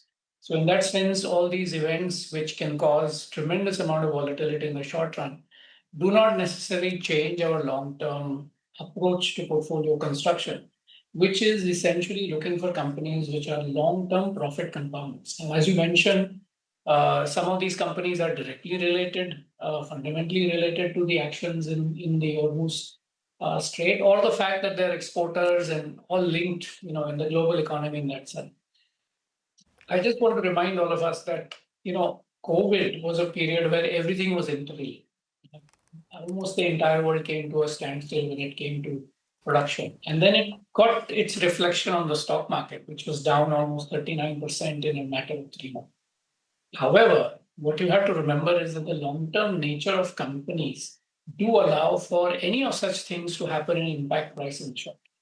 I think what is most important for investors to realize is that the earning capacity of any company can get impacted in a quarter, 2 quarters, even over a year, if things, globally manage to disrupt situations. But the fact is, if there is a demand for your product and you have a significantly well-managed enterprise, I think in the long run, we just have to undertake this volatility as part of the game.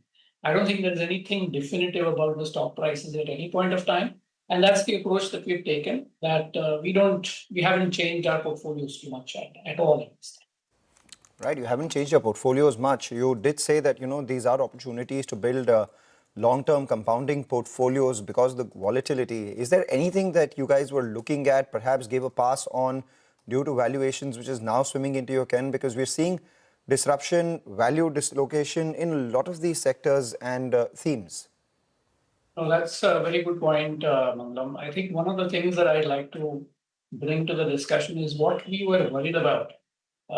Even about a year ago, was the metric we call as the Buffett ratio, which is the market cap to GDP ratio, where it had gone up to almost 1.3 times, 1.38 times. Today, if you look at the 4.1 trillion economy that we have expected to grow at 7%, it will take it to about 4.4 trillion by the end of next financial year. And if you look at where the market cap is, it is actually approaching 1.1 times. So which means we have significantly corrected from the overvaluation situation. And exactly to your point, that there are opportunities now which are looking far more attractive than what they were looking at. It's not as if it's become deep value. I think we are going from an expensive range to fair value. And typically as markets, they don't wait at fair value, right? So markets are not logical. So if fear pushes the valuation even further down, I think that is the time that investors should really take heed that potential return in equities in India, for example, from that point onwards, if at all the ratio falls below 1, of course, but even if it starts approaching 1, I think that's the time to really start taking significant bets. And we are talking about a time frame of between 3 to 5 years where you can really expect significantly above average returns. If you buy at fair value, I think you will go along with what the average return of the market is. If you buy below fair value, you actually beat the longer term average over a period of time. So I think that's the hint that one should. Do you think there's a possibility that the entire texture, of Middle East changes post-war? Because one of the agendas seemed to be to bring out not just a regime change in Iraq, but it's now engulfed even the other countries in the region. And if that happens, will it change the investment thesis? Because Middle East was also attracting a lot of capital. There are many connections between Indian companies in Middle East. I mean, is there, just throwing it out there, in terms of, have you all thought about the possibility that the long-term picture of Middle East changes? And if yes, how could it? Yeah, I think however exciting this might be as a topic to discuss, I can continue talking about it for some time. But when it comes to investing, and especially the focus on India, I think all of this contributes to noise, according to me. I think when it comes to looking at geopolitical situations as they change, you have to remember that they always keep changing. So essentially, we are talking about a multipolar world from a bipolar world that we talked about 10 years ago. That is the reality. I think what we are seeing now is more of that as it comes along, and it is changing even long-established situations in the Middle East, which for a long time had kind of remained the same for some time. So I think now most of these states will start to look at a new way to do business. And if at all, I think that puts a foot in the door for Indian enterprises, which either were in the past not really part of the section in terms of evaluation, or for the fact that now these changing equations gave a lot more opportunity to Indian companies. Those are the things that we really are focused on. And that if anything of that nature changes, what are the companies which will take the benefit of that going forward? And I think we see some of the sectors, especially in projects, in terms of large engineering, as well as metals. I think there is a significant amount of opportunity coming up, which will adjust to the new situation as we see develop. I think that's the focus that we continue. All right, take that point, Tushar. Thank you so much for that. Just a final one before we let you go. What are the major avoids in a market like this? Yeah, I think whatever is export oriented obviously comes under a cloud. But again, I will caveat that with saying that that's near term in nature. So for example, the entire Strait of Hormuz is blocked. I mean, what it means is a direct impact to all companies which are exporting. But the point again here in India is that we were not so much linked to export activity into the Strait of Hormuz. And if at all, I think the biggest, I think the people who got hurt most were the refiners, the people who carried oil, etc. But listed universe in India is not so much directly impacted by what happens in that route as well. It is really the third and the fourth factor impact, which is because of the slowdown of this trade, what it means for other projects, etc., which is what we have to worry about. So I think from an avoid perspective, I think any company which is involved in exports right now, which has already taken a hit, by the way, you don't really have time to move and adjust to that, has already adjusted downward in terms of adjustment to the new normal, which is probably lower volumes for exports, etc., and the hit that you're taking. However, on the other end, a weakening rupee kind of buffers it to a certain extent, but obviously business is much more important than the rupee value. So I think that is something that I would avoid, but nothing much more than that. All right, take that point. Thanks a lot, Tushar, for joining in and giving us your views. The market's extending its cuts, no respite. The Nifty down 300 points now, and the Nifty Bank actually is down about 1,250 points as well, below that 58,900 mark as well. We're on the verge of breaking 57,800 now. So, there's a big cut that we're seeing, and it's only accelerating as we move towards close. So, perfect time to get in what, the D-Street chatter is. Nimesh, what are the dealing rooms saying? Is it just long unwinding ahead of the weekend? Well, not sure it's only long unwinding ahead of the weekend, but I guess, Mangalam, the biggest surprise for today's market was the Nifty Bank down 2% and massive selling in the bank stocks. Yes, there is selling in some select bank names like Kotak Bank and a couple of other names, but there is no specific reason. I tried speaking to some analysts as well on whether there is any specific reason for the Nifty Bank to fall 2% in today's market, but no specific explanations for that. But I guess that's the reason why after the gap down, what has dragged the Nifty further lower is the Nifty Bank and the banking stocks. Having said that, the feedback seems to be that the Nifty seems to be in the range between 24,250 on the downside and 24,850 on the upside. So it's a 600-point range in which the Nifty is trading off late. Has to decisively break either of those levels for a directional move for the Nifty from here on. So that's overall sense. From a flow perspective, again, it's a mixed day. As I said yesterday as well, I'm not sensing a very large selling from the larger institutions for that matter. But again, that seems to be done today as well. Surprisingly, the sector that stands out for me in terms of flows is the power sector. There is good amount of buying in the power names in today's flow perspective from the institutional investors. So no specific reason for the power stocks to do well, or at least not to do if not to do well, but the flows are quite positive. No specific reasons. But what surprised to me the most was the Nifty Bank down almost 2% in today's market. Indeed, and the PSU banking index is also down 2%. And this week, the PSU banking index has seen a correction of 5.5%. And now the weekly tally on the Nifty is a cut of 3%. Nifty, Sensex and midcaps down 3% this week. Nimesh, what have you picked up on individual stocks? So while you spoke about Nifty Bank under pressure, and surprisingly that's been the case, the one stock which is actually outperforming of late is Karnataka Bank within the banking names. It's up in a weak market, it's up 2-3% in today's market. Yesterday the stock was up 4-5%. It's been buzzing off late. I understand some larger HN has been buying off late as well in Karnataka Bank. And the city is anticipating some corporate development as well. There could be a possible board reject as far as the Karnataka Bank is concerned. So that's the buzz as far as Karnataka Bank. The second name is ICICI Bank. Maybe this is the one stock which is dragging the Nifty Bank lower as well.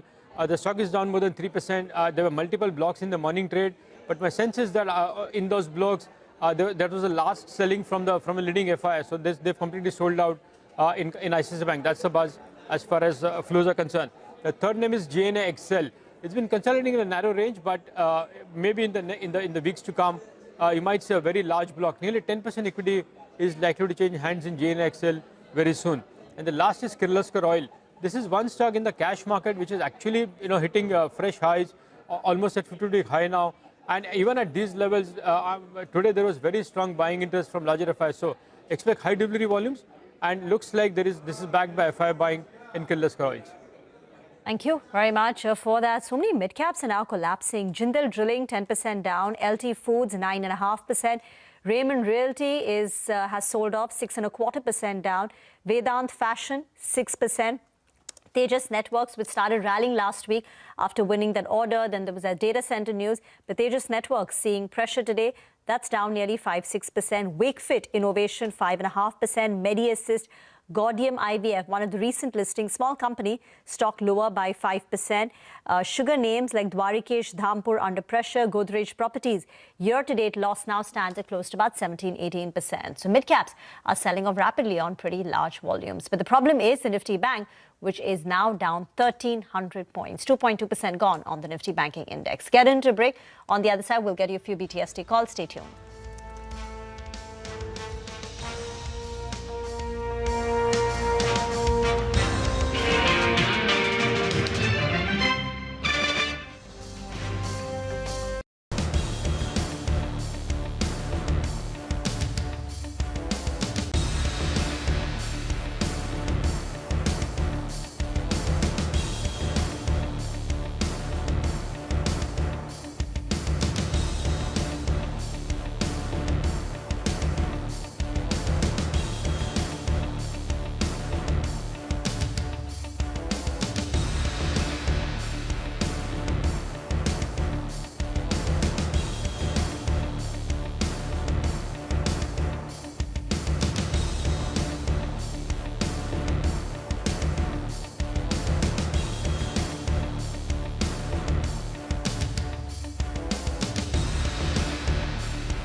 Well, the market fall is accelerating. 57,740 now for the Nifty Bank, 1,300 points lower, over 2.5%. So it's a big cut that we're seeing on no, formidable spike in the volumes yet. So we need to understand how much of that is, just an impact cost because of the aggressive selling that is taking place without an equivalent buying on the other side, or how much of that is, actual transactions which are taking place on the bourses.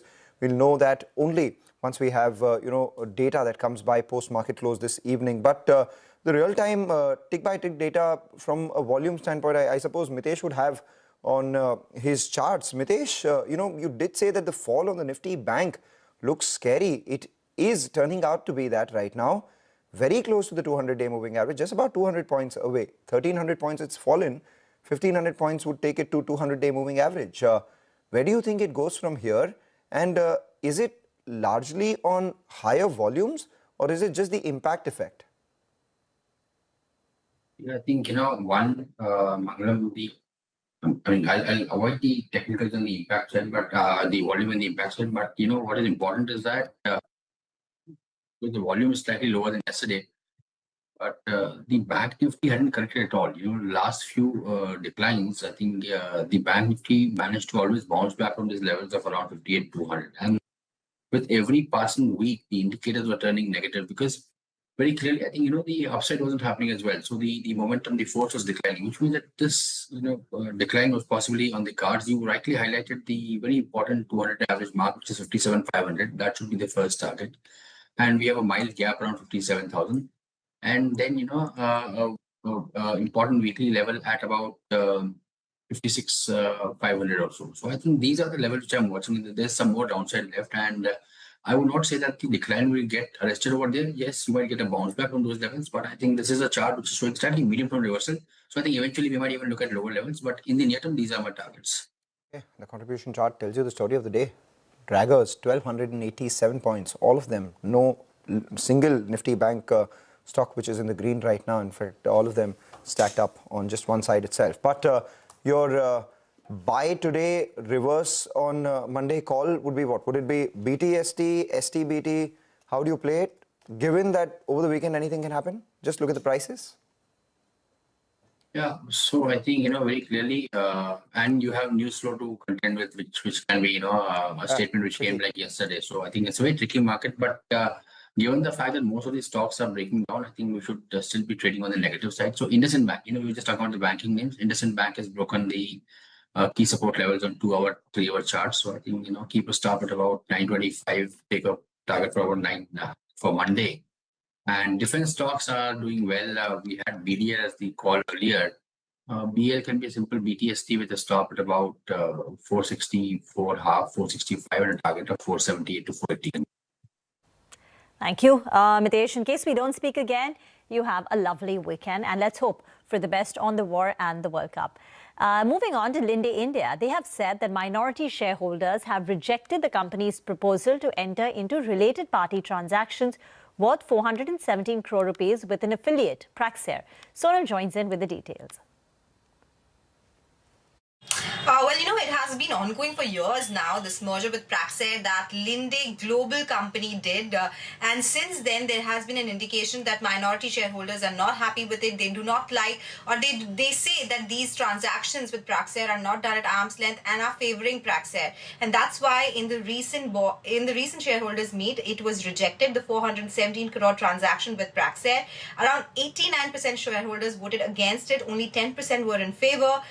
One of the group companies, the BOC Group Limited, the holding company, was not allowed did not cast their vote in this resolution. Now, do remember, it was in December that the SAT had upheld Linde India's related party deals order that was given by SEBI. They dismissed Linde's appeal challenging SEBI's action on related party transactions. And SAT said that Linde's interpretation of testing related party transactions was contrary to the provisions that were provided by SEBI. And now the order is with Supreme Court. about. Now, since this has been going on for a long time, we spoke to some experts.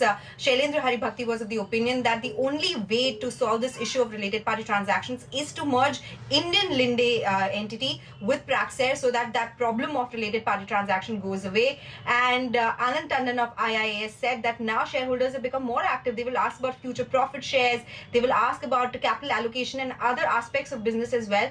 So this is an important update that has come by for Linde India, and the stock continues to be on our radar. Take that point, Sonal. Thanks a lot for that. We'll take a short break, come back and focus on the markets. Anand Tandon joins in on the other side for Market Close.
Welcome back. 4 minutes to go before we wrap up trade. Anand Tandon is now joining in. Anand, thank you for waiting by. We came to you a bit late, but banks have borne the brunt of the selling pressure. Any banks which look attractive to you after the sell-off? One thing, you should be looking at banks from a point of view of a daily trade, but if you are looking at it from part of a portfolio, I think all the top banks are still something that you need to consider. It is the largest sector in the market, and therefore will have to continue to remain a disproportionate part of the portfolio. All right. Interglobe Aviation, the stock got hit in the month of December on account of the pilot issues, the rostering. And now with this 10% correction that we've seen today, the stock is even lower than the price that it was in the month of December at the peak of the chaos and crisis. At what point should one start looking at Interglobe Aviation, considering its dominant share? Well, the dominant share may be in India, but the reality is that a large part of the international business that you could be looking at is gone. Also, to the extent that the planes that are supposed to be arriving are still, not really going to be meeting that kind of thing. The growth that were potentially there is also likely to slow. In a situation like we are in, where the dominant fear is geopolitical, it is not necessarily the best sector to be looking at. Yes, if you do get my own base case scenario is that we are looking at another 5 to 10% downside overall in the market. And that kind of volatility will give you a lot of opportunities for stocks to buy, not necessarily those which are deeply cyclical. All right, take that point, Anand. Short conversation effective as well. We are saying the base case is that there could be another 5 to 10% decline in the market from here on as well, and that would mean a deeper gash for a lot of these other stocks. We'll probably, look at that. Let's try and close the market for the week right now. The Dow futures, as we speak, have extended their losses. Now they're down by over 200 points, and that's reflecting in our market as well. The last hour of the last day of this week's trading session, the Nifty's down 300 points, led lower by the Nifty Bank, down about 1,300 points in today's trading session itself. And it has been soured. The mood has been soured in the last hour, led by the Nifty Bank. So if you look at, HDFC Bank, SBI, ICICI Bank, Kotak Bank, all of them down anywhere between 2 to 3%. Reliance is the lone supporter to the bull right now, supporting the index higher and limiting the decline that we've seen in the overall market. The Nifty actually ends closer to 24,500 than the 24,600 mark that it was for most part of today's trading session. For the week, down 3% for the Nifty, 4% for the Nifty Bank, mid and small caps a lot more. The story of the week was the India VIX, which was up 45%. The top gainers through the week have been all the defense players, and the top losers, oil and gas players as well as L&T. With that, we wrap up this week of trade on CNBC TV 18's closing bell. It's been a tough week for the bulls, but everyone's hoping for some sort of de-escalation or clarity on the geopolitical problems as we move forward. With that, we wrap on this edition of Closing Bell, but you stay tuned. Our Friday favorite, Editors Roundtable, comes up next.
Fears of a prolonged war in West Asia keep markets around the world on tender hooks. The Sensex and the Nifty fall 3 percentage points this week to clock its biggest weekly fall in over a year. Financials feel the pain and they were the biggest laggards. The Nifty Bank saw its biggest weekly fall in 14 months. Over the course of the next 30 minutes, we'll decode what this war means for Dalal Street. We'll put the spotlight on India's macros, the currency. Hello and welcome to Editors Roundtable. I am Reema Tendulkar. With me are Nimesh and Lata. And joining us here in our newsroom is Rajesh Kothari, MD of Alf Accurate Advisors.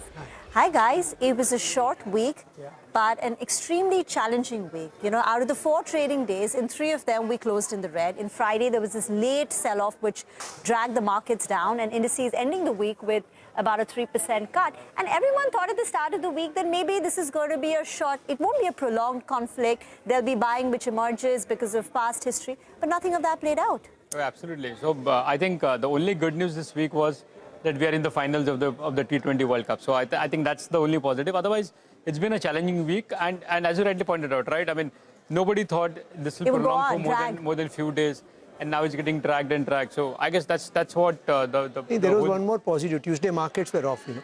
Oh yeah. But it didn't feel like. But a lot of brokers, by even anchors, who were of the view that good, it is closed on Tuesday. By the time we come on Wednesday, everything will be settled.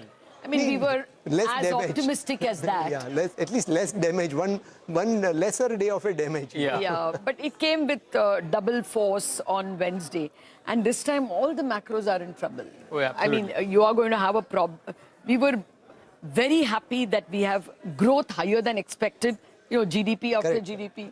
We thought we had inflation lower than expected, even with the new series.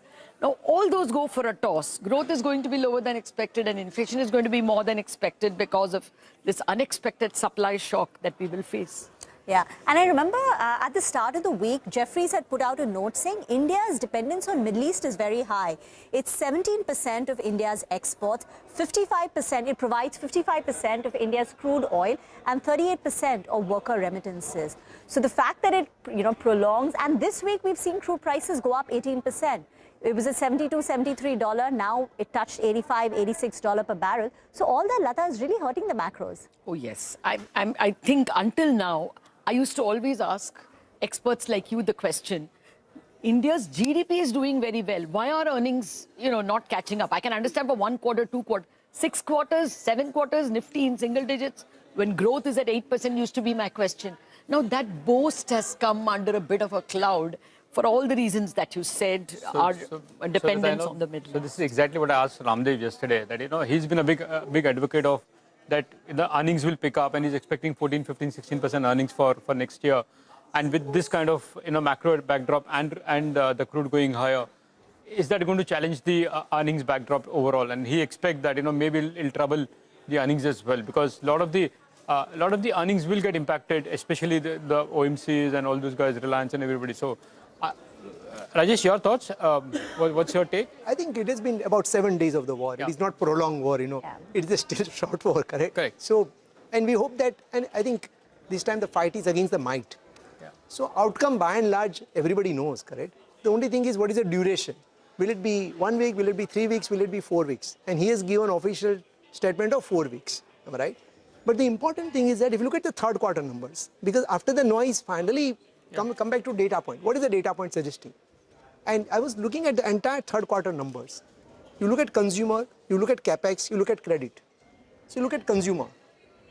Most consumer companies deliver double-digit growth. Look at Phoenix Mall, the largest mall of the country. You have 18% plus growth. Correct? Look at the total credit card transactions of the country. It's 18% growth. In capex, look at L&T order intake growth. It is a strong double-digit, 20% plus. ABB reported 30% plus. Okay, let me stop you there. What's your view on L&T itself? Because they have about 55% of their order book exposed to the Middle East. All that you are giving me is historical legacy data, which is already in the price. No. What I'm saying, the order intake growth. So what it suggests is... will they be able to execute? That's what I'm saying. Order intake growth, basically what it suggests the economy is back to its momentum, which it was missing 6 months. No, I'm taking all the... all that. I mean, I'm on your side when you speak about growth. I'm just asking you pointedly, because this particular company is exposed. See, what happens, Lata, whichever company gets exposed, correct, their earnings definitely will be under question mark in terms of the 1 quarter or 2 quarters, depending upon how prolonged this is, am I right? And therefore, the stocks is already down. The point is, from here, what you do, am I right? So what do you do? That is my That's what I'm question. saying. So they basically, people will look at just like COVID or during Russia-Ukraine war. Whichever companies got impacted, their stock price on day 1 goes down, correct? And then you take FY27 full year view and the existed price. And that's somebody's view. Suppose somebody thinks it is going to be 6 months war and L&T will not able to execute and Middle East will not allow any company to execute, which I don't think is possible, am I right? Because finally the Middle East and they are also strong countries, am I right? So till now, till as on yesterday, correct me if I'm wrong, I'm sure you also must be speaking with many managements, there is no major impact on actual execution on ground. That's a fact of the life, am I right? And stock prices have come down. So the valuations, of course, are turning in your favor. And definitely after 1 month or after 2 months, it is back to normal. Question is 2 weeks or 4 weeks. That's a question which is in everybody's mind. So have you deployed money this week? If We are yes, deploying. aggressively deploying this week? I think this is a time to deploy. Because you will never able to time. Look at like India, What kind of sectors would you choose? For example, India, Pakistan. One headline on Sunday, 4 p.m. ceasefire. Done. So you can't predict when there will be ceasefire, am I right?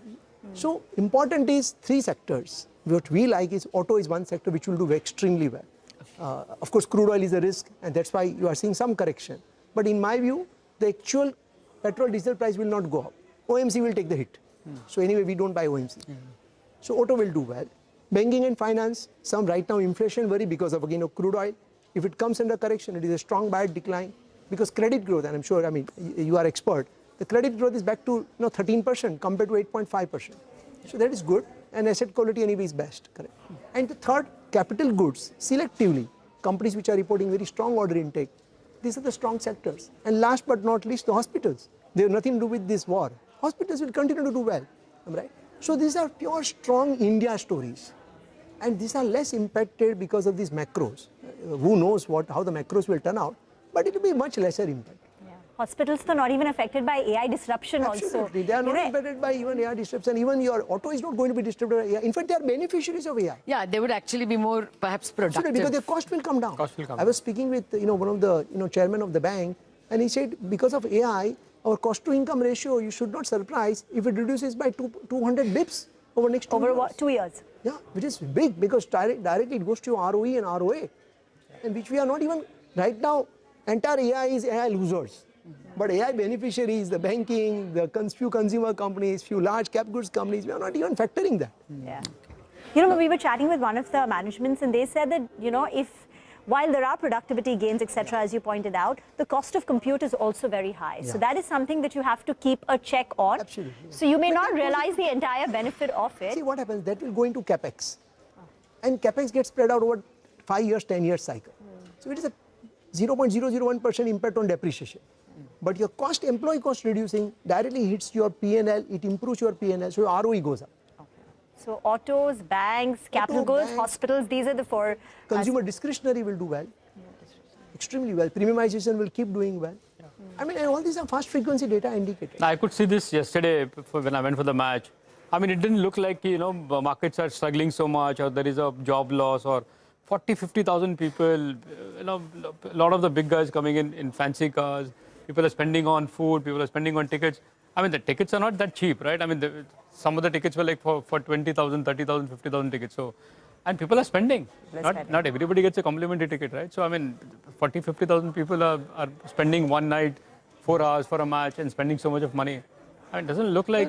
there's no denying that. Look at the way the hotel stocks did. I mean, even if the stocks had already priced in, the numbers that came at the end of the third quarter were outstanding numbers. Very high. Clearly showing the premiumization and consumer discretion. What would you avoid? And let me ask for one specific sector. We spoke with the former chairman of BPCL and GAIL today.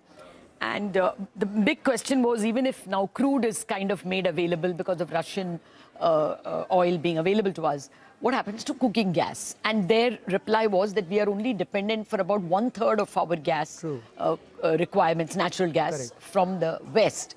And their guess was, West as in West Asia, their guess was that the government will prioritize and not allow industrial use of natural gas till the war ends and only concentrate on cooking gas.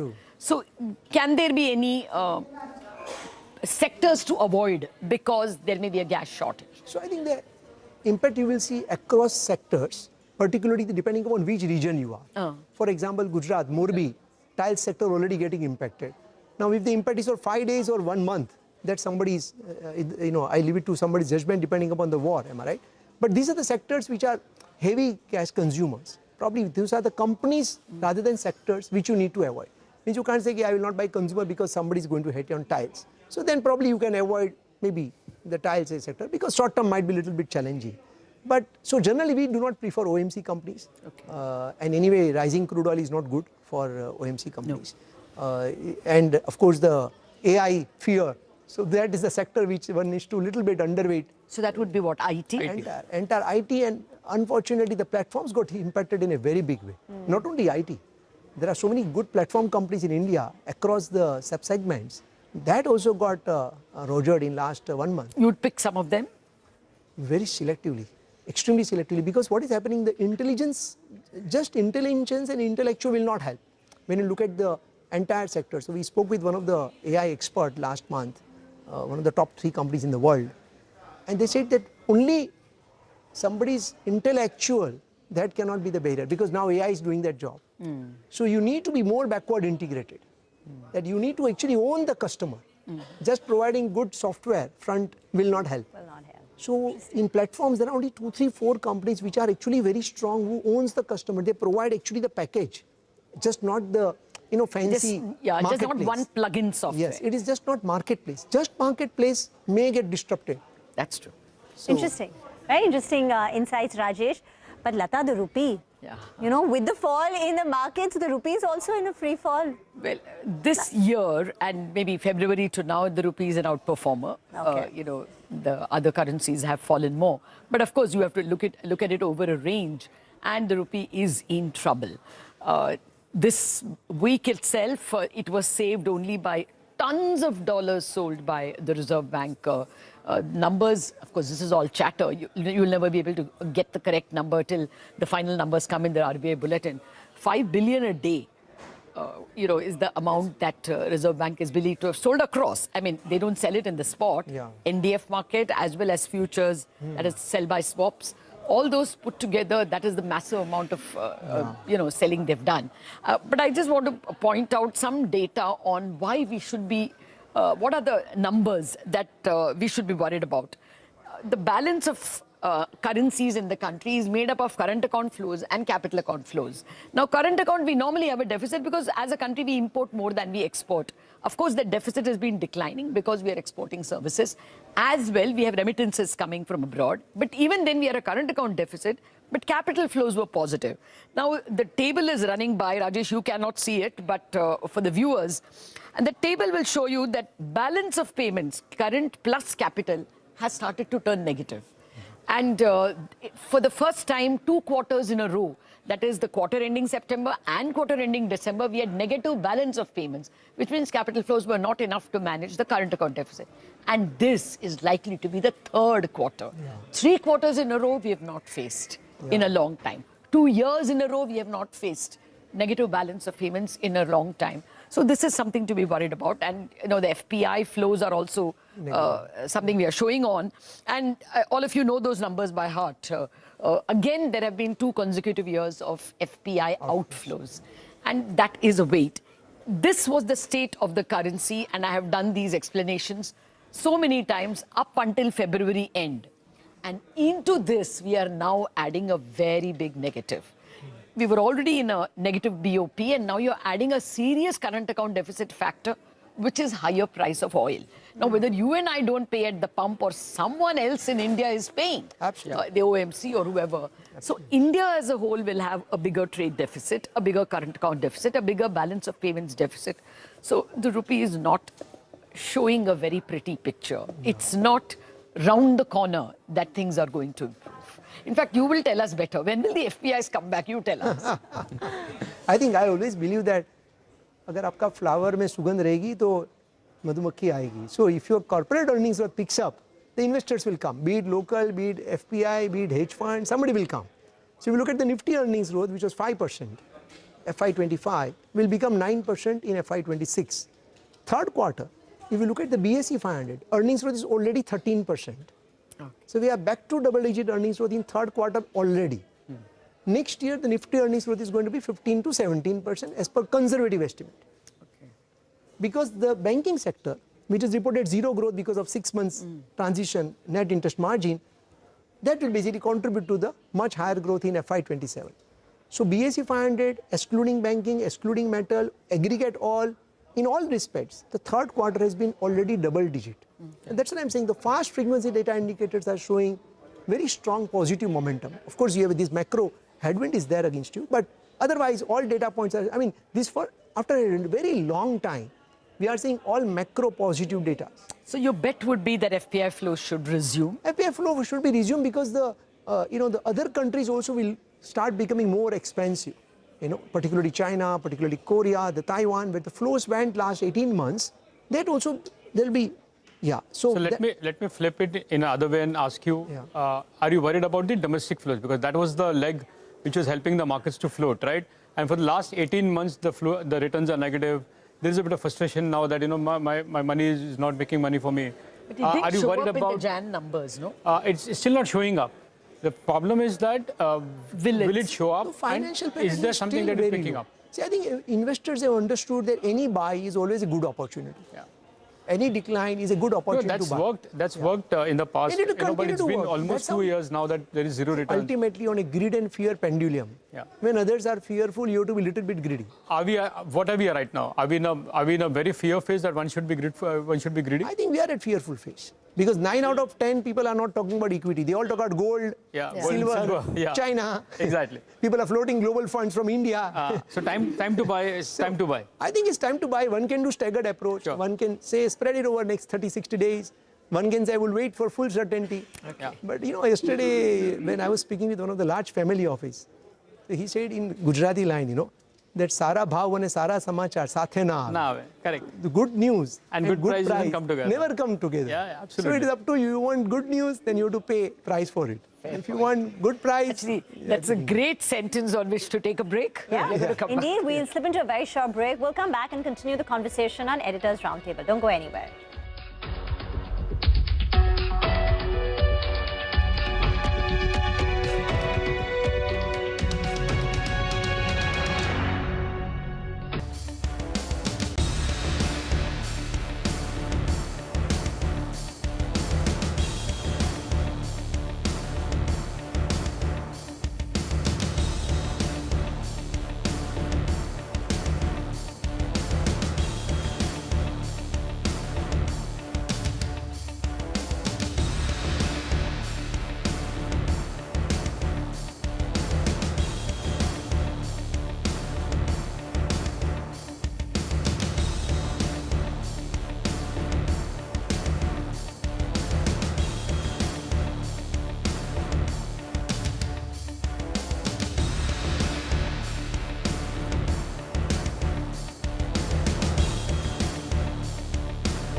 Welcome back. You're watching Editor's Roundtable. Markets in India collapsed for the second straight week. This week, the benchmark indices were down nearly 3% as West Asia tensions continue to escalate. We've been in conversation with Rajesh Kothari of Alf Accurate Advisors. So Rajesh, we just ended the segment saying that good news and good prices don't come at the same time. And you already told us stocks that you like. Yeah. Right? Can you tell us a little bit more about auto and auto ancillary? Because it's a broad segment. You've got two-wheelers, CVs, passenger vehicles, tractors. What do you like? And what is the risk of rising inflation on the margins? Can that derail the auto story? So, well, if you look at the recent February number as well, third quarter has already been very strong. Then you have January numbers, then you have February numbers. In Maruti conference call, which is the largest car player, am I right? He's saying that the inventory is one of the lowest of last 2.5 years. You look at the second largest two-wheeler player, TVS, has reported already 20% plus volume growth. Correct? Please put a disclaimer because we are holding these companies. Both Maruti and TVS. Yeah, so please put a disclaimer. These are not recommendations. But Maruti, for instance, has exports to Middle East, right? Yeah, but export is small. They export to a number of countries. Middle East is only small. Africa is much bigger. Even for the two-wheeler players, Africa is much bigger. But there will be an impact, right? 10 days अभी तो हुआ है, अभी तक तो impact नहीं है. One month impact is not an impact because please remember, always think about, is it a postponement of demand? Is it a demand issue or is it a supply issue? If it is a demand issue, you need to be worried. If it is a supply issue, don't get worried because then becomes postponement of demand. So then order book will be get built up. Correct? Like COVID time, demand was never a problem. Supply was a problem. So then it became 6 months order book. Correct? So stock price don't get impacted. So always there will be impact on the numbers. But the second month you will see double numbers. Rajesh, what about power and metals? Metals have obviously seen prices running up because aluminium producers in West Asia will have to, were threatening to close down or could not work. So metals is one question and the other one is power.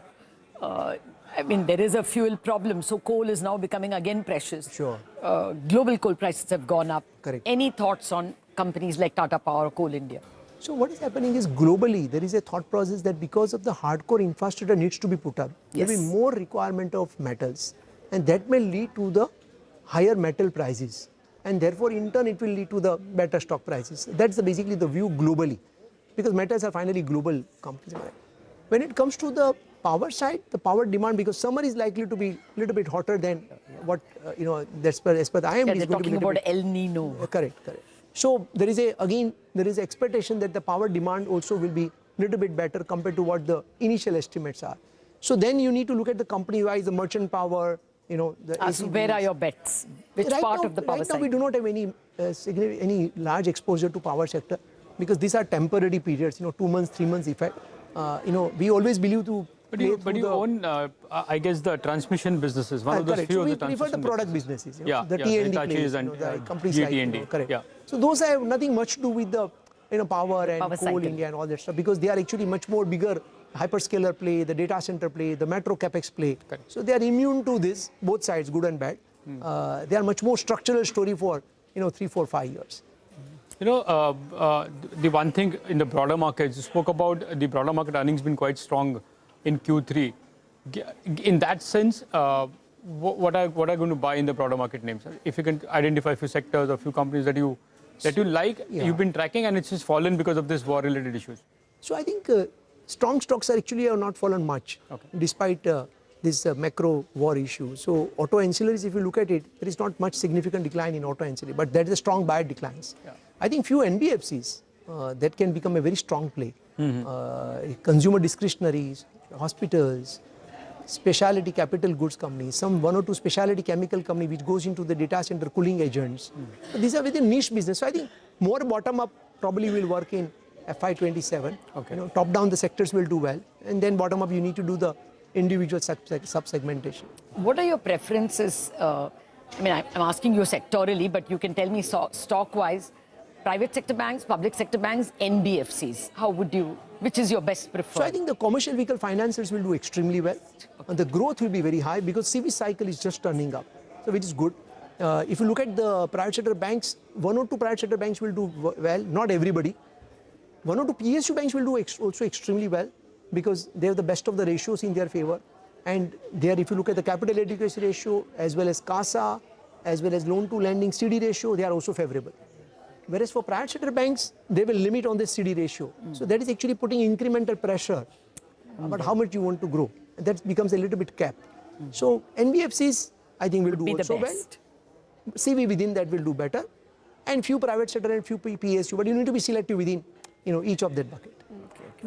Many of the Gulf countries also control large sovereign funds, whether it's ADIA, Mubadala, Kuwait, Qatar, etc. And they make large investments in infrastructure, tech investments, real estate. Correct. While I get higher crude prices will bloat the overall Gulf economies, but there is also the possibility that the government calls on these sovereign wealth funds to divert some money to the government. I mean, have you given any of this a thought, how it impacts public-private markets? I think their financial position is not in a bad shape. That's why they have a huge sovereign fund. They are investing into the other countries. Correct. Am I right? But we're also all dependent on them. And where they've invested highest is US and not India. Am I right? So if something happens, it might be bad for the US economy in general. But then they both are partners, am I right? So I'm sure they will balance it out somewhere. Nothing much as an India impact. Because there's a large investment they have made in most of these companies are US. The Indian investments are not too big. Not too big. All right. Okay. Very interesting. Yeah, one more. No, just overall comment. You are a mid-cap, small-cap king. Yeah. So you think they are now better placed than Nifty or the other way around? So as I always say, we look at the profit size rather than market cap. Okay. So the 1,000 companies, first 1,000 companies is a segment where we are extremely bullish. You'll be shocked to know that the Nifty mid-cap index, the average profit size is 1,000 crores. Oh. Nifty small cap index, average profit size is 400 crores. Okay. And they are still called mid and small. Small. Fair point. Their debt equity has become zero. Their ROE has become 15%. And their earnings growth is 15% plus. Okay. Fair point. So I think they have transformed in last 10 years. They are no more, small is no longer small. Actually, if you look at top 1,000 companies, they have actually evolved. They have become much bigger. And they become It's a very, resilient. very convincing argument. Irrespective of the problems, individual companies have done very well. That's where I think always alpha is to be made. Yes. All right. Thank you very much, Thank you so Rajesh. much. This has been a great conversation, very insightful. Thank you Lots so of much. learnings for all of us. Thank you so much for this opportunity. Really, I love the interaction. Thank All you. right. Well, that brings us to a close in this edition of Editors Roundtable. Don't go anywhere. More news and updates will follow on CNBC TV 18. Thank you for watching.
Good evening. Thanks for joining us on Business 360. I'm Shriram Finance. The big stories that we're tracking for you this evening. Multiple explosions hit Tehran, including residential areas on day 7 of the war in West Asia. Israel announces a new phase in its military campaign, warning about surprises ahead. The US warns that strikes will surge dramatically. UAE, Qatar and Bahrain come under Iranian drone attacks. Saudi Arabia intercepts multiple drones near Riyadh.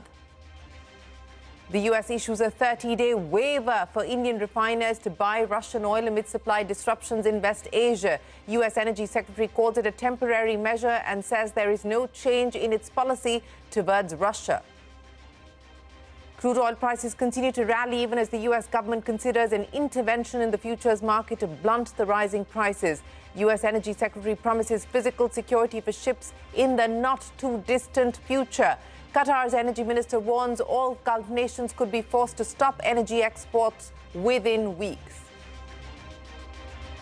Fears of a prolonged war keep the stock markets on the edge across the world. The Sensex and the Nifty down 3% in what is the biggest weekly decline in over a year. The rupee weakens against the dollar. Israel's ambassador to India says Iran is not controlling the Strait of Hormuz and it will be secured in the near future. Also says the intelligence and opportunity to attack Iran came up only 2 days after Prime Minister Modi wrapped up his state visit to Israel. HUL CEO Priya Nair says the company sees beauty, personal care and wellness as the big drivers of Delta growth. Adds they will double down on this space. Tells CNBC TV 18 India is a bright spot in a world increasingly looking more challenging. Karnataka's Chief Minister presents a 4.5 lakh crore rupee annual budget, becomes the first state to ban social media for children under the age of 16, also revamps the liquor policy. Taxes will now be imposed based on alcohol content. The Maharashtra government waives farm loans up to 2 lakh rupees as Chief Minister Fadnavis presents the Maharashtra budget. Also waives the electricity bill for farmers by setting aside 20,000 crore rupees. Anthropic plans to take the Pentagon to court after becoming the first US company to be labeled a supply chain risk. This comes after negotiations broke down and the US Department of War signed a new contract with Anthropic's rival, OpenAI. All of that and more coming up for you in just a bit, but straight to the top story this evening. The United States has issued a 30-day quote-unquote waiver to Indian oil refiners to purchase Russian oil. The waiver, which would apply to Russian crude already sanctioned or stranded at sea, comes at a time when the war in West Asia and Iran's stranglehold over the Strait of Hormuz has impacted global energy supply chains. Now, Russian oil is currently trading at a $4 to $5 premium to Brent crude, so no longer at a discount. Remember, the US had imposed additional 25% tariffs on Indian imports in August of last year, which had taken the tariff rate for India to the highest in the world at 50%. Now, the US had alleged that New Delhi was funding Moscow's war machinery by importing Russian oil. They had taken the effective tariff levy on India to 50% on account of that. Now, this year, in February, Washington lifted the 25% tariffs on India that were linked to Russian oil purchases. The Trump administration has said India had committed to stop buying Russian oil, something that India has never confirmed. Energy Secretary Chris Wright acknowledged that the large oil tankers are increasingly reluctant to sail through the Strait of Hormuz, a critical corridor that carries over 20% of the world's oil supply. But he did assure that the situation will change, and I quote, in the not-too-distant future. Separately, Qatar's energy minister has told the Financial Times in an interview that Gulf energy producers may shut down exports within weeks and drive oil prices to $150 a barrel. Take a look. Not today, not today. There is commercial insurance markets. What we're going to do is backstop or reinsure existing commercial markets, but when it's time. You don't want to run a large tanker ship through the Strait of Hormuz today, but that'll change in the not-too-distant future. We're taking a short-term action to say all this floating Russian oil storage that's around southern Asia. We've reached out to our friends in India and said, buy that oil, bring it into your refineries. That pulls stored oil immediately into Indian refineries and releases the pressure on other refineries around the world. So we have a number of measures like that that are short-term and temporary. This is no change in policy towards Russia. This is a very brief change in policy just to keep oil prices down a little bit better than we could otherwise. Of course, it doesn't control it. I think what the Iranian regime is trying to do is to intimidate ships from going through the straits. I think that a lot of countries are taking precaution, especially insurance companies. And as we speak, I know of an effort, American effort and the effort of other Western powers to actually prepare a program to safeguard the movement through the straits so the Iranian threats cannot be realized. And I'm sure that there's going to be an international effort to secure the movement through the straits in the near future.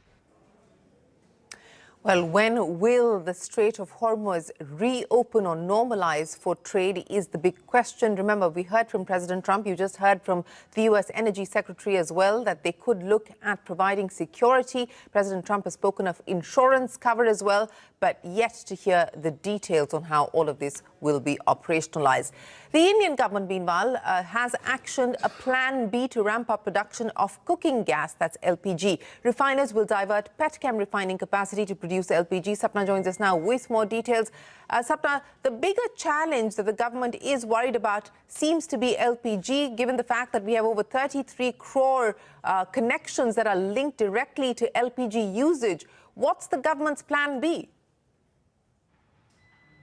Well, absolutely right, Shireen. You're absolutely bang on. In fact, this was exactly my question today, in this off-record interaction with top government sources. And my question was that the kind of LPG control order that has been issued by the government to the oil marketing companies or to all the refiners here in India, does it basically indicate a sense of a crisis looming on the horizon? This was exactly my question. It was not very much appreciated. However, the response was very quick and swift and very clear. India could be vulnerable as far as LPG is concerned because there are over 33.33 crore connections to be taken care of. So keeping that in mind, a plan B, as you have mentioned, has been set in motion, and that is what is going to be rolled out now. So very clearly, the indication is that whatever spare refining capacity is there, if need be, that can be diverted for LPG production. Plus, all the refiners, including the private players, have been told that butane and propane, whatever is available, that should be used for LPG facility. Plus, that should also be diverted to the 3 oil marketing companies only, BPCL, HPCL and IOCL, because they are the major ones who are actually selling those LPG connections. That's one aspect of it. Second, the OMCs themselves have been told that, let's not think about commercial LPG consumption or rather production as of now. This is all to be done to take care of those 33 crore LPG consumers that we are talking about, and also a very large number within that which are part of the PMUY, over 10 crore connections over there. So yes, this plan B was very much required. Probably it was waiting to, basically come through, and that's exactly what the government has done. Second aspect also given to understand that in terms of what happens to the LNG part, so there, as we had reported earlier, also reprioritization of gas supplies are likely to be done, in some time. I mean, and that's going to happen with complete consent, so interministerial consultation, plus, all those companies and the other ministries which are going to be part of that. So that is something we'll have to wait and watch and see how that really pans out. But clear priorities being given to the retail consumer, and industrial users may have to take a bit of a seat back. Last but not the least, also interestingly, I had asked on this US waiver in terms of purchasing Russian oil for 30 odd days more, and again the response was very swift and clear that basically it's not water off our back, because India has already been importing Russian oil. Of course, the volumes have fallen after these sanctions. From 40% of our import volume, it has come down to around 20-odd%, but it's still among the top 3 importers as far as crude oil is concerned. That's what it is at the moment. All right. Okay, Sapna, many thanks for joining us. Now, the Iranian capital Tehran struck by multiple explosions as the war in West Asia rages on for day 7. Civilian sites, including residential buildings, were hit. Israel's military has said it had begun, and I quote, a new phase of the war against Iran. America said that its B-2 bombers had dropped dozens of penetrator bombs on deeply buried ballistic missile launchers inside Iran. U.S. Secretary of War Pete Hegseth has warned the strikes will surge dramatically. Israel also launching strikes on Lebanon's Beirut. The IDF had warned people in the southern suburbs of the city to leave their homes yesterday. Kuwait, Bahrain and the United Arab Emirates have faced drone attacks as well. An Iranian missile strike ignited a fire at Bahrain's state-operated oil refinery. Saudi Arabia intercepted multiple drones near Riyadh. The Financial Times reports that the pressure on the Gulf nations' budgets could force them to review their overseas investments that could include commitments made to the United States as well. In Iran, discussions about finding Ali Khamenei's successor continues. President Trump has said that Washington intends to play a direct role in selecting Iran's next supreme leader. He's calling the potential successor, Mujtaba Khamenei, an unacceptable choice. Iran's foreign minister said there is no reason for Tehran to negotiate with the U.S. The United States military, together with the wonderful Israeli partners, continues to totally demolish the enemy far ahead of schedule and at levels that people have never seen before, actually. We're destroying more of Iran's missiles and drone capability every single hour, knocking them out like nobody thought was possible. As soon as they set off a missile, within 4 minutes, the launcher gets hit. They don't know what's happening. But we have the greatest military anywhere in the world. Their Navy is gone. 24 ships in 3 days. That's a lot of ships. But they're tough, and they want to fight. And they're calling. They're saying, how do we make a deal? I said, you're being a little bit late. And we want to fight now more than they do. Not asking for a ceasefire. And we don't see any reason why we should negotiate with the U.S. When we negotiated with them twice, and every time they attacked us at the middle of negotiations. So there is no request for a ceasefire by us, and there is no request for the negotiation with the U.S. From us. We have never sent any messages to them. And fears of the prolonged war keeping investors on the edge across the globe. The Sensex dropped over 1,000 points today. The Nifty lost over 300 points. Mid-caps were also down, but fared slightly better than the blue chips. The Nifty Bank Index saw sharper cuts. This has been the worst week on the Lal Street in over a year, with the Sensex and the Nifty losing nearly 3%. The Nifty Bank Index is down more than 4%. Manglam standing by to wrap up the market action. Manglam clearly closing the week, not on a very strong note, in fact, a fairly fragile note, but not just here, globally as well. It was a week which was truncated on account of a holy break, but the festive season or the festive mood was soured by geopolitics, and that's exactly what took place in the markets as well. On Friday, we had, the market ending lower. The selling accelerated in the last hour, and it was the Nifty Bank which was lower by over 2%, so closed below 58,000 as well. HDFC Bank, SBI, ICICI Bank, the top banks on the Nifty Bank closed anywhere between 2 to 3% lower. Reliance was the lone supporter for bulls, limited the decline on the index by about 40 to 50 points as well. Market breadth for most part of the day was neck and neck for advance and declines, but towards the end moved towards two stocks declining for every stock which is advancing, and United Breweries as well as other alcohol beverage companies did do well on favorable policy coming in from the Karnataka budget. But this week the market was down a fair amount. The Nifty sub 3%, the Nifty Bank down 4%, the worst month that we've seen worst week that we've seen for the Nifty Bank since January 2025. We've had the mid-cap and the small-cap indices also giving up around 2.5 to 3%. The India Wix spiked about 45% this week. Told you about the fear that was there in the market.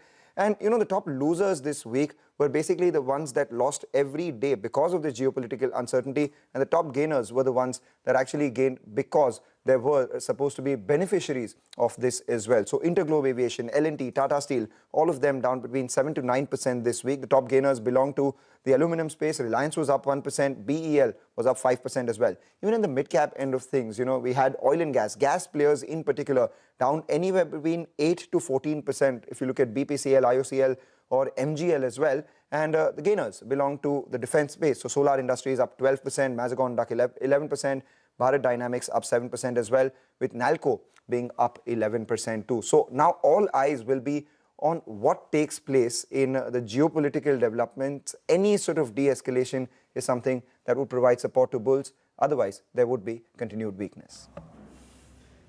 Mangala, many thanks. Commerce Minister Piyush Goyal says the government is in talks with shipping ministry and companies to gauge the impact of the West Asia conflict. Minister Goyal said the government is also working towards supporting exporters. We are in dialogue with the Ministry of Shipping and with all the shipping companies also.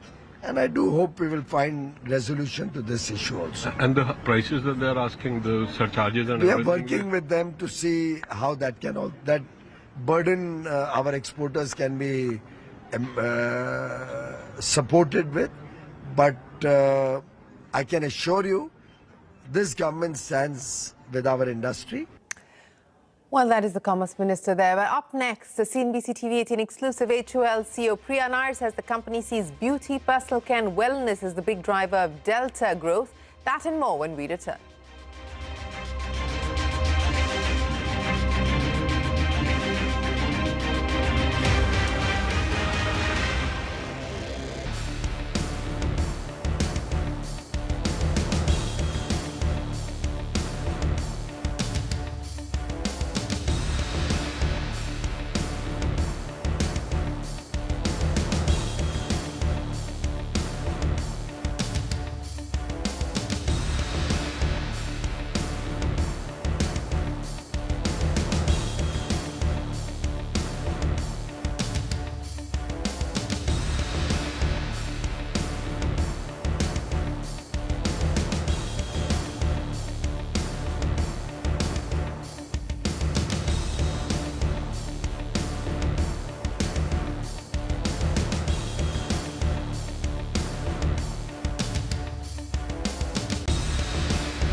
Indian Airlines have lost more than 500 crore rupees as the war in West Asia leads large-scale disruption of international flights. With airlines facing higher insurance premiums and fuel costs, the price of flight tickets is only likely to get more expensive. Madiha joins us now to explain how the conflict has impacted the aviation sector. Another blow for India's aviation sector as well as global aviation, Madiha.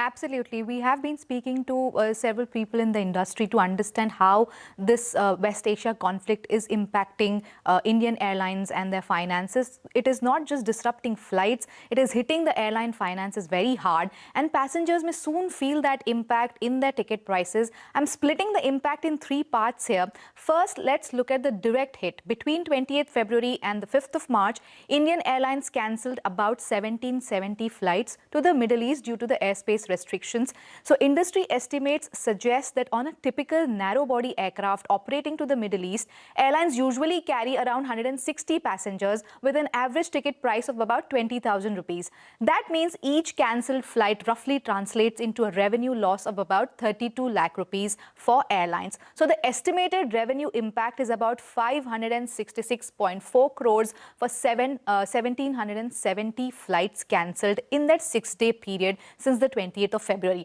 But the trouble doesn't end there. Industry sources say that airlines are now staring at a sharp spike in insurance premiums because of the conflict in the region. So for narrow-body aircraft operating Middle East routes, there is a insurance risk premium. So insurance costs could increase by 30 to 40 lakh rupees per round trip for a narrow-body plane. For a wide-body aircraft, the increase could be as high as 90 lakh rupees to 1 crore rupees for a round trip to a Middle East sector. And if airlines pass on this additional insurance cost to passengers, it could mean about 20,000 extra per passenger on a narrow-body flight and 30,000 to 35,000 rupees extra per passenger on a wide-body operation. There are also concerns that some routes may become financially unviable, especially if airlines are unable to fill seats in both directions to recover these costs. At the same time, fuel prices are also rising sharply due to the conflict. What industry sources tell us is that jet fuel prices have already surged nearly 30%. And since fuel accounts for roughly 40% of an airline's operating cost, ticket prices for passengers traveling to and from the Middle East could increase by another 10 to 12%, and prices will not just increase for Gulf but also routes domestically. Finally, airlines are also dealing with low aircraft utilization. Airspace permissions and slots are being allocated on an ad hoc day-to-day basis, which means airlines cannot plan schedules or sell tickets well in advance. As a result, flights are often being filled at very short notice, leading to lower passenger loads and weaker revenues. So between cancellations, higher insurance costs, rising fuel prices and operational uncertainty, the West Asia crisis now turning into a major financial challenge for airlines, and passengers are likely to feel the impact through higher airfares. Madiha, many thanks for joining us. On to a big CNBC TV 18 exclusive. In her first interview since she took over, HUL CEO Priya Nair has said that India is a bright spot in a world that is increasingly looking more challenging. Speaking to our colleague Mangalam, Nair said the company sees beauty, personal care and wellness as the big drivers of Delta growth. India stands at an incredible position in the world. With our GDP growth that we are seeing as a country, we are very well poised in a world which is increasingly looking more challenged. I think India is a bright spot. So I think that's the first thing that we must remember. And in that context, the transformation of India will reflect in the transformation of HUL and consumer goods. So whether it is premiumization, really category creation, and it starts with the current per capita consumption of consumer products in India. At $54 per capita, it is significantly lower than all the neighboring peers. You think of Southeast Asia, other economies. So huge headroom to grow. I would say to you, we've made our point of view clear, right? That, listen, we see the overall space of beauty, personal care and wellness as the big driver of Delta growth for us as a business. And that's the area we will double down. Well, that's Priya Nair. You can catch that exclusive interview with her at 5:30 p.m. and 10 p.m. only on CNBC TV 18. With that, it is time for us to wrap up this edition of Business 360. There is plenty more to talk about, plenty more to focus on. Stay tuned to CNBC TV 18. We bring you the global markets. We bring you all the latest on the West Asia conflict right here. This is your destination.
idea of Ather actually happen? So Swapnil had started this group called Ather Energy in second year of college. So we started building an electric scooter to demo our battery pack.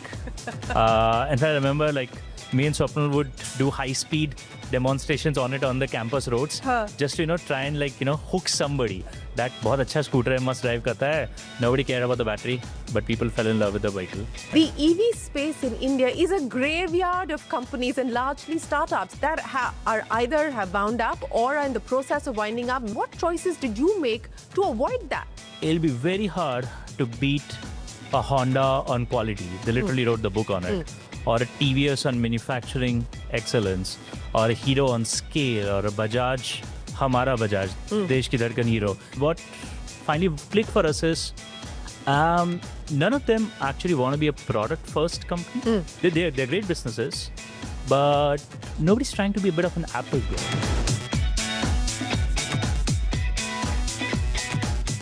So what was it like getting the people to buy into your story? If you were building a race car at college and there were a lot of these teams building race cars, Ather's the team to join. Your competitor, pretty much across from you in Bangalore, has a very different approach to things. So many of us find this alien that ये क्या फालतूगिरी कर रहे हो, बस फटाफट कुछ भी निकालो यहाँ से. I'm like, कुछ भी निकाल के you're not gonna build a monster of a product company. What would you like the government to redo as far as PLI is concerned? We got to find ways for PLI to support and not push startups out. Is there a list of what you won't do? If you find us basically announcing stuff that are super easy, super replicable, super standard, I think there's something going wrong. So that's the one to avoid. Do the hard stuff.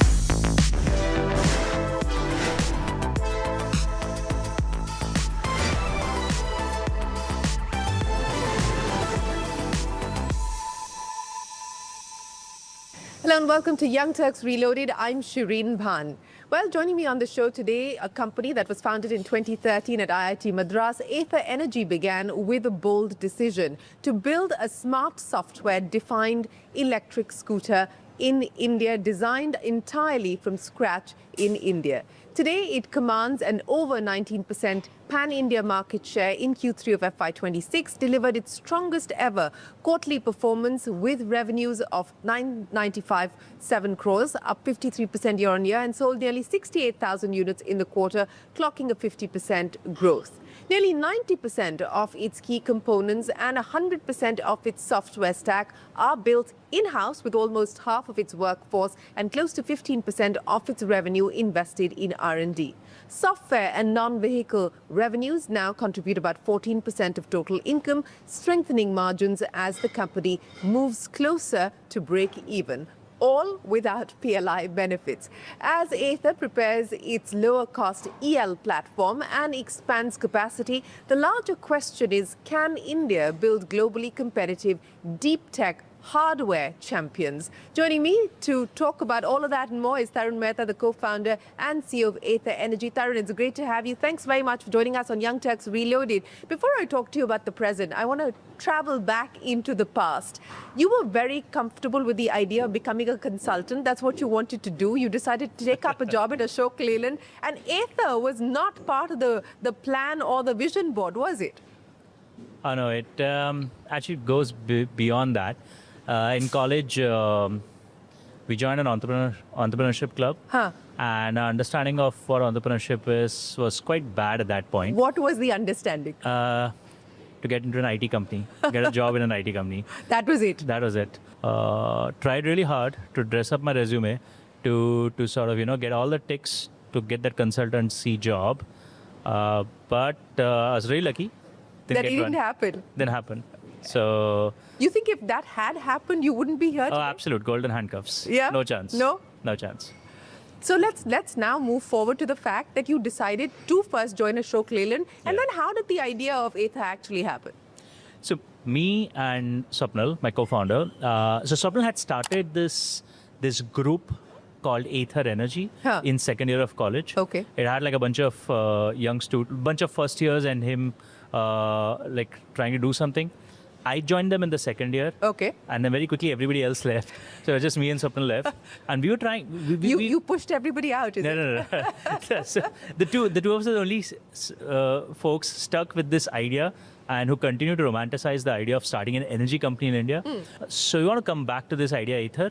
We'll just figure which idea brings us back. And very quickly, we had this idea of battery packs. We figured we'll actually be an energy company. We'll just build battery packs for other OEMs and maybe sell them electricity, be a genuine energy company.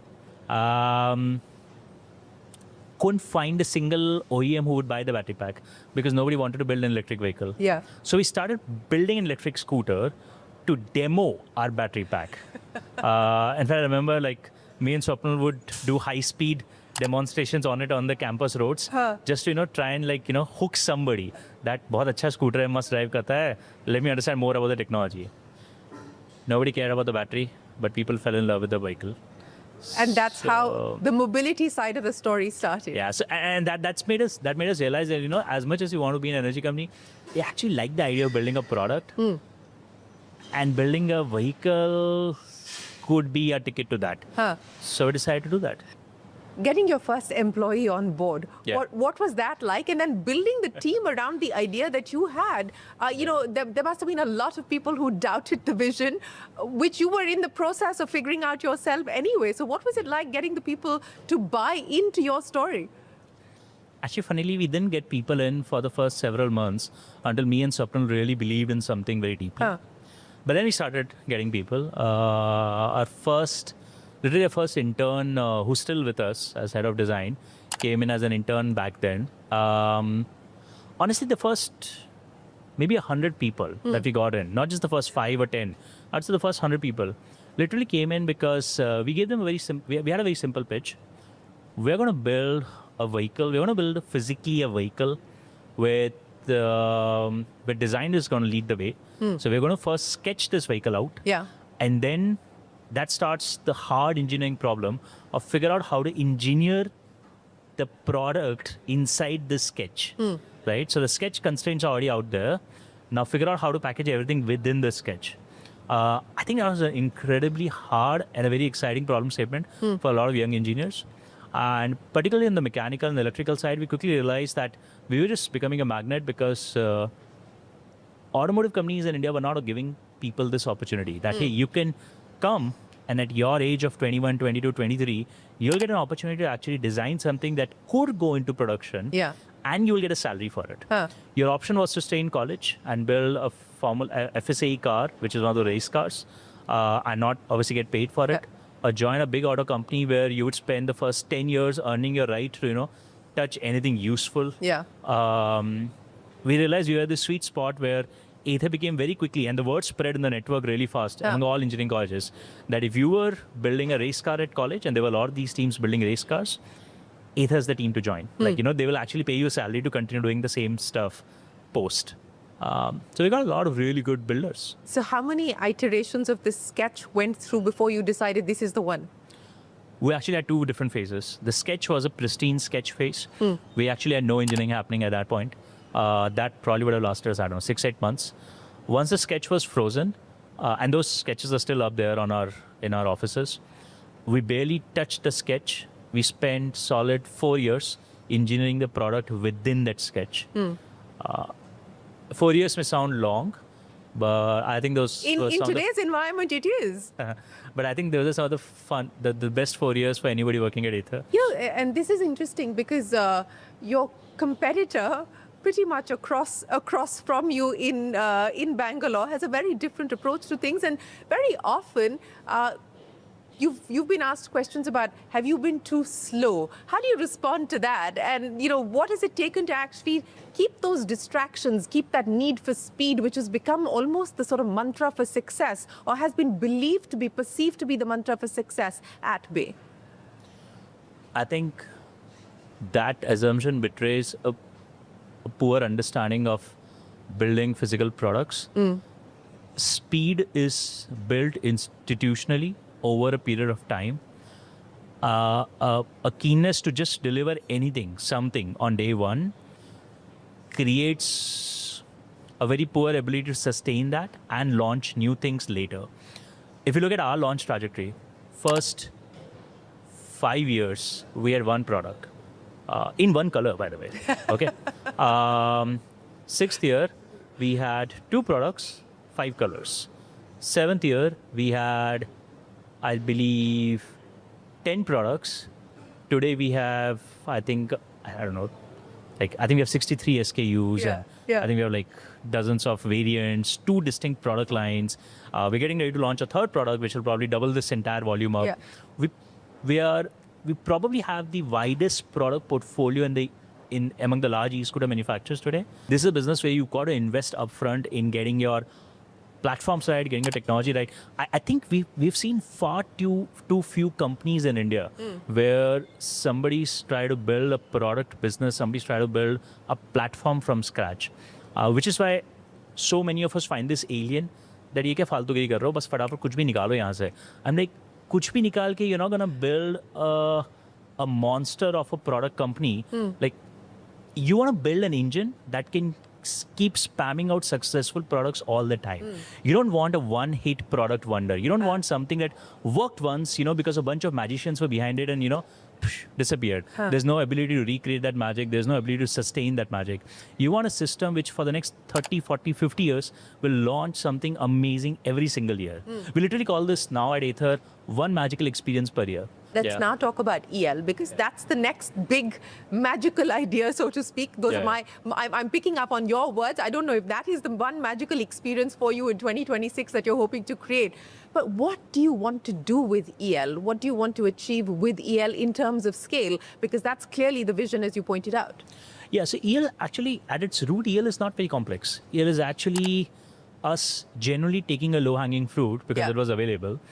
Simplify our cost structures. Our cost structures, given that we were born in a more resource-constrained environment, our product cost was high on the mechanical items. Our frame is expensive, transmission is expensive. So find ways to cut that cost down to offer a better choice, a better cost to the end consumer. But at the same time, preserving stuff that we are actually good at. The reason people probably buy an Ather is because of the stability of a powertrain and a software. So how can we preserve these 2 things, still reduce cost and pass that benefit to the consumer? That's the context in which EL was born. For example, how we are bringing the motor controller and the charger together in a single package. And what kind of experience does that open up? I think it opens up not just, the easy answer is, yes, it opens up onboard charging. Yeah. So you don't have to carry a charger with you, right? So it's easy, it's convenient. But what we're realizing rapidly is it's actually becoming a fairly powerful experience because the kind of charging and the speed of charging it's opening up. So there's something to announce there. We've just talked about it, we haven't described it, but we've been able to crack a new architecture, which we are calling as Advanced Electronic Brake System, AEBS. Okay. It's something that recreates an ABS-like braking control, right? But at like 1/10 or 1/100th of the cost. So this is a massive innovation in terms of brake technology. So, and the experience is really good. So these are some things. There are many others when we launch, but these are 2 that we've already publicly talked about. So what is this going to mean in terms of cost for the end consumer? The expectation is, do you go sub 1 lakh? Is that going to possibly be possible given everything that you just spoke about and the many innovations that you're experimenting with? There is a market of products below 1 lakh in our industry. Our estimate is that maybe about 20% of the industry is below 1 lakh. Again, it's our estimate today. We believe that we've got to focus. We can't go after every single segment, every single price point. Particularly when we don't have PLI. We don't have PLI, so we have this huge 15% disadvantage compared to people who don't even want to probably build electric. Yeah. So as people who want to probably push the envelope on electric, we are balancing a very difficult task that we are starting off with a 15% disadvantage here. So we've got to be very careful, not get into segments where there could be a there could be a lot of blood letting that happens, a lot of cost pressures that come in. So for us, the Lakshman Rekha is 1 lakh. We will not go below that. What is happening in the world with subsidies? I mean, you're seeing subsidies being withdrawn world over. We don't know whether the PLI in India will continue or not. We've seen issues with the FAME scheme, which have in fact resulted in many of those companies having to shut down, as I pointed out at the start. So you've always been designed for a world without subsidies. Do you believe that eventually it'll work to your advantage as subsidies start to be wound down? So our view is that I think it's a very powerful policy. It's worked so beautifully in so many segments, particularly when you're thinking of exports. PLI has been magical there. And I think Indian electric two-wheelers are at possibly the best moment of time in its history to go global. Historically, there have been three big exporters: India, China, Japan. We know where Japan is with electric vehicles. Not really keen. China's great with electric vehicles, but not with two-wheelers. They don't care enough about two-wheelers. They've actually more or less commoditized that industry. That only leaves India. And India, as it happens, whether it's us or even our peers, there's been a tremendous investment in R&D and product that's happened over the last 5-7 years. We are genuinely massively ahead of the rest of the world on EV two-wheeler technologies, cost structures, and scale. We can flip that to become one of the biggest exporters, and this is a $100 billion market of two-wheelers in general. So I think there's a great opportunity. PLI could fix it, but PLI really needs to support innovation. We've gotten here, and we can go forward only because of the innovation engine, which is mostly been startups, mostly been new age technology companies. We've got to find ways for PLI to support and not push startups out.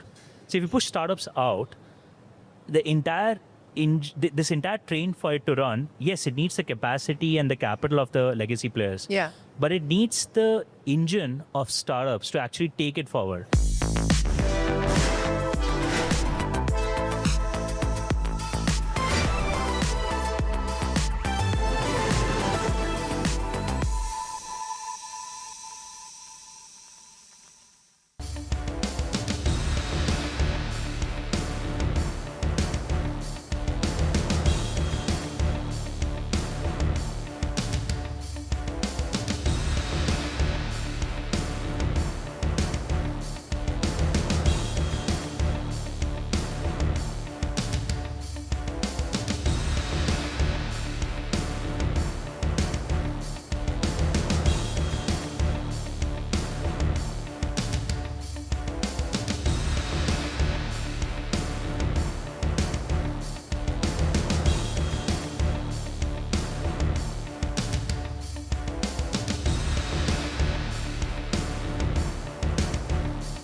Hello and welcome to our special broadcast on the West Asia war. I'm Ashmit Kumar. Now, tensions in the region are escalating with both Israel and United States hinting at ramping up their military campaigns against Iran. Massive explosions were reported in Tehran overnight, with strikes hitting civilian areas as well. The Gulf nations have been dragged into the war as well. Iranian drones were aimed at civilian and commercial infrastructure in several countries, including Bahrain, Saudi Arabia, Kuwait, and UAE overnight. Tehran has throughout maintained that they are only targeting American assets in the region. Further, Iran's control over the Strait of Hormuz has brought transit via the region to a grinding halt. An estimated 16 million barrels per day of petroleum products have stopped flowing through the key shipping route.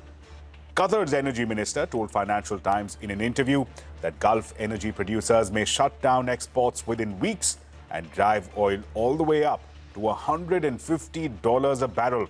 The Indian government says there is no need to panic, adding that supplies are being secured from multiple sources. This came hours after US had given a 30-day waiver allowing India to continue buying Russian crude oil. However, America's energy secretary called it a temporary measure and that there is no change in policy towards Russia. Russian oil is now trading at a premium of $4 to $5 per barrel over Brent, a sharp reversal from earlier discounts. Data shows that despite US sanctions, India imported around 1 to 1.1 million barrels per day of Russian crude in the month of February. As per last week, Russia accounted for about 21% of India's total crude imports. Reports also suggest that 2 Russian tankers with about 1.5 million barrels have docked in India. Meanwhile, around 9 to 10 million barrels are on tankers operating close to Indian waters, indicating more supplies could arrive soon. Well, to understand this going forward is with us a distinguished panel. We have with us Prateek Pandey, the head of APAC for oil and gas research at Rystad Energy, as well as Ambassador K.C. Singh, former diplomat and strategic affairs expert. Ambassador, let me come to you first, focusing on this waiver, this general license that has been granted by the United States. Let me get an insight from you on both the substance and the optics of this waiver having been granted. There are many who've criticized the optics, that being allowed to import Russian oil indicates that India is not an equal partner, it is not operating on equal terms, and that India's energy security could well be decided and dictated by Washington. That, of course, is the criticism of this waiver being granted by United States. Well, it's not the first time the Trump administration has embarrassed India. They've been doing it time and again. There's a number of planes that have been shot down, mediation done by them. Then the other day, the Assistant Secretary speaking here said, we don't want to turn India into China. We don't want another competitor. So I don't know what they're really up to. They're not looking for a friend. They're looking for an associate who would align with their interests, go along with them, and then threaten the country if it doesn't go along with them. It's simple as that. So this is in keeping with that. India at some stage will have to break free of it. Probably this is not the time. So at the moment you play along and see where it ends, because I don't think the war in the Gulf is going very favorably for US or for Israel. And how it ends can end up weakening Trump as a president. Because after all, what did he want? They wanted a very quick change of regime. And that is not happening very clearly. They've killed the supreme leader, and they thought they'll be able to plant somebody like they replaced Maduro in Venezuela. But this is not Venezuela, this is Iran. So let's see how it ends. So at the moment, India is keeping the cards in their own hands, don't provoke anyone. And then at some stage, we'll have to take a call, how exactly we go into the future. Addressing the subject of the substance of this waiver that has been granted by the United States, do you see any benefits come out of it? Number one, in terms of securing energy supplies for India, at least in the near term. And number two, also protecting the progress that India and the US have made with respect to the bilateral trade agreement. Look, very clearly, it was obvious the day the war started, it was obvious we'll have to turn to Russia. And you just pointed out we had never really left Russia. So I think when you're dealing with President Trump, you keep up public appearances, but at the same time, you follow your interests without provoking him. And I think that's what India was doing. So there's no way that we can abandon the oil coming from Russia precisely for this reason that the supplies from the Gulf could always be blocked. That was obvious with the tension between Russia and Iran. So I don't think US can say what they want. They've done it for a month. I don't think the leverage would be available to them by the time we get some kind of a ceasefire, because the tension will continue even if there's a ceasefire, because US is not going to get the kind of end that they sought to start with. Ambassador, while I have you, another quick question is a word of warning perhaps coming in from the Qatar energy minister. He did an interview with Financial Times where he's saying it in as many words that if this war continues in just a matter of days, the producers, the exporters working out of the Gulf will have no option but to declare force majeure, close the production, close the exports, which could easily drive the prices up to $150. Is this a word of warning coming from the Gulf to Donald Trump, that perhaps now is the time to go on board that off-ramp to de-escalate tensions in the Gulf? Yeah, the Gulf countries, they are saying this because they're also telling Iran, do not fire rockets at our facilities, because they don't want their petroleum production facilities to be destroyed. So they said, we will voluntarily shut it down. You don't want us to export oil, we'll stop exporting oil. And secondly, what was coming out today, a number of them saying that we need to withdraw our investments from US. I think the US is not listening to them. That means privately, they've told them that please stop this war. And President Trump at the moment is not listening. He doesn't have an off-ramp where he can retain his stature. He can explain to US why he started it. And he's got into it, because he's been urged to go into it by Israel. So he's looking for an off-ramp which saves him his face. But at the moment, he's not listening to the Gulf countries. So they are taking a position of saying that, look, we will end it because they don't want to continue to have rockets fired at them. Ambassador, while we're speaking, there's some interesting takeaways that we're getting from the Iranian president, Pezeshkian. He's saying, he's putting it out on X that we are committed to lasting peace in the region, yet we have no hesitation in defending our nation's dignity and sovereignty. And here's the interesting bit. He goes on to say as a part of his post that mediation should address those who underestimated the Iranian people and ignited this conflict. Your key reading of this message being put out by Pezeshkian? Iranians are confident because for them, survival is victory. And they've survived so far, and they've continued to fire rockets back.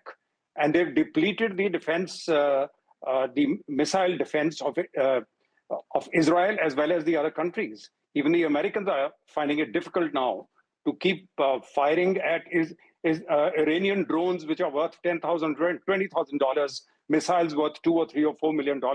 So there is a symmetry between that. Iranians know it. They managed to survive. There's no split in their regime. There's a transition taking place, an orderly transition. And therefore, they said, fine, you want to do it, then the Americans have to climb down. They're willing to carry on with it. Is America? That is the question. Fair enough. Let's also get Prateek in on this conversation. Prateek, just a word of insight there coming in from the Iranian president as well, saying that they have no trouble whatsoever in continuing to defend their position. And going forward, also borrowing from the Qatar energy minister, saying that, look, the prices could very well go up to $150 if this were to continue. What is your assessment of where things stand and where the prices could go from here? Thanks for having me. So in the history, we have never had a situation where about 20% of the global supply is at risk. That is what we are looking at right now. From that perspective, $100 is definitely on the table, but to most analysts, it is not the base case scenario so far. There is still a thinking that this won't last beyond 3 weeks timeline that is being thought of or discussed right now in the market. But if this extends anywhere, or the closure at Hormuz, extends anywhere beyond 3 weeks, we definitely are looking at $100 price or even beyond that. And something that runs parallel to it is the attacks on infrastructure across the Gulf countries, because that could possibly be another significant factor which drives the prices, not just in the near term, but will also have impact on the prices in the medium term to long term as well. Prateek, while I have you again, just getting your perspective on the message being put out by Masood Pezeshkian. He's clearly saying that the audience for mediation should be those who, by underestimating the Iranian people, ignited the fire of provocation. Again, indicating that there is no consensus, there is no mood within Tehran to even engage in talks. Does that indicate to you that there's only one direction that the oil prices could be headed in? Is the hint that we get from the statement so far, and not just from Iran, but even from US to an extent, which is what the ambassador has also mentioned. And in a way, as we move further, there will also be involvement from other countries around the world which are facing repercussions of the current situations. And that could possibly mean that you have mediators. We already see China speaking with the ministers in Iran about the strait closure. So those could possibly be the factor which potentially bring the situation on the other side. But most factors still indicate that we are going towards the $100 price in a couple of weeks. In a couple of weeks. Prateek, one final question to you. Given that the short-term supplies, at least by way of this US waiver, appear to have been secured via Russian oil, but in the slightly longer term, that's in a few weeks from now, is Russian oil supply consistent and substantial enough to compensate for whatever loss we've suffered on account of loss of supply from the Middle East? Will Russia be able to make up for it? And how much will it cost us? The report suggests Russian oil is operating at a $4 to $5 premium to Brent. So the scale of supply loss that India has, or in fact the other countries have had, it's almost impossible to replace that in the short term. Not just from Russia, but globally as well. We are talking about almost 20% of the overall global crude supply. It's extremely difficult to replace that in the short term. But yes, Russia can supply India another 1 million barrel per day, possibly in the near to mid-term. That's an additional supply that definitely will help India, but that is possibly still just 20-30% of the total supply that India has lost because of the current conflict. So it still doesn't make up for the challenge that India has currently in the market.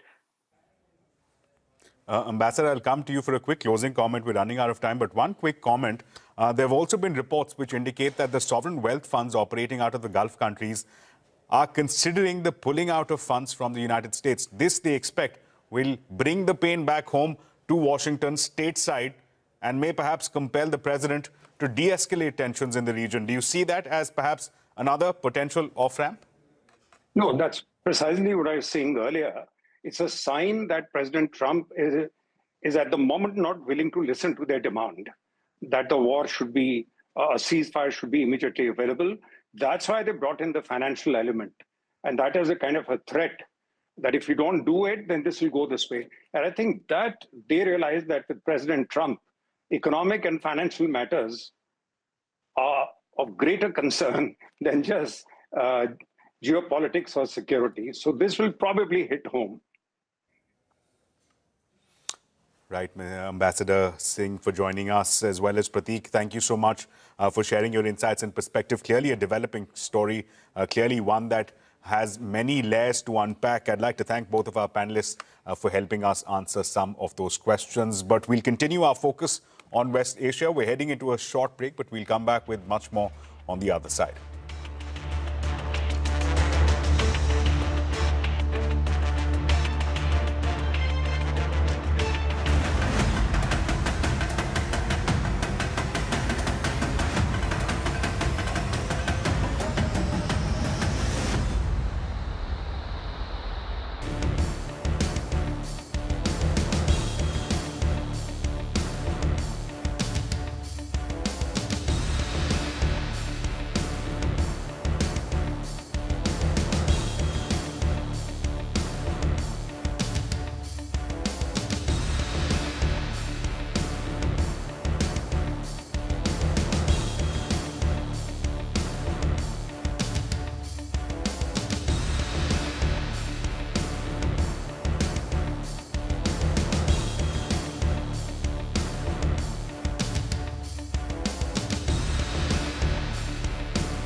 Hello and welcome to CNBC TV 18. It has been a week since the United States and Israel in a joint operation launched strikes against Iran. The strikes led to the killing of Iran's supreme leader and quickly escalated tensions across the region, with Iran retaliating by attacking US military bases and Israeli territories. Where exactly is this conflict headed? What are the objectives of the United States and Israel, and how long could this conflict last? To discuss this and more, we are being joined by Mr. Reuven Azar, Israeli ambassador to India. Mr. Azar, thanks a lot for speaking to us. Last year, after the 12-day conflict, Trump claimed that Iran's nuclear facilities were obliterated.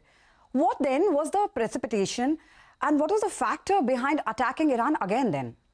The Iranians, in the last few months, we had intelligence knowledge that the Iranians are engaged in trying to build infrastructures much deeper into the underground and continue with these activities, nuclear activities, and ballistic missile production in order to create a situation in which they can continue terrorizing the region, no matter what. And we saw the results of what the Iranians are capable. They have attacked 12 countries in the last few days. 12 countries that didn't do anything to them. So it is very clear now that people see how dangerous is this regime. Mr. Azar, did your Prime Minister give Prime Minister Narendra Modi any indication that an attack was imminent during his recent visit? Well, you know, we knew, all of us, that there is tension in the region and that the United States was building up. However, we didn't know during the time of Prime Minister Modi that what would be the time of attack, because that is connected to intelligence and to the opportunity we had to target the leader of the regime and his entire military brass. So once we got this intelligence, then the Israeli cabinet convened on Saturday morning and approved the operation. We couldn't have known that while Prime Minister Modi was still in Israel. All right. The US attacked an Iranian frigate that was India's guest while it was returning from an event hosted by India by us. Did the US inform Israel about this beforehand? I'm not aware of that. Anyway, this is a theater, the Indian Ocean, in which Israel is not present. That's completely under the command of the United States. So Israel had absolutely nothing to do with this? Well, generally, we don't act in these areas. They are too far away from our country and our capability. But considering it's a joint strike by the US and Israel, they didn't inform you at all about this attack? That's what you're trying to say? I'm not aware of that. We are coordinating a very complicated military operation that is intended basically around the Iranian territory. There is a war now between the United States and Iran, and it's only natural that vessels, the army vessels, would be engaging each other during time of war. Okay, let me speak to you about the Strait of Hormuz. What's the status? Does Iran control it or not? Of course, it doesn't control it. I think what the Iranian regime is trying to do is to intimidate ships from going through the straits. I think that a lot of countries are taking precaution, especially insurance companies. And as we speak, I know of an effort, American effort and the effort of other Western powers to actually prepare a program to safeguard the movement through the straits so the Iranian threats cannot be realized. So I expect that following the massive military operation and the fact that the Iranian Navy was basically obliterated by the United States, I think that the report said yesterday 30 ships belonging to the Iranian Navy were obliterated. So I think that that will decrease significantly the capability of the Iranians to hit the straits. And I'm sure that there's going to be an international effort to secure the movement through the straits in the near future. But at present, the tensions remain high in the region and it affects all of us. Let me talk to you about the civilian casualties here. The attack on a girls' school in Manab has claimed over 160 lives. And these are mostly little school-going girls. And this is just one instance. Why are the US and Israel targeting schools, students and civilians? Why aren't the strikes more precise to minimize civilian casualties? We all know that both the US and Israel is capable of doing that. Well, that's a lie. Neither Israel nor the United States do not target civilians. What we are doing is we are targeting military targets. Now, this has been a very tragic incident. We are checking what happened there. this might have been also a misfire of Iranian missiles. It could have been a kind of mistake, but we are checking that. People actually are ignoring the fact that we target only military targets, and the Iranian regime is targeting civilian targets in Israel all the time. Hundreds of ballistic missiles and drones that are being fired at Tel Aviv and other cities in Israel that already cause severe damage not only to civilian infrastructure, but also took the lives of dozens of Israelis. So we will continue to make the utmost to stick to our principle to target military targets only. But Mr. Azhar, so far that wasn't enough, because there are, as I said, over 160 lives and mostly little schoolgirls. You said it could have been a mistake, but you know, it's still 160 people dying. What I said is that we don't know yet what happened yet, and we should be very cautious with the information coming from the Iranian regime. We can see visuals, we can see little girls, we can see the bodies, we can see all of that. That's very tragic. That's very tragic. And that's, you know, every loss of a civilian life is terrible. And we are doing the utmost. We are targeting 2,500 military targets. But that's exactly what you guys claimed last year as well during that 12-day strike. Donald Trump said that the nuclear sites, nuclear facilities of Iran have been obliterated. So what was achieved then? Why attack Iran again? Which statement was, which only one of these statements could be true? Which one was not true? I'm going to say it for the third time. We saw after the attack, which was a limited attack, that the Iranians are going back to business, are going back to reconstitute their plans, putting their plans deep underground. And therefore, we had to act again. This is very clear. I hope that viewers understand. You also said that, people from your side, you guys have said time and again that, in fact, US also said the same thing, that Iran was just months away, weeks away from developing a nuclear weapon. How is it possible that this is not something which can be done over a few weeks or over a few months? So if in the last year's strike, if significant damage was caused to those nuclear facilities, how can Iran develop a nuclear weapon within a few months or a few weeks? Let me be very clear. So I try to explain what I said, okay? The Iranian capabilities were part of a project, an underground project that they were conducting in the last few months to take all the capabilities and to put it in a place that it would be impossible in the future to hit. It doesn't mean that they were now weeks from a nuclear bomb. What it means is that they took the capabilities and they were in a project of putting all of them underground so they can develop, redevelop, reconstitute all these plans in a location that we cannot hit, okay? This is the explanation, and this is the reason why we did it now. The 12-day war was a limited action that was taken that indeed caused great damage to their programs. But instead of changing course, and despite the threats of the United States, the Iranian regime decided that they are going to actually come out with a formula that will allow them to threaten us again in the future with weapons of mass destruction. And that's the reason we had to act again. All right, my last question to you, Mr. Azhar. Canada, Spain, the UK, and multiple other countries have accused the US and Israel of acting outside international law. How would you like to respond to these accusations? Well, it's ridiculous. And therefore, the action of Israel in self-defense is absolutely legal, okay? Now, these countries that are claiming, or they were claiming that, now they are joining the US effort, and they are actually allowing to use their bases for the American forces that are serving the action. Not only that, many of them are now sending ships to protect Cyprus that was attacked by Iran, and they are going to send ships in order to safeguard the movement of trade. And therefore, I think that their actions and their words are not necessarily matching one another. Got it. Thank you so much, Mr. Azhar, for taking out the time and joining us. Thank you so much. As we speak, more than 1,000 civilian casualties have already been reported, and strikes from both sides continue. NATO allies and several Western countries remain divided in their response to the US-Israel strikes. Meanwhile, the wider world continues to feel the impact of the conflict on global trade, the international order, and overall global stability.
Thank you so much for taking the time out and joining us here in what's your first public conversation that you're having at CNBC TV 18.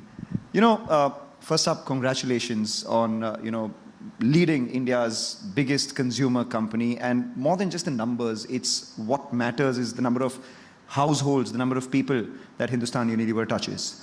One of the themes that we're discussing today is what the next decade of India's consumption story looks like. So from where you see your vantage point, what does the next 10 years hold? And where do you see HUL in that over the next 10 years? Yeah, so firstly, thank you, Mangalam, for having, we are really proud to be a part of the 17th season of Lessons in Marketing Excellence. And I'm saying that because as HUL, we really value the value of marketing in business. So that's the first thing I want to say. So from my vantage lens, what do I see of India and the consumption and overall consumer goods in India? I would say to you, we must start with where India is on its inflection. We can't do any story of HUL without doing a story of India, because India and HUL is strongly linked. So I think, firstly, India stands at an incredible position in the world. With our GDP growth that we are seeing as a country, we are very well poised in a world which is increasingly looking more challenged. I think India is a bright spot. So I think that's the first thing that we must remember. And in that context, the transformation of India will reflect in the transformation of HUL and consumer goods. So whether it is premiumization, really category creation, and it starts with the current per capita consumption of consumer products in India.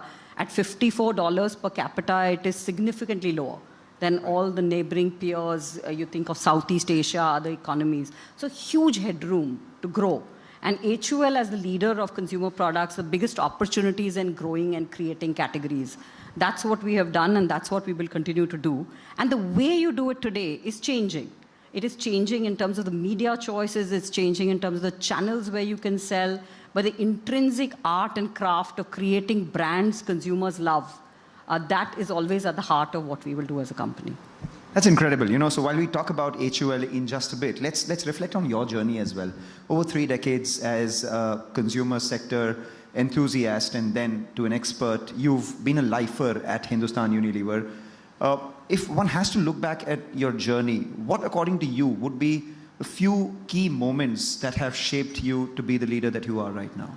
I mean, firstly, when you work in an institution like HUL, every job that you do shapes you. It's a company that's shaping you as you go. I think that's the first thing that you must remember when you work. You're privileged to work for an institution like HUL.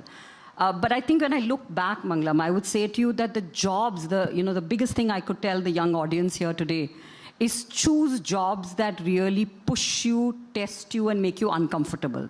Because when I look back at my journey, it's those jobs that I chose that really made me, gave me that. Do you elaborate upon a few? Yeah, I can. So let me tell you 2 jobs that probably were the most uncomfortable. You do many uncomfortable jobs.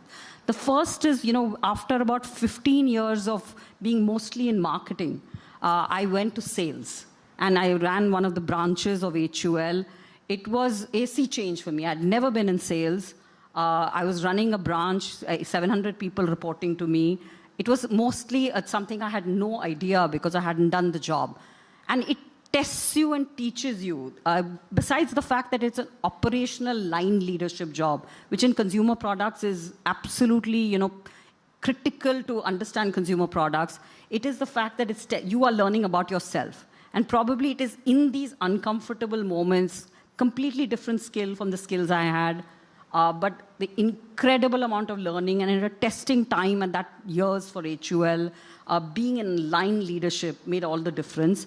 More recently, Manglam, I chose to do a global role within Unilever. I had spent all my time in India, never been in a global role, but learning from a vantage view the diversity of global markets, running a global workforce, make an impact as a global leader.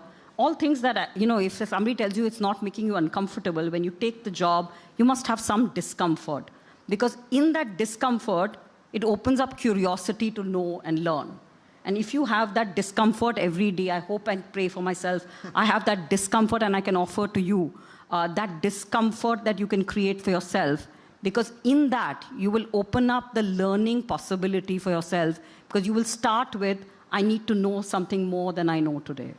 Pray for discomfort and you'll always develop new muscle. That's as crystal clear as it gets. But since you spoke about the global role, before moving to Unilever Global for about 3 years, you were in India for 25 years. You dug your heels here. What was the perspective change that you got when you came back after going to the global role as the leader of the Indian business right now? So if you could give us a sense on that. Yeah, I think, when you are in a global role, Manglam, I think what is important is the incredible diversity of markets you get to see, right?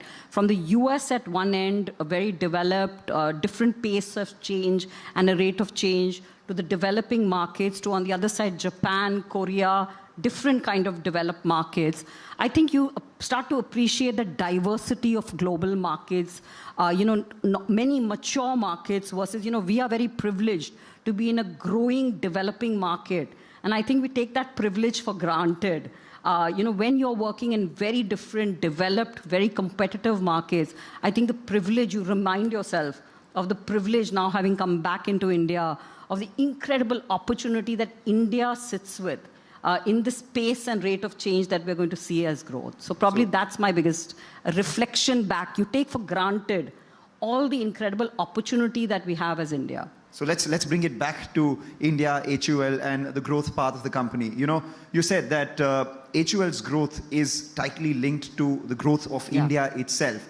Where do you see India as right now? Is it at the cusp of consumption boom from here on, largely because a lot of things that the government has done over the last 12 months or so, the street believes that maybe going forward, they will bear some fruit.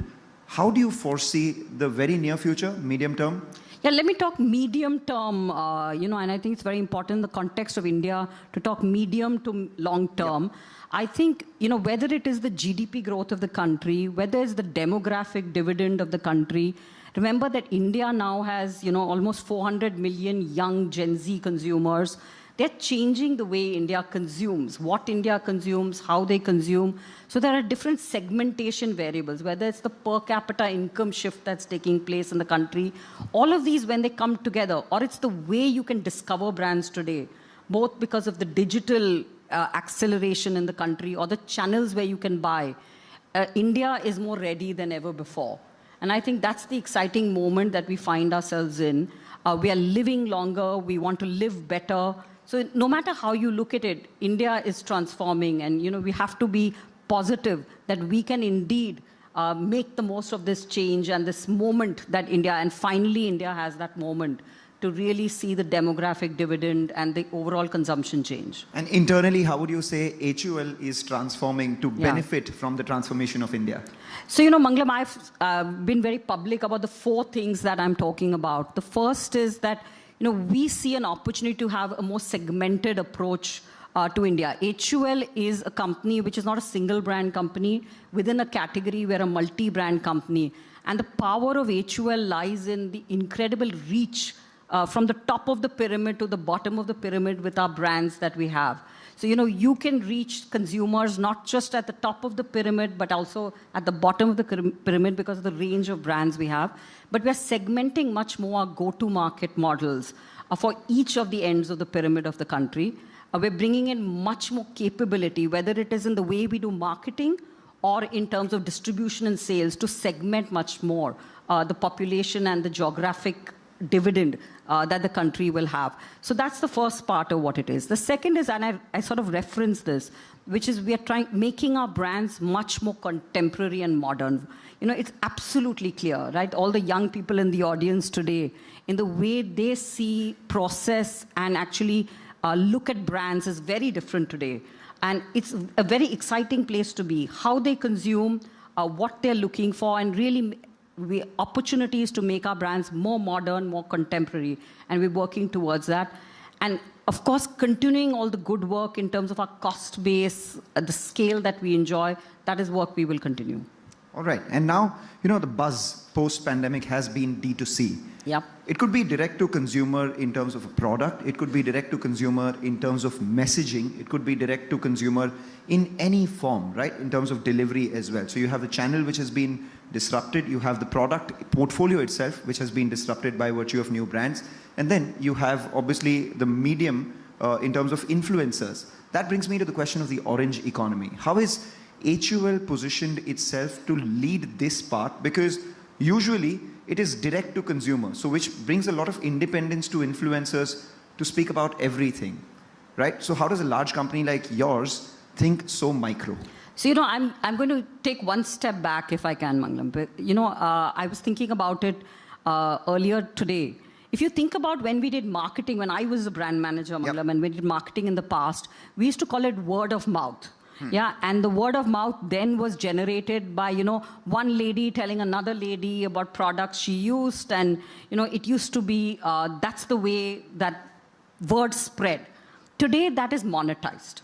Yeah, and that monetization has happened through the creator economy, where the opportunity to share your views and the social currency has been monetized in the creator economy. And in fact, it is a way in which brands can own and build with much more structure, that word of mouth, which earlier actually we could neither measure nor we could control. Actually, today, brands have the opportunity to actually, through a monetized economy, build their word of mouth. It allows for more authenticity for brands to share. And for companies like HUL, which spend billions of dollars on science, research, development, to put out there the reality of many of the things that we could never say in a short TVC, we can now say through the creator economy by sharing with them a lot of the facts around products, around brands, of all the regulatory, science, capability, and technology that large companies like ours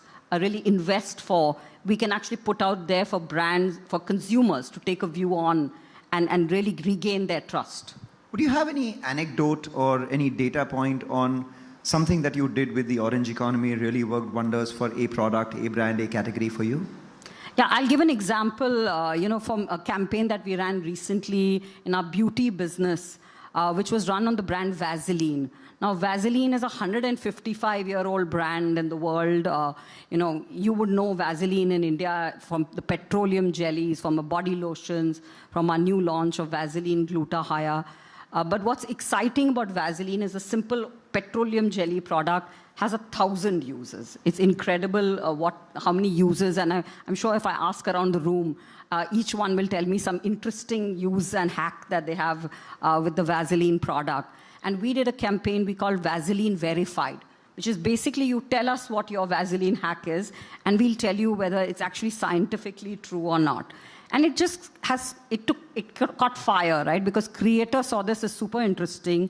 They went around, we verified it scientifically, but creators told us what the hack was. And so it's pretty simple.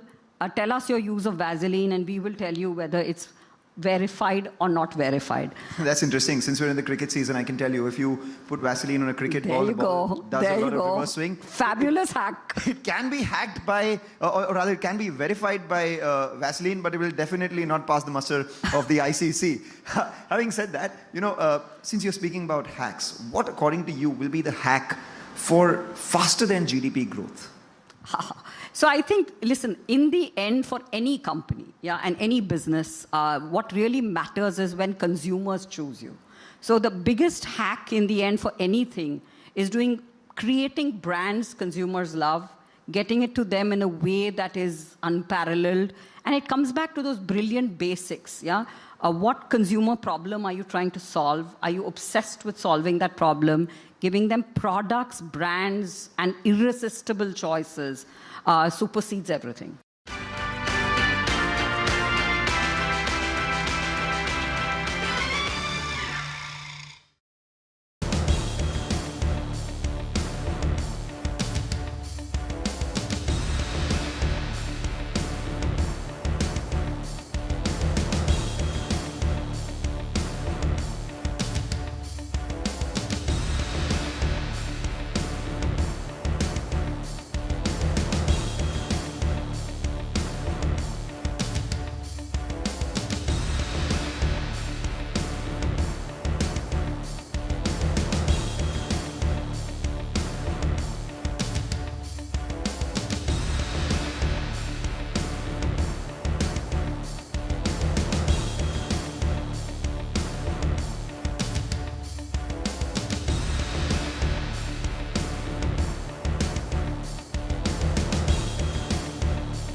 if I was to look at, say, Hindustan Unilever right now, your experience at Unilever and Hindustan Unilever before that, with the kind of leadership that Unilever has, generated, it's called the leadership factory. Nearly 500 CXOs of the world can trace their roots back to Hindustan Unilever.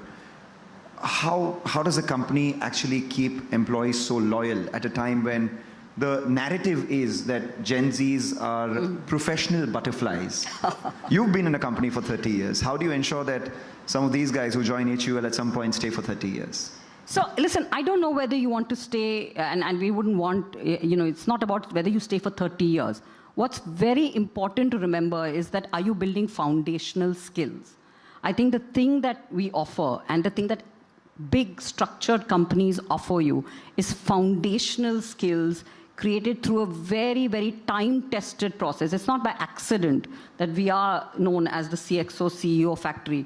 It's because we have built over time foundational skills for people, and we are not a single brand company. So you are not going to be on one brand, one experience. We offer a multitude of experiences. We have 4 different business groups, multiple brands, and we can offer you geographical experience. So, whether you stay like me for 30 years or not, you will have foundational skills, and I think they really matter in a world in which you need a lot of resilience, a lot of deep knowledge to drive basic foundational skills. That's phenomenal. Foundational skills and the 3-word rule that Unilever has, 8, 10, 12. You hire 8 people, pay them the money of 10, and they will do the work of 12. They will stick around with you. That stays. How has the global leadership's gaze changed towards India over the years? India has always been, the cynosure of every global company's eyes. With the Indian leadership going there, with the kind of transfusion, knowledge transfusion that is taking place, how has that changed according to you? No, I think, again, Amangalam, I'll go back to the idea that in the end, the change is the economic change of India. And it comes back to the opportunity that India stares at, right? Whether it is the GDP growth of the country, the size of the economy today, or the value creation opportunity that India has, is visible to everyone. And that is the exciting opportunity of India. It is that, and it is the skill base of India, the demographic skill base of India. If you multiply the two, that is the reason why every company in the world looks at India as an opportunity. Why not India is the question I would ask. Right. Why not India? You spoke about Vaseline, which is a 155-year-old brand. But the consumers are young. And as increasingly people are looking to target the younger consumers itself, do you think old brands work, or do you need younger brands as well? I mean, the question that everyone asks, right, is the legacy of a brand its strength, or is it an albatross around its neck? It's actually a real, thank you for asking. It's a wonderful question. For me, it's about how brands stay contemporary. But the first thing I want to say is a brand does not stay 155 years old unless it has transformed and kept itself relevant. The reason why it is relevant today is its products have transformed to serve the needs of new consumers. What better product than Vaseline body lotion? What better brand than Dove? These are all brands that are truly loved by consumers because they have created relevant offerings. And there is a fundamental spine of what those brands stand for that lasts the test of time. But it is absolutely important for brands to stay contemporary and modern. That is through products, through the way they market themselves, and stay contemporary in the lives of consumers. But the thing I want to leave you with, Mangalam, is that when a large number of consumers are choosing these brands, they've made the choice through their wallet. And that's the biggest testament of why brands last and outlast generations, because consumers are choosing them every day. Take that point entirely. Just a 2-part follow-up to that before we speak a little more about your leadership journey and what are the nuggets of wisdom that you would like to impart our audience out here as well. One is that, how do you ensure that a brand stays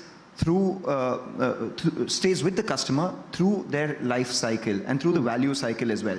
I enter a category with a brand, and thereafter, when I'm leaving that category, I'm leaving at the higher end of that brand, and there is no leakage there, because we've seen at entry levels, there are leakages to the unorganized space because of the price, and at higher price points, there are leakages to premium brands. So how do you ensure loyalty to the brand through the life cycle? I think the first thing I want to say is that's why HUL is not a single brand company. Got it. It has a portfolio of brands to serve needs. I can take any one of our categories. Let me take home care just as an example. I mean, whether if you are a consumer who has means, you choose Surf Excel liquid, you choose fabric conditioners, you choose comfort, and if you are you looking for more value, you choose Wheel. So firstly, we have a series of brands to really straddle the pyramid of the country, right? Because different consumers have different needs, different income levels in which they operate. But I think what you're asking behind that is how do you keep a brand relevant over time?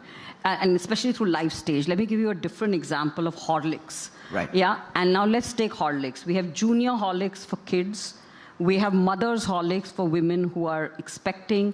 We have regular Horlicks for children, and we have an adult Horlicks range, which looks at people who are suffering from diabetes or people who are suffering from, other ailments. So, through your different life challenges and imagine it through your life, the brand can stay relevant. So it's really about, we have to think about what consumers through their life stages are experiencing in terms of nutritional deficiency, and the brand can provide different nutritional needs across the life stages, and that's just an example, but it's also through the array of our brands that we have. All right, and when you said that a customer chooses every day from her wallet, could this also be because the brand is present at places where the customer goes, and the distribution, physical distribution, how big a moat is that, and how long does that stay at a time when quick commerce is something which is fairly prevalent as well? No, I think absolutely. Listen, firstly, it's a very exciting omni-channel market in India. But the one thing I want to say is every channel in India grows. And that's the incredible thing about being in India and being a part of the Indian economy, is whether you're in, depending on the consumer and the income strata to which you're talking, you need to have strength in every different channel environment. So absolutely, quick commerce is a very exciting, and a developing channel in the country, and it forms a big part of the delta growth today. But that does not mean that general trade does not grow. So every part of the different omni-channel environment of India is growing. And what, according to you, is the next billion-dollar category? So, listen, firstly, HUL operates as a diversified conglomerate, as you know well, Mangalam, in the country.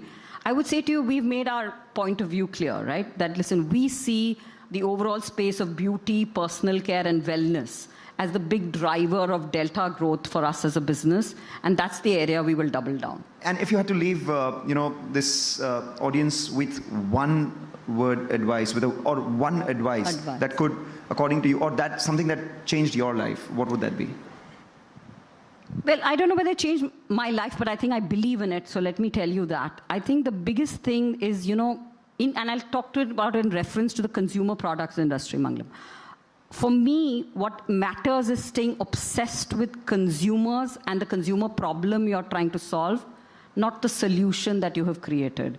And it is easier said than done, because you get quite obsessed and quite close and proximate to the solution. You're spending your whole life on that product or that solution you've created, that brand. But if you stay obsessed with the original reason why it was created and the person behind it for who it was created, even if the sands are shifting, you will be the first to see it. Final question before we let you go. When we speak here, hopefully in Lime season 18, what would be some of the changes that you'd like to see in the country? More than the changes I would like to see, Mangalam, I hope we are sitting here saying that, India is making the most of the opportunity that we have in front of us. I hope that, the time is now for India, and we are really taking charge of the opportunity that we have, and we feel proud of the journey as Indians, as citizens of this country, that we are all on collectively, and we are doing it in the right way. Perfect. I couldn't have thought of a better ending to this conversation than this. Thank you so much, ladies and gentlemen. Thank you.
Good evening. Thanks for joining us on Business 360. I'm Shriram Finance. The big stories that we're tracking for you this evening. Multiple explosions hit Tehran, including residential areas, on day 7 of the war in West Asia. Israel announces a new phase in its military campaign, warning about surprises ahead.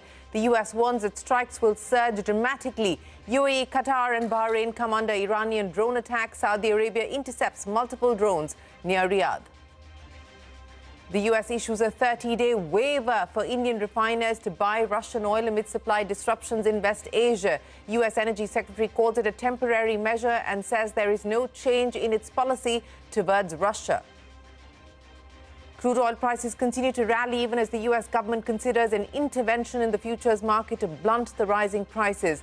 US Energy Secretary promises physical security for ships in the not-too-distant future.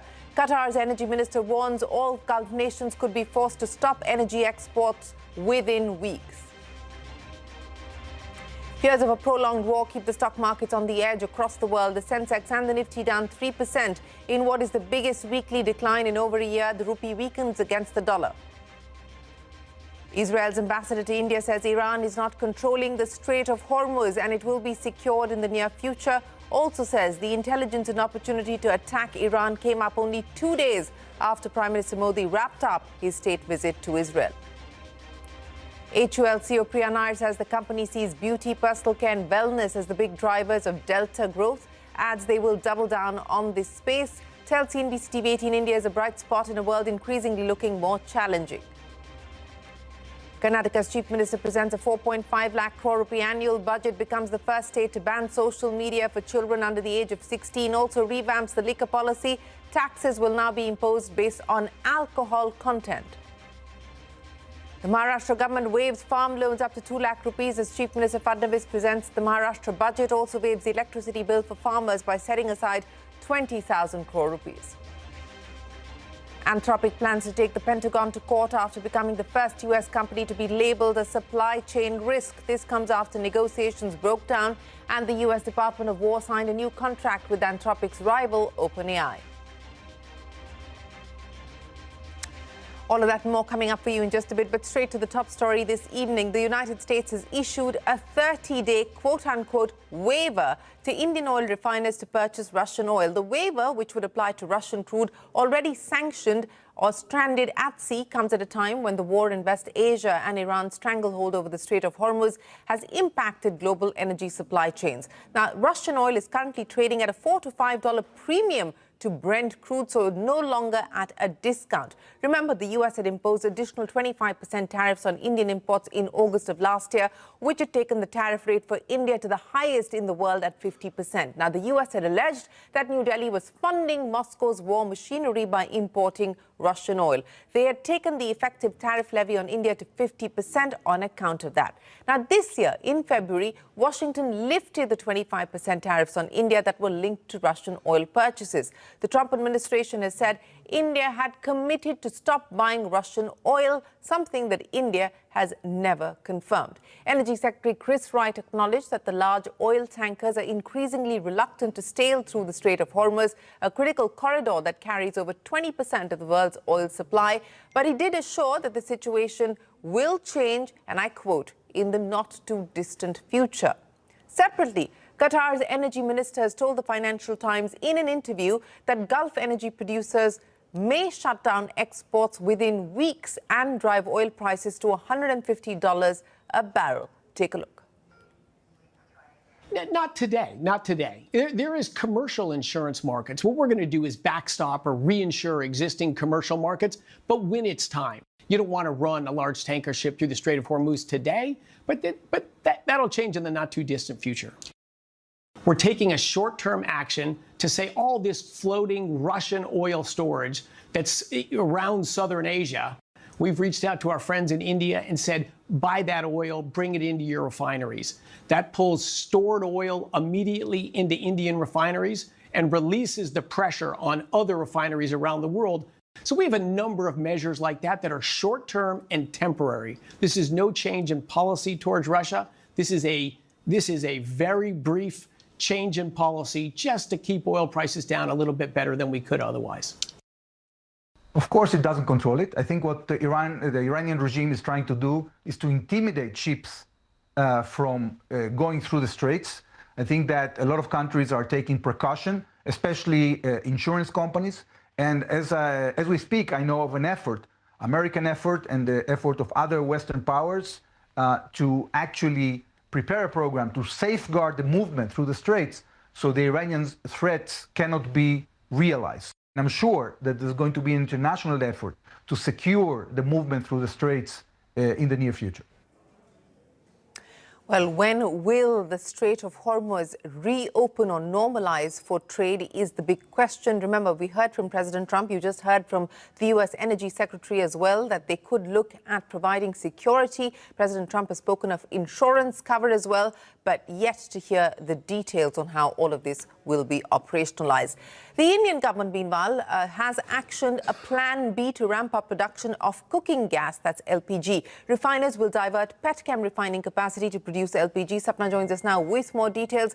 Sapna, the bigger challenge that the government is worried about seems to be LPG, given the fact that we have over 33 crore connections that are linked directly to LPG usage. What's the government's plan B?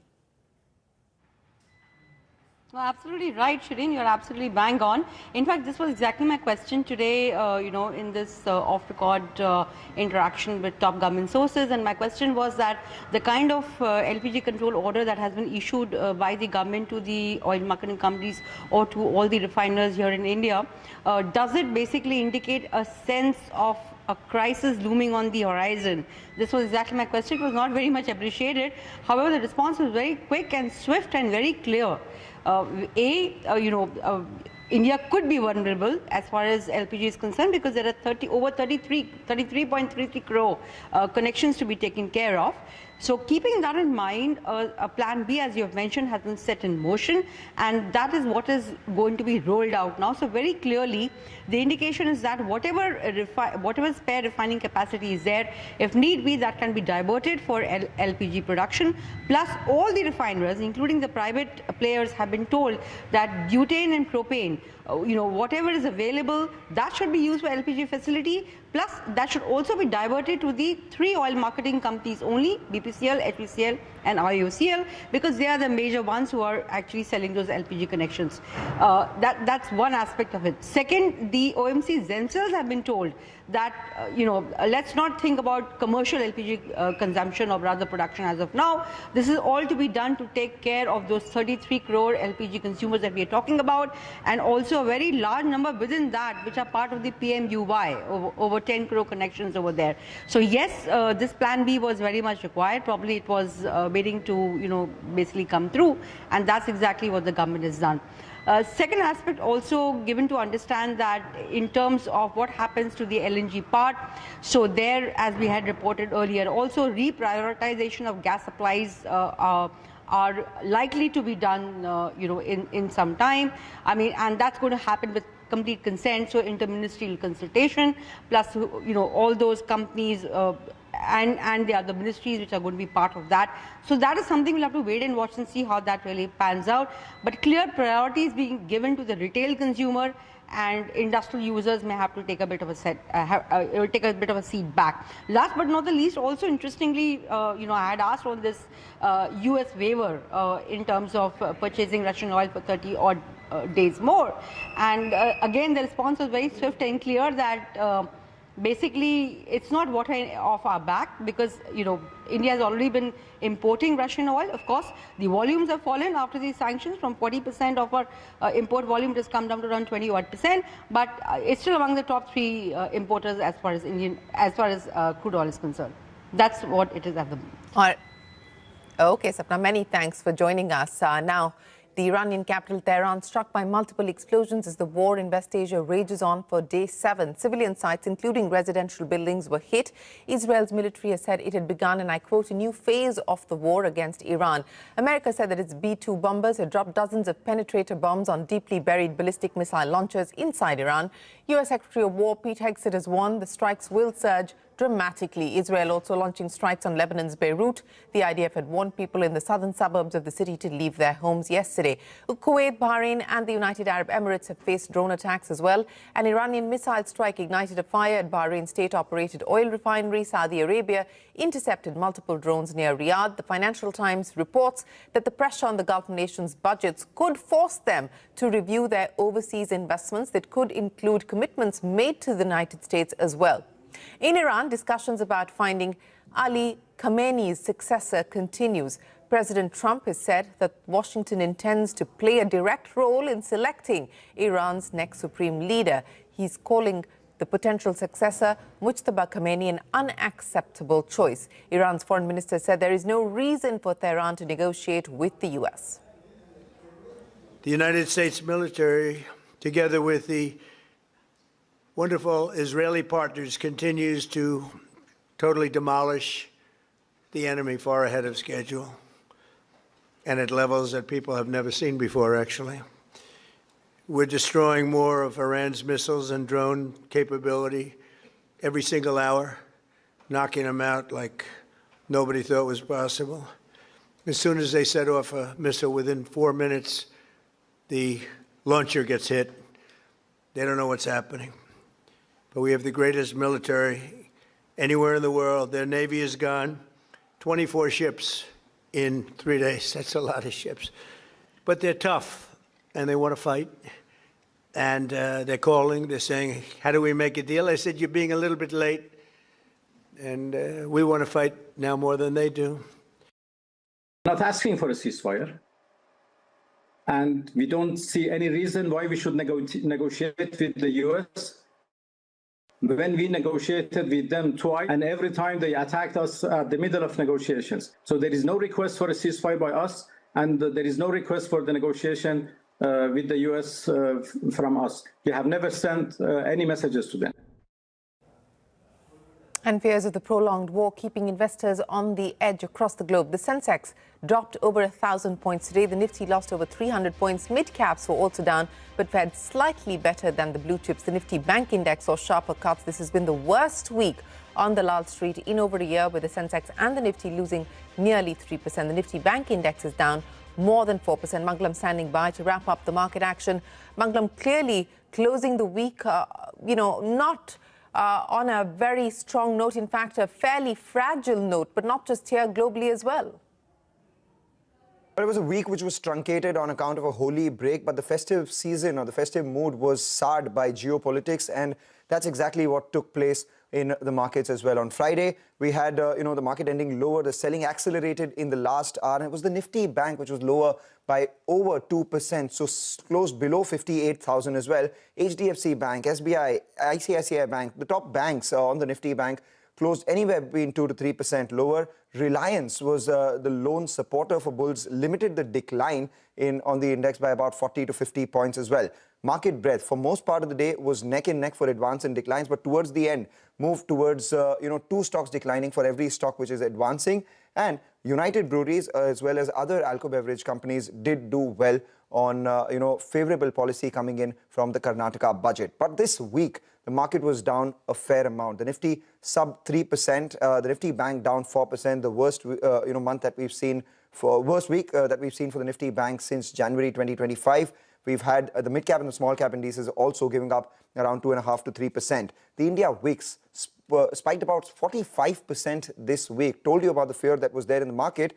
And, the top losers this week were basically the ones that lost every day because of the geopolitical uncertainty. And the top gainers were the ones that actually gained because there were supposed to be beneficiaries of this as well. So Interglobe Aviation, L&T, Tata Steel, all of them down between 7 to 9% this week. The top gainers belong to the aluminum space. Reliance was up 1%, BEL was up 5% as well. Even in the mid-cap end of things, we had oil and gas players in particular, down anywhere between 8 to 14% if you look at BPCL, IOCL or MGL as well. And the gainers belong to the defense space. So Solar Industries up 12%, Mazagon Duck 11%, Bharat Dynamics up 7% as well, with Nalco being up 11% too. So now all eyes will be on what takes place in the geopolitical developments. Any sort of de-escalation is something that would provide support to bulls. Otherwise, there would be continued weakness.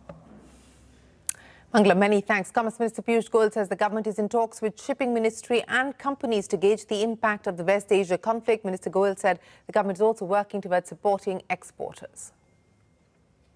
We are in dialogue with the Ministry of Shipping and with all the shipping companies also. And I do hope we will find resolution to this issue also. And the prices that they're asking, the surcharges and we are everything. working with them to see how that can all that burden our exporters can be supported with. But I can assure you, this government stands with our industry. Well, that is the Commerce Minister there. But up next, the CNBC TV18 exclusive HOL CEO Priya Nair says the company sees beauty, personal care and wellness as the big driver of Delta growth. That and more when we return.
Indian Airlines have lost more than 500 crore rupees as the war in West Asia leads large-scale disruption of international flights. With airlines facing higher insurance premiums and fuel costs, the price of flight tickets is only likely to get more expensive. Madiha joins us now to explain how the conflict has impacted the aviation sector. Another blow for India's aviation sector as well as global aviation, Madiha. Absolutely. We have been speaking to several people in the industry to understand how this West Asia conflict is impacting Indian airlines and their finances. It is not just disrupting flights, it is hitting the airline finances very hard, and passengers may soon feel that impact in their ticket prices. I'm splitting the impact in three parts here. First, let's look at the direct hit. Between 28th February and the 5th of March, Indian Airlines cancelled about 1770 flights to the Middle East due to the airspace restrictions. So industry estimates suggest that on a typical narrow-body aircraft operating to the Middle East, airlines usually carry around 160 passengers with an average ticket price of about 20,000 rupees. That means each cancelled flight roughly translates into a revenue loss of about 32 lakh rupees for airlines. So the estimated revenue impact is about 566.4 crores for 1,770 flights cancelled in that 6-day period since the 20th of February. But the trouble doesn't end there. Industry sources say that airlines are now staring at a sharp spike in insurance premiums because of the conflict in the region.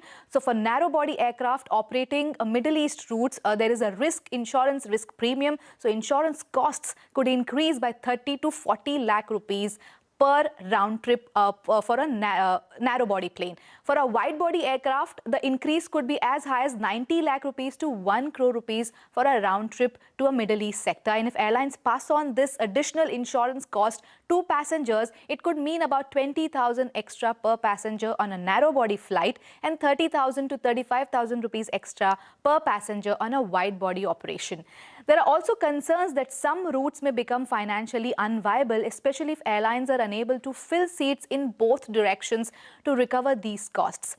At the same time, fuel prices are also rising sharply due to the conflict. What industry sources tell us is that jet fuel prices have already surged nearly 30%. And since fuel accounts for roughly 40% of an airline's operating cost, ticket prices for passengers traveling to and from the Middle East could increase by another 10 to 12%.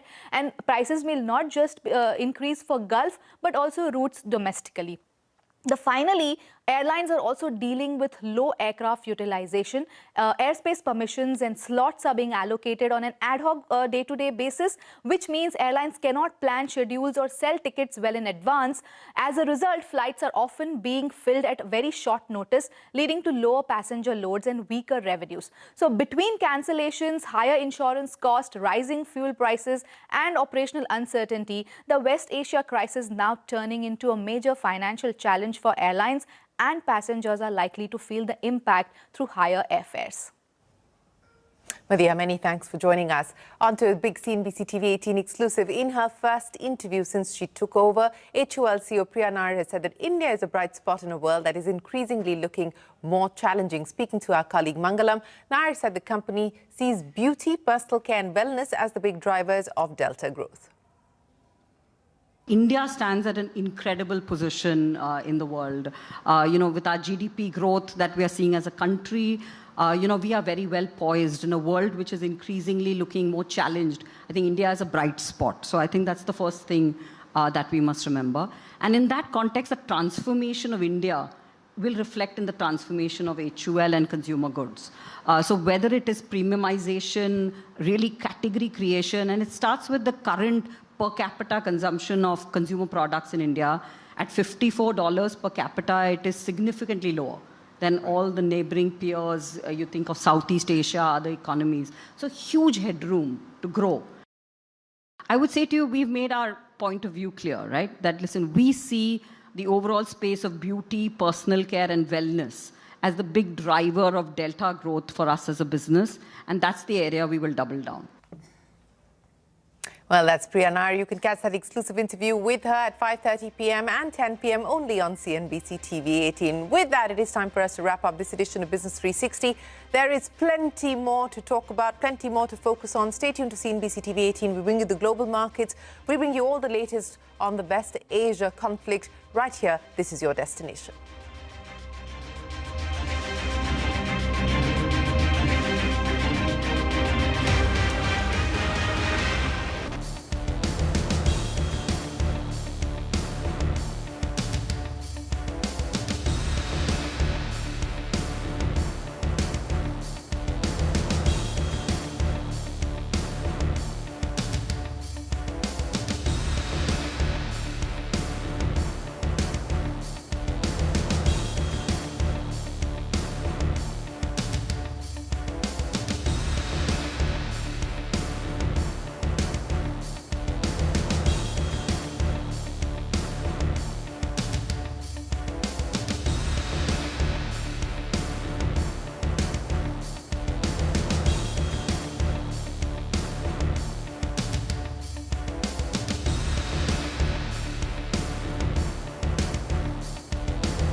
and welcome to Startup Street. I'm Ritu Singh, and with me is Arundhati Ramanan.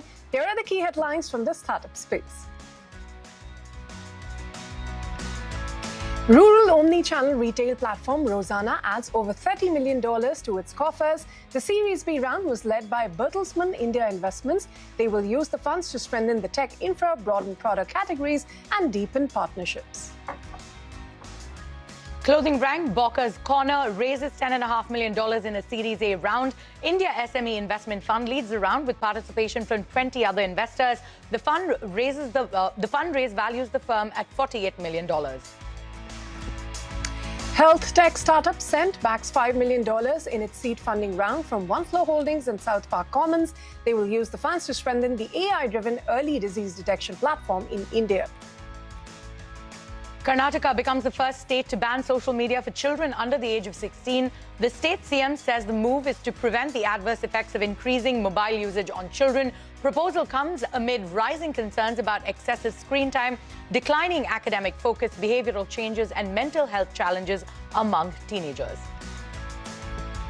And Anthropic plans to take the Pentagon to court after becoming the first U.S. company to be labeled a supply chain risk. This comes after negotiations broke down and the U.S. Department of War signed a new contract with Anthropic's rival OpenAI.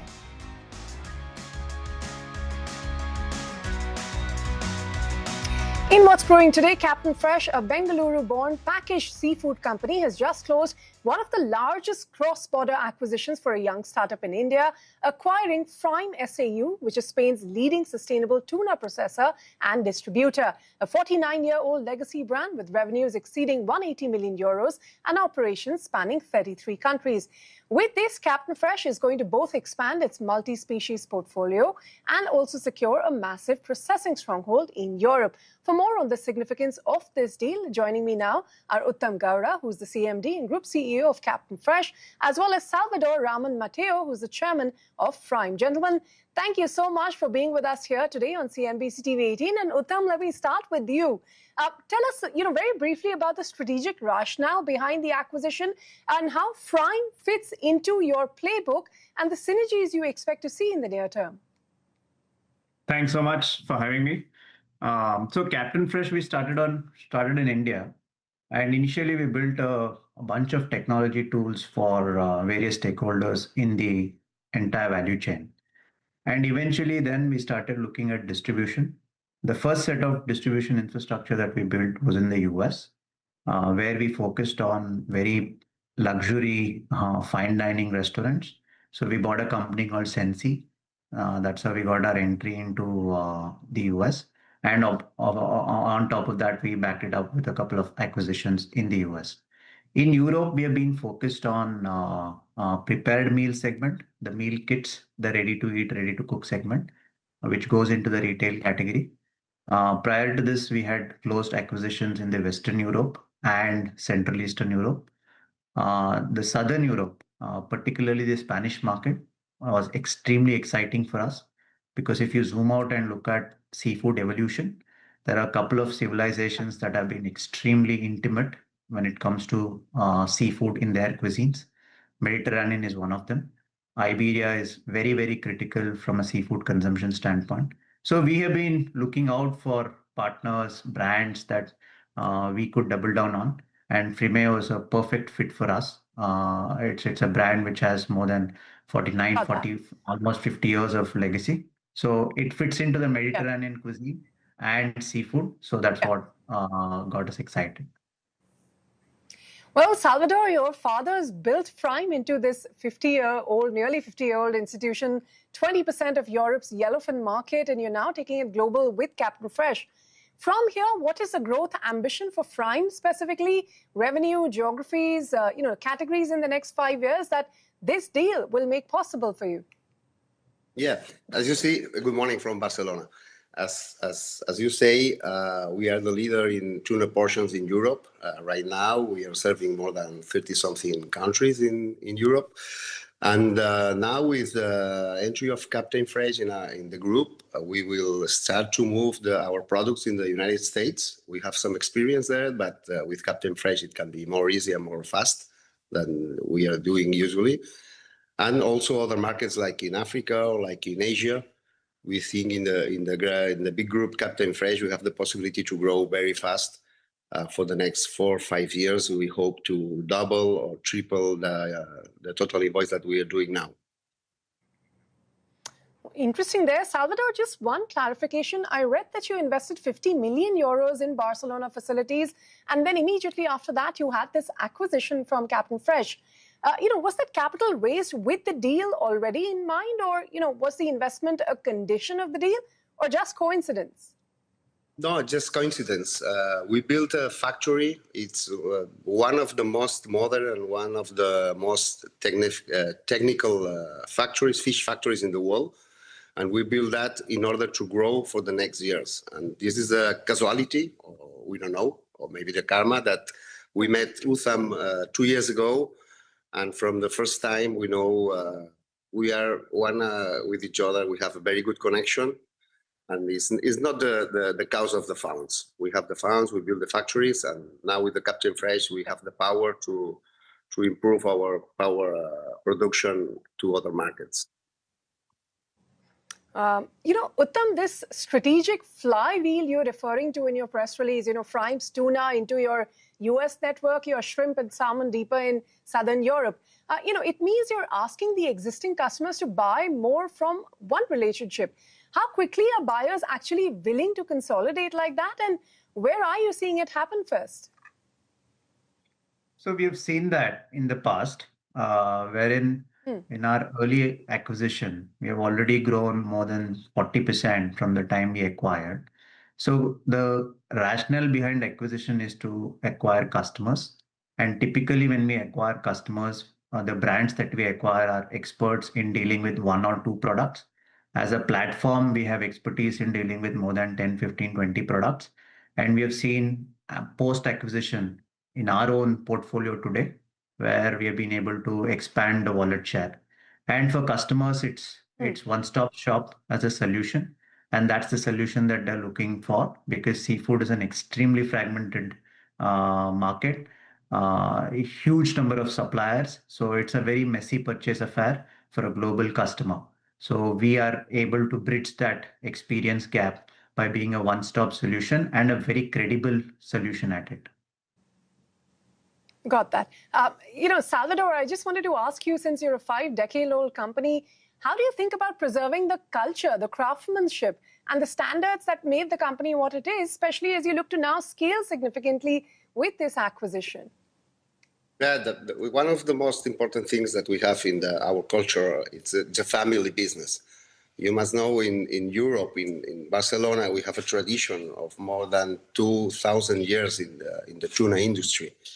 And when we met Utham and when we start to meet the people that the companies that the Captain Fresh are acquiring, we see the same culture that we have, they have also in Poland, in the United States. The people that come from Captain Fresh, it's a startup, but they have a long tradition in family business, and they understand how the family business work in the fish industry, and that is very important for us. It will be very, very easy to have this culture from the next years in this group.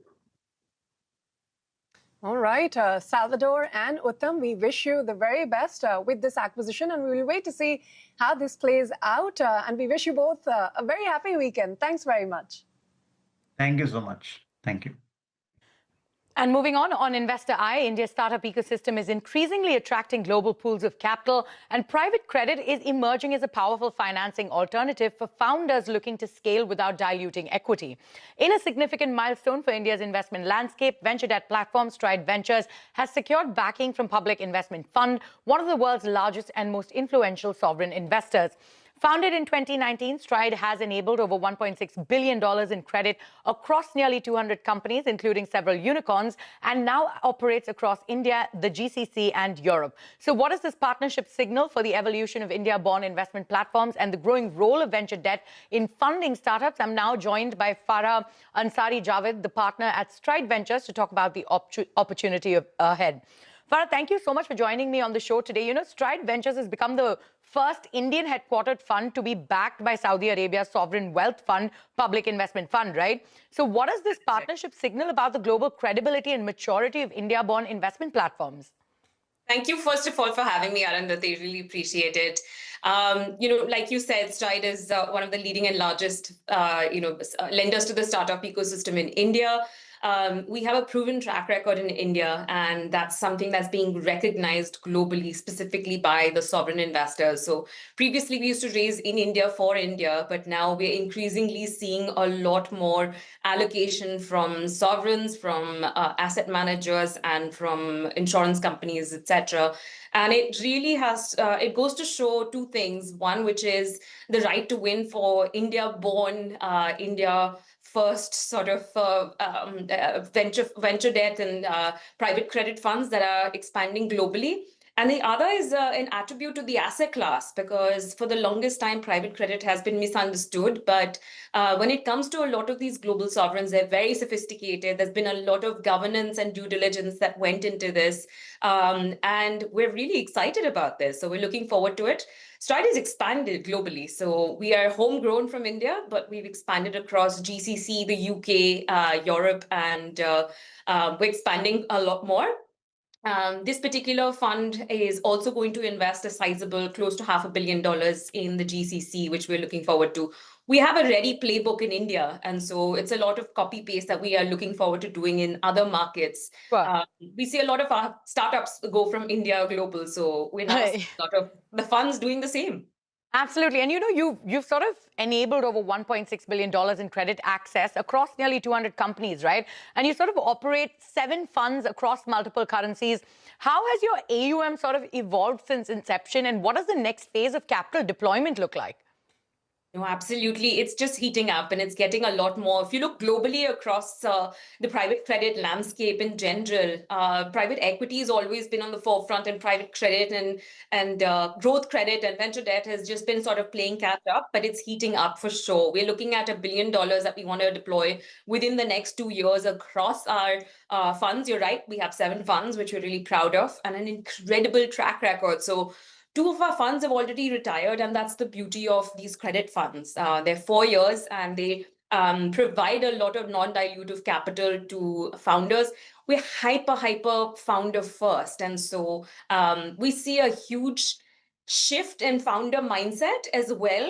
Previously, everyone was, just raising equity, but now with the founders thinking more about non-dilutive capital for acquisition, operating expenses, we see a lot more aptitude towards debt, and it's a growing asset class both in India as well as global. So to answer your question, the AUM will naturally increase across us as well as other firms in the same segment.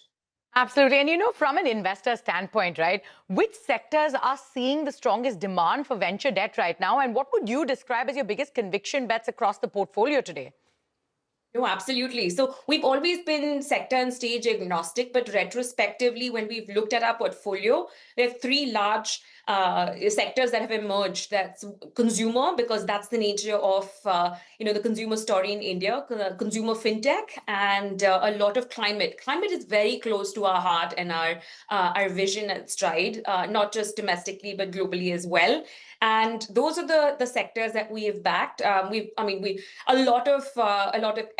Almost everyone in India has definitely interacted with one of our portfolio companies, whether it's Zepto or Sugar Cosmetics or Ola Ether. So we're really proud of that. We have close to 200 companies, 20 unicorns, and we're actually really proud of the way that the different sectors are evolving in India. But generally, these are the sectors that we are most bullish on as well. The sectors most that bullish on, and with these funds that you've sort of got, right, the backing that you've received, how are you going to sort of deploy that money across the years? No, of course.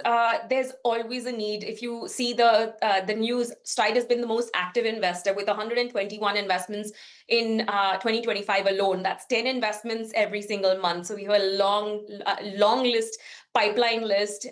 We see a lot of exceptional companies that are in need of non-dilutive credit for working capital, for OPEX, for acquisitions, and even a lot of pre-IPO companies as well, where the founders want to increase their sort of stake in certain situations. And so we are bullish on that. That's the one that we are really growing on. Absolutely. And we're You know, Faria, we're running out of time, but if you could quickly tell us in 30 seconds, AI is attracting a disproportionate share of global capital today, right? From an investor's lens, how are you sort of evaluating AI startups, and are you seeing stronger demand for venture debt from AI-led companies? Yeah, so we definitely see AI, but it's not a disruptor in the industry. It's an enabler.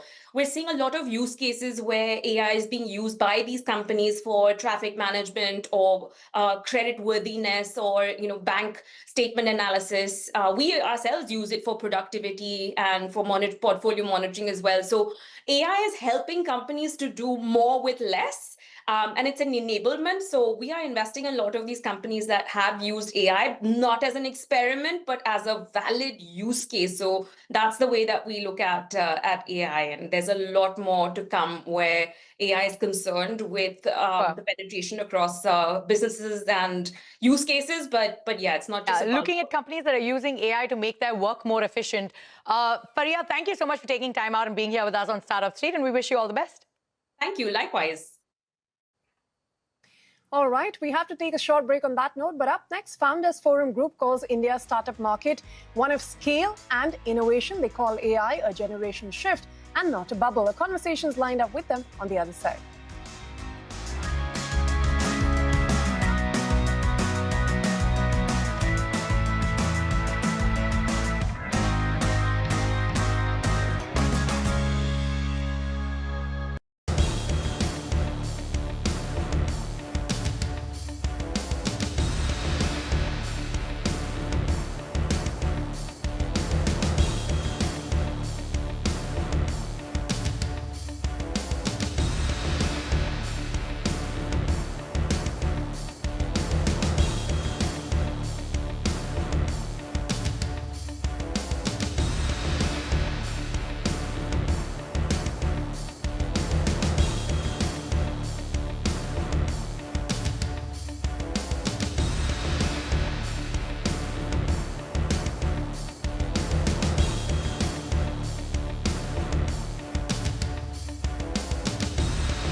Welcome back. You're still with us on Startup Street. The focus is now shifted to profitability, and that's the word coming in from Carolyn Dawson, the CEO of Founders Forum Group. In a conversation with CNBC TV 18's Madiha Mujawar, she added that India's startup market was one of scale and innovation. Speaking about the big AI disruption, Carolyn called it a generational shift and not a bubble. Take a look.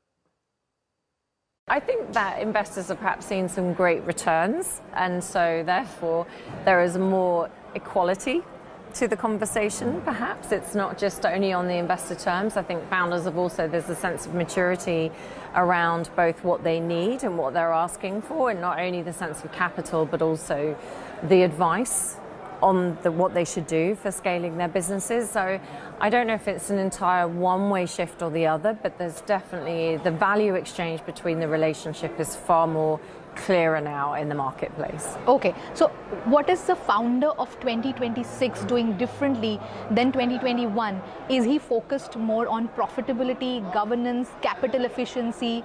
What is it that they're focusing on? I don't know that there's been a fundamental shift, because ultimately founders at the core have to have the resilience and have to have the fundamental belief that what they're building has the endurance and capability to be something amazing and to see that distance as well.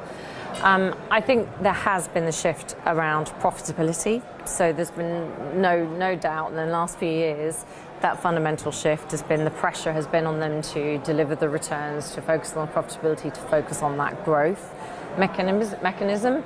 But that's probably what I would say has been the shift and focus, but not a huge amount. It's still been find that idea, find the conviction, find the resilience, the passion, and go for it. Yeah. So they don't mind waiting for several years, but are investors that patient now?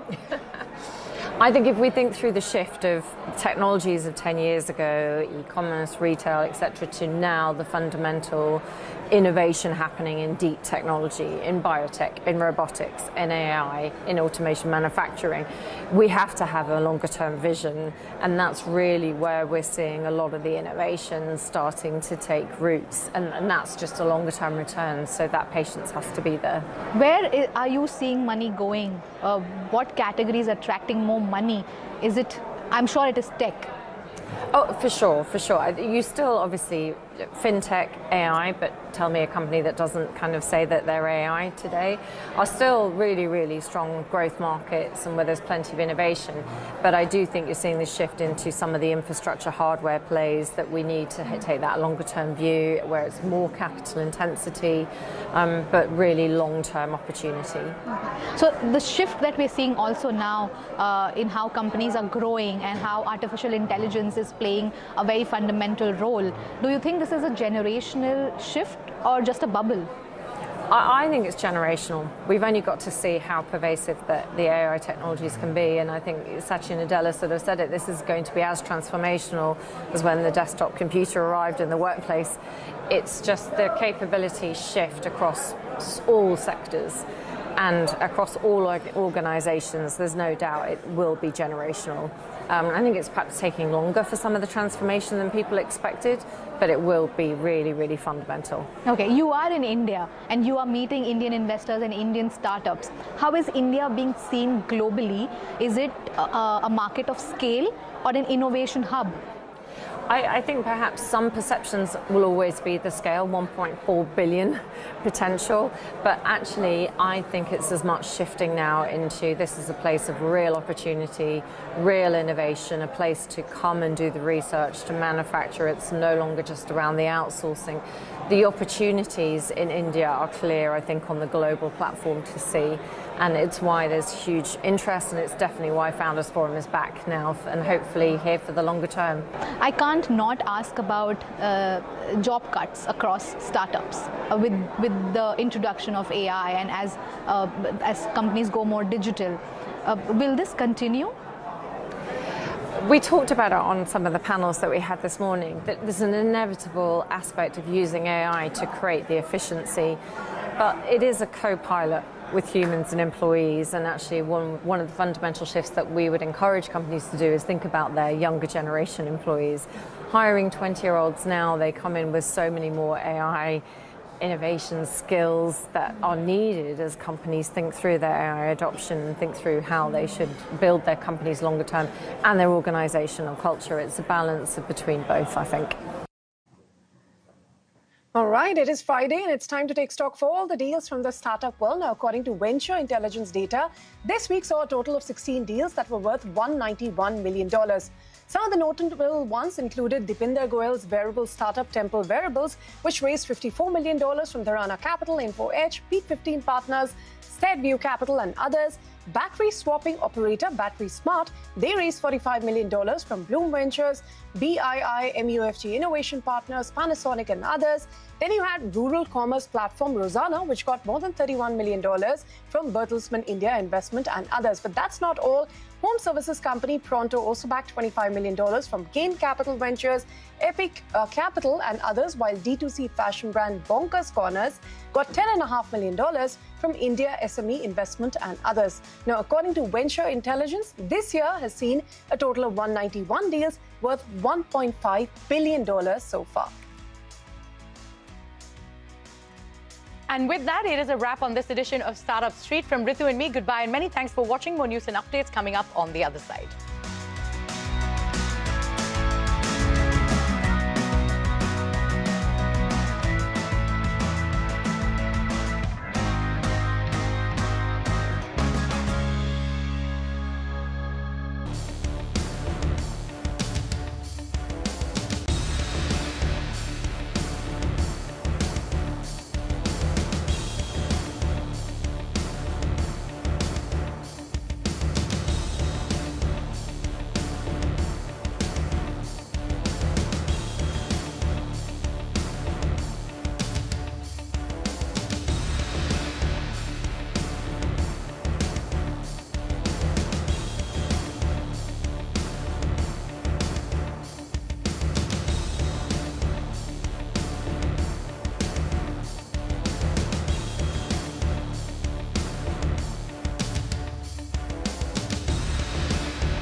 Hello and welcome to our special broadcast right here on CNBC TV 18.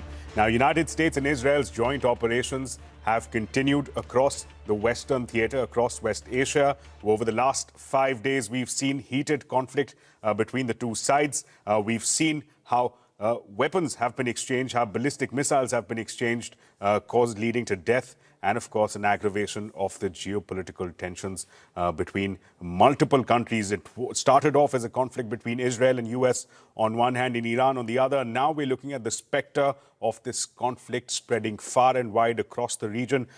What are the implications of this going forward? What were the intentions and the motivations behind this conflict, and how will the next few days play out as this conflict progresses? To help us answer some of these questions is with us veteran economist Jeffrey Sachs, now joining us on the show. Mr. Sachs, thank you so much for taking out time on a busy day. Let me begin by asking that, depending on who one has been listening to, the motivations behind this attack, there are voices from the US administration that say that this was done for ensuring a regime change. Then there are voices which say, no, we want to check the nuclear capabilities. Then there are voices which bandy Iran as a sponsor of terror, and then that is cited as a motivation. And then there are some voices that say that we want to support Israel, and that's the reason why we went in.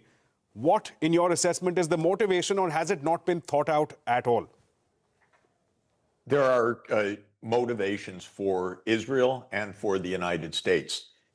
Israel is led by Benjamin Netanyahu, who tweeted 2 days ago that this war fulfills his dream of 40 years to overthrow Iran. Netanyahu's objective is to permanently eliminate any state of Palestine and to bring down any governments in West Asia that support Palestine.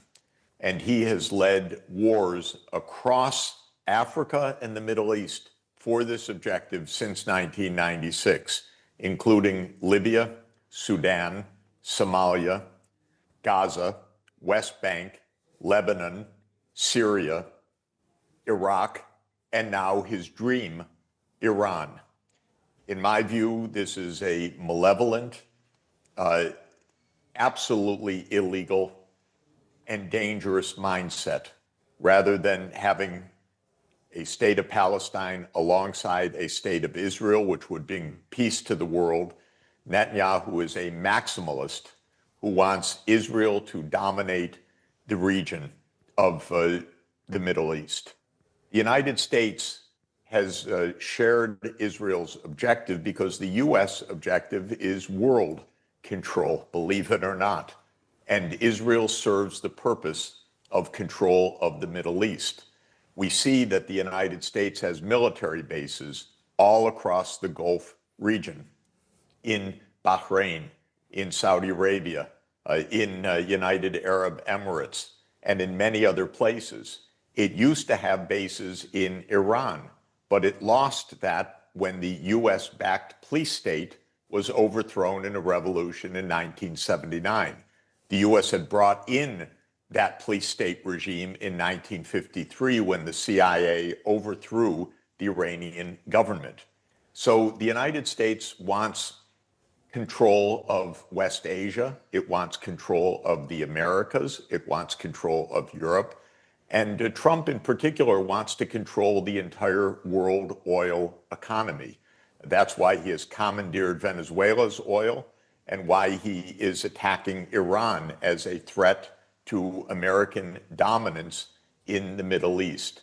So this is a project that goes a long way back.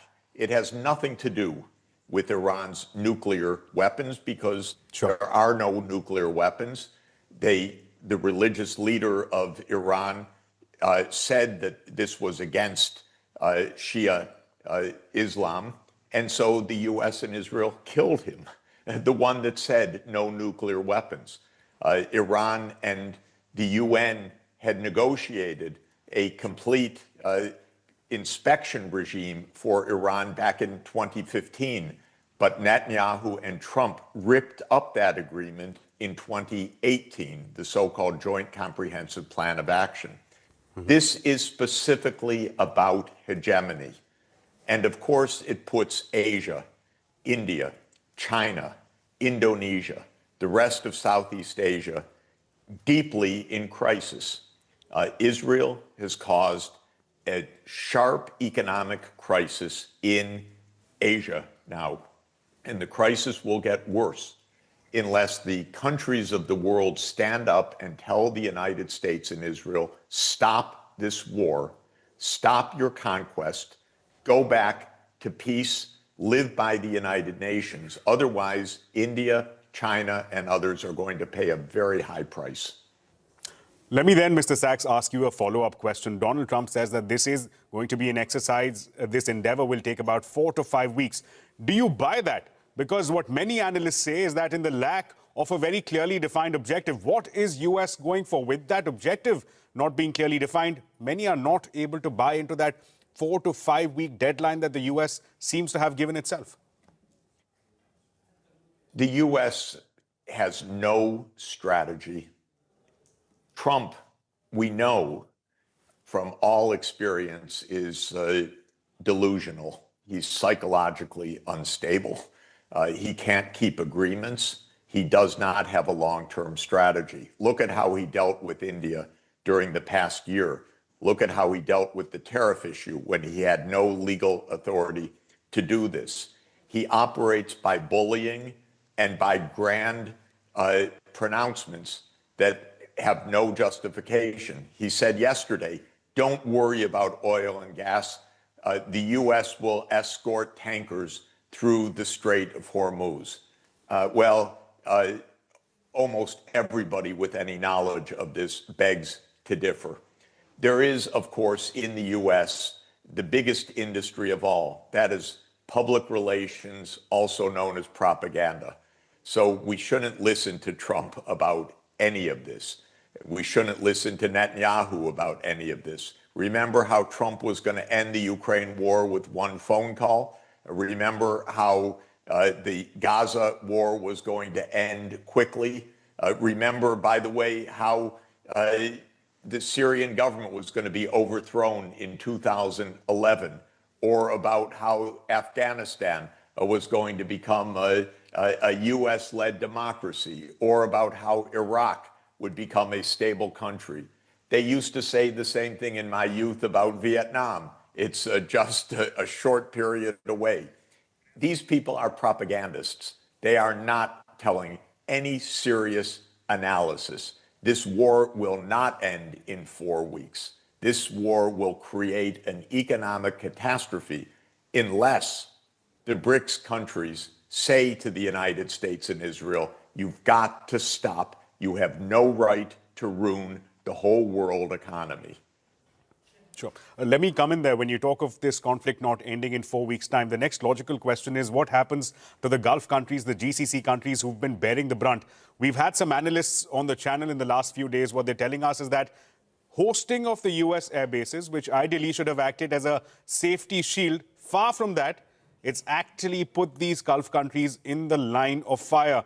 How do you see the role of these Gulf countries play out? Do you see this turning into a protracted conflict where the Gulf countries too feel the need to come in and intervene in terms of kinetic operations?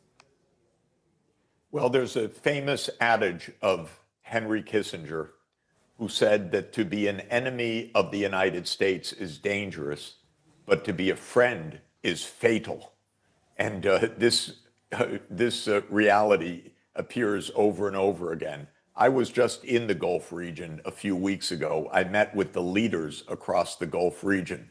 They all thought the U.S. is their security. This is not the case. The U.S. is their insecurity. The U.S. is like a magnet drawing the bombs and the drones right to their countries. If there had been peace based on the logic of peace across the neighborhood, they would be safe. But instead, Israel and the United States want control. Control does not bring security. So these countries are going to suffer badly. They have no potential for kinetic action against Iran. That's not even a thinkable proposition. Their oil fields, their port facilities, their refineries, their tankers are sitting ducks for thousands of drones that can come. There are not the anti-missile systems in number that can protect these assets. The only way to protect these assets is for the United States and Israel to stop their aggression. Other than that, there will be no protection for these countries in the Gulf. Speaking of protection, Mr. Sachs, let me ask you, has there inherently been a miscalculation by the United States? I'd like to cite two aspects. One, Professor Pape of the Chicago University says that not once in human history has a regime change been executed through merely aerial operations.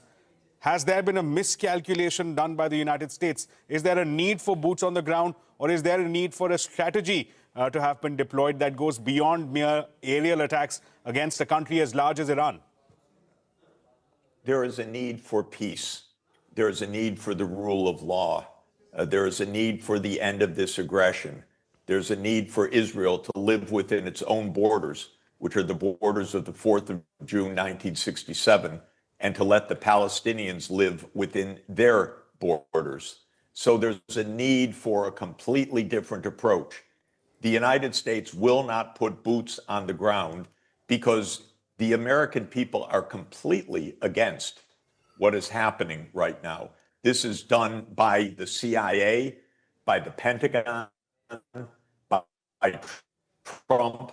This is not done by the American people. They're completely against this. So their idea of boots on the ground is that they'll pay the Kurds or other mercenaries to do this. This is all disastrous, delusional thinking. The war could end today by Israel and the United States ending their aggression. That is the way this war will end. It requires the voices of India and China and Brazil and Russia and the other BRICS countries, which represent half the world population, to say the truth to the United States and to Israel. You must stop this aggression.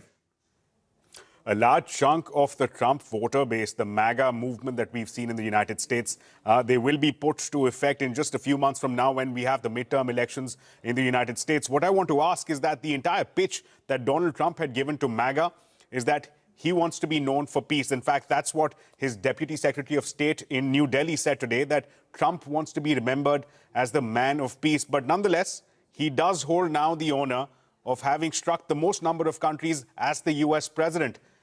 Does this then put him in a very challenging position come the midterm elections in the United States? Trump will lose the midterm elections, period. He is unpopular, and his approval ratings are falling, and they will continue to plummet. He lied to the American people. He lied to his base. He lied about the tariffs. He lied about the economy. So his approval is very low and falling. He will lose. I hope that the ballots are honestly counted. If they are, there will be an outcome that will control what right now is executive rule, not constitutional rule.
let's shift our focus to oil.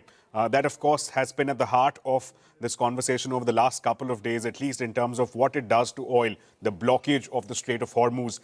Just a while back, we were speaking to a Kepler analyst, Mr. Pavlov. What he told us is that there has been a slight under-assessment of what the impact could be as far as oil is concerned. The jump in oil prices hasn't been as dramatic.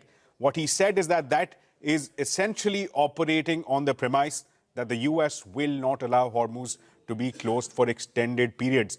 What I want to ask you is that confidence misplaced? And if it is, where do you see the oil prices going from here? The US, in my understanding, I am not your ultimate expert on these military issues, but in my understanding, the US cannot keep the Strait of Hormuz open. That is technically, militarily not possible. That Israel's bombing operations and US bombing operations will not do that. There will not be American boots on the ground. So that's also not going to happen. So if the war continues, that's the choice, by the way, of Israel and the United States. But if they continue the war, then two things will happen. One, the Strait of Hormuz effectively will remain closed. And second, the oil physical assets in the Gulf region will be destroyed one by one. The refineries, the oil fields, the port facilities, the LNG facilities, and so forth. So we will have a major global crisis. The price of oil, if that happens, will soar well above $100 a barrel. The markets have not assumed that this is the case because they are listening to Trump saying that this will be over in a short period of time. If that's the case, then yes, oil prices will remain only modestly increased. But if it is, as is likely, this continues because the US and Israel continue their aggression, the oil prices will soar well above $100. There will be a major global economic crisis. Asia and Europe will pay the highest costs for that crisis because they are dependent on imports from the Middle East. And both Europe and Asia will suffer enormously. Everyone will suffer, but India, Indonesia, China, the rest of Southeast Asia will pay a very heavy price. Help us expand on that, Mr. Sachs, in terms of, first, of course, the immediate impact is likely to be felt when it comes to oil, availability of oil, and number two, the pricing of oil. Beyond that, what are the factors that will cause pain to economies like India going forward? We know from the oil shocks of the 1970s, in 1973, 74, and in 1979, 1980, that when there was a sharp, rather sudden, significant reduction of world oil supplies, the entire world went into economic crisis. I actually did my PhD dissertation 46 years ago on that topic.